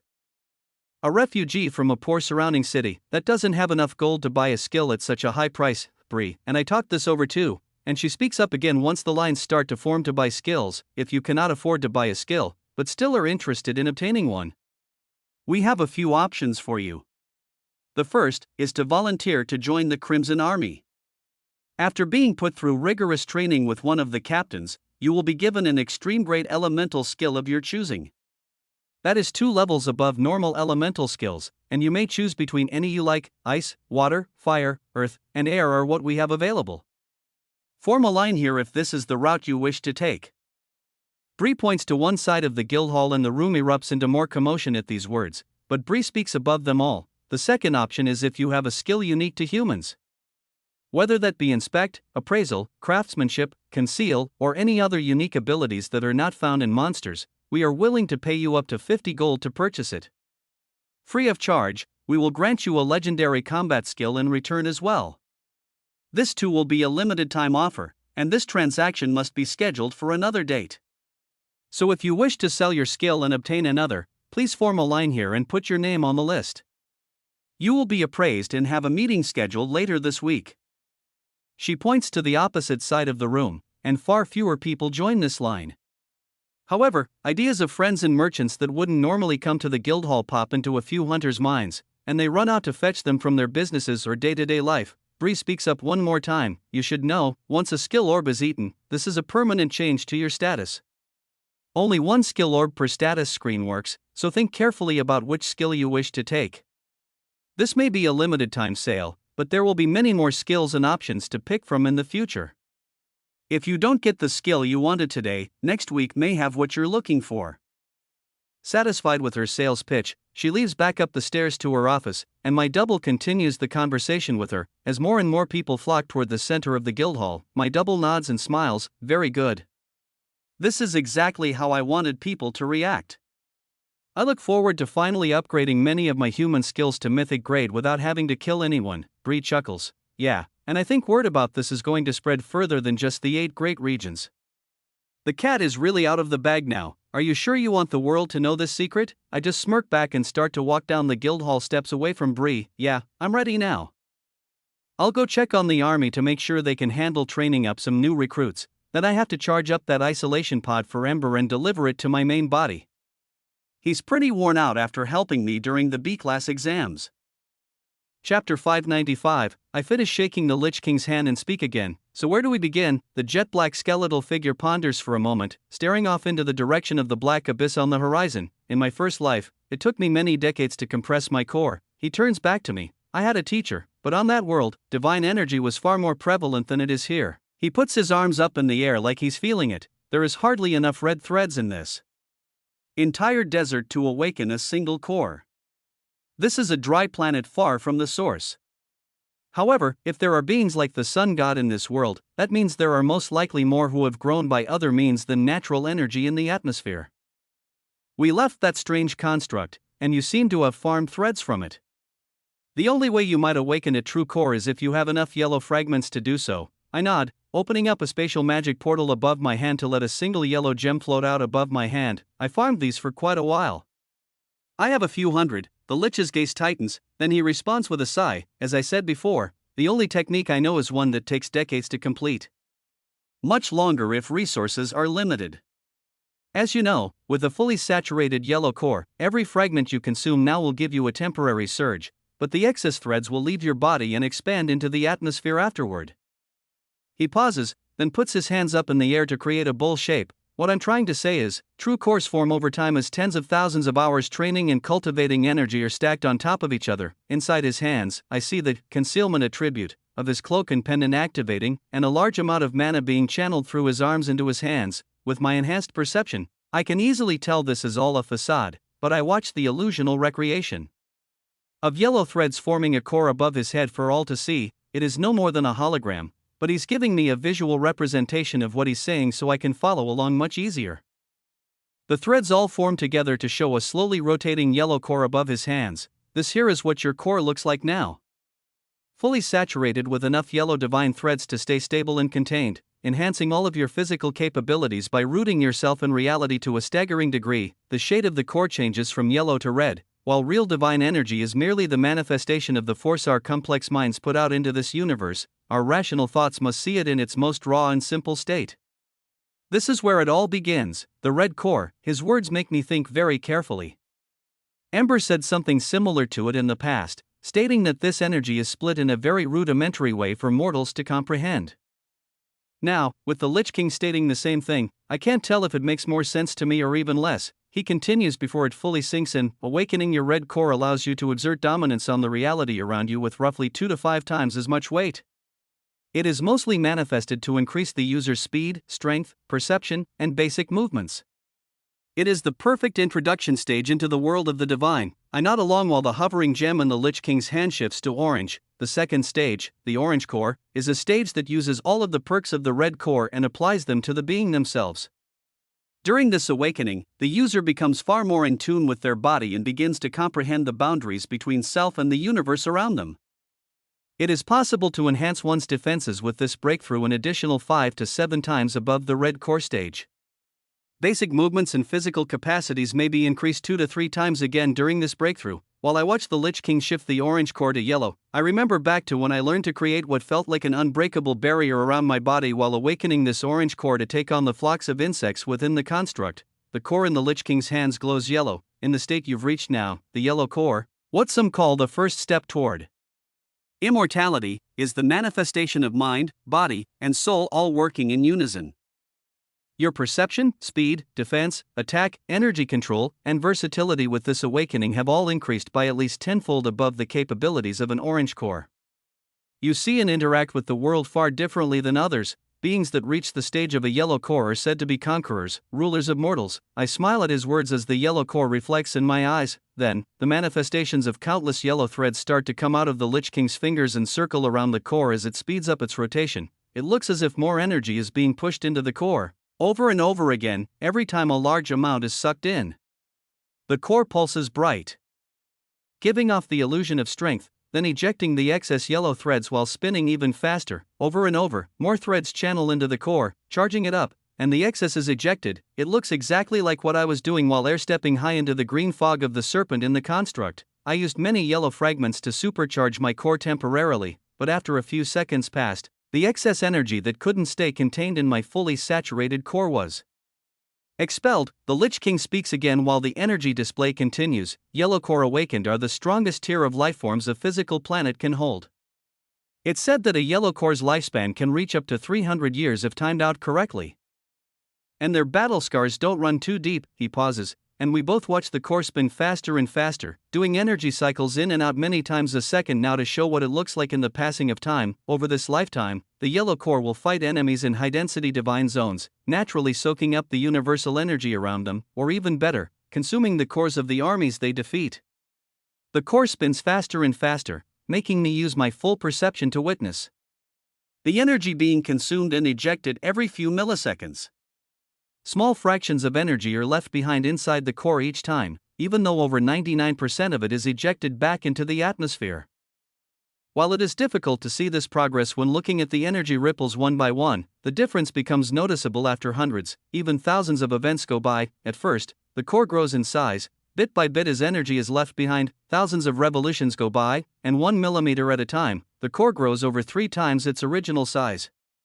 This is when the Lich King speaks again. As you can see, after decades, possibly centuries of war and cultivation, a yellow core will retain small amounts of energy from all of the yellow threads that have made their way through it. Every time the yellow core is used, it becomes stronger, cementing the user's presence in the universe with more gravity after every monumental battle. The enormous yellow core continues to grow, glowing bright above the Lich King's head, while I stare at it with wide eyes, and my teammates watch with awe-inspired expressions as well. The peak size of a yellow core like this can increase the weight on reality of the user by up to 20 times that of a newly awakened yellow core. From what I could see, the Sun God's core is well on its way to a state similar to this. You believe his divine energy is thicker and stronger than your own by 10 times, it is because of his decades of experience, and residue from cultivating for so long. There's a pause as the energy glows brighter and brighter, collecting yellow strands from the atmosphere and ejecting the excess faster than I can even perceive until all of a sudden it stops. The core reaches what appears to be its critical mass, and it stops taking in new energy. In the blink of an eye, I watch all of the manifestations of divine threads tug on each other, seemingly tightening into a circular knot. It compresses, making its size shrink by almost a quarter instantly, then continues spinning slowly again while the threads squeeze and tug on each other more and more. Seconds pass, then it happens again. The core compresses in on itself, shrinking to become half its size. creating a much more noticeable visual change than before. It shines far brighter, and seeing the separation between threads gets harder and harder to see, like the threads are becoming a liquid or possibly even a solid orb. It's hard to tell, however, it doesn't stop there. The threads squeeze and pull on each other more and more, compressing itself in half again, now leaving a core that shines even brighter but is even smaller than the initial core that we started with. My eyes are glued to the orb as it tightens and shrinks down on itself 2 more times, seemingly crushing itself beneath its own weight until it stops at the size of a small marble glowing so bright I want to cover my eyes. It floats above the Lich King's hands and just looks like a solid yellow ball of light. It is spinning so fast, with no imperfections, so it doesn't even look like it's turning in circles at all. The Lich King then dismisses the incredible illusions in the air. And the light show fades away, leaving us out in the hot sunny desert as he continues his speech. As you can see, after enough time has passed, the true core will compress under its gravity and awaken itself. Once your energy is consolidated and pure, everyone's progression from this point is vastly different. Even now, I cannot predict the strength or unique properties your true core will grant you. I'm left speechless for a moment, quite blown away by the Lich King's presentation, but now I see the simplicity of it all. While time seems to be the major factor that would streamline this process, the real goal here is to keep as many yellow divine threads in my core as possible. The new possibilities and training methods to use all speed through my mind, and I respond with a grin. Perfect. Let's get to work then. Chapter 596. As I turn to the real yellow divine fragment in my hand, the body double that was on its way here as this display from the Lich King unfolded sends a telepathic message as it arrives nearby. The last remaining isolation pod has been recharged up to a stable 10.5x dilation. Ember can begin his hibernation beneath the Guildhall with my supervision right now. It touches down, and I think about a response while it pulls the large cylindrical metal contraption out from its item storage. As it sets it down, I walk over and open the front. Typing into the control panel to give myself a 3-minute session, which would be the equivalent of just over half an hour inside the chamber. I want to test something quickly. I take a step inside, then turn to my teammates and nod. Tell me what you see while I'm inside. I'm curious if this will work. Once the door closes and I'm left inside the small mana-shielded room, the air becomes thick with pure mana while the pod activates. The thought of channeling divine energy inside a pod made only to hold mana seems like it might be too stressful on the structural integrity of this magic machinery. However, if there's a chance it will speed up the process, I have to give it a shot. I sit down in the center and consume the small yellow gem that I had hovering above my hand while the Lich King gave his presentation. The same sensation as the last 100 times I did this rushes into my body. Yellow threads flood out of the concentrated fragments and enter my core. They swirl around and give me a surge of power for a few seconds before flowing out through my chest, arms, and legs on their way to leave my body like usual. However, this is the first time I've consumed a fragment with the purple barrier that wraps around me, skin tight. My first instinct naturally allows the excess threads that have already filtered through my core to flow out. However, by the time most of the energy has left, I realize that it is only leaving because I allow it to. I pull another fragment from my storage with different plans on my mind this time around. The moment I swallow the next gem and its built-up energy starts circulating in my core, I concentrate hard on making the barrier made of semi-dormant purple threads to keep all of the filtered yellow threads from leaving my body. A few seconds later, a wide grin creeps onto my face as the yellow threads circulate through my body and collide with the outer limits of my skin once they hit the purple barrier, keeping their momentum and pushing back toward my core. A few minutes pass, and some of the excess energy does, in fact, filter back through my core. But at the same time, my flesh and body containing so many excess threads is ripped apart at a much faster rate.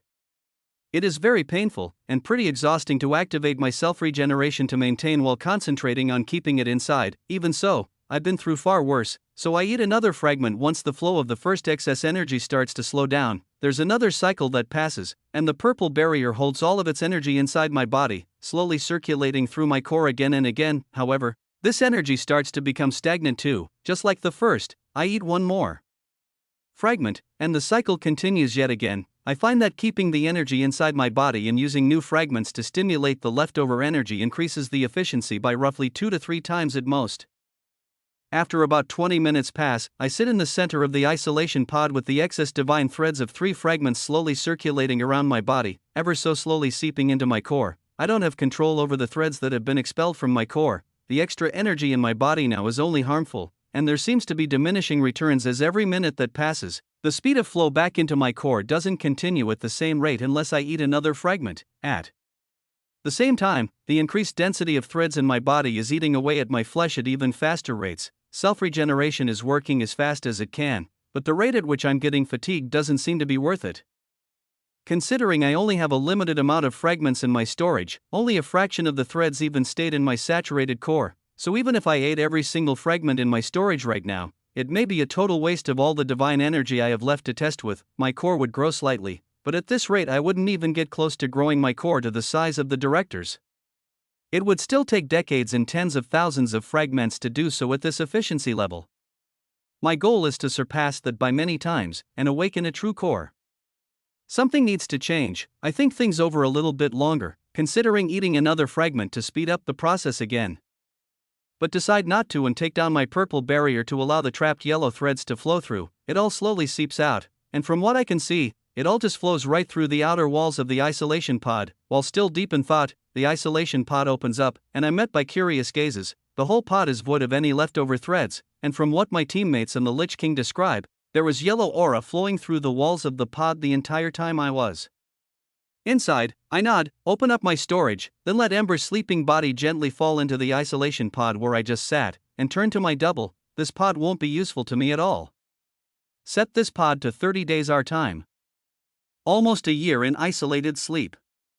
He may need more than that, so get ready to recharge the pod once the time is up. I want a double watching him all day and night beneath the guild hall. If I need to use it, I'll send Bree a message to have you transport it back. We'll be training out here for a while. The double closes the pod after entering a few codes in the control panel, then lets the pod fall into its storage. Understood. Good luck with your training. Then, it flies away to leave us in the empty desert. I nod and think to myself, while the extra time within an isolation pod would be helpful, losing pretty much all of the energy that I filter through makes all the time in the world useless. I have had one breakthrough, the fact that I can hold the divine threads inside my body, but I need to think of a way to compress a higher percent of that energy into my core while not losing all of the excess into the atmosphere. While I think about this, I open up my storage and pour out all of my red divine fragments and look to the Lich King and my teammates. Then, I share my self-regeneration skill with Maria and Fisher. As Lydia and Abby already have functioning healing skills, I need time to think. These are no use to me now, so use all of them if you wish. They should be enough to bring all of you to the red core stage. My gaze turns to the Lich King, guide them while I solve this problem on my own. Each of them takes the red gems and puts them into item boxes while the Lich King begins to go off on a tangent about his first time awakening his red core, the optimal way to awaken, and the effects it has on the body and mind like an arrogant record player on repeat. Satisfied with the fact that they will be able to achieve this on their own, I turn away and begin walking to a more isolated part of the desert. I watch a cloud of red mist form around them as I walk further and further away, then sit in the sand until an idea comes to mind. This could work. Or become a disaster. I'm far enough from the city where I think it's worth a try. I whisper to myself, then shrug and reach into my inventory to pull out 4 black seeds of the trees I managed to pull from the ocean inside the divine construct. I place them in a diamond shape around me, then use my new skill, barrier creation, to create an invisible dome around me with a small tunnel that leads deep underground as an escape route. Next, I pull out a fragment of yellow divine energy and consume it, letting the same process as before play out. Instead of keeping all of the energy inside my barrier, I let it seep out through 2 artificially manufactured weak points in my purple limiter in the center of my palms. I don't just let these excess threads flow into the atmosphere and out of sight, I push them toward the black seeds that sit inside this barrier with me. The instant the yellow threads touch the obsidian seeds, they all start to grow upward and create branches that mimic the outer shape of the dome. At the end of the branches, 4 small yellow fruits dangle in front of me containing a large amount of the energy from the fragment I just expelled. Some of the energy was lost, but it's far better than what I was dealing with before when all of the excess threads just dissolved out of the pod and into the empty desert. I smirk and use small air blades wrapped in yellow threads to cut the 4 fruits down from their branches and eat them on the spot one after another. Every time I eat a fruit, it cycles through my core, leaving trace amounts of its threads behind, and the expelled energy is collected and presented right back to me with a small tax taken from the trees. I use my purple barrier to keep the yellow threads circulating through my body and back into my core while I consume the fruits one by one. Letting my core take in larger amounts of energy at smaller intervals seems to be even more efficient and less energy taxing on my body too. I go through another 24 cycles, of 4 fruits each, until it's taxed away every bit of energy from the single fragment I started with. Over this half an hour of cycling, the black trees create a midnight-colored dome above me, catching every fiber of energy that is expelled from me now, no matter where it flows out of me. I take down the top portion of the dome barrier and only leave it activated on the desert floor. Making sure I have a way out of this obsidian death trap, but allowing the trees to grow high into the sky using the excess energy from me if they wish. It is a symbiotic relationship. The trees get to consume the energy I cycle through, and in return, one fragment becomes an additional 25 times more efficient. I pull another fragment from my storage and stare at it, preparing to repeat the process. It is another step in the right direction, but my core hasn't even grown a measurable amount yet. Thoughts continue racing through my mind as I try to picture new ways to improve the efficiency of this awakening even further. I need to speed up a process that should take decades or even centuries down to just a few days. Chapter 597. While I continue to think, I eat another yellow fragment to continue the process. Even though it's not quite perfect yet, it's still close to 100 times as efficient as just eating a gem in the open desert without the aid of the trees or my limiter. Over the next hour or so, I repeat the process, cycling the energy from 4 more fragments. It feels as though I've consumed hundreds of yellow cores, and finally, I sense a tiny noticeable difference in the size of my own core. It appears to have grown in size by a fraction of a millimeter in diameter. While it's not much, and it would take tens of thousands of identical sessions to match the size of growth the Lich King's display showed me. I feel like I'm moving in the right direction. Even so, I have just under 300 total yellow gems left in my storage.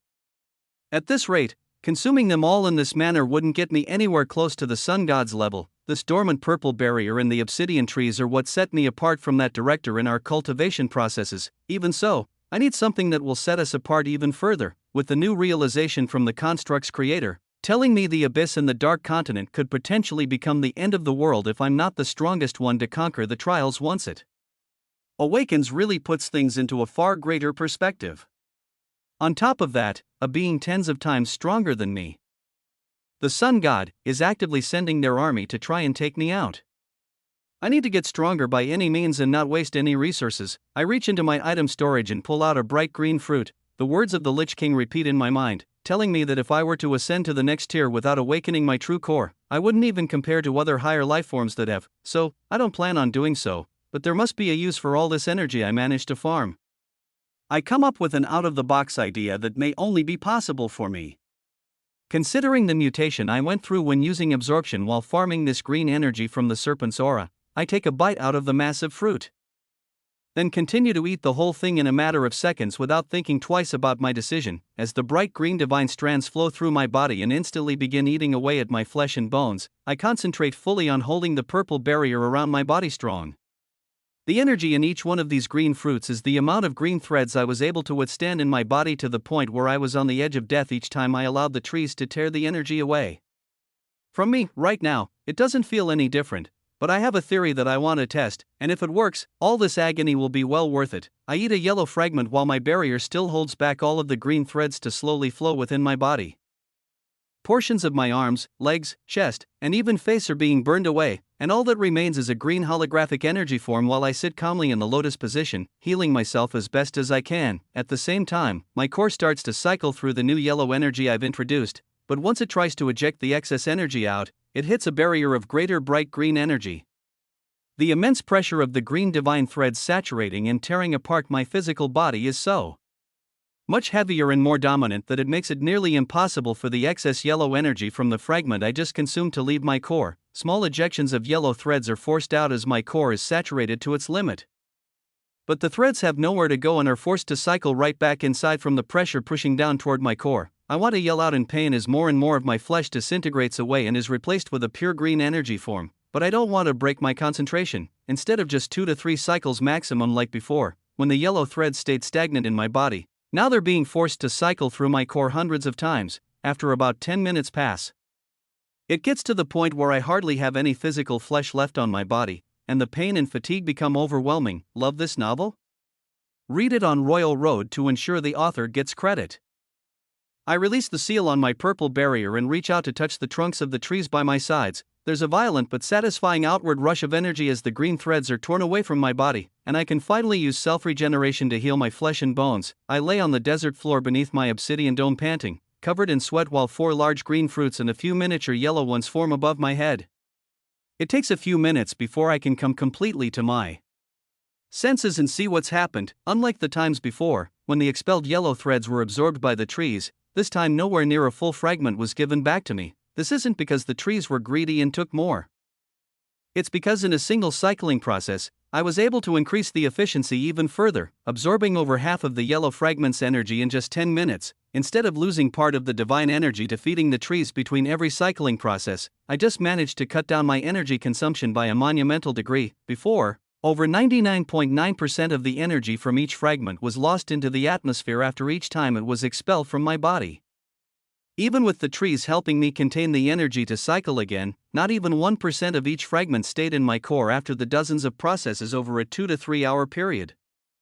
The majority was still eaten up by the obsidian trees. Now, in a single 10-minute period, over 50% of a fragment was cycled into my core and stayed. This improvement is so large, it's hard to even quantify it. This changes everything. I whisper under my breath, my eyes practically sparkle as I cut down the green and yellow fruits to repeat the cycle again. Over 2 hours, I managed to consume 5 yellow fragments in total. I start each cycling session by saturating my body with as many green threads as I can, then consume as many yellow threads as I can afterward. Thousands of cycles go by, recycling almost all of a fragment's energy in just 2 rounds. Hardly any of the yellow fragment's energy is being absorbed by the trees anymore.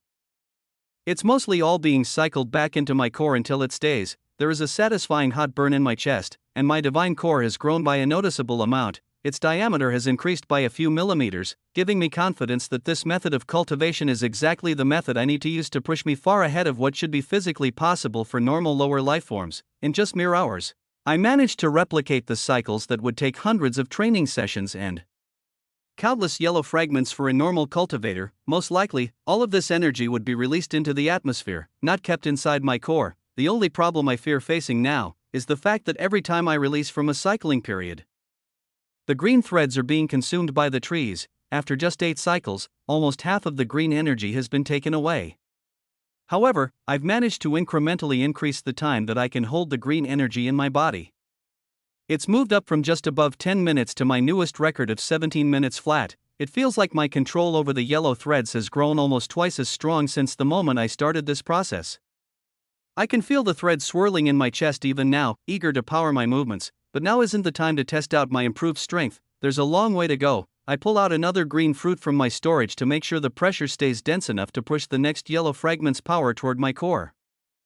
And repeat the process again. I've found a method that works, so I'm going to exploit it to its maximum potential. I take a deep breath and prepare for a long and painful process. 24 hours pass, I cycle through about 60 fragments, and use up all of the energy in 11 of my green fruits. Over 100,000 cycles have made their way through my core, and the hot sensation in my chest has only grown more intense. It feels like my core is burning bright with energy, and it's grown in size by multiple centimeters in diameter. It's almost grown by 50% in total size. I'm able to withstand the green threads even longer, reaching upward of a full 30 minutes per session now. However, as the core grows in strength, more pressure is necessary to keep the denser yellow threads compressed. I begin consuming 2 green fruits worth of divine energy at a time. Every single fragment I consume adds thousands of cycles of threads to the reality-bending reactor that is my core. Even sitting here, calm and collected, the natural essence that surrounds me makes the air and ground vibrate and bend to the whims of my mind. I can only guess what the new strength of my core has become. But there is no time for me to waste playing around until this process is complete. Another 48 hours pass, roughly 150 more fragments are fully consumed, and 29 more green fruits are used. I have to use the divine energy of 3 to 4 fruits at a time to keep the yellow threads contained now. The core grows over a full 10 centimeters in diameter further, tripling in size, and giving off gravity waves so intense while just sitting here that the ground below me caves in after every cycle. Hundreds of thousands of cycles go by, mimicking the act of passing decades. And I feel my core grow larger and larger in real time, just like the Lich King showed me 3 days ago. Another 22 hours and 58 minutes pass, 71 additional fragments are consumed while 16 green fruits are used up. My energy supplies are hitting their limits, leaving me with a few dozen yellow fragments remaining and a single-digit amount of green fruits left in my storage. I've grown used to the horrible pain that the green threads give me, ripping my body to shreds, to the point where it feels like a natural state. I'm able to sit for over an hour straight with over 5 fruits worth of threads in my body. It feels like I've mutated even further, allowing me to temporarily stay in a limbo state between flesh and a pure divine energy form. The yellow core in my chest circulates energy so fast, with hundreds of fragments compacted into it. It gives off a reality-crushing aura that makes me feel like I can rip this entire desert in half if I wanted to. I feel powerful, but I also feel like this violent energy is not well contained. The core is growing too large and it needs to take a more stable form soon. It feels like it's about to reach its critical mass. Chapter 598. I can feel the massive yellow core cycling energy in my chest reach a point where, in the last few sessions, it's been pushing the green threads back despite the immense pressure. I'm prepared to go for another run, but my core finally hits its critical mass. Not a single thread of divine energy can be pushed into it without an intense burning sensation rippling through my body, an eerie sound, like massive metal structures creaking under thousands of tons of pressure, echoes out from my chest. I take deep breaths and concentrate on healing my flesh from the last cycling session I just finished up, making sure to sit still and allow the process to unfold naturally. The aura around my body affects the air and sand around me with such incredible force, it looks like I'm sitting on another world with gravity dozens of times greater than where I was days ago. The hot sensation from my core expands, and I have to keep my entire conscious mind steady on containing this violent energy in my chest. It feels like it's going to explode, but I use my purple barrier to keep the burning hot yellow threads inside my body. Everything gets hotter and hotter, and without any extra energy added at all, the core in my chest expands even further. The yellow threads glow so brightly, they make my whole body almost turn white in color. The only thing on my mind is containing every bit of energy I have inside my body and constantly regenerating my bones, blood, and muscles. My heartbeat speeds up so fast it feels like it's matching the incredibly rapid cycling rate of my core as it expands to grow over 2 times in size once again. Then, it happens. The compression begins. It feels like a heartbeat that ripples through my entire being, echoing throughout my mind and splitting a massive crack in the sand below me. The entire universe feels like it's stopped in time, and I can't hear a thing. It's silent, and I have no frame of reference to the outside because I'm sitting inside an insulated dome of obsidian trees. A full hour could have passed, or maybe it was just a fraction of a second. But once it passes, all of the yellow threads in my body contract inward toward my core, spinning and weaving together to create a knot perfectly tied together by millions of divine strings. My chest feels like the life is being squeezed out of me as it twists tighter and tighter, compressing the overinflated core. All I see is white, and all I can do is stare into this bright void in my mind while allowing the process to continue. Another echoing heartbeat ripples through my soul once. The core shrinks back down to the size it was before it overinflated itself moments ago. Then the same process repeats itself. The millions of threads pull down on each other, glowing brighter and brighter the more they compress under each other's weight. It's like they're collapsing under their own gravity, and every second that passes, the pressure they push down on each other only makes them want to tug tighter with more strength. I can't fathom the threads ever stopping this chain reaction. It feels as if they'll compress themselves into a single point and disappear. The soul-rattling heartbeat echoes through my psyche again, and another compression forces the core to glow brighter and brighter, and the distinction between each thread becomes harder to make out. My mind goes blank as it happens over and over again. Dozens of heartbeats and compressions echo through my mind and body, and the division becomes blurred between physical threads manifesting a sphere and what feels like pure liquid divine energy filling a shrinking orb in my chest. Support the creativity of authors by visiting Royal Road for this novel and more. I remember the visualization of this part of the process when the Lich King showed me, but it didn't look like it took this long and so many compressions to do it. Either my core is different because of the extreme accelerated way I'm awakening it, or its manifestation of the event was simplified for teaching purposes. All I know is, after what felt like an eternity in my mind passes, I finally feel a final heartbeat, and I'm able to feel my body again and take a deep gasp of air. My eyes widen and shine bright with yellow and white light as a shockwave ripples from my chest. I look to the left, then right, then down at my hands, and in the same process get a clean visual of a marble-sized core in my chest. The energy inside it cycles so fast it just looks like a clear crystal ball with silky wisps of yellow energy emanating from it. I can hear and see my breath in the air, and without thinking much of it, I leap through the escape route below me out of the obsidian dome. The sun is beating down on me as I float up through the hundreds of twisting black branches into the air.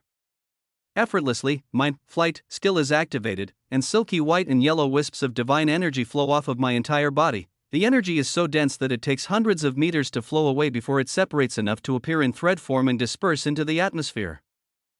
I float higher and higher into the air, looking down at the obsidian forest that is stretched out for about a full kilometer in diameter and over 5 kilometers high up into the sky. It looks beautiful. The glossy black leaves of the trees reflect the desert's sunlight, and the furthest edge of the obsidian forest reaches close to the edge of the abyss.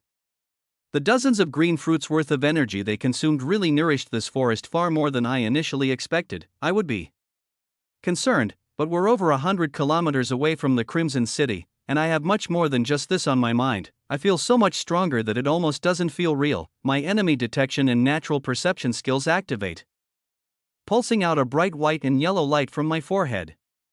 The overwhelming amount of information that flows into my mind forces a smile onto my face. The first thing I notice is my teammates sparring in the desert with the Lich King watching. All 4 of them have fully awakened red cores. The next thing I notice is the Crimson City, and many surrounding smaller villages I can perceive in full clarity. This is already a major step up in my perception. Before this awakening, I could sense the people in my city, but I couldn't see them with such fine detail and ease. However, this is only the start. My eyes widen the moment I see all of the Sector 3 farmlands down to each individual blade of grass and am able to perceive a deep scan of Valor City deep inside Sector 1.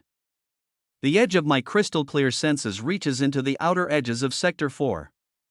I can't see into the mainland of the 8 great regions far west of here just yet, but this massive jump in strength makes me believe that one day it will be possible. The outer regions of the abyss creep into my senses, showing crystal clear depictions of familiar creatures roaming in its darkness and even some new monstrous demonic creatures that make the sandworms seem harmless. However, the further I try to scan into it, the more I realize this abyss is even more mysterious than I thought.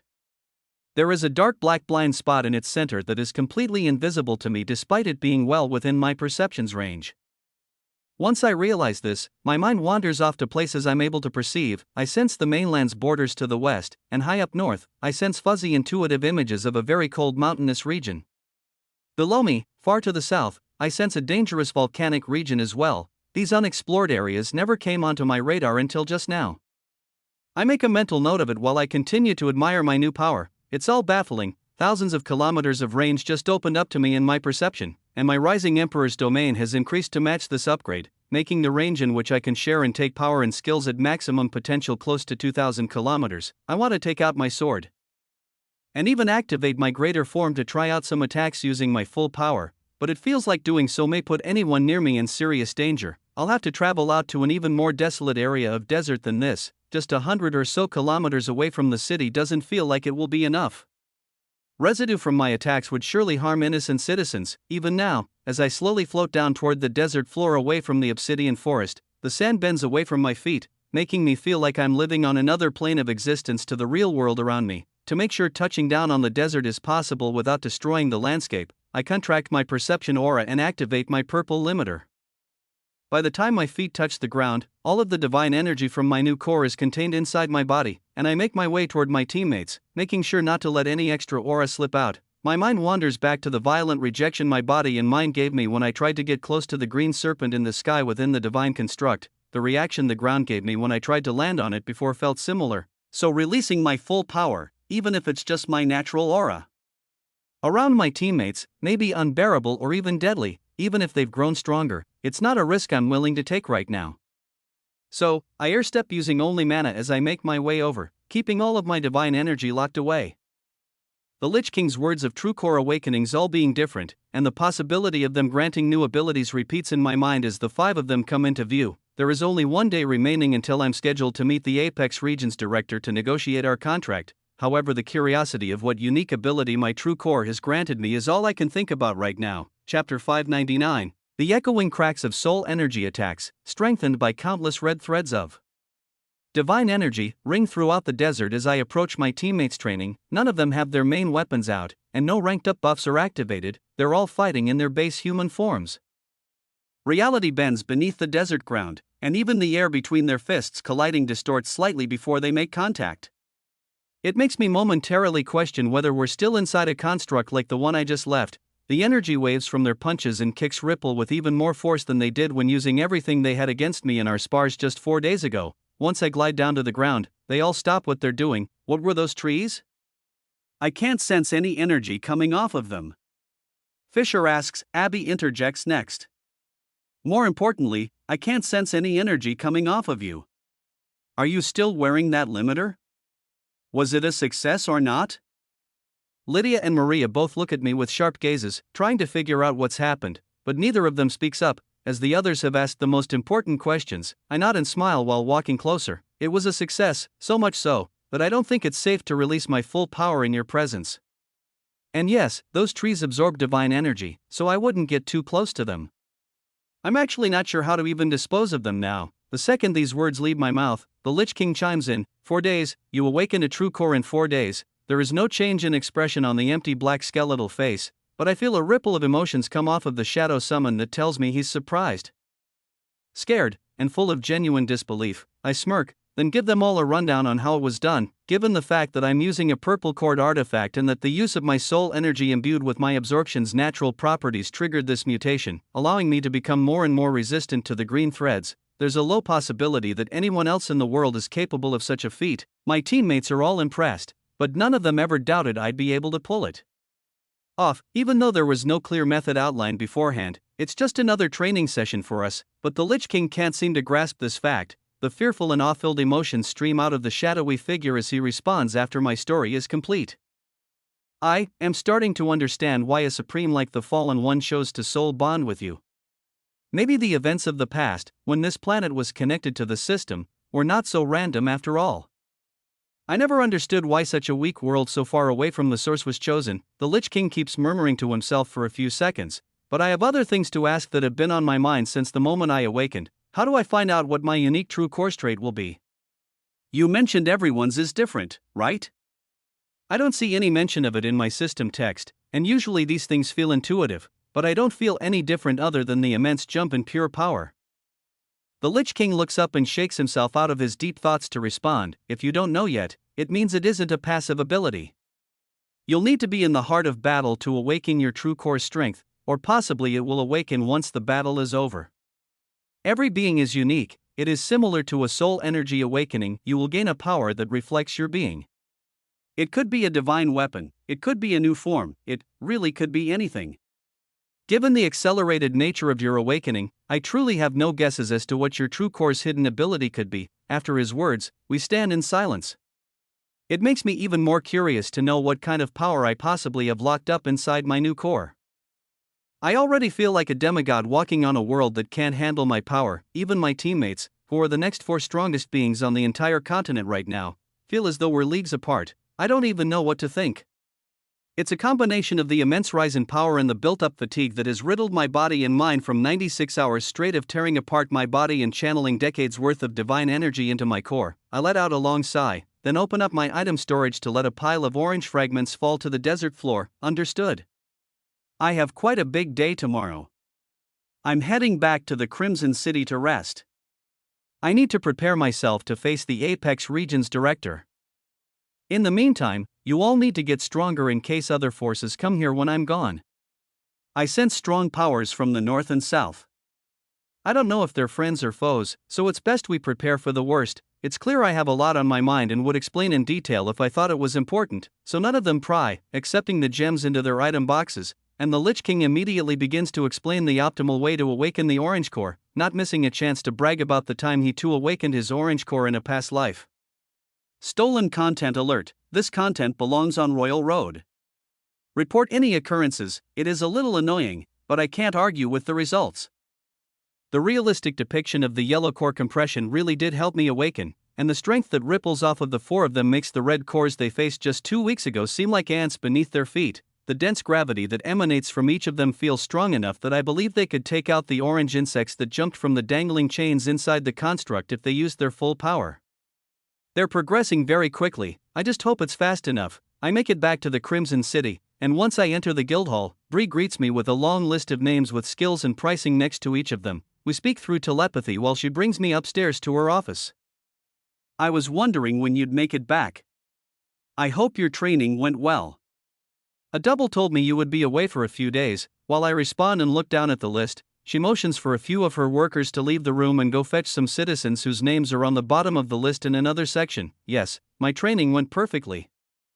I'm glad to see the skill orb debut went as planned. We both walk into her office and go over the numbers. She shows me that all of the basic legendary swordsmanship, body hardening, buffs, dagger mastery, and common combat skills all sold out within the hour. In addition to this, over 150 citizens applied to join the Crimson Army. My double vetted them with the help of some of the squad leaders. And basic training has started for over 100 of the new recruits in the Canyon of Dungeons. If they pass, they'll all be awarded elemental skills of their choosing. Very good. In that case, I'll farm another batch of identical skill orbs before heading out on another mission. I shouldn't be gone long this time, I reply out loud as Bree continues. There is even more good news. Our skill acquisition plan looks like it has worked as well. A knock at the door interrupts her, but she smiles and gets up from her seat to walk over and open the door. Perfect timing. In walks a craftsman leading two young men, a middle-aged man, and a young woman. They each look like normal villagers in non-expensive clothing. Most likely working at some of the local shops and living a normal life. I do a scan of each of them, and it comes back, LVA 13, LVA 22, LVA 6, LVA 42, while the craftsman working for Bree speaks up while walking in front of them. These are the 3 that have skills on the list you were looking for. We are still searching for the others. Bree nods and crosses her arms. Thank you, you're dismissed. He bows, then leaves the room, closing the door behind him as I read the lower portions of their status. Inspect, appraisal, conceal, hush, for skills show up in my mind's eye, and I crack a smile. So you're here to trade your skills in for something better? And there was a 50 gold bonus. Wasn't there? They all nod nervously while I reach into my manifestation of a fake item box, pull out handfuls of gold, and let them float in the air with telekinesis while I count them out. Then, I set them all down in front of each of them and ask another question. What skills do you want in return? The first young man with inspect wants a legendary swordsmanship skill, and the friend beside him with appraisal wants the same thing. They worked as traveling traders all throughout the Dark Continent because of their good eyes for items, but they want in on the action and have been dying to go into the canyons of dungeons to farm but haven't worked up the courage until now to make it happen. The middle-aged man with conceal is in a similar boat as the 2 younger men. He's worked as a barhand, physical labor helper, and bookkeeper all his life, and his skill in its basic form has been useless to him. Changing up your status when you have nothing to hide isn't the best perk. I make an exception and agree to give him an extreme earth magic skill so he can join a construction crew and earn a stable living. Finally, the younger woman with the hush skill doesn't have much use for it either. She's new to the city and just wants the money to live comfortably here. The young woman can't decide on what skill to choose, so I just tell her she can come by any time and choose one free of charge once she's made her decision. Perfect. All of you, stand still.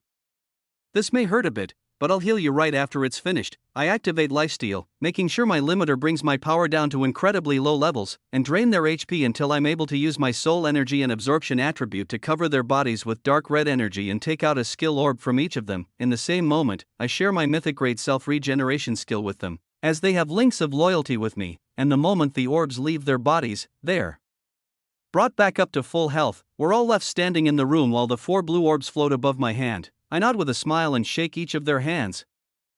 Then turn to Bree. Please, make our guests comfortable while I go retrieve the skills they've asked for. On the house, I want each of them to receive a blood-bonded weapon, armor, or unique piece in addition to the 50 gold reward. They have helped me much more than they even know. I leave the guild hall and head to the Canyon of Dungeons immediately after Bree agrees to keep them company, then get to work. Once inside the dungeons, I begin dungeon walking to dozens of C and B grade dungeons, collecting the basic legendary grade combat skill orbs that will be needed for the weekly sale Bree hyped up last time. Then once this is done, I stop inside a C-class volcanic high orc dungeon and hold one by the neck to force a body hardening skill orb into its mouth. These monsters usually only have swordsmanship, extreme strength, and occasionally advanced fire magic. However, the moment it swallows the orb, a new skill, legendary body hardening, appears on its status. I smirk and cut it down while whispering to myself, it really works, then dungeon walk a few hundred meters away to the next closest monster and force feed it the inspect skill I received from the young man less than an hour ago. It appears on its status, and I crush the monster's head half a second later. Use absorption, skill, inspect, upgrade, mythic, yes, and oh, I choose, yes, and dungeon walk to the next nearest high orc with a wide grin to repeat the process. Use absorption. Skill, appraisal, upgrade, mythic, yes, and oh, use absorption, skill, conceal, upgrade, mythic, yes, and oh, use absorption, skill, hush, upgrade, mythic, yes, and oh, less than a minute later, for skills on my status fully upgrade to mythic grade. These are ones I was dreading having to use hard-earned proficiency points to raise this high, but I just found a much easier way. There are still more human-only skills to find, so as my city grows more, I'll continue to hunt for them. However, this was a huge success in my eyes. I crush a teleport crystal to make my way back to the guildhall and present the requested skills to the guests who stayed with Bree. The three of them that do accept consume the orbs in front of me, and their statuses change before my eyes. All four of them leave with item boxes to store their money, and have many words of thanks to say to both of us as they exit the door with scheduled appointments to create blood-bonded items later this week. I pour out about 100 more orbs on Bree's desk once they leave, then put up a new and improved hush barrier while I make my way toward the door. That should be enough to keep the hype going for next week's limited unit sale. I'm off to relax for the rest of the day. I have an important meeting in the morning. Chapter 600, I spend the night in one of the newest hotels in the Crimson City. My doubles helped recreate a small number of luxury rooms similar to the mana-dense rejuvenation rooms found at the Moon Bar back in Valor City. With my new imbuement skill, creating building materials and furniture that release controlled amounts of mana throughout these suites is an easy task. I take a well-needed rest after my awakening and feel completely refreshed once the sun rises again. I spend a few minutes in the morning staring out the glass window overlooking the city while a single white teleport crystal spins slowly above my hand. It's time. I whisper to myself while I adjust my mana control output to match that of a strong ranked-up hunter and shift my appearance to fit the persona I used during the exams, Ray Anderson. Next, I crush the white gem in my fist, and a bright flash of light fills the room as I'm teleported back to the Apex region. The endless white mana shield floor materializes beneath my feet, and I find myself back in the same position I started in when I came to this exam site over a month ago. If I sent out a pulse of aura with divine energy intertwined, I could easily mentally map this entire region in a matter of seconds, but I don't want to blow my cover just yet. To make things believable in case someone is watching, I just make lightning surround my body and let out a pulse of aura equivalent to a double ranked up hunter. I see where I am and find that the castle-like walls of the exam site are about 100 kilometers to the east. I begin lightning stepping in that direction immediately, however. Can't help but notice large portions of mana shielding are missing. Massive kilometer-wide sheets are gone, and only flat orange-red colored dirt is visible beneath it. Unlike last time when I was here, there aren't any other living souls on this wide-open white plain, so I fly through the air in silence all the way to the tall gateways where a gold-collared wind user greeted me last time. I assumed there would be someone here to welcome me back, but the gate is closed, and the air is silent. It's like this whole place was abandoned. I let out a sigh and float down to the smooth white ground, crossing my arms, wondering whether or not I should just go and venture off on my own. However, three figures show up in my enemy detection skill from deep within the fortress. I recognize the skills on their status screens, so I decide to stay in place. Finding their approach fascinating, I wait patiently while they get closer and closer. The tall gateway that I was let through to signify the exams starting last month opens up again, and three figures, all above level 1500, walk out. It's the water mage, healer tank, and shadow user from the Phantom region who stare forward at me with bored, expressionless stares. They've all gained hundreds of levels in the last few days and made it well past their second rank up. I'm surprised, but more so curious about how it was done.